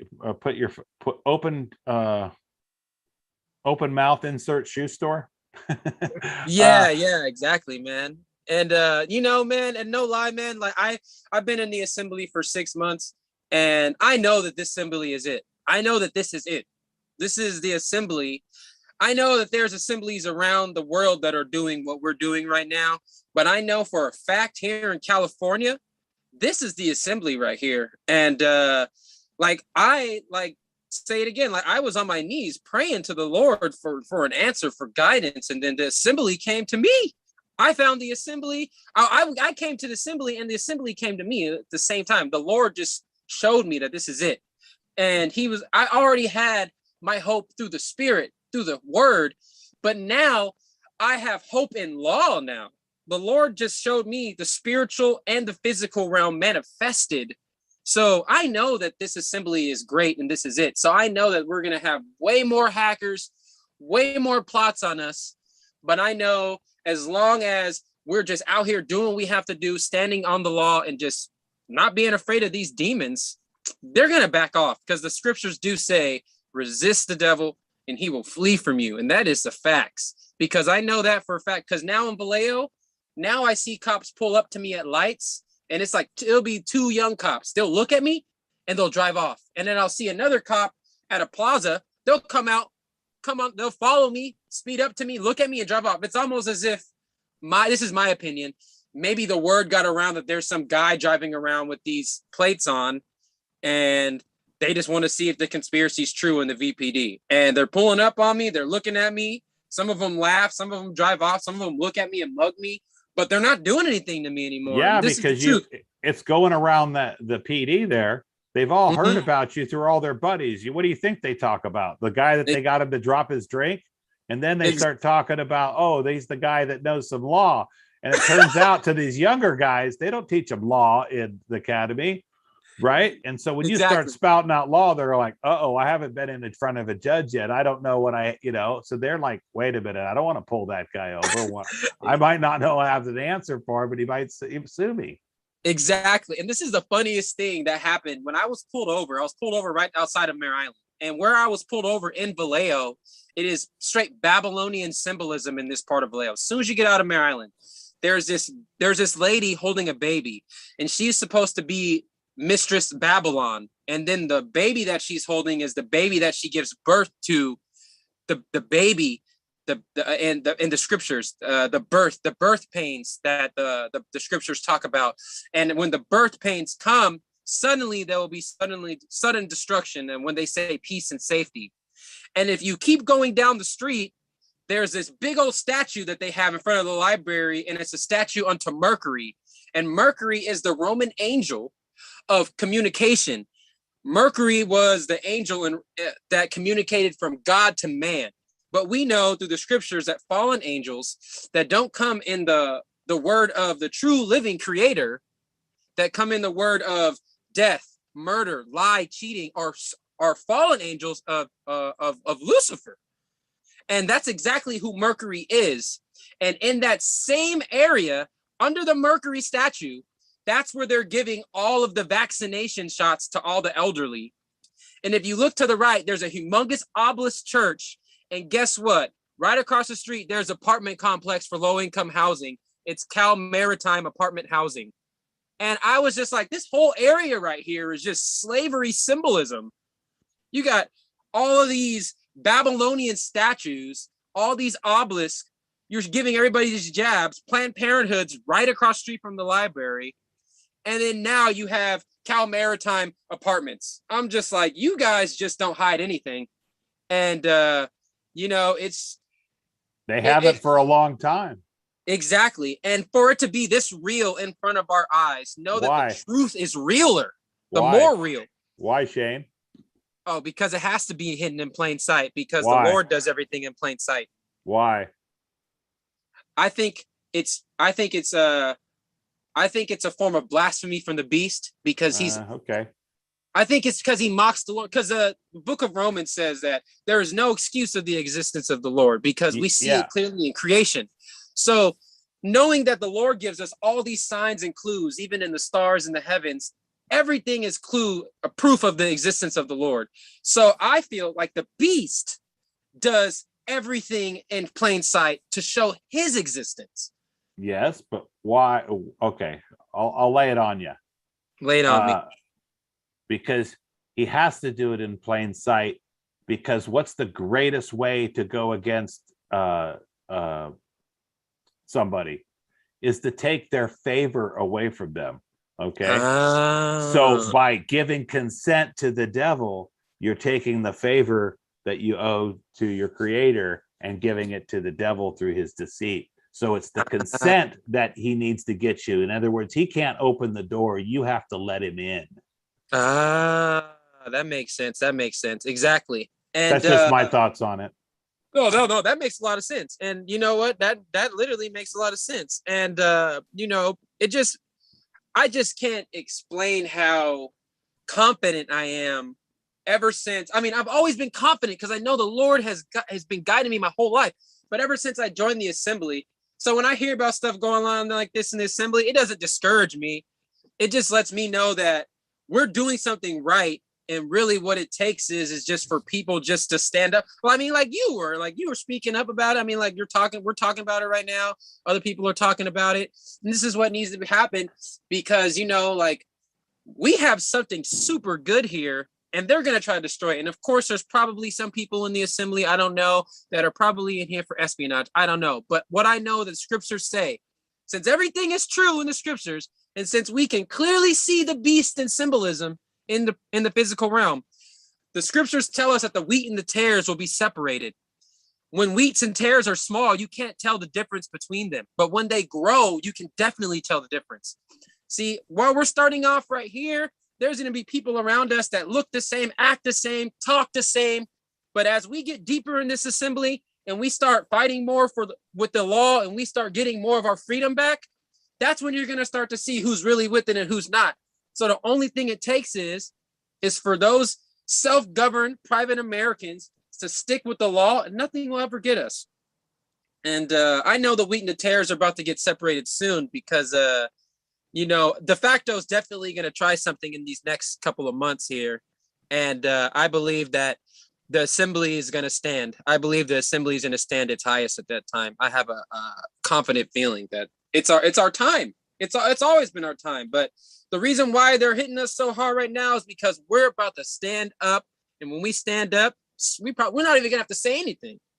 Us standing is gonna show who we are. And that's how I feel because I think we just found our new assembly spokesman.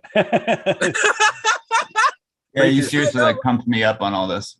Preacher make my hair stand up when you speak. You're giving him goosebumps with your logic and scripture and truth. Oh, thank you, bro. Thank you, bro. And it is true, man. And the veil, and to understand that we're even in this assembly and we understand this. Some of us even understanding the basics of the law of the Constitution, just to get ourselves out of these situations that we've been in bondage with our whole life, not even knowing. Just to understand that this realm of understanding has been open to the individuals that even get to come into this Zoom. I mean, we're all blessed. There's nothing for us to even worry about. The Lord has us all on a path right now to make it. The only way we're going to get derailed is if we derail ourselves. You only stop feeling like you're on top of the mountain when you walk down the mountain, when you walk back down. You can stay on top of that mountain all day. Nobody tells you to get off. Nobody's going to tell you to get off that mountain. So we're the assembly. We're on top of the mountain and we're not leaving. And anybody who wants to leave the mountain, they're going to do that willingly. But eventually the wheat and tares will be separated. And, I take notes when I hear everybody talking. And especially last week, man, that guy that was talking last week. Ed? Yeah, Ed, man, he blew my mind. And I was just like, wow, like I could have never I'm starting to try. I'm not trying not to be so amazed, but I can't, because the Lord just keeps showing me that, yes, this is real. This is for you. Yes, this is for all of us. All of us. This is it. Who will hear? Like in the book of Ezekiel, the Lord told Ezekiel felt the calling of the Lord, went to the mountain, and the Lord met him on the mountain and said, here, eat this scroll.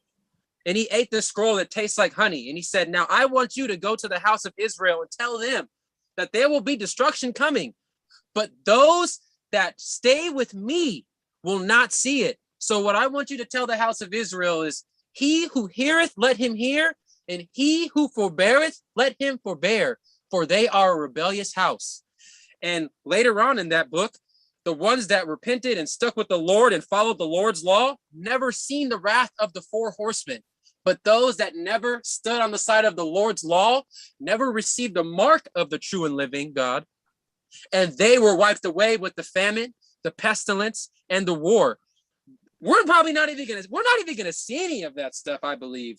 We're battling out here, but I believe when it really gets going, I believe we're gonna be exempt from all of that stuff. And I believe that that's what's happening right now. So, of course, the de facto is trying hard to take us down, because they want us to be in that line with everybody else. Sadly, U.S. citizens, slaughterhouse number, Social Security, they want us to all be with that group, but we're not going to be with that group. And I pray that many wake up and open their eyes, but they're only going to wake up and open their eyes if they see this group of Americans, private Americans, standing on truth. And I've been seeing a lot of people here in Vallejo looking for an answer, because a lot of people that were on the de facto side are realizing now, hey, they're going too far with this, guys. And I'm just like, hey. Yeah, they're gaining traction. Yep, they're gaining traction. So this is our time, and this is exactly why they're striking hard. And, I learned a lot about the police, too. I know that they're professional liars. I know that they go to classes to learn how to lie. Yep. And they hold composure really good. But one way I know that they are considering every word that I tell them is because they let me go. And like last time with that ticket just for running a stop sign, I mean, not just for running a stop sign, but for not stopping completely at a stop sign. I mean, those guys were telling me that my RV was not registered anymore. Those guys were telling me, you don't have a license. Those guys were telling me all types of stuff. But what did they give me? A ticket for not stopping at a stop sign. So what they told me was, this guy does sound like he's saying what is true. What he's saying does sound true. So we're just going to hit him with the stop sign ticket for now and see what happens. And see what happens and see if he gets out of it and see how he handles it. If he handles it properly, we won't mess with him ever again. But if he doesn't, we're going to hound you. Exactly. And that's exactly why I'm studying, and I'm going to go to this court case, and I'm going to handle it the lawful way. And I've already told the 5 officers that, hey, yeah, and I'm not, after the cop told me that, compare me to a sovereign citizen and told me, why am I not so violent like they are? I told him, because I'm not a sovereign citizen. I'm an American national, peaceful private American, just trying to live life like you. I believe that violence is not the answer. There's no way we could ever fix any of this with violence. I don't want to embarrass you in front of your friends here, but you don't even know the definition of the word sovereign or citizen. So literally. I don't want to embarrass you in front of your other friends here, so we won't even go there. Exactly, man. And what they show me at that moment of time, they show me that, you know what, hey, this guy, you know what, he talks a lot. We're just gonna let him go. And I told them, well, there's a lot more peaceful private Americans that are waking up. And they're coming back to the land here in Solano County, all around Cali. This is actually worldwide. So my suggestion to all 5 of you cops, I suggest that you get ready for more people like me. And they're going to be just like me, peaceful and private. Just don't do what you did to me, to them tonight. And then they let me go. I really told them this stuff word for word. And like you can even listen to the meeting, the Wednesday webinar 2 weeks ago. I said all this word for word. And hey, I mean, BPD is calming down. Do you film this or record any of these interactions? I didn't, but now I am. For now on, I am going to be recording them now. What's funny is I was actually on a 3-way call with my buddy Phil, who just came to land, and he was talking to his friend Rhea, who was really interested on coming to land. We were on a 3-way call, and when I was on Mare Island, that's when the security guard came up to me, and I said, "Hey, excuse me, Phil, Rhea, I gotta move my RV off the island real quick." And they said, "Oh, we'll stay on the phone call with you. It's cool." And I was like, "Okay, cool." So I'm driving off the bridge, and then I see the cops throw their lights on, and I said, "Hey guys, I'm gonna call you right back. I'm about to get pulled over." So Rhea and Phil were like, "No, keep us on the line. We want to hear this." So Rhea, the one that was interested about coming to the land and just wanted to know all about this, got a firsthand experience of the whole situation. She was on my phone the whole time. I had my phone near my door the whole time. She heard it all. My buddy Phil heard it. As soon as she heard that situation go down, she signed to the land the next day, man. She had her papers in. Like, you know what I mean? So that was... Oh, you're awesome, Shay. Yeah, man. The assembly is awesome, man. I'm telling you, like, if the Lord would have never let me here, man, I would have never knew none of this. I mean, I would have never knew any of this stuff this fast, you know, and it's definitely helped me out a lot in my life. And, you know, I look at it as, you know, the more people that we tell about coming to land, it's only going to benefit us all, you know, because when I talk to people, they almost make it seem like I'm trying to sign them up on a contract or make a benefit off of them. I'm like, no, the only benefit I'm getting is you coming to the land. We're all going to be more free. We're going to get more noticed. We're going to be more noticeable to the de facto. Like, this is a plus for all of us that want to live.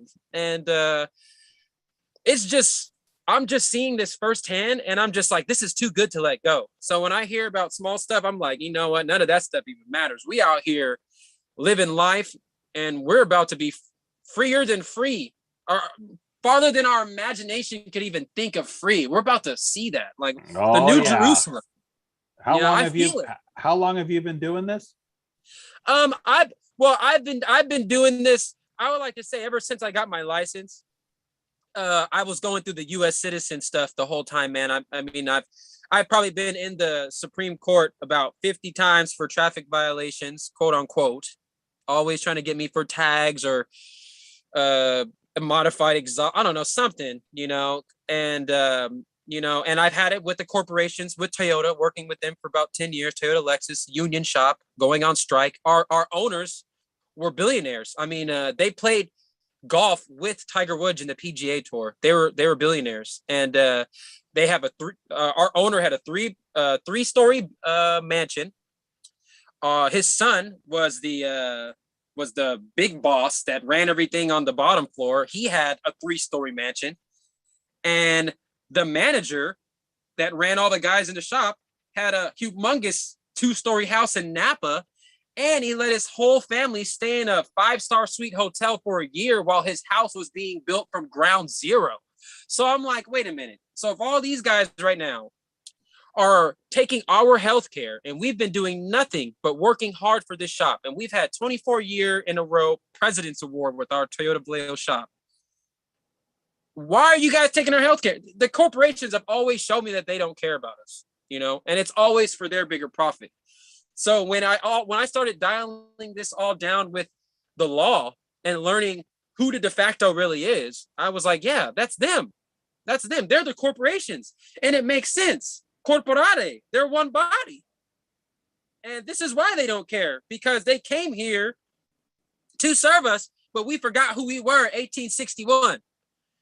U.S. citizens came in or U.S. citizens left and went to sea. That's what it is, you know. And, you know, now we know who we are, because in the scriptures tell us about Jacob and Esau. Jacob stole Esau's birthright, but Esau gave it to Jacob because Esau didn't care about it. So later on, Jacob inherited the promise of his father Isaac.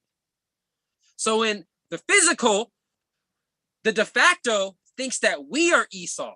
We gave our birthright to them. But realistically, we are Jacob. We're supposed to inherit the promise. So everything is backwards. We're the promised ones. We're supposed to inherit the promise. But they have us labeled as Esau, the ones who sold their birthright because they despised it. And I was like, wow, this is scripture. This is it.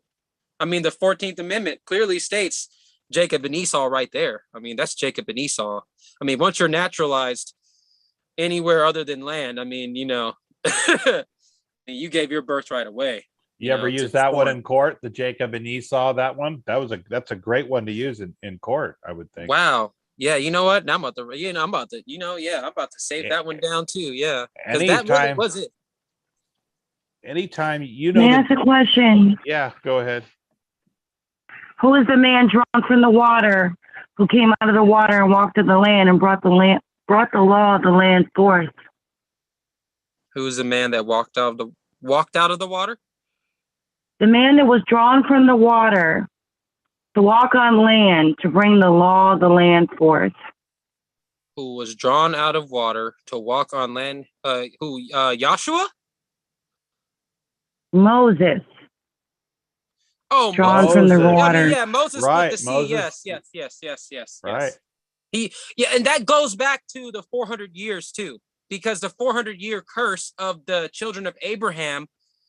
Okay, so remember earlier, James was saying we were coming out of Pisces and going to Aquarius. That's true, because Pisces is supposed to be the years of believing, and Aquarius is supposed to be the years to know, to finalize it, to know it. And it's also the water jurisdiction going into the air jurisdiction.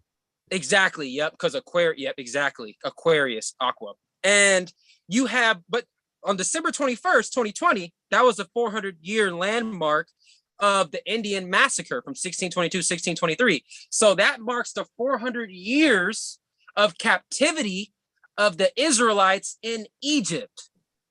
So after the 400-year curse was lifted, they remembered who they were, and the Lord sent Moses to free them from Pharaoh.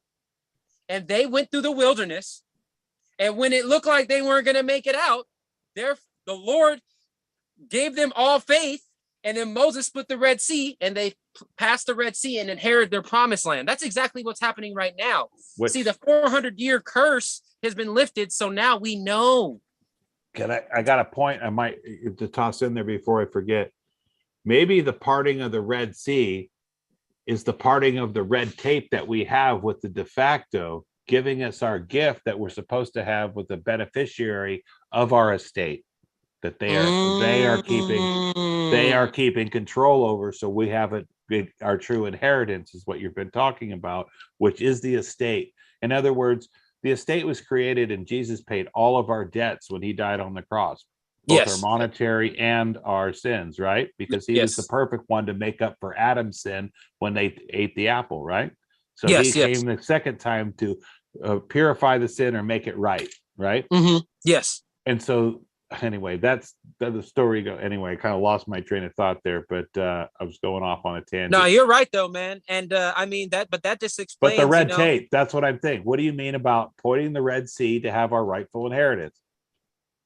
Parting the Red Sea. What is the Red Sea in our world now? I think the Red Sea would be. Could it be the red tape, which is not with the de facto not allowing us to have access to our trust or rightful heirs? I can see that. I got a question for you. It says in there in the Bible somewhere that it says the end times, and the end times will be as in the time of Noah, right? Yes. So what happened in the time of Noah? People after Noah got the warning that what's the big event? The flood. Right. So is the world flooded today as in the time of Noah? It is. No. It's not physically flooded, but it is flooded maritime with lies. law. It's flooded by maritime. It's flooded by maritime admiralty law, and the jurisdiction of the water is on the land. They even have a plaque up there in Colorado saying that the sea level is up there. The Masons put it up there to show the height of the sea level that is flooded over the land. And if you don't believe me that the maritime admiralty law is on the land, go look at the courthouse in Miami, Florida. It's the Miami Federal Courthouse. Look out of it from a picture from the air. From the ground, you'd never be able to tell. But from the air, you definitely can see, looking down on a top-down view of what it is. And you'd be surprised at the shape of that thing. Whoa. Dang, that's Yeah. Maine, bro. And Wow. most of your courthouses and stuff like that are on Maritime Way, Wharf Avenue, always something to Yeah. do with the water. Yeah, I never thought about it. I never knew, because I never knew that the maritime. I never knew about that symbolism right there. But that is just mind blowing. It doesn't surprise me, but man, Maritime that is Maritime Admiralty law, or the Special Admiralty or Maritime, is contract law, the law of the sea merchant. So that's where we get contract law. If we go into court and you're talking in the territorial or the water jurisdiction court, then you are definitely in Maritime Admiralty, which is contract law. You've got your air jurisdiction, which is your ecclesiastical, your canon law, your trust law, your equity, and you also have the land jurisdiction, which just is common law, which is do unto others, right? Don't hurt, don't cause any harm. Don't. Yes. The 10 Commandments, if you will. And yes. Those are your three different jurisdictions of the land, the air, and the water. So so now we've all been put into contract, and where we have to perform under contract, and that's where you have your driver's license and all these other things. It's all contract law, or the law of the sea on the land. We've been tricked. We've been duped. We don't realize that we're in Maritime Admiralty jurisdiction. And even if you go into a courthouse today, you'll notice that the captain of the ship sits up there, the judge, and then the lower case. Doesn't it look like a Spanish galleon, the deck of the ship? Man, oh, I'm telling you, man. And you cross the bar, which looks like the railing of the ship.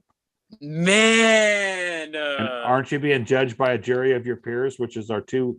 Isn't a jury of 12? If you look at a jury box, it's 6 and 6. There's the jury is not on an even plane. The 6 behind them are higher, and so you have two different planes. So everybody's on a different plane in there, or in other words, a different jurisdiction. And if you don't it would realize, be 12 too. Right? But they do 6 and 6, and not a trial. A common law jury or grand jury is 24, with 25 to be the tiebreaker. I noticed the symbolism too, because like all the symbolism, like with 3, like saying things 3 times, and then what's to like really manifest it, and 7 being a number of completion, and then 12, 12 is really symbolic, because 12 represents the 12 sons of Abraham. Right. The 12 sons of Israel, 12 months in a year. And then, 12 apostles. Yeah, it's all 12 there. apostles. And we're going so. How about this one? Hey, ready? Oh, yes. The 12 presumptions of the court. Ah! Ouch! That's going to leave a mark. Got me, bro. Man.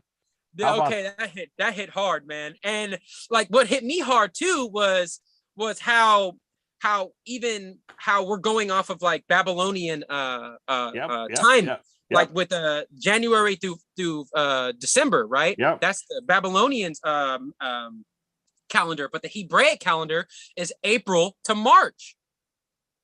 That's why April 1st is April Fools and March is March Madness. Wouldn't it make sense that it would start there, because where it would start would be in spring, when everything's coming up back from the dead, right? From its winter. And so that's when it would really start, if you really think about it. And then it would continue around, logically speaking. Yes, exactly. And that's exactly makes sense that it would start there too, because when Jacob had his first son was with Leah, and Leah gave birth to Reuben in the time of the wheat harvest. There you go. And he was out picking mandrakes for his mother. So it had to happen 9 months prior. Yes, it had to. And I was like, whoa, like this is all here. And I was just like, wow, like, yeah, Babylonian symbolism. And it's just like people that I grew up with in the church that I show like the law to, and I show them scriptures like, yo, this is legit. We're under Babylonian government right now. We have to get out of this. That's why the Lord says when Nicodemus asked the Lord, how may it be that I enter the kingdom of heaven? He said, you must be born again. And he's like, how can I enter my mom's again. He said, no, being born of the spirit is being born of spirit. Being born of flesh is being born of flesh. So when a Well, he was just talking about the air jurisdiction and the water jurisdiction. I mean, the air and the land jurisdiction right there, wasn't he? Yep. And when a man, and when the truth, when you hear the truth, it sets you free. All things are made new. You are a new creature. The old man is put off. So that makes sense politically too. When you come to the land, that's correct. I was like, I don't understand how. How's this? Jesus walked on water, right? Uh-huh. It's all metaphors, correct? Yes. So Jesus walked all over the water jurisdiction. He brought the water to the he brought the land right on the water. In other words, he couldn't be sunk under there and go underwater into death. He remained on top because under the water everything dies. So that's the land of the that's why it's the opposite of life in the opposite world, or the reflection. By looking at the water as in a reflection. So that would why they come up with the opposite of it, where the dead world would be under the water. The reflection of life, right? You're looking at life, but the reflection underneath the water is the death, right? Behind it. Yes. Gotcha. That makes a lot of okay. And now, these are I don't know if that that's what I thought of. No, but that makes a lot of sense though, man. Because like the way you put it, like it's just like whoa, like I can't deny it because it's like so straightforward. I got one for you. I walk through the valley of the shadow of death. I fear no evil. Thy rod and thy staff. Yep, they protect me. So who walks? We. Man. Oh man, right? Yeah. Man walks, and he can only walk, and he can only walk on land, right? Yes. So who's the shadow of death? Who's the shadow of death? Oh, my the water jurisdiction hanging over your head. Yep, my old me. Right? I walk through the valley of the shadow of death on the land jurisdiction. I fear no evil, right? Because thou are with me. The water jurisdiction is hanging over my head. Remember, death is the water jurisdiction. The dead dog language, Latin, dog Latin, the language of the dead. The reflection you know what I learned of life. A lot too? Like with the remember you said NASA today. You said, what did you say NASA stood for? Need another 7 astronauts. I learned that NASA in Hebrew actually means to deceive. That's why the NASA emblem has the snake emblem. And Job. But I said never a straight answer. Never a straight answer. That's right. They are deceivers, which is to deceive. Yes, to deceive. Yes, and like how we are all going through this. How a lot of people right now are waking up because they're finally realizing that the mandate's actually hitting their jobs, and they're looking for a way out. And they're realizing that one of the only real ways out is to actually come to land. So I learned that what's the word that they give us when we go in? A job. And if you look in the scriptures, Job was tried in the scriptures. He was tried, and he held on. And guess what? He was blessed tenfold because he held on and didn't curse the name of the Lord. And you know what Job means in Hebrew? It means hated and oppressed. That's why you have to have a job under a corporation to be hated and oppressed. I was just over broke job. Just over broke is an acronym. Right? We're supposed to work, work for our family, work for a better day, work for our future. But when you Job, it's just like, whoa, like now I see the corporations really used a lot of the word. That's I wanted to get a black and not take on personhood, right? Do not take on personhood or titles. Yes, don't take on titles, yes. Which is lowering your status where you're not under God at the top of the ladder. Yeah, because titles under corporations. Right. Yep. Because it goes, I remember that pyramid of life that you explained. I actually use that a lot because that really just sums it all down. It didn't come from me. It comes from the creator. I didn't. Yes. I'm just a conduit, I guess. I have no idea. Exactly, man. And it made sense. I was listening to that. Kept listening to that over and over again on the call on the YouTube. And I remember you said the creator, God on top, man and woman on the bottom, man and woman make governments make corporations, and corporations make titles. And in the Constitution, it says that we have the right to have our militia. And militia in Hebrew means people, and people Correct. form a nation because the Pledge of Allegiance says one nation under God. That's our natural place On the in land. the universe. Yeah, Yep. under God. For all The people. nation. Yes. All people. Exactly. The But nation. if you want to call yourself a 14th Amendment citizen, or if you want to call yourself something else other than man or woman, then you give up your rights under God and you accept the title. You know, you might want to go down that list if you're ever talking to officers or someone, right?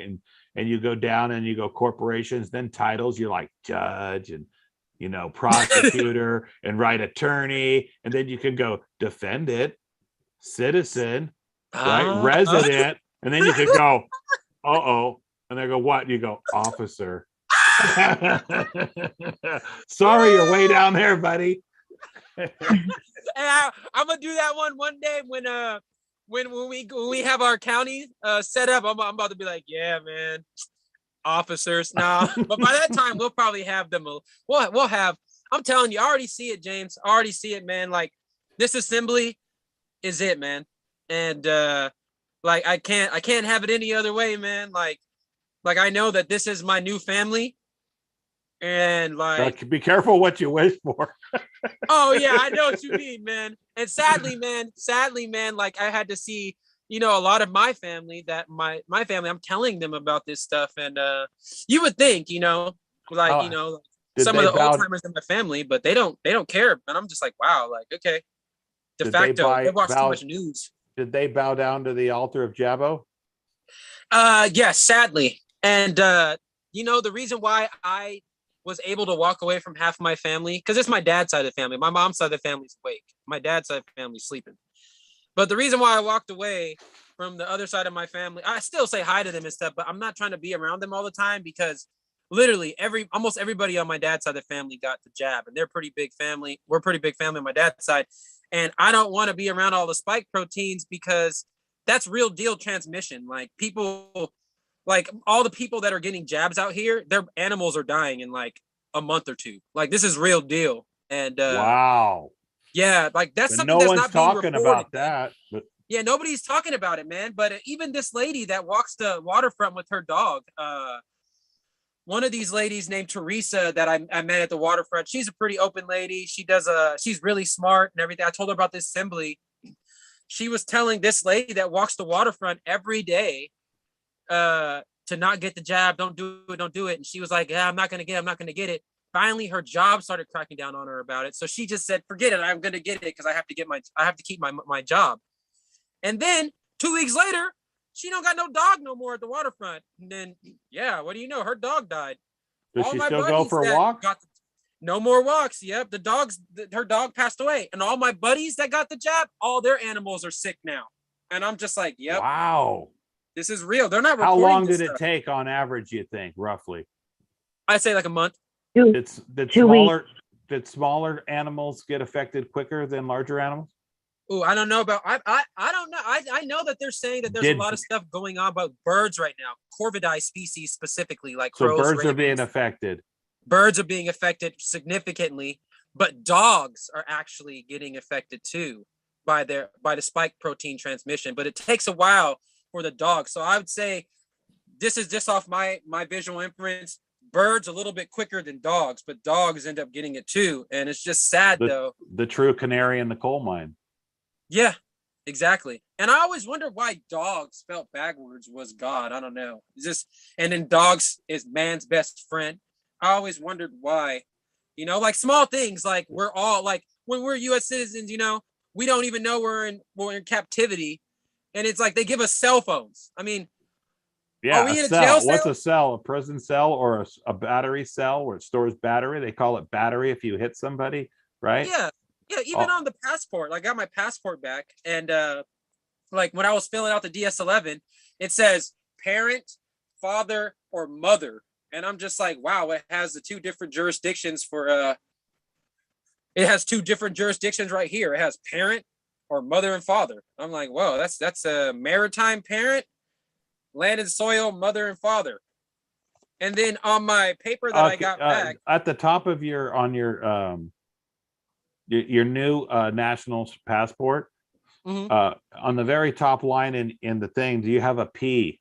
What's the letter that's in your the beginning of your at the top? You know, on that. Oh yeah, I do have a I have a P. I've read that. That stands for personal, right? It stands for like.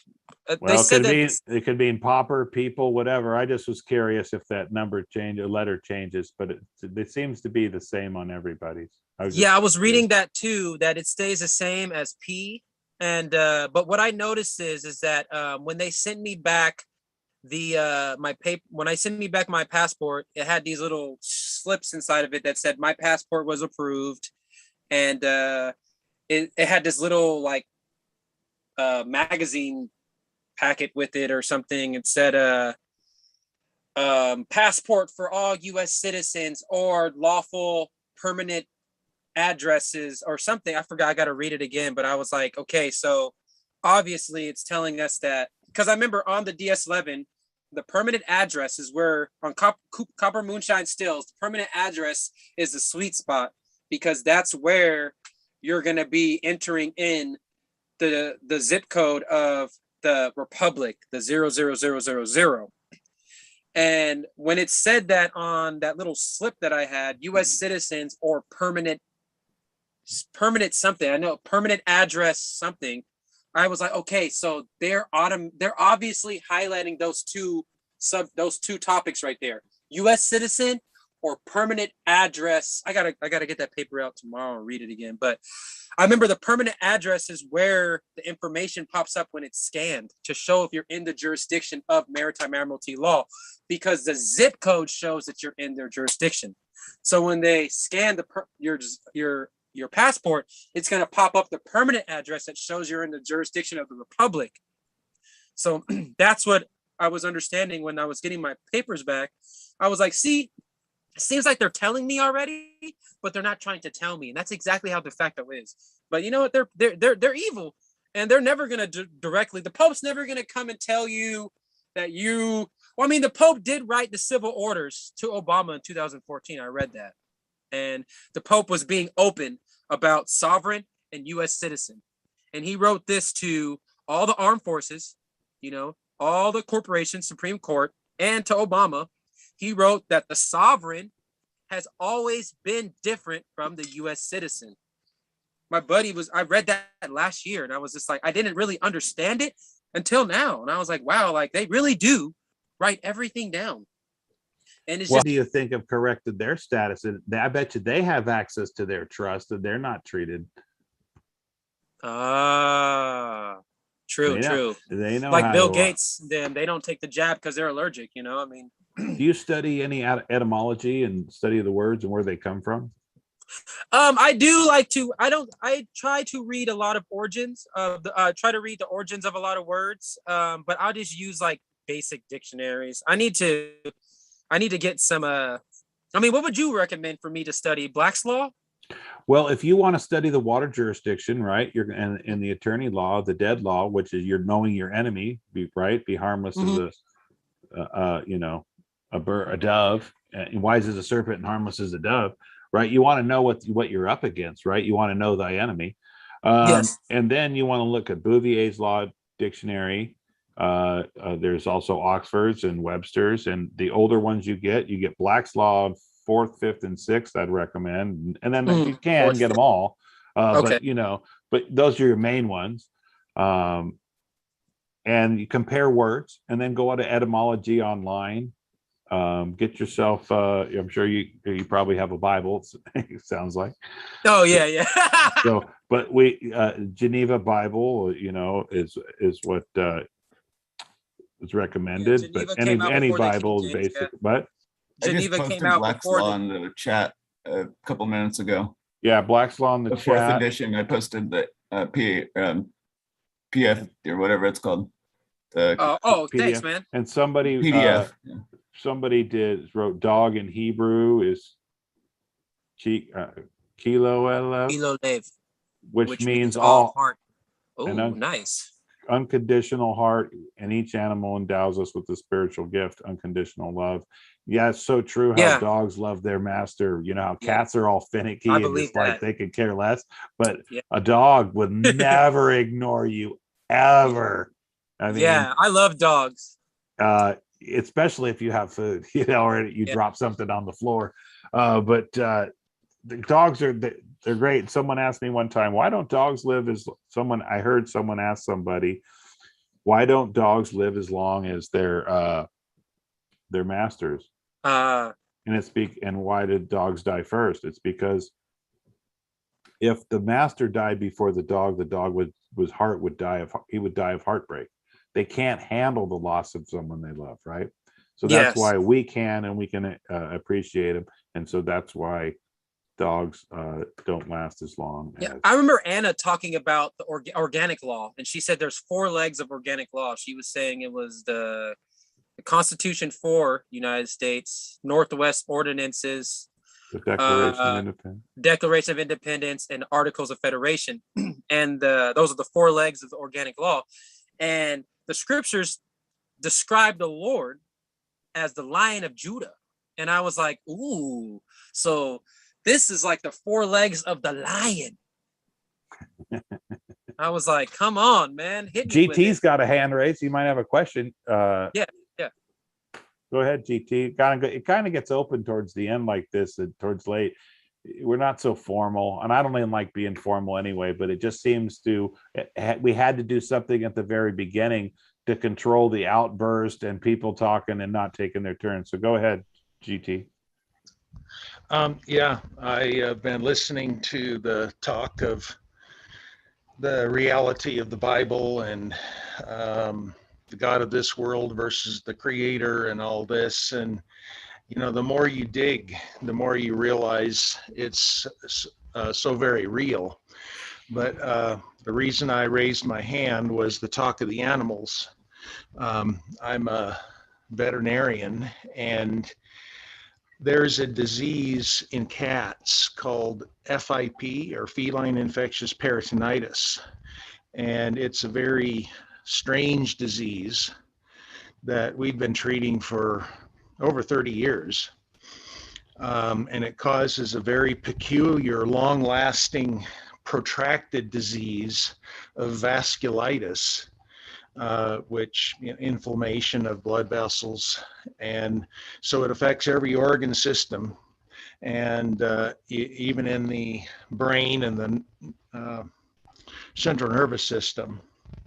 But it's not really so much a viral disease, although it's incited by a virus. It's a reaction to a virus, and again causes serious inflammation. It's 100% fatal, but it takes months and it drags out and causes chronic illness and ultimately death 100% of the time. Well, guess what? That is caused by a coronavirus.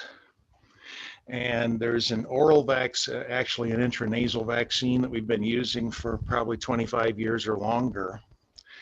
And it's the only feline disease, viral disease, that is 100% fatal, because distemper and even feline leukemia, oftentimes there are survivors, in fact, more often than not.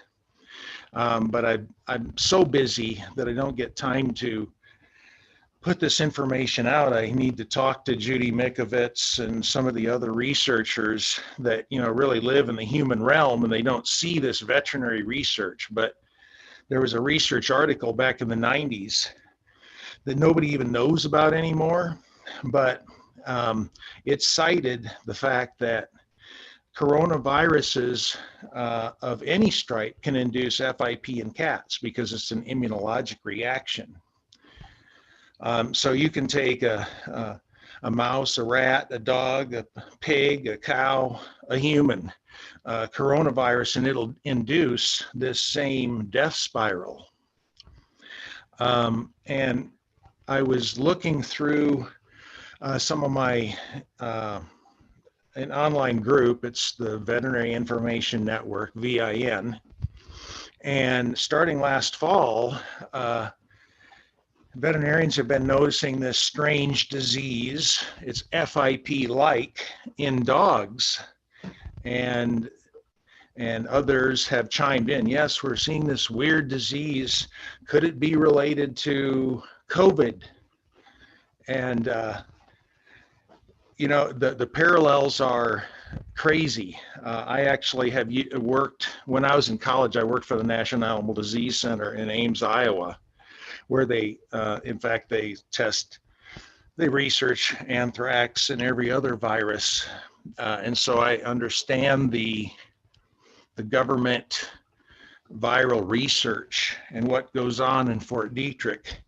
And I can almost guarantee that this whole spike protein nonsense is related to the FIP situation. And, all of this is just so real. So, So you think possibly if they were, gain of function, which means that, in my understanding, is that you have a virus that can't be passed to a human from an animal to a human, but say you have some virus in an animal that you'd like to pass from an animal to a human. So therefore, you gain that function by manipulating it with a spike protein, and now you gain the function of it infecting humans, and that's what gain of function is. And it sounds to me like there's maybe some gain of function thing going on there, or it's mutated and now it's changed into, but you've been a veterinary for a long time. My question to you would be, does cats and dogs get the exact same viruses and diseases normally? Or is one more, are they immune, they can't pass their stuff on? Is that what, to each other? Is that what I'm to understand? That's absolutely correct. And the gain of function is exactly as you describe it. And it, but these people, these researchers that live in that world, they understand the spectrum of different viruses, from sea life to birds to mammals. They understand what viruses are available because their job is to create the weaponized viruses. And so I can just guarantee, because I've seen Fleming. But why is it their job to make weaponized viruses? That doesn't sound like it's a good thing for humanity or mankind in general. Well, that's why I, as at my age, I've been a veterinarian now for 38 years, and I have been watching all this research for so long, and having worked in the government when I was in college, I see the sinister side of this. And, obviously not a good thing for humanity. Absolutely. It's pure evil. But, they talked about, there's been documentation of the accumulation of toxic gases and everything else in these weapon depots in Russia, and that America has accumulated and so forth. And what is all this for? They're not creating something that they never intend to use. No, it's for some day in the future. Right. And it's been going on for thousands of years. The elite want to control the world. It's that same thing, right? Just repeating itself over and over and over again. There's always some nefarious group of people behind nefarious things. And I think we see it coming to a head. But I'm just curious, as a veterinarian, you've seen a lot throughout your years of 38 years of experience. And have you seen diseases change over time, or do they slowly change? And is this a rapid change that we're seeing now, or is it on the same speed as normal things that change over time? No, it's engineered change. Absolutely. And one of the crazy things I saw when I was a student in Ames, Iowa, this was my first case when I was a senior in veterinary college. This cat comes in with, it was bleeding into its eye. That's why we saw it. I was on the ophthalmic service. And ultimately, the cat died, but it was like only 8 or 9 months old, just a young cat. young adult, and it came back disseminated hemangiosarcoma. Well, that's a highly malignant cancer that you'll only normally see in, the aged, much older, or if there's some kind of accelerant, some kind of, what am I trying to say, cancer-inducing chemical or something of that nature. How about, And I as an accelerant, could radiation be an accelerant? Absolutely. Because that would lower the immune system to allow it to grow quicker, right? Or whatever Yes, it does, whatever its thing, the spiky protein does, because it would have it would grow faster. Because it makes sense, and I think that we have a lot possible. This is just a theory. The 5G might be enhancing the effects, and you have a what do they call it? Your picture for your profile picture. It looks like it's an outer space picture of outer space, but I reckon it's probably a eyeball of some kind. Yeah, that didn't work out so well, but the verbiage, it says his eyes wide open. Yeah, all I can see is wide. That's it. Yeah. So yes, radiation is going to corrupt the DNA. Yeah. And at a faster rate of speed. Yeah. Okay. Exactly. And so this cat originated in the general area of the disease lab. So, there's let me guess, downwind. Downstream and downwind. I don't know about that. Yeah, possibly, probably. Relatively speaking, I'm just, exactly. Little levity. Totally. There's a new interview out. I think it's pretty new. Catherine Austin Fitz. And, I'm sure we've all heard of her. She's a deep researcher into the financial and economic realm. And she was doing some digging and came upon plague laws from the 1600s, I believe. And when you talk about this going on for centuries, the elites actually used the Black Plague in medieval times to enact laws to restrict movement of people back in the times of the Black Plague. And also, they used disease outbreaks in the past to enforce their economic monetary policy. And so it turns out that... Are you familiar with the Sestake Trust that was created in 1666 because of the plague, when they burned everybody's house down and towns down and lost so many people that they created trusts to be able to keep track of their assets should they return and claim them? And that's when that was all started. Back to you. Yep. No, I yield. That stemmed right from that, just part of the grand plan. I agree. So have you ever seen any animals with radiation poisoning throughout your career? Not knowingly. Okay. I would say. All right.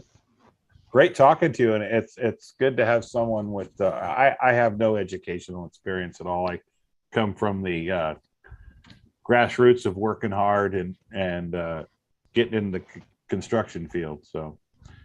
Well, you're as well educated as I am, just by a different route, for sure. Well, yeah, electrical. I enjoy electrical more than any of the trades that I do. But I'm just a working stiff in my own lane. I'm trying to learn the law and help people if I can.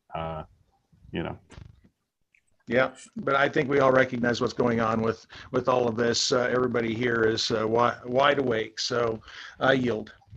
Yeah, yeah, Shane. But I just wanted to say something to GT. Like what he's saying about the spike protein transmission hitting the animals. It makes a lot of sense. Well, sadly, it makes a lot of sense. But what actually? Oh my gosh. Why did Noah take the animals onto the ark?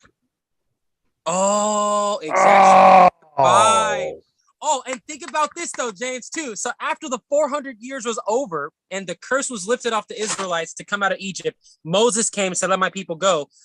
Pharaoh didn't let his people go just yet. Plagues had to come to the land. yes. So remember, all the plagues hit. And then finally, Moses came to the Lord, and then the Lord said, okay, Moses, this last plague will make Pharaoh give up. So I want you to tell all the Israelites to get the blood of the lamb and put it on their doorposts, and the spirit of the Lord will not come in and harm their firstborn or their cattle, will not harm them. But for anybody who does not put the mark, the blood of the lamb on their household, the spirit of the Lord will come in and kill every firstborn and every firstborn of cattle. Well, think about it. What's the last plague that you think will really make Babylon give in? Passover. It's when many people and many animals drop dead. And it's sad to say, but they're doing this right before our eyes. And this is literally what the scriptures say. I mean, Passover, the last plague that hit Egypt was the firstborn and the firstborn of every cattle dying in every house. So a human and an animal died in every house that didn't have the mark of the true and living Elohim on their home.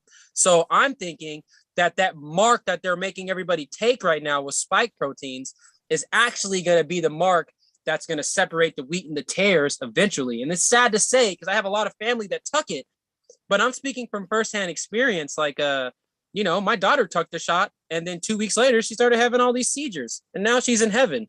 And it's so sad. Yeah, they didn't do anything for me. They said, well, sorry, Shane, you know why I understand that why I understand the Lord is 100% guiding me and the Lord led me here is because every prayer that I brought to the Lord and every prayer I've ever brought to the Lord, he's answered. And the ones he's answered, I probably just didn't see or haven't seen yet. But there were times when he directly answered me. Like, I battled the child support system for so long, never got custody of my daughter the 2 years she was here. And I battled because the reason why I lost custody for my daughter, because I didn't want to give her the jab.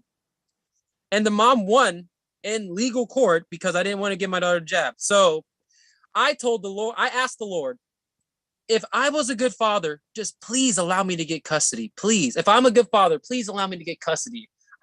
And the day my daughter went to heaven in the hospital, the Supreme Court called me an hour after she passed away and said, Shane, you won the court case. We're just going to give you part custody. You don't have to come in. Work it out with the mom. And I was like, you know what? I'm convinced you guys just watch me on a camera because you guys are liars and the Lord's going to have his way with all of you. She's in heaven now, and I will meet her again in a place where you can never separate me from her again. But this is the truth. 2011 Supreme Court ruled all these jabs at will. So it's the biggest hypocrisy that they're making you take something that's at will to keep your job, and something that's at will that does have side effects. 83 side effects from that jab.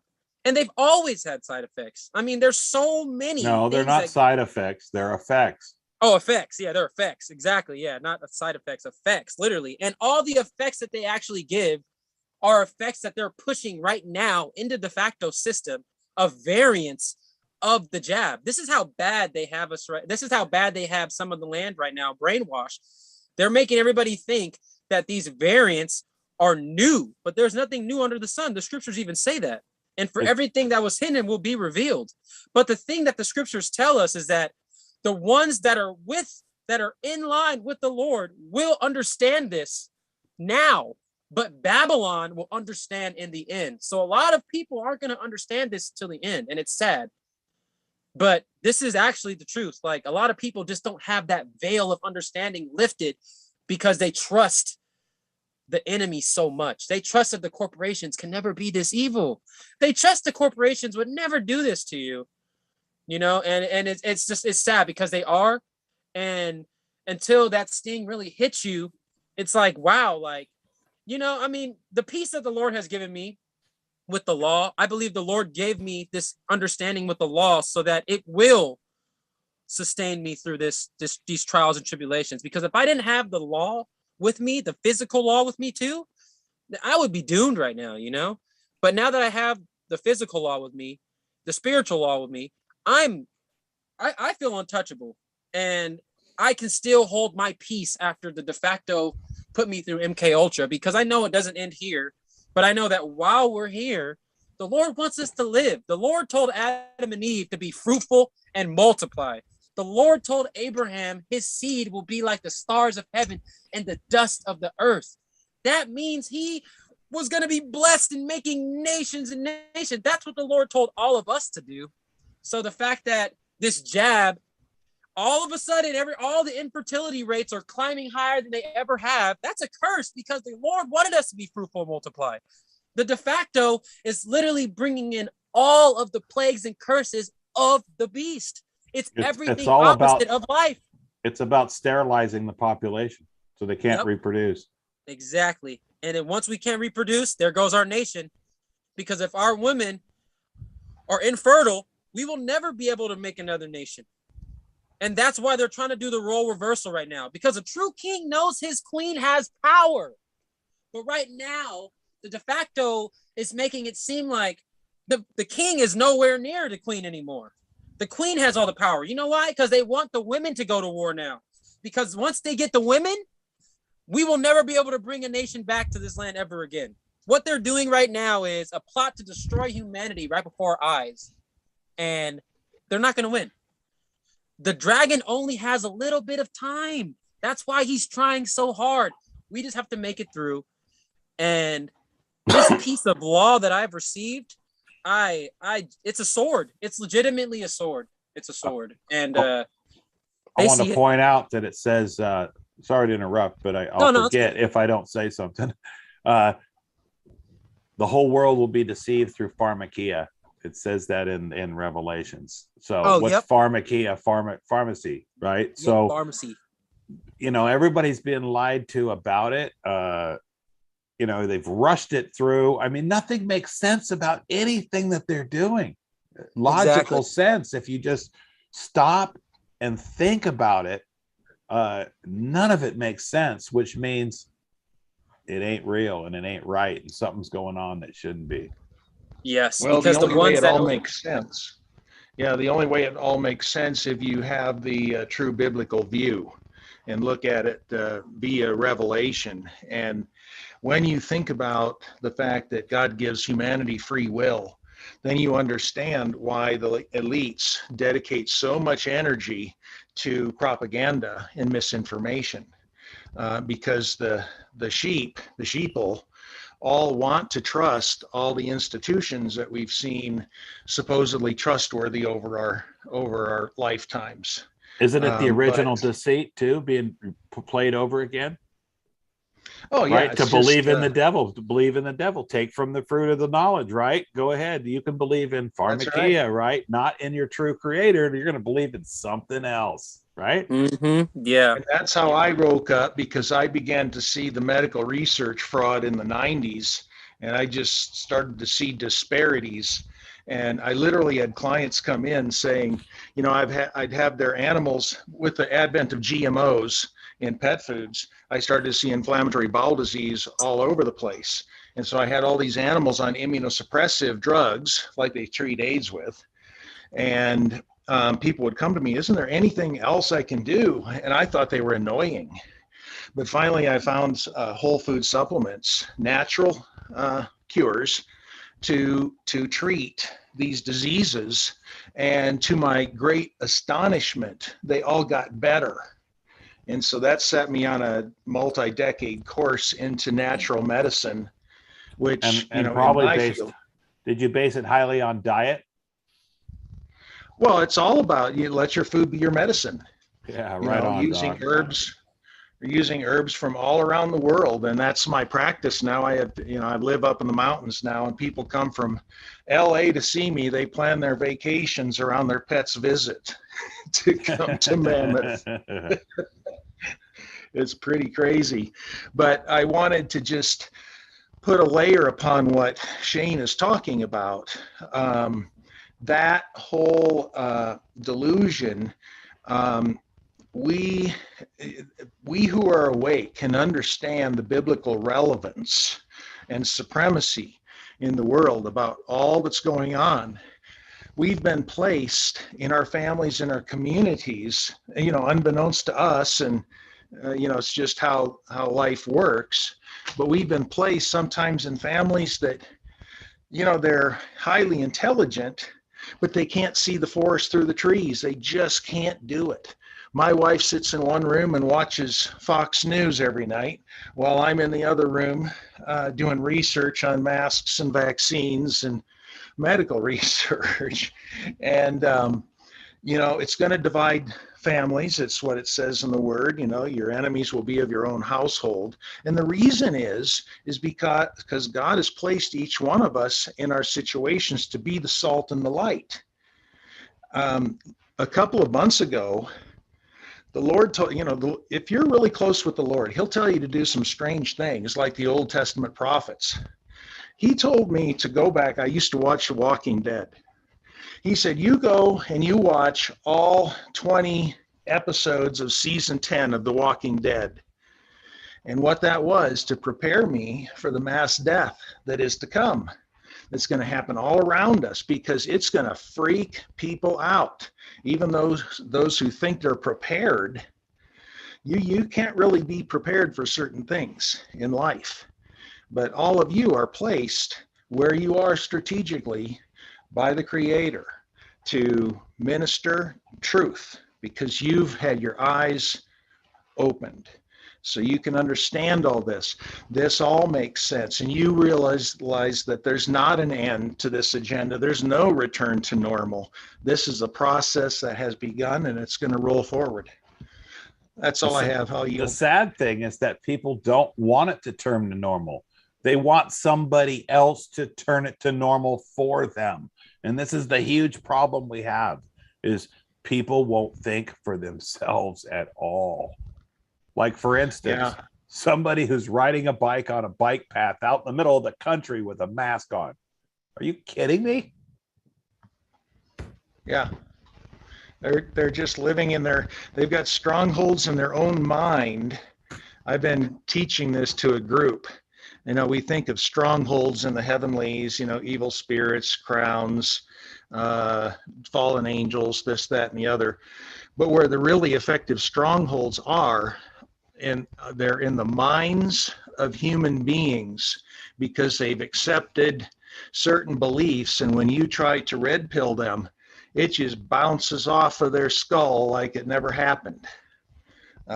Strongholds in the mind, that's what we contend with. And we're trying to develop brochures and paperwork to just kind of prick open the minds of people that, save all we can. Just try to open that mind a little bit, pop that bubble. Plant the seed and others will water it. It happens all the time. I was going to ask you a question, a couple of them. What do you know a lot of people that are awake versus people that are not awake, and the correlation between one, do they watch TV or not on a regular basis? And two, do you find that people that are more resistant to opening, or as you say, the red pill? My thought is that people with a higher education through schooling, through the system, up on through your college degrees and masters and doctors, PhDs, if you will, do you find them to be more accepting to open mind, or people with less schooling to be more open mind, if you have an opinion on that?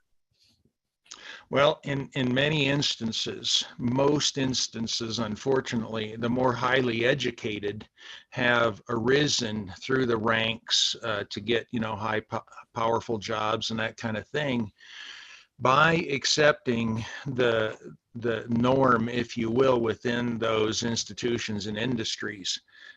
Regrettably, I have a 36-year-old daughter who, when she was going through high school, I was still asleep, or mostly asleep. And I told her, if you get, she was really intelligent.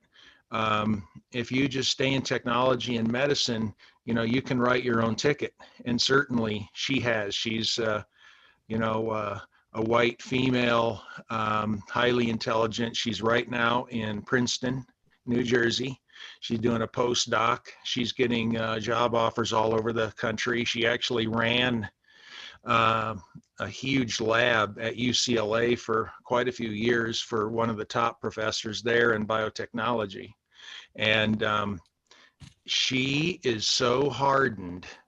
She thinks her dad, just popped a few screws loose and is deep down the rabbit hole in conspiracy theories. She can't see it to save her. You've been That's digging so in difficult. the animal drugs drawer, Dad. Something's wrong with you. Yeah, that's Exactly. what I find. And I find out that the word doctor comes from the word indoctrinated. And you find out a lot on Western medicine how there's only taught by one set of books from the Rockefeller Foundation. And since you go out, unless you go out on your own and look for alternatives as you have, it's just surprising that you found the path, if you will, for someone as highly educated as yourself through the system, obviously being a veterinarian, unless you practice in a foreign country. I commend you for it. Well, thank you. Thank you. It's been a journey, that's for sure. And, my whole profession is probably more diluted than human medicine because they all kind of bow down to the human field. It's just a different species. Yeah. Medically. Do veterans take an oath of do no harm to the animals?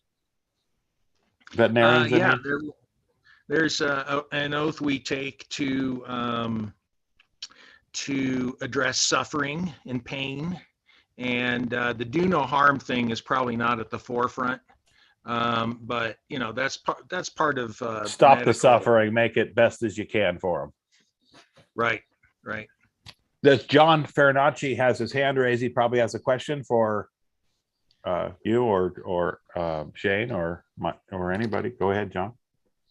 So GT, Peter Duisberg was a professor at Berkeley who came out, which I was kind of shocked in like 1986, because he had been a virologist at Berkeley and came out and was saying how HIV did not cause AIDS.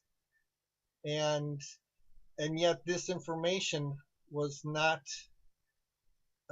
widely promulgated.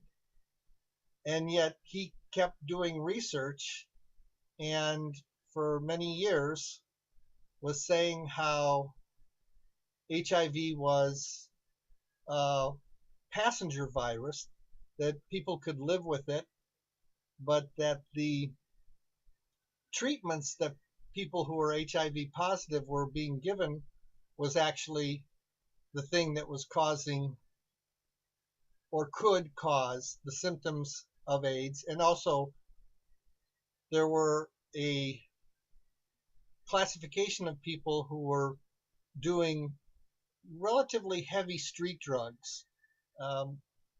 Obviously the IV drug users were using heroin and methamphetamines, and there was a set population that were taking poppers, amyl nitrates, and that this had an adverse effect on the lungs, actually inducing disease in the lungs. And yet when he shared this relatively profound information, he was blackballed. He was isolated. He was stopped being given grants. And he said it was, quite remarkable because he seemed to be so honest and felt that the honesty was much more important than anything else. And I'm just wondering how you feel about this. Well, that's right on point. Absolutely right on point. If you're a researcher, then your pursuit of truth is a career killer. And nobody's more aware of that than Judy Mikovits. She's blown the whistle on that, and that's one of the major early diversions split in medical research, where a lot of people like myself began to see the fraud, although I wasn't really awake to it that early either. But, truth doesn't matter, money does. And yeah, you've hit the nail on the head. The other thing I wanted to share is that there's a theory out there that the COVID, we can all see that's the excuse to justify getting everybody vaccinated. But there's also this other facet to the COVID bioengineered virus, and that is that it's a herald strain, that it's a virus that may well recombine with another virus to be released along the timeline as we go forward to create a more extensive depopulation. People that say, well, the coronavirus is 99% survivable, that's absolutely correct. But if they have a bioengineered virus that they spread into the public, designed to spread rapidly or around the world, what have you, what is the intent of that? It wasn't to kill masses of people up front.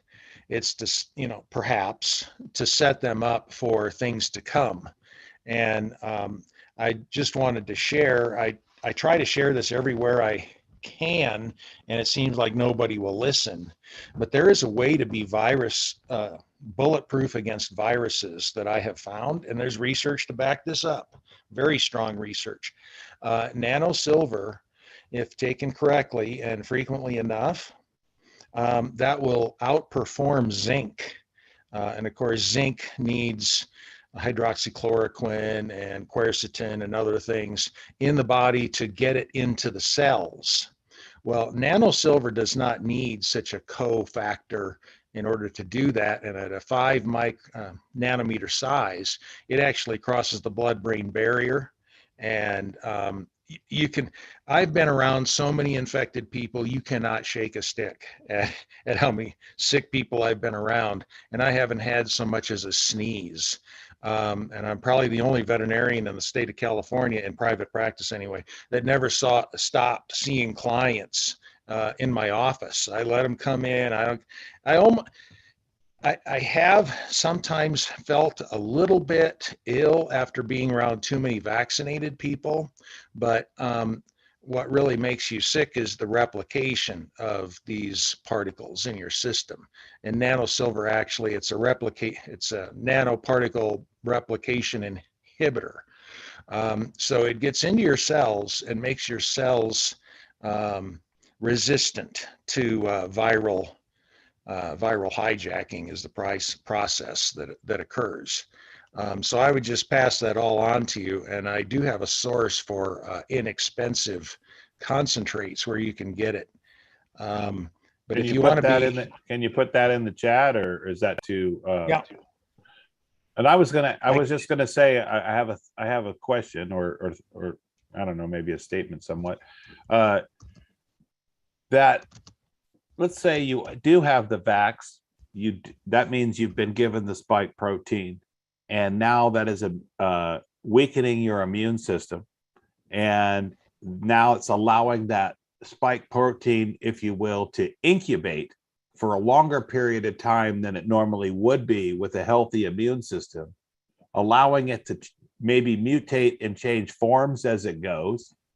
Okay. And then if it kills off the host, and then, like someone said here, mass die off, that means those bodies are going to sit there and develop all kinds of incubated things and germs and all kinds of bacteria and whatnot while they're rotting and dying because they can't be buried properly or disposed of.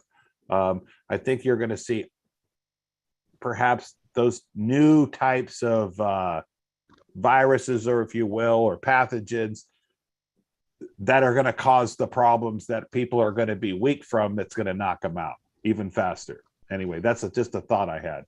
What do you say? No, that's very poignant. And actually what's going on with all the masking of the vaccinated is, they become spike protein their bodies are spike protein factories, and the recirculation of their breathed air is only intensifying that.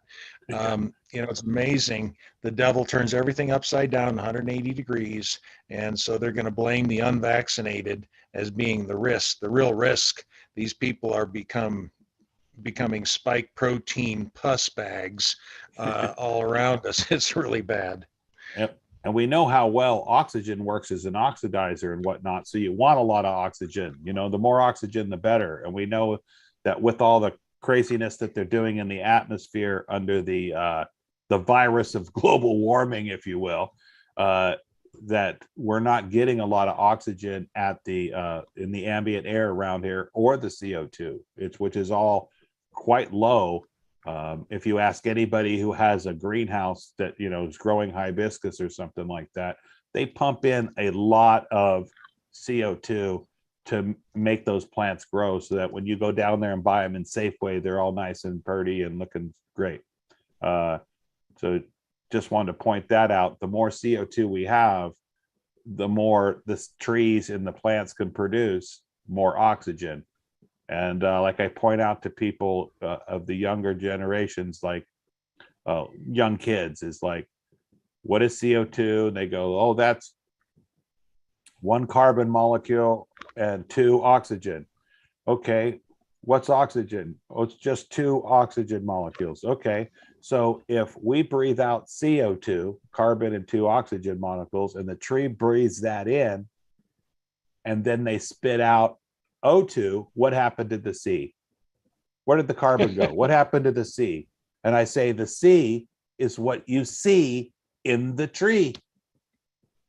What you Amen. see there is carbon standing there in the shape of a tree, where you're converting oxygen, carbon dioxide into oxygen through the process of photosynthesis and sunlight. That's amazing. And we get our food from sunlight through the grass. And a lot of people don't realize that when you have chickens, the more sunlight you give them, the faster they'll produce their eggs. Who would have thunk? It's all based around this thing that we've lost these. I'm sure that 100 years ago, everybody knew this stuff. Yeah, everybody knew conspiracy theory back then. Oh, guess what? That there isn't anymore. They've all come true. There's a crisis. There is no more conspiracy theories because they've all come true. Amen. But isn't it amazing how we've been convinced, or a majority of people have been convinced, that the air that you breathe out of your body into a tree is bad for the tree and the whole world and the universe, and that it's just nuts, and that the world is overpopulated. If anybody thinks that the world is overpopulated, other than in cities, get up in an airplane and fly anywhere for a couple hours and look down. Right? There ain't nobody. That's why they call it flyover country. There's all kinds of land. Now, there's not all kinds of land in Malibu, but there is all kinds of land. Anyway, Anton, you got your hand up. I wanted to see if what's his name, the veterinarian GT. GT, if he's heard of terrain theory before versus the germ theory. Could you be more specific? I'm not sure. I think I just posted some. It's called terrain theory. It's terrain. Terrain. I thought you said train. Yeah. Oh yeah, no, terrain. It's opposed to the germ theory. How do I explain it? In other words, it's more about your surroundings and where you're at than in anything that you're carrying around. Yeah, it has to do with because I guess germ theory came out. My mom knows so much about this. Here, actually, I'm posting something in the chat about it, like a little quick thing. But if germ theory was correct, if you think about it, and you really can spread germs around and that quick and people die, then we'd all be dead. Yeah, and the germs can't kill their host. Otherwise, if they kill the host right away, they can't spread it. So there's all kinds of things. And so A lot of people think that terrain theory, which is like a poisoning or something going on in the surroundings rather than something coming from inside. I think that's what you're trying to say. Yeah, exactly.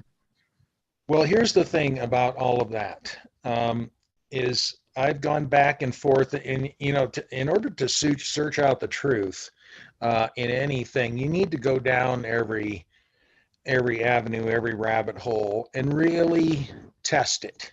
And I've seen that there's that book about why people are sick and all of this, and that I believe is related to terrain therapy. It's all about the immune status of the individual. Just like anything else, and if you look at the Bible to measure things out, to examine our reality, this dimension we live in, you can look at all the opinions out there generally, and usually the truth lies somewhere in the middle. And that's how this is. If you're in my position and you see dogs and cats every day, you realize that, depending upon your environment where you live, that if you don't vaccinate your puppy for parvovirus, it's going to get sick and die, probably, or get sick and come close to death, because that darn parvovirus is projected to last in the environment up to 100 years. So there's a perfect example of a germ, so to speak, it's virus, that most definitely works. It has its effect, and nobody can dispute that parvovirus not only is a thing, it exists, but also that it is deadly effective in its mission. And you can just watch these puppies. The average puppy loses its maternal antibody between 9 and 10 weeks. And so we design our vaccine strategies around that. We'll actually try to wait until 10 weeks and minimize the number of vaccines, but time them very specifically based upon statistical analysis, such that we can get that puppy to respond and have that viral recognition. And then with the boosters, antibody production, and in our timing of the vaccinations, reduce the period of vulnerability, because they're always going to lose maternal antibody at a certain point in what's an individual thing, and then become vulnerable. So we want them to stay out of the parks and around where other sick dogs may have been in the past years. And so there's the debunking of the germ theory. There are reasons people think that way, and they're not entirely wrong. But the people that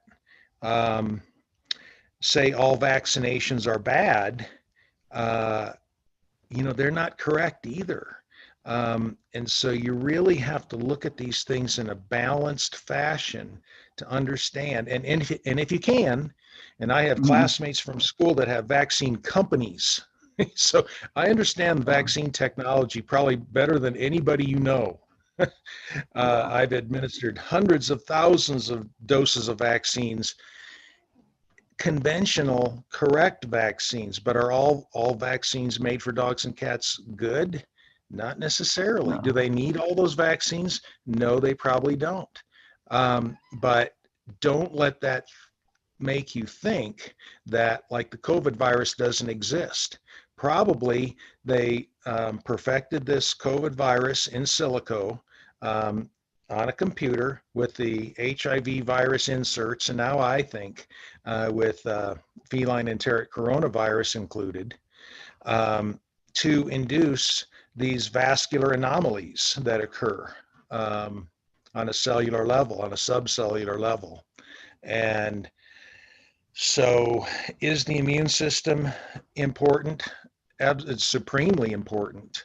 And that's what gives the people, the purists in the terrain therapy, or terrain theory universe, credibility, and gives them confidence in their theory, because it's not incorrect completely. But when they discount the actual existence of viruses, that's not quite correct either. I've probably gone on too long, but when it's influenced by the dollar signs as well, it could sway the opinion of whether to give or not, one way or the other, and we all know which way it would probably go. I'm not saying that's happening, but those type of things do come into play these days. But it is interesting that question. It seems that the parvovirus, I'm not too familiar with that or what it is or what's going on, but it sounds like it affects these animals, dogs and cats or whatever, or maybe just dogs that are highly susceptible. Is that because their immune systems are weak over time because of the breeding, and not that they're it's been their immunes are compromised because of that, or why do they seem susceptible in your opinion? Like any population, the canines, different breeds and canines have different susceptibilities, but every canine is susceptible to parvovirus if they have not gained immunity, for sure. Did that answer your question? Yeah. Also, has they isolated and like made a gold standard for the parvovirus, or is it possibly it's a bacteria of some sort, like the Spanish flu and polio and stuff? They were actually from bacteria, and they were never actually isolated the virus, as far as and proved it as a contagion, as far as I know. These viruses have been imaged on electron microscopy and other methods. Where they blow them up, where they make them all big, but not actually magnify isolated. them, yes. Yeah, but But not yes, actually they've been isolated. And see, that's the whole basis of the conventional vaccine industry. Now, can somebody say that parvovirus wasn't manufactured back in the 60s or 70s? Honestly, you I thought can't it was say proved that. that was a bacteria in the water. Parvovirus? Yeah, as far as I know. Or am I? Oh no, not parvo, polio. I meant. Oh yeah, polio is a completely different matter. But things like parvovirus, they've actually picked apart the virus and selected subunits on the shell of the virus and that kind of thing, and that's what they create vaccines of. So that technology is very well established, but they did not go through virus isolation of this COVID. That's why nobody can prove any documentation of isolation. So the part of the delusion is that all of these microscopic pathogens, if you will, we can't see them. So the public can be very easily led down the primrose path. Yeah, unless you have a electron microscope, that's right, to be able to look at any of this stuff under a microscope and do your own research. I think viruses are even too small for that. What about, I've been hearing, like, looking at the blood, the types of blood clotting and whatnot, like these animals that are dying. Has anybody done any examinations on their blood? Because we hear about people getting the clotting that's happening with people that get the jab. Well, the cases I was referring to earlier about dogs starting to show mystery illness, nobody in our profession is awake, so they don't even, that doesn't even cross their mind. They won't know until the trains ran them over. They don't see the train coming, right? Until things happen, and then it's reaction. It's not, hey, something's coming down, something's going on, right? Until they put it all together. Earlier you said FIP about the cats. They had something, and I thought, oh, that must be feline independent personality problem. Anyway, it's just a joke how cats are, where a dog will totally love you and a cat could care less, right? So there's different personalities sometimes, how the two are completely opposite. It just fascinates me that the way that they're different. It is fascinating. Yes. Anton, did you have, or Oh, anybody my else? hand's still up. Or Jeannie? Jeannie's still with us? She had a pretty funny joke earlier. It was pretty good. I'm here. I loved your joke, or if you will, whatever, satire on life. Did you want to say it, or I think everybody read it in the chat, but it was pretty funny. Oh yes. I'm trying. Hold on. I wanted to read it because it's just the old joke. I say, lock your dog and your spouse in the trunk of your car and see what one is excited to see you when you open your trunk. Right? It's pretty funny. It's true. Dogs, they'll love you no matter what, right? Had to put one of my sweet Maggie down last weekend, and oh, it's just, I think what makes it so hard is because they can't tell you, they can't talk to you, and that's the worst part. And you can just, I miss her, but I have my other two dogs here snoring. So I could never, I have one daughter going to school to be a doctor, and the other daughter was going to school to be a vet. And she said, I can't do it. She said, there's no way I could be a vet. I can't do it. So I applaud you, GT. The animals are, and this shocking revelation I'm hearing tonight that this jab is affecting the animals is very disturbing. It seems like at a higher rate, Jeannie, than of people. I never ever thought of that. Never thought of that. And now I'm going to be, starting to pay attention to that. And I don't know how I can find research on that, to educate people. I'm thinking of all of my family members and friends that did get the jab, wondering, oh my God, I'm sitting here going, how many of you have dogs? How many of you have cats? And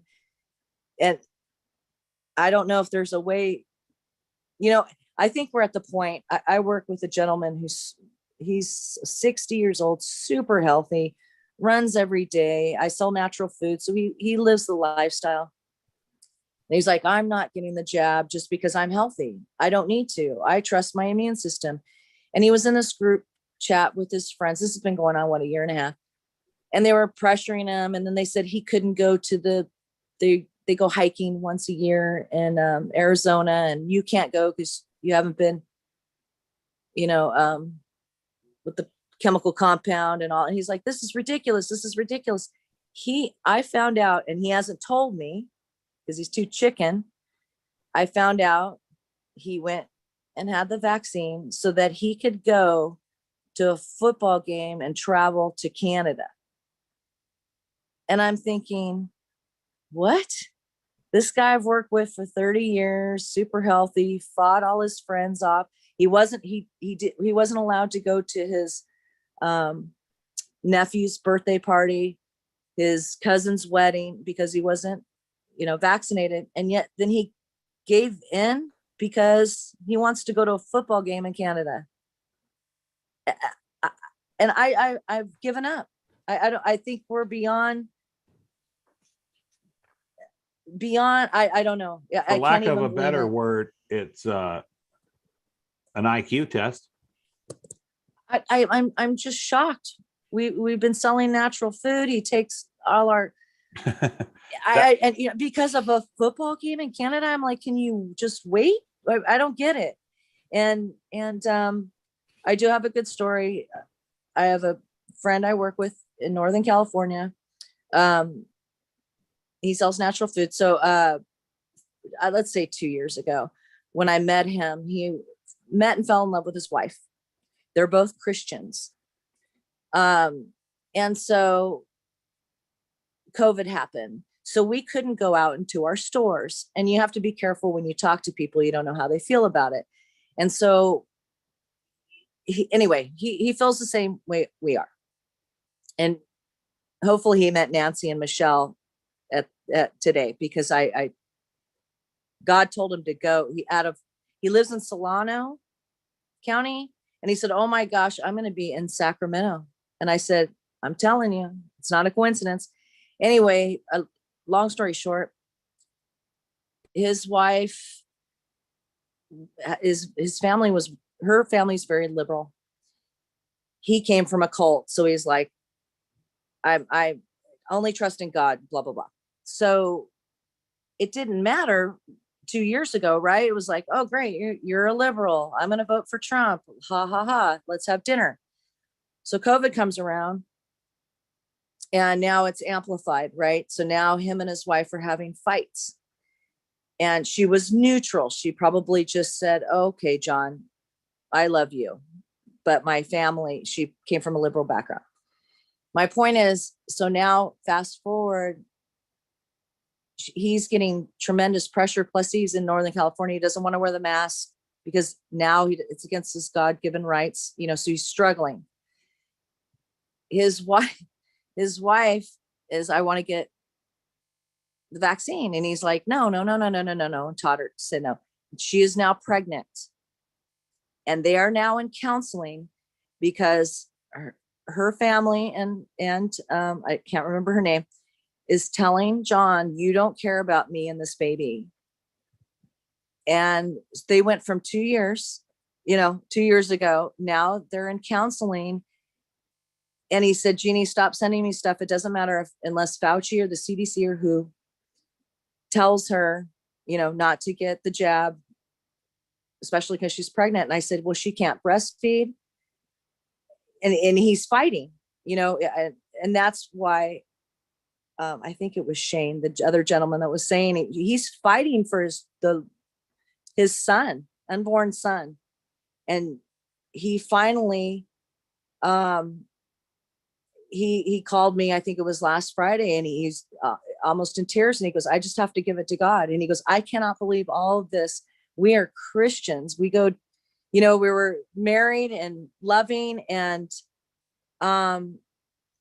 it's breaking my heart. And what this is doing to, and he has said, I just have to give it to God. And if I lose my son and my wife, I can't do it anymore. I'm exhausted. We fight every night, and I'm being told I'm a horrible human being because I won't let her get vaccinated. And he's given it to God. And I guess that's all we can do is pray. And I know we were talking about animals. Yeah, but it is a man's job, if you will, to protect his child if he cares and loves it, even if the mom is, but that's a tough one, right? And he just, like he said, I told her, and it broke my heart. He says she has to live with the consequences. Now let's hope that she gets, I don't know what's going to happen. Someone posted, get him on the land, and I'd say get him on the land and get him a baby deed, and then he'll have rights over that baby, and then he needs to do an affidavit of status fact notice of liability to her once he does that. So now he can put her in, if she does it, that she'll be held liable along with anybody else that does it. Oh yes, James. I've been talking to him for about a year, and he even had a conversation with Nancy. I mean, he'd be a wonderful coordinator. This guy's what a gem. And he said, Jeannie, I just can't do it right now because I have so much conflict in my family. She already thinks I'm a batshit crazy. And now I'm going to tell her that, our baby, our birth certificates are fraud, and he can't even bring up Rockefellers or nothing. I mean, so he said, just not now. And that was part of the reason he called me last week, was just he needs a pep talk. He always calls me for a pep talk, and he goes, what's going on with you and that? How was your event? And I said, and I'm careful because he did come from a cult. And I said, we are your tribe. I tell you, it's so wonderful when we come together. And he said, Jeannie, after everything that's happened, this is one reason I'm calling you. I'm ready. And I go, okay. And I said, he doesn't need to talk to Nancy anymore. A year ago, that's, Nancy and Michelle were all who I knew. And Shane's talking, and I'm like, I feel like I'm talking to John. You guys together could change the world. So that's why, you were talking about, GT was saying how God tells you to say something. And I had brought up that I was going to try and fly up Wednesday to go to Sacramento.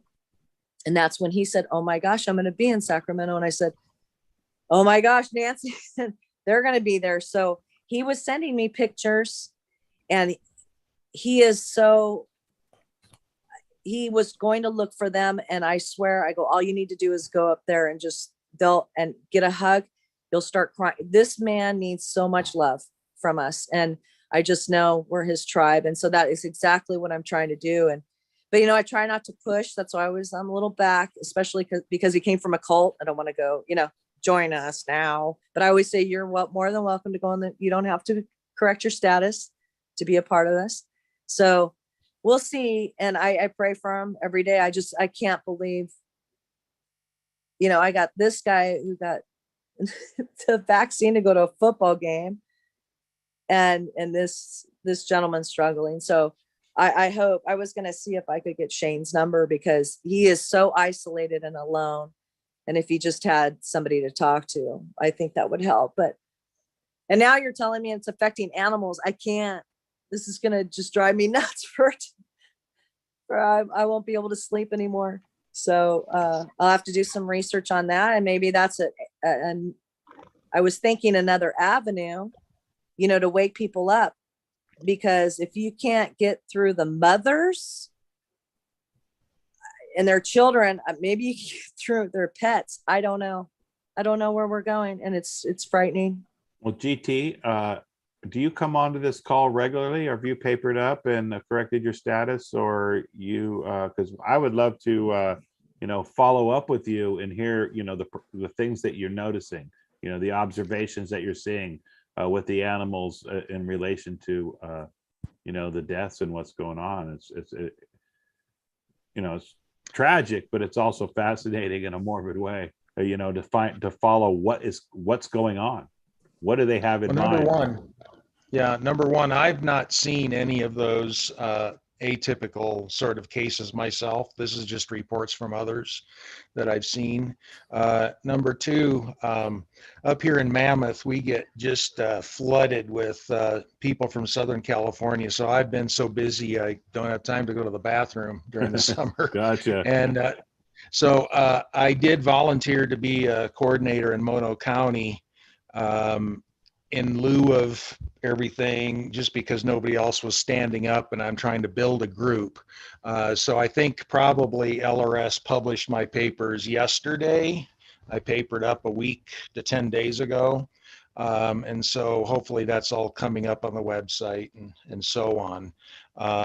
So yeah, I've been attending this, and we actually had a pretty amazing debate and discussion with regard to Noahide law a few weeks ago in your absence, James. I would have loved to have been part of that. Darn it. Whatever. Sorry. Yeah. I was guess a good one. I'm not going to get the credits for that class. Anyway. So I love learning this stuff, as you realize I find a fascination with the law and all of this stuff, all the gambit of it, the rabbit trails, the whole thing is just absolutely fascinating. Yeah, I love this group, but I have a question. What I've found is, the de facto is all around us, the county and local and state governments, and they have all their paperwork in place. And so what we've been trying to do, what I've been trying to develop is a series of handouts or tear sheets that have bullet points of truth. This is the fact with regard to masks, okay? 1 through 19, and here are the footnotes. These are the facts that's not being reported about who's in the hospital. It's the vaccinated, which, by the way, the definition for unvaccinated has been extended to anyone not receiving a booster shot after 10, for 10 to 14 days. In other words, you're unvaccinated until you've been boosted for 10 to 14 days. And that's why they get a lot of the statistics And about. it's not going to stop there. It's not. It's and not. So is anybody doing any kind of fact sheets that I could collaborate with, or maybe pirate their existing work? Anything on that? I'm not sure. The litigation committee, there's a lot of talk, and a lot of the Telegram channels and whatnot on the masks.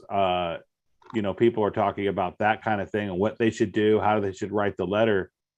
Well, what I want to do is have literally a handout that people like us can give to other people to equip them with truth, and go to their families, put it in their businesses, and explain, well, why do you think you're justified not wearing a mask? Okay, read this. And that becomes irrefutable evidence. It's not just hearsay anymore.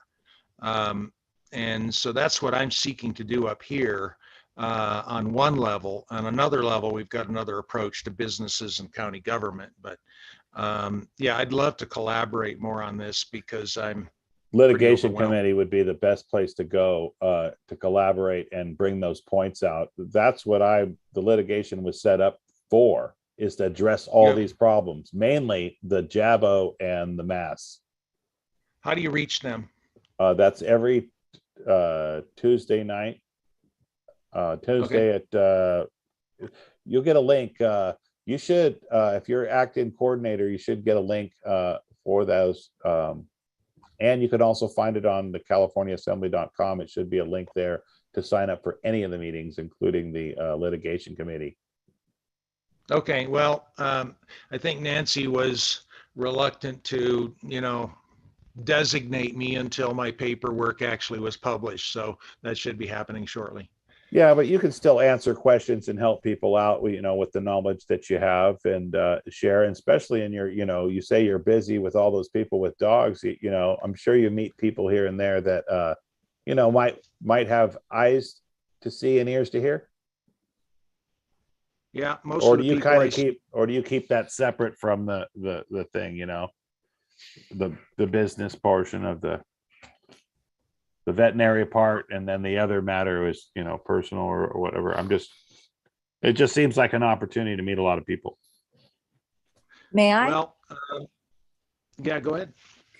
GT, if you can put your email address in the chat, the litigation, they had a certain Zoom link, and because of last week, I'm not sure if it's going to be the same one or if they're going to change it. Otherwise, I would give it to you, but I'll make sure you get on the email list. And also, what a wonderful addition you could be to the militia as well. I mean, militia is not guns and taking over. It's a peacekeeping task force. And the first, portion of it is health and wellness, detox, natural vitamins. I had an earache 3 weeks ago, and I put oregano oil in a capsule, and it was gone in 2 days, so F you, Kaiser, you didn't get my co-payment. So, I can't, one of my missions, we all have our own, but I hate the medical industry and what it's done. And I sell natural food. So I see it and I live it, and it just disgusts me. And I'm just done. I've been doing it for 30 years, and not that we're talking about me, but I do it for all the state of California. And there used to be mom and pop health food stores, and it was so much fun, and Mrs. Gooch's and Mother's and Elliott's and Oliver's and Berkeley Bowl. Well, guess what? They all sold to China now, they all sold in investors. I used to represent Pirate Booty, Back to Nature, Think Bar.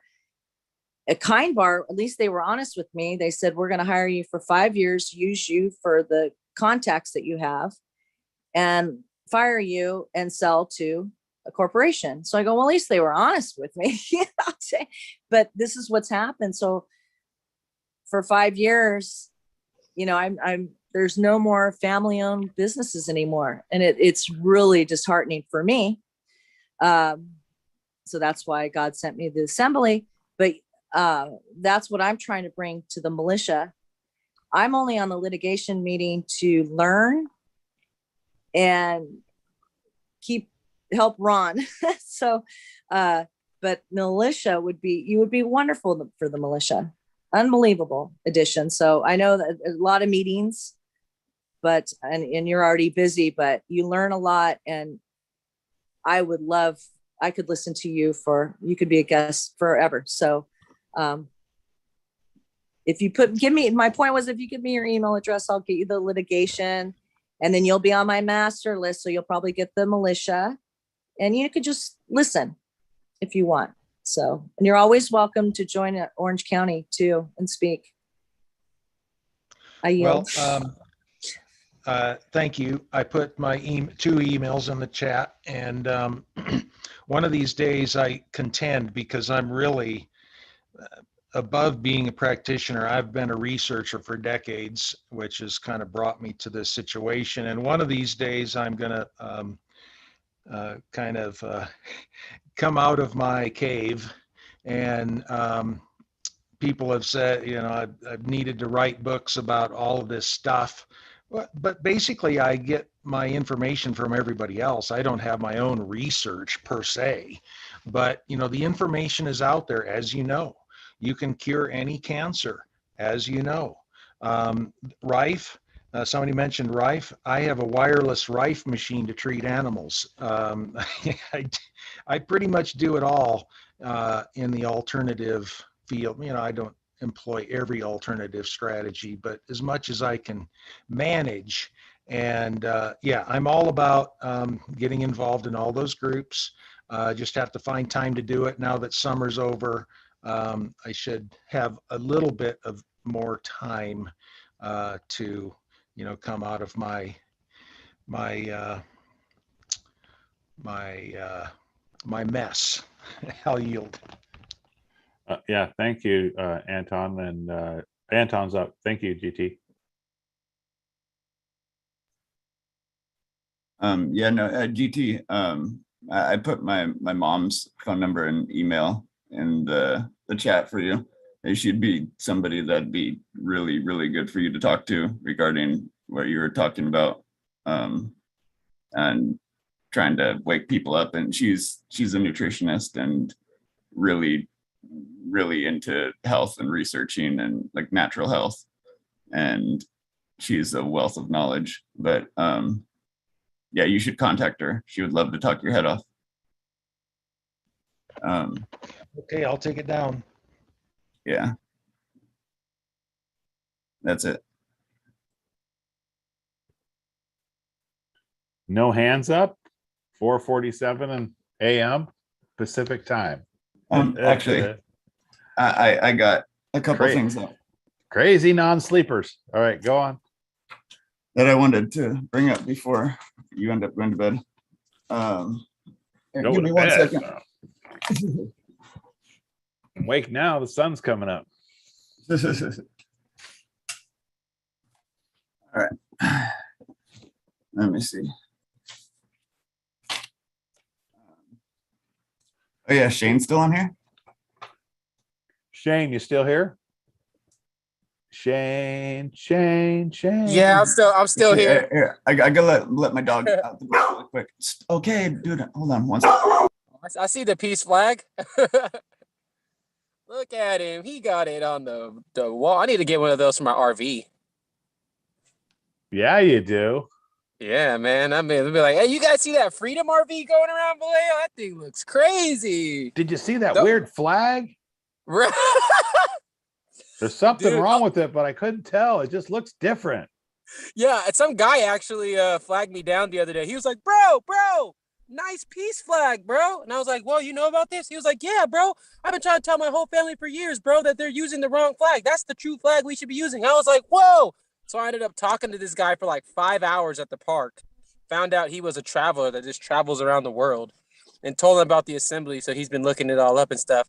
But pretty much he already knew all the conspiracy stuff in de facto, But this summed it all up for him, the political side, like knowing the jurisdictions and learning this stuff. So like this guy is just like that dude was just like a whole nother person when he left. He was like, he just had that ammo he needed to like finally finish what he has been learning all these years. And this guy was super educated. Like he knew about the peacetime flag and everything. So I'm pretty curious to see if that dude pops up in the assembly one of these days. Cause that dude was he knew a lot of stuff. Do you think he's going to travel and spread the word like around, every people he meets, with his new knowledge and stuff? So, yeah.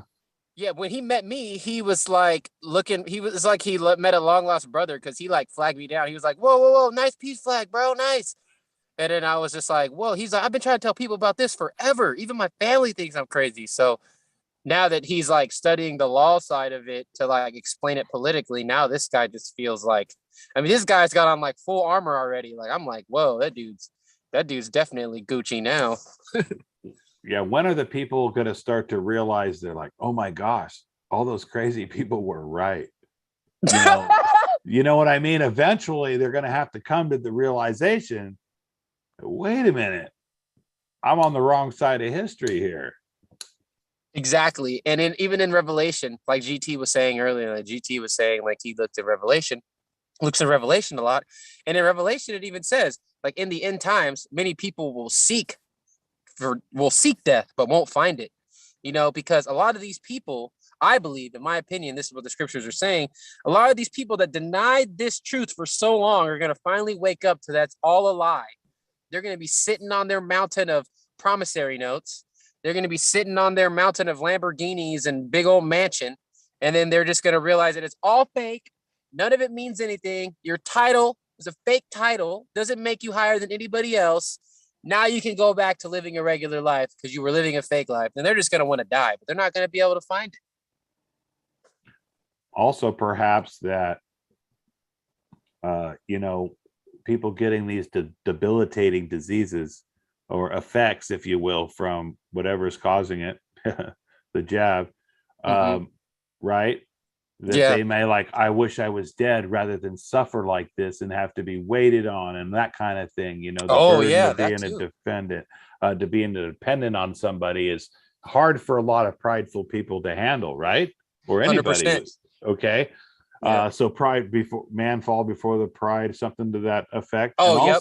And also that, if you look back in history, the fall of the Roman Empire, they got everybody believing in the sports, right? The Super Bowl and all these things. Wasn't the sports the main attraction in America? Huge. It didn't matter what it was.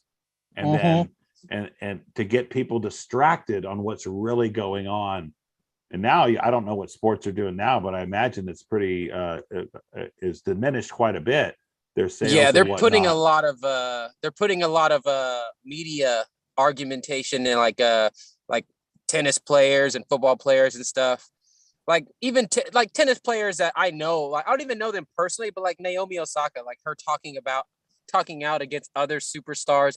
It's just like, first of all, like we know that de facto is doing all this just to pull people in, like all these new shoes they're making. Yeah, a paycheck. Like the Converse shoe having the Baphomet sign on it now. Tony Hawk putting his blood in the shoe now and selling it.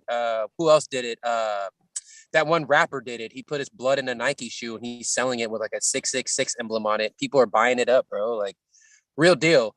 Like the reason why they're going this extreme is because the dragon is trying to pull people's attention off of what really matters. That's what he's always done, but he's definitely trying extra hard this time to pull people away. So yeah, back to that point, not to break into you, but okay. So since we know that, we know the story, we all know the story, right? Somewhat, of those who have read Revelations or whatnot in the Bible, Daniel, whatever, different person. Who's the Antichrist? The Antichrist, there are multiple Antichrists, but I believe the Antichrist that will rise from the West, and this is me, researching. Pontificating? Yep, and a lot of symbolism. Obama, man. Obama's going to be, believe it or not, bro, that dude's going to come back. And he's going to come back when the house falls, man. And that's what Farrakhan prophesied. You know who Farrakhan is? Yeah, Louis Farrakhan. Yep, Louis Farrakhan. So the prophet Daniel describes horns as kingdoms in the scriptures. And if you look on the map, there's continents with parts of the land that forms into a horn. And that is actually the kingdom of that land. Like if you look at Israel, Israel's a little horn. Oh, actually, let's go to, Africa, right? The horn of Africa is Ethiopia. And Ethiopia is on the horn. Think about a battery terminal, the two posts that stick up, positive and negative. Those are horns. Positive kingdom, negative kingdom. That's why, like, remember I told you I do a lot of astrophotography.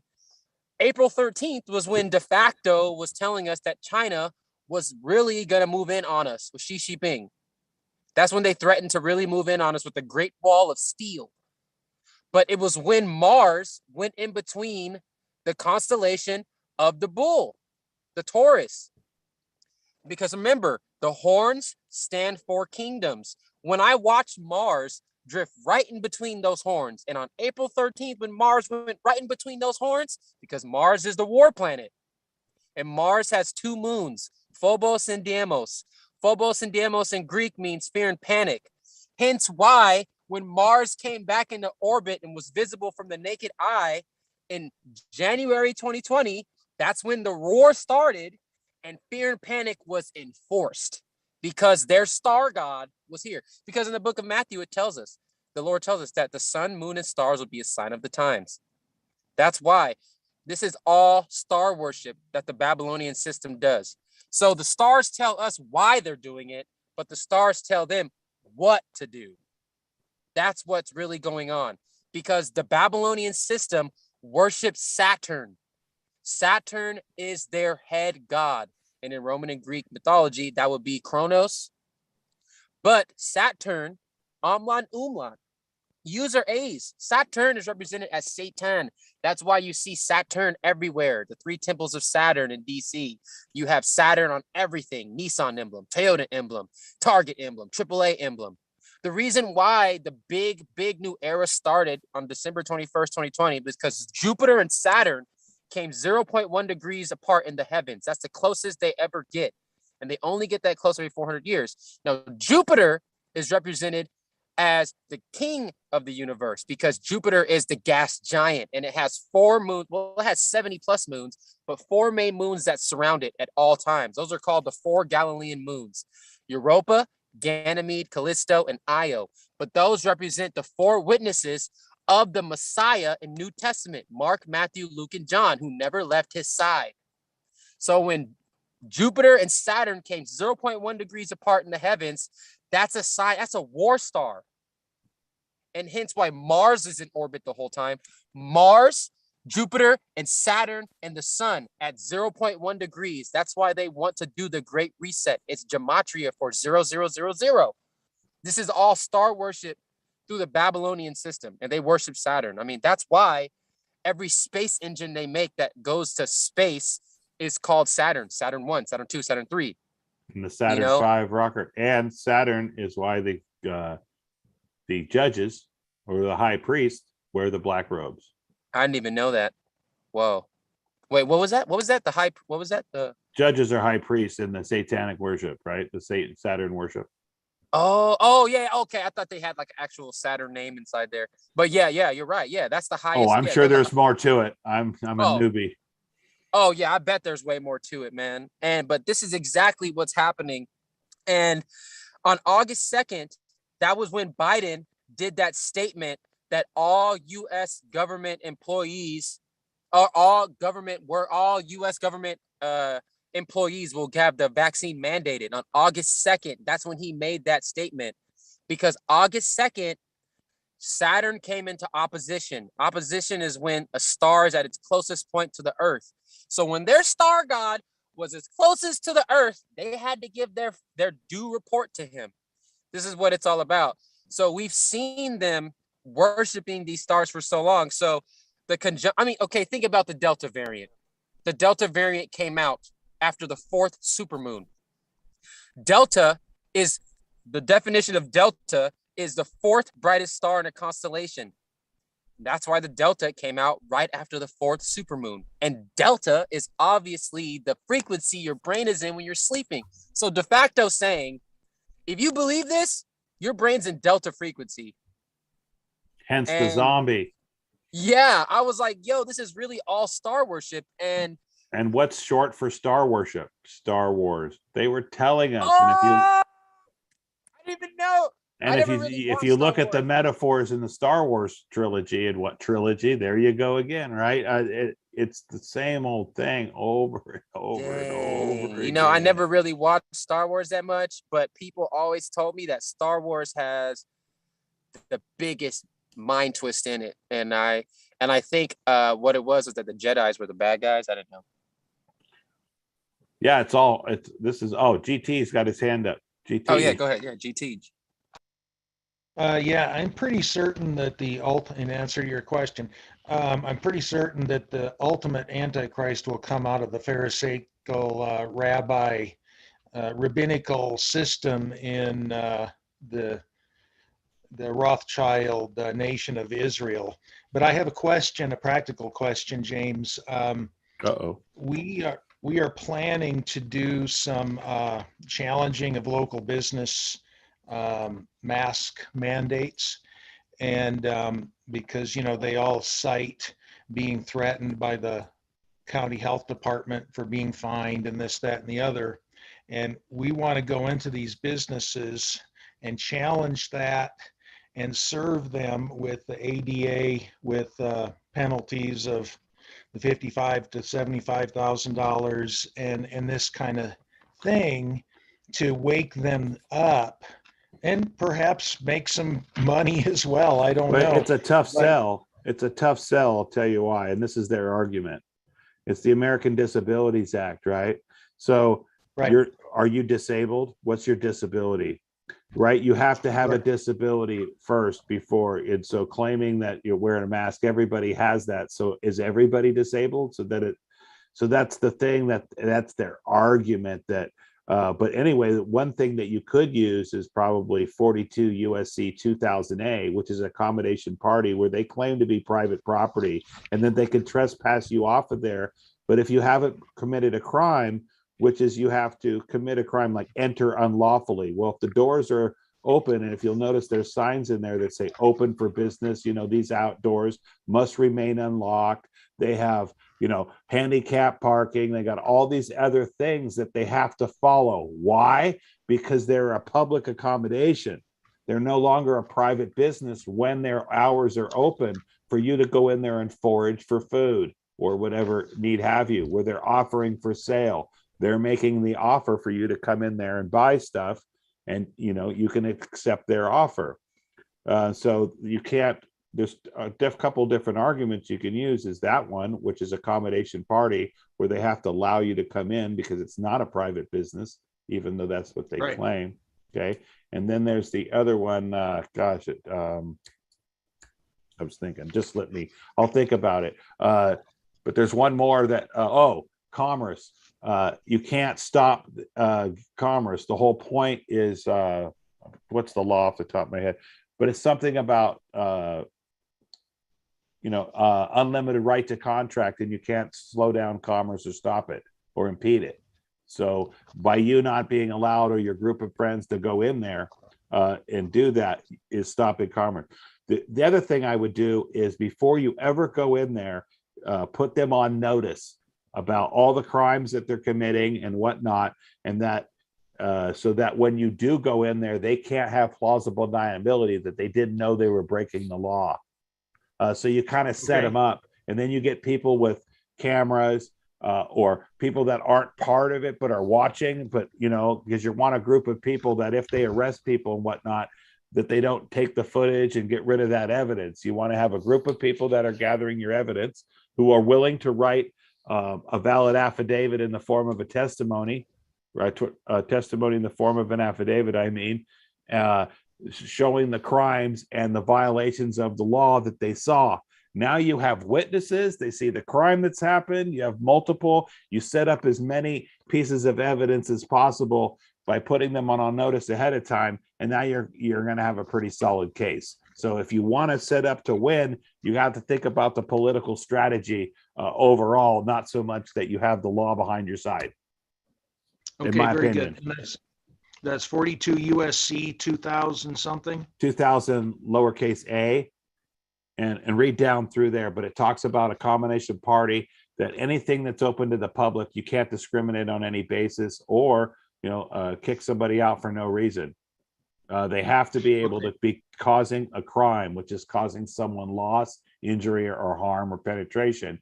And if you're not causing a ruckus and throwing things off the shelf, they have no lawful right to remove you.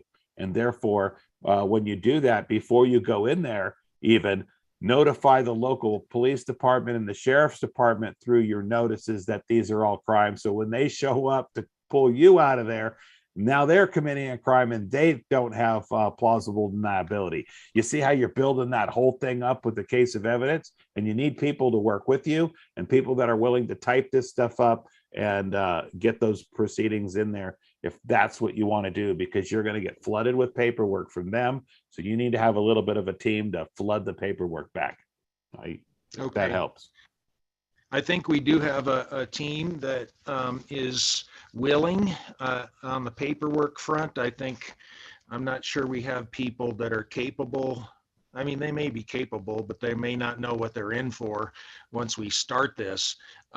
We do have law enforcement on our side. Well, this isn't for the squeamish, but you might have law enforcement on your side, but that don't matter. You need to put that. I'm saying I'm trying to help you build your evidence. So get some paperwork to them so they have plausible deniability, or not so much deniability, but say, hey, we saw this. We're breaking the law. We can't do that. We've been put notice. See how you guilt all this stuff on your side if you want to be effective. And most of the time people get, I want to go after them, and they fly off the handle and they don't plan their strategy. And those are just some ideas I have. I mean, imagine you put a bunch of brains together to think about the overall strategy without personal feelings involved, and you'll be able to come up with probably a pretty good plan. Okay. Yeah, I appreciate that. And that's exactly what we're trying to do. And perhaps the litigation committee is one that I need to hang out with to perfect this plan. But if say we get all this together and we have our plan, they've been notified. You gave them an affidavit of status fact, notice of liability. If they don't allow you to come into the store, that they're breaking the law, and you're gonna ask what you want for it, like $10,000, $20,000, $30,000. Be within reason. You might even want to go even lower than 10,000. Think about this angle. You take it into small claims court. Oh, with all your evidence, preponderance of the evidence. The small claims court is one of the closest courts we have to a lawful court, right? Because it's a preponderance of the evidence, not based on all the fact. You're like, look, they've been noticed, they're breaking the law. I went in, they broke the law. They can't deny that they didn't know that it was breaking the law to kick you out, right? And call the sheriff, armed men under threat of arms, simulating a legal process. These are all crimes, right? Right. So you want to get the whole list of crimes, pick the good ones, come up with your angle, how it's a chess game. So you're trying to think of all the moves that you want to make on that chessboard, right? And so what's going to happen next? Who's the pawn? How am I going to use them to get the evidence? I'm just thinking out loud with you, man, brother. May I? Okay. I hope it helps. I hope I'm not, I hope some of these ideas are fruitful is what I'm trying to say. Yeah, go ahead. Whoever said that. That was Jeannie. I gotta Jeannie. get some sleep. But anyway, no one's forcing you here. This is no, self-governance. I know, but then Shane starts talking, and I'm like, oh my God, I can't go to sleep because it's so interesting, is what I'm saying. So what she's trying to say, Shane, is you need to start talking or she's going to go to sleep. I'm just like, I can't. It's all so fascinating, and I just love it. Hey, GT, something that's happening. I'm in Orange County, so I'm lucky that it's not mandatory mask, although yet some still do. We have restaurants, and I don't know if we have establishments. I should say that we've gone in, and this is a possibility if you're small enough, where you go in and you try and tell them you can say no, and you just talk to them and go, why are you making everybody wear a mask? Why are you doing that? And we have a restaurant. It's been actually, it's Basilico's in Huntington Beach. He has signs, and I can show you the pictures.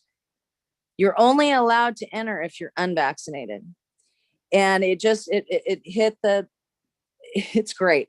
So he actually was interviewed by Andrew Cuomo on CNN, and Andrew was trying to make him feel stupid. And he's like, don't you think that's un-American? Or look at the message you're trying to say. And he goes, and he's this big Italian guy. And he goes, I think you're missing the point. He's like, the point is freedom. And he just, CNN was just ripping him. And he goes, but he stood his ground.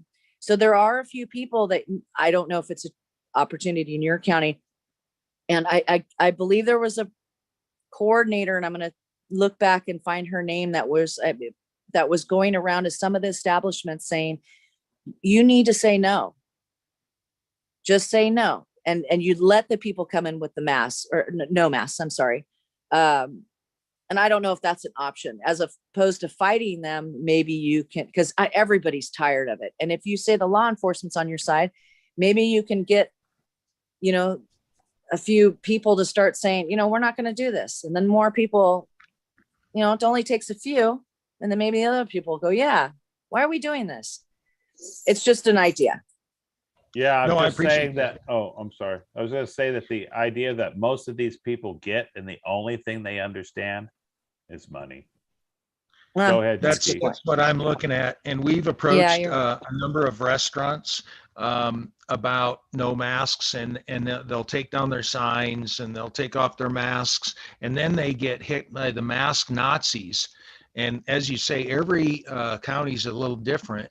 Up here, we have a surprising level of dystopia where, people are riding their bikes with masks on, they're jogging with masks on. I mean, it's just disgusting. And so what we want to try to do is break that bubble. And those few restaurant owners that have listened to us have gotten pushback from the mask Nazis.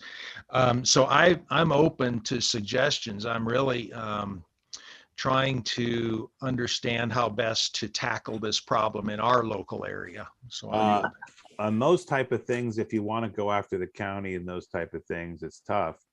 But 18 USC and look up the frauds and swindles and profiting off of pandemics and that kind of thing. There's a bunch of crimes for those. So if you can prove that they're making money off of it, or anybody's getting paid to put these signs up and whatnot, that's a pretty good angle, is my thoughts, along with all the others. That they don't, and also that the health department, where does they get the authority to say what's going on, when in our rule of government, that's not the way that it works.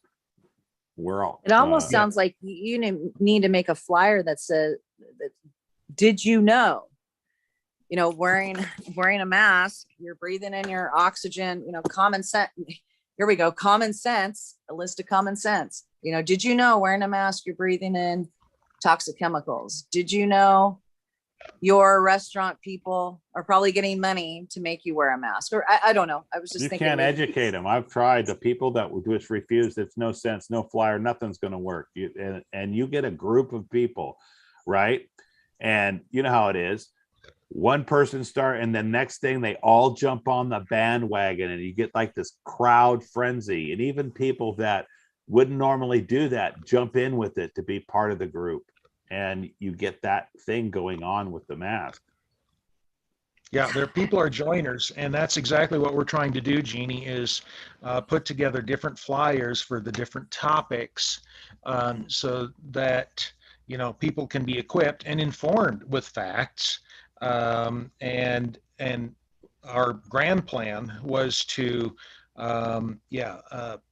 put together affidavits against the county health department, the board of supervisors, and so on, with an almost simultaneous approach of the masked Nazi businesses, while also disseminating, friendlier literature to those who are kind of open to what we're saying, but, just trying to survive. I'll yield.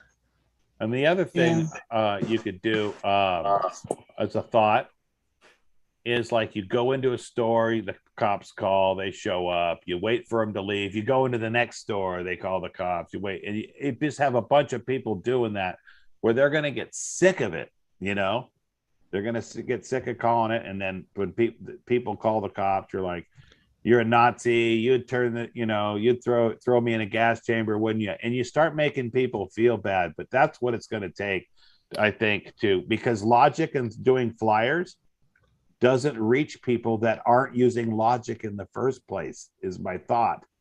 You have to hit them with an emotional plea, some type of an emotional plea. That's the only thing they understand at that point, right? Right, and that's why the hardened are the ones that we want to hit with, larger threats than the county, the ADA violations and the breaking the law, as you have cited. Yeah, there is a lot of them. You'd be surprised how many laws they have about.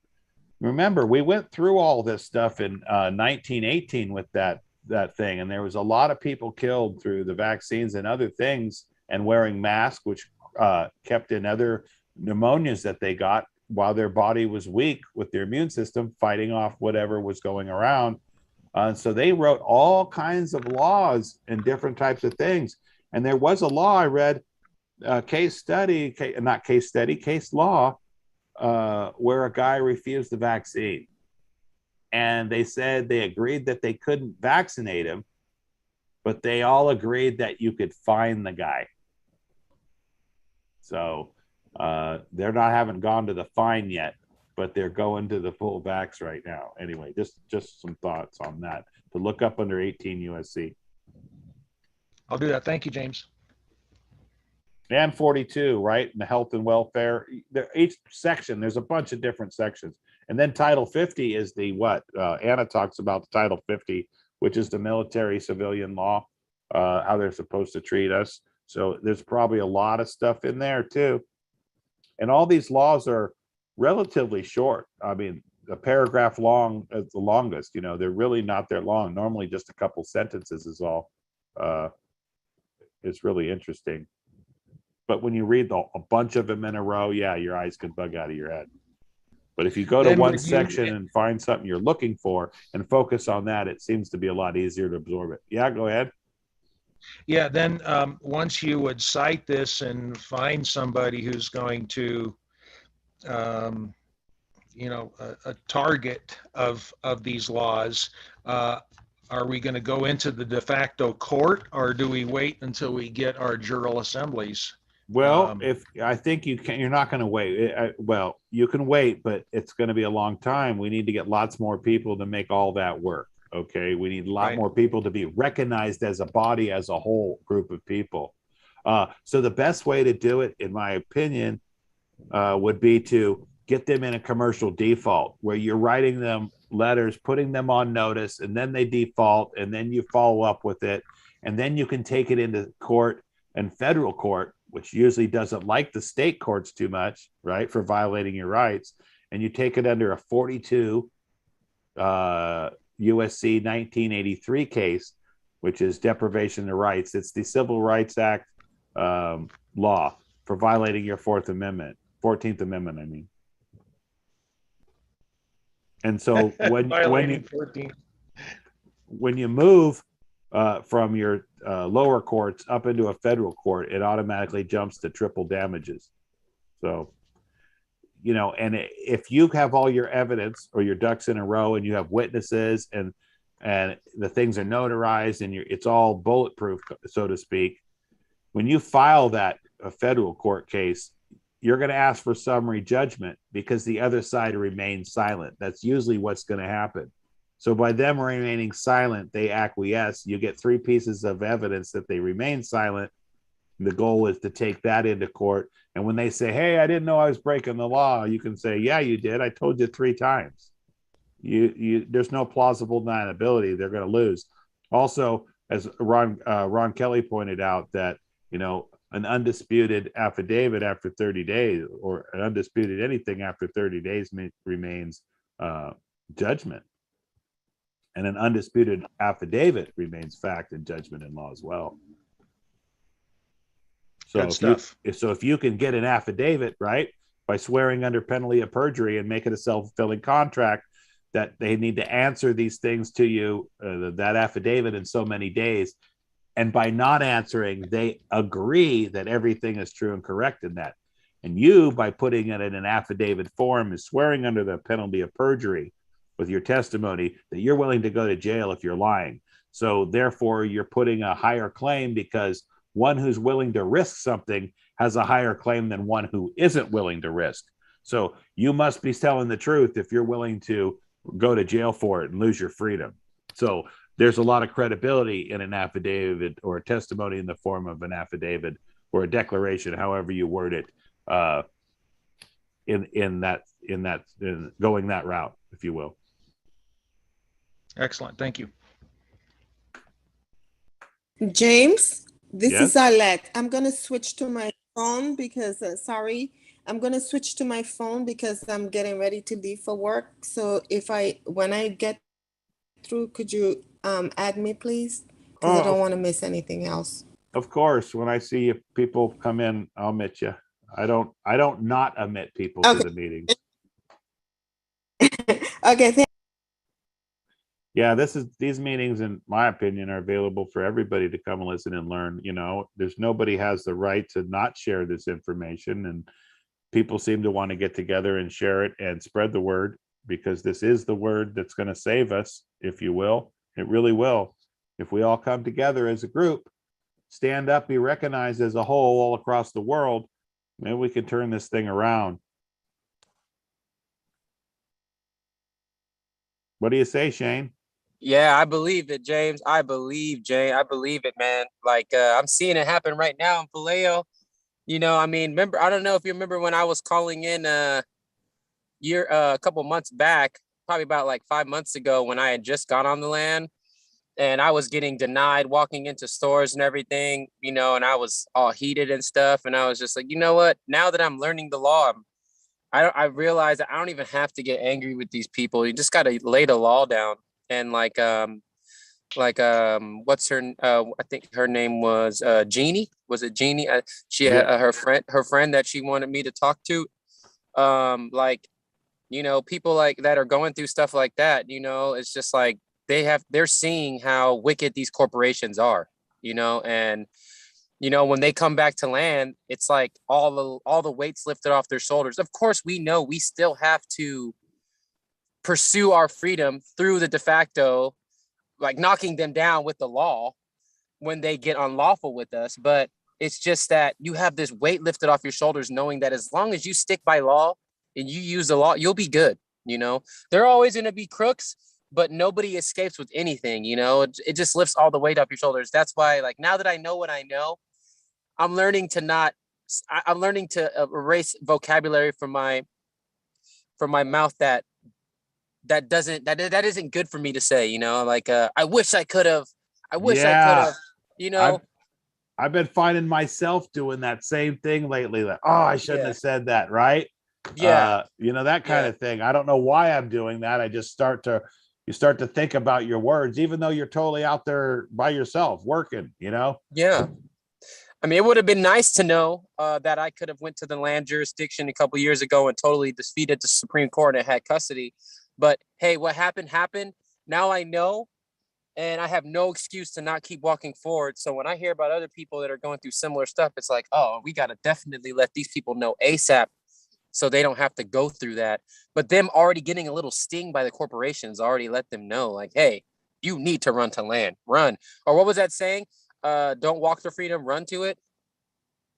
Yeah. That's on the California Assembly page. I think Anna said that. And that's true. Like, You know, like when I heard about this, oh man, like I mean, me and my relatives were up all night studying, and we were just emailing you, emailing anybody in the assembly, just trying to get information. And when we got the confirmation that we were verified in the LRS, we got our credential cards, and I mean, hey, now we're here with passports and, you know, Living the competent dream. law. Yeah, living the dream. Not even gonna lie. Like, you know, like people look at me, they're like, yo, Shane, man, like you used to be a Master Tech Toyota, bro. You used to have all these cars and stuff. And I'm like, I'm still a master. I don't need nobody. I'm not under that title anymore. I know what I know, you know? And it's not all about the cars and everything. Of course, that's nice. I know that all eventually will come back to me. But right now, like you said, time of Noah, right? Like what, remember before the flood, what were people doing? They were getting married. They were having all these kids. They were out partying, not even caring. Then the flood came, you know? And it's like, of course I have my desires, but right now the Lord's showing me that, hey, California needs help from the people right now. You know, my needs can wait. As long as I eat and I have a roof over my head every night, hey, all the other stuff can wait, because really all the stuff I had in de facto land wasn't even mine anyway. So now everything I get now is going to be mine. So now everything's coming to me slowly, but hey, slowly but surely, and I'm happy, you know. And this is going to be for everybody. This is for everybody. Like the Lord says, the Lord's not willing that any should perish, but all should come to repentance. And really, you know, speaking on the lawful side, like, you know, like coming to repentance would be realizing that we don't even own our name. We are of our Father when we are under that naturalization contract, and our Father that we're under is a father of death. Why do we even want to be part of that? That's why the Lord said, come up out of her. He meant come up out of Babylon, because many people loved Babylon. Like what was I remember hearing Malcolm X talk a lot on a lot of his speeches. He said there was two types of Negroes. There was a house Negro and there was a field Negro. There was a house Negro when the master would that always stood next to the master, would eat certain good foods, take frequent showers. So when something bad happened, he was saying, "Oh, master, master, master." But the field Negro, he barely ate, barely showered. So when a fire came, he prayed that a wind would blow that house down and catch the whole house on fire. If there was a little hole in the fence, he was trying to figure out a way to make it bigger to get out. And really, there's a lot of people out here that have been in the field, and there's a lot of people that have been in the house. So when you come to people with this knowledge and this information,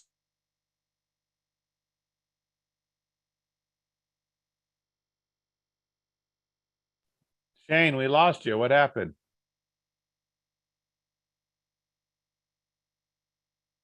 Shane, come in. Come on, Shane. You can't leave us hanging on that one. Shane, Shane, Shane. Shane. It was there, and all of a sudden it was gone. Yeah. What happened? I hope everything's good. He did the hopefully His his computer phone probably got unplugged died. or Or his computer died, his phone died. yeah, Shane was a real treat tonight listening to he's got some good Bible verses there. He's putting it together, just fabulating the information that he has with the astrology of the sky clock. I always find stuff fascinating.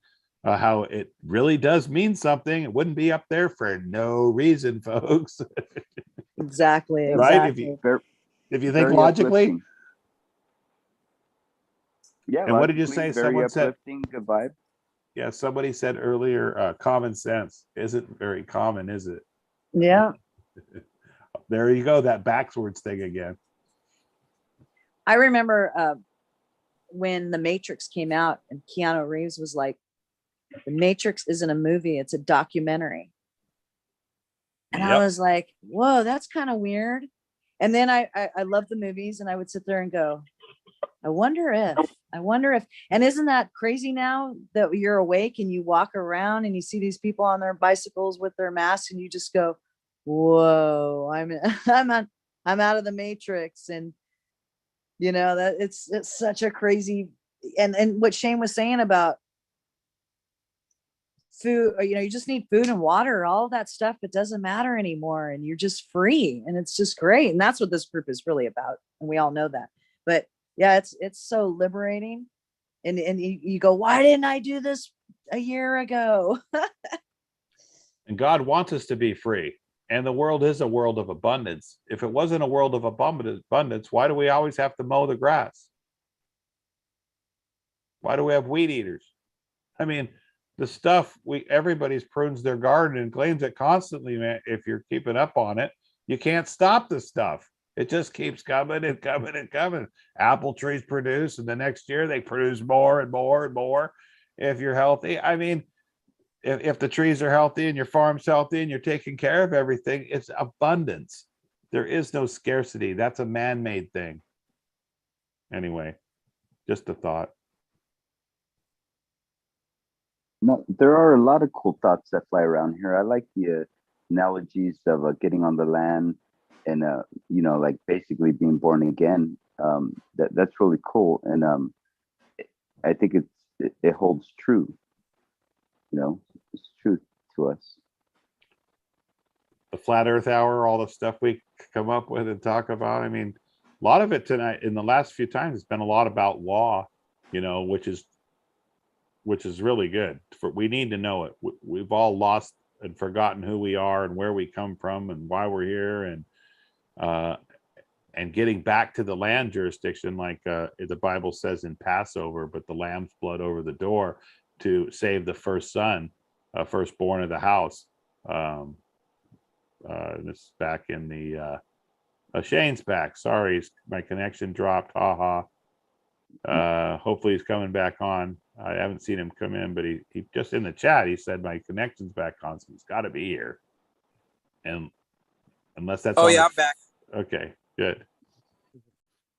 Chime in there, Shane. What happened? We lost you. Oh, sorry about that, man. Yeah, I have a little I'm using my iPad right now, and then I had my my little Wi-Fi hotspot device charging, but I guess my inverter turned off, so I had to go turn it back on. I got that solar power right now, but I have 2 deep cycle marine batteries. But they work pretty good though. They work pretty good. Yeah, man. But pretty much it's just coming up out of her, when you realize that nothing you have is actually yours in the de facto. And when you come back to the land, you can actually make it your asset. When you realize that the de facto is really only here to cheat, lie, steal from you. Yeah, it's like, that's why, like you were saying, like being born again, being born again in the spirit. And like, this is it in the flesh right here. This is being born again in the flesh, man. Like legitimately. Correct. The Great Awakening, the apocalypse, which means opening of the eyes. Yep. Yes, exactly. And this is legitimately like everything about this is just amazing. And it's been here the whole time, right? Like, yeah, right in front of our noses. Right. And it's just like my whole life, the Lord's always been in front of us. The Lord's been in front of all of us. Creation. The Lord is creation. When you look at a tree, that is the Lord. The Lord is creation. He made that. When you look in the mirror, you are made in his image. The Lord made you look that way because you were made in his image. He wanted you to look that way, and it's just a blessing in every way. And it's just to know that there's people. Well, I can't even call them people. Spirits in this world that have possessed vessels that don't believe in that believe that everybody should be a slave, nobody should ever own anything, and they're really doing this right now. And at this very moment, we're being brought into a corner. We're being pushed into a corner. Like, hey, if you don't take this, you can't live. No, and we have the law now. We're exempt from that, and we have to remember that power we have with us. And that's one thing about passing through the wilderness that some of the Israelites forgot. Some of the Israelites didn't make it through the wilderness because some of the Israelites forgot that the Lord was able, because they forgot that the Lord had just got them out of Egypt. So you don't trust the Lord getting you through the wilderness? Didn't he just part the Red Seas, get rid of all that red tape so you could leave? Right. And right now we went through all this stuff in our life.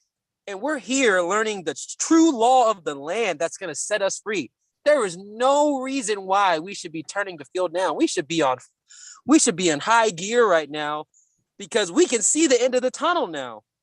And, I just have this energy with me because, it's really working. Like everything that we were talking about in this assembly months ago, I'm practicing this in real life, and it's really happening. Like, I can't even explain. Like, and I'm running around telling people, like, hey, but imagine when you met the Lord, when you humbled yourself, repented, and you met the Lord, and you accepted the Lord in your heart, and you made it a agreement to follow His word, not knowing that we live in this flesh and that we will get our feet dirty. I mean, that's why it was a common Hebrew practice to wash your feet when you went to the house, because our feet will get dirty when we're in this earth. But it's like, wow, like now, we have this freedom with us that we can just express, and that it's actually true because you're testing this out in the law. You're going to Supreme Court. I mean, you don't have to go to Supreme Court, but some of us are going to Supreme Court, testing out our the power we have as living men and women on the land and soil, and it's working. Many of us are debt free. It's working. Many of us are smog free. It's working, and then we're running around here, jumping around, guys, like, I'm saved, and then they're just looking at you like you're crazy. So it's a physical and spiritual realm thing. Like, it's just the happiness you get when the truth hits you and you accept it. And it's the truth is here. When I'm on these calls, I just know that, like, the information that's on these calls is just mind-blowing. Like, it's literally like, I feel like I've learned more than I probably could have ever learned more in the de facto law school in this assembly. I'm sure of that, actually, because de facto law school would have been all maritime anyway.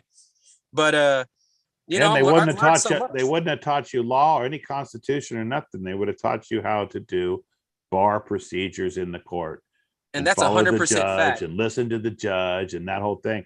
And I don't know if you know this, but when you hire an attorney and go into any court case, and this is their writings, they say that you are an infant of the mind, an imbecile and an infant of the mind. That's why you need someone to speak for you. And therefore you've been turned into a fiction and lost all your standing. You just draw. Attorney means to turn one over, to turn you over into their system. So you don't want to hire an attorney because you will be turned into their system, and you will be looked upon as a infant of the mind who doesn't have any standing, because an infant can't stand. And therefore you can't speak. And now you've been down that ladder of life into a fiction. And boy, you've just lost all your chances of winning right then and there. Exactly. And we've sat back, we've sat back and we've seen these big things that de facto has done, like remember 9/11, stuff like that, like, the Twin Towers, it's all symbolism with these people, and they do this. I mean, I don't like to call them people, these spirits. I like to call them spirits because that's what's really doing this. It's not human. That's why violence will never solve the issue, because like Anna described with the monarchy, like, you can have a good king, then eventually when that good king dies, his son has to come into power or somebody else in power, and then he's total opposite, but it's like with the de facto system, the de facto system constantly shows us over and over again that they don't care about humanity. Like the Twin Towers falling, that was symbology of the two kingdoms I was telling you about. Remember the two horns being kingdoms? The blood sacrifice. And isn't it on a horse, when you tie off the rope, isn't that called the horn? Oh yeah. In the saddle, when you're trying to rope your chattel. Oh yeah, that's right. Yeah, I've always heard my buddies talk about that. Yeah, the horn. Because my buddies are real into a lot of horses. My grandfather was into a lot of horses. My grandfather, I wish I could have got more information on my grandfather, man. I was young at the time, though, when he was still here. My grandfather was the last Buffalo Soldier alive in America. He died in Vallejo, 2003. And I know he loved horses. Every picture I saw of him was on a horse with Buffalo Soldiers. But it's just the information that's there from our elders, and that's why they are targeted the elderly when this COVID pandemic first started, because they want to erase all sources of knowledge, true knowledge. And they start with the elderly because the elderly have wisdom, and that's what we grow with age. We grow in equity of knowledge and wisdom, and that's what they want to take away. And they have all these little fresh babies here that they can brainwash. Yeah, like when they put all the elderly into those elderly care homes all together, even though they were sick, which you would never do, Yeah. like that, and susceptible to, those kind of, a shorter death, a sooner death than they were, normally would have had. And so why would they do that? Well, because those people, in the upper of the age, remember World War II. Remember the Nazi concentration camps, remember those kind of atrocities.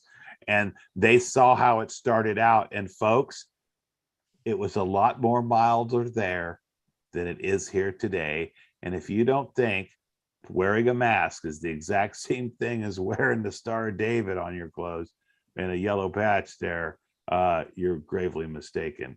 Exactly. Yeah, that's literally what it is. And it's not just the ghettos, the Warsaw ghettos of Poland and stuff like that, right? It's everybody. Everybody, yeah, all four corners of the world. Right. Because, it was just a small portion of Germany.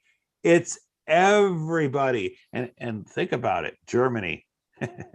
Germs. Anyway, I don't know I didn't even think about that, dude. Well, remember I was telling you the New World Order that they're trying to push, that the New World Order that the de facto wants is a New World Order that goes against humanity. The New World Order, the new era of life that we are being brought into, is the New Jerusalem, where we will all live in peace and not be harmed forever. After this happens, I mean, we're human. Stuff is going to happen, but we're going to live in peace, though. This is like, we're going to be in that ordained state, in that land. I mean, we already are, but we're going to have full control of it again. And it's going to be peaceful. Like, that's what we all want. After going through, I mean, I'm pretty sure from what's going, I mean, sad to say, but what's coming, it's only a matter of time until de facto starts really shooting their big shots to where everybody's just like, okay, yeah, we were asleep. They got us, but it's going to be too late, because the New World Order that de facto is pushing is the fall of the two kingdoms and the combining of the remains of the two kingdoms to make one final kingdom. That's why when the Twin Towers fell, that was symbology of the Democrat and the Republic. So in the future, fast forward to now, what you're seeing happen in de facto land is they're self-destructing inside the house. So eventually they're going to self-destruct. The Republic and the Democrat side's going to fall in the house. And that's when the leader's going to come out, the Antichrist. And the Antichrist has to, remember, I'll tell you, New World Order is all about combining the two sides. Like a house divided shall not stand, right? Exactly, yes. And you see, think about how if the Democrat and Republic fall, right? And that one leader comes out, which is going to happen. Think about the jab with the mRNA patent in it. What does that do to your genome? What are you labeled as in the legal system once you take it? Transhuman, right? Yep, or a human, a hue of man, a color of man, or a monster, if you read in Black's Yeah, Law. monster. Yeah. Genetically modified organism, And I just want to point this out. It's already been settled case law that whoever owns the patent of something they have modified in nature, because you can't patent nature, if they modify something, now they own the patent to that thing. They own it and everything it owns, because he who creates controls. And therefore, I'm not sure it's going to come out yet, but perhaps it will, where these people are going to be claimed, and everything they own, including their cars, their houses, their kids, is going to be owned by the patent holder. Yeah, exactly. And this is a real deal. I mean, and understand, you can tell anybody this stuff that probably wouldn't understand most of the political side, and it would sound like conspiracy. But when you really know where you stand politically, this ain't no conspiracy, because they've been doing it to us for as long as we don't even know how long. But we would say 1861. But this type of Babylonian tyranny has been going on in all four Babylonian corners. and farther. Yeah, it goes way back. So it's like, to understand that, we're in America, we're in the land of the free and the home of the brave. But it's like, for us to think that we can never be attacked like that, we'd have to be foolish when we have a foreign entity here controlling us under a naturalization contract. You know, it's the best way to attack your enemy is have your enemy attack itself or kill itself. That's exactly what we're doing. Yeah. And it is mind control, like on a mass scale, like I've never seen. Yeah, man. Like I was in Burt Williams getting my two used batteries. And the lady was like, you can't come in here unless, this was 2 days ago. She was like, you can't come in here unless you have a mask. And I was like, ma'am, I'll just give you the batteries. You can test them, see if they're bad. And I'll just go stand outside. And if they're good, I'll just come and pick them up. It's already hot in here anyway. She's like, all right. So then I came back in. She said the batteries tested bad. And then the 3 guys in the back that had their mask on that were stocking stuff took their mask off because they said it was too hot. So I'm looking at her like, so you're going to kick me out? She's like, no. And I was like, you see how easy that was though? You know, and it's just like, really, like you realize that there's other stores in Vallejo that are pushing harder mandates than you are. So some people can't even eat right now because they want to be free Americans. So I suggest you stop this now. So you're not part of this, because when it all comes out, anybody who's pushing this stuff is going to get locked up with all the people that are pushing this stuff. Because this is a big crime, you know, and I've been standing by, my freedom, man. And, I know I could easily just comply with all this stuff, but with me, I mean, we're all different. So I'm not going to ever knock anybody for what they do, because we've all been given life. I'm not like the de facto. I believe that the Lord's word is the only commandments we should abide by, but I mean, if people want to go live a different life, the Lord gave them life to go live. The Lord's going to be with them. We just have to let them know and let them live. The Lord's going to be communicating with them. It's one-on-one. It's self-governing. And that's exactly how it is in the spiritual realm too. So, but it's like when you're telling me that I can't do certain things because this is that, it's just like, come on, this is starting to get old now. And I think Vallejo's starting to see it now. That's why I'm going all in right now. I'm going all out because this is the time to tell everybody now that, because a lot of people didn't even know that they have another lockdown right now. I guess we're under another lockdown out here in Solano County. Oh, they're just going to keep continuing, and then they're going to add more and more. And Yeah. then you're not going to be fully vaccinated till you've had 5. And then you're not going to be fully vaccinated till you have 6. And it's just going to keep going on and on and on. Man, dude, I love my dad, man. I love my family, man. My dad and my dad's side of the family is from the South, man. And, he's from Mississippi, Picayune. And, my dad, he grew up watching the news, and the news used to pop. I mean, my dad said that the news, some OGs that around my dad's age said that the news that woke up out of de facto land, they said that the news used to be a reliable source of information, but now they stopped. Allegedly, right? I don't know. I feel like it was always, but we've been lied to our whole lives. Yeah, but my dad and his girlfriend are literally like glued to the news every day, and they're believing it, man. He's got 2 jabs, and he said he's gonna get his booster, man. Like, and it's just like our youngest brother, he's 15, and he didn't want to get it. He's like been doing his research, and he's the youngest in the family, and he's just like, nah, man, like, I don't want to get it, Dad. And, and then his mom was like, no, you really have to get it. So my dad forced him to get it. This dude was sick in bed for 2 weeks. And I was looking at my dad like, Dad, like, do you see this kid now? Do you see your son? Hello. And it's just like, and then, I find out because his mom lives in Indiana, my youngest brother. And as soon as he got home, because his mom was telling him on the phone when he was out here in Cali, if you don't get the jab, I'm taking your phone away. And me and my other brother were like, whoa, that's super janky. So find out when he gets home to Indiana, his mom got rushed to the ER, man. And she took like multiple jabs. So, I'm hoping she's okay. I haven't heard back from them in a minute, but it's just like, dang, like how that all worked out. So now I'm looking at my dad and I'm like, you're going to go get that booster shot, Dad? Like, are you serious? Remember last year when I told you if you keep watching the news, you're going to take the jab? My dad has never took no needles. My dad's straight from Mississippi, country boy. And my dad does not care about no germs. But my dad's been with this RN for about 7 years. And my dad has given in to the jab. And this guy is a whole nother guy. He's changed. Like, I'm seeing my dad is not the same guy, man, he used to be. This is the man who bore me. Like, there's something really up about this jab. And, it's just, You know, I it just think gives me more fuel to stand against de facto because I'm going to stand up. I'm not going to take it. And, you know, no matter what they threaten us with, let them threaten us because they can't get all of us. And when we stand, this is what they told us at Toyota when we went on strike. The week when we were going to go on strike, we went into for negotiations and they weren't trying to give us our health. They were trying to take all of our health care away without giving us a raise. They haven't given us a raise in 7 years.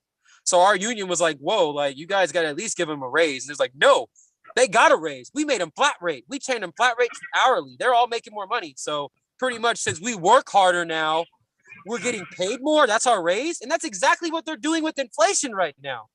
They're saying, you guys are getting your raise. Work harder and you'll have your raise. That's exactly. And but what they told us before we went to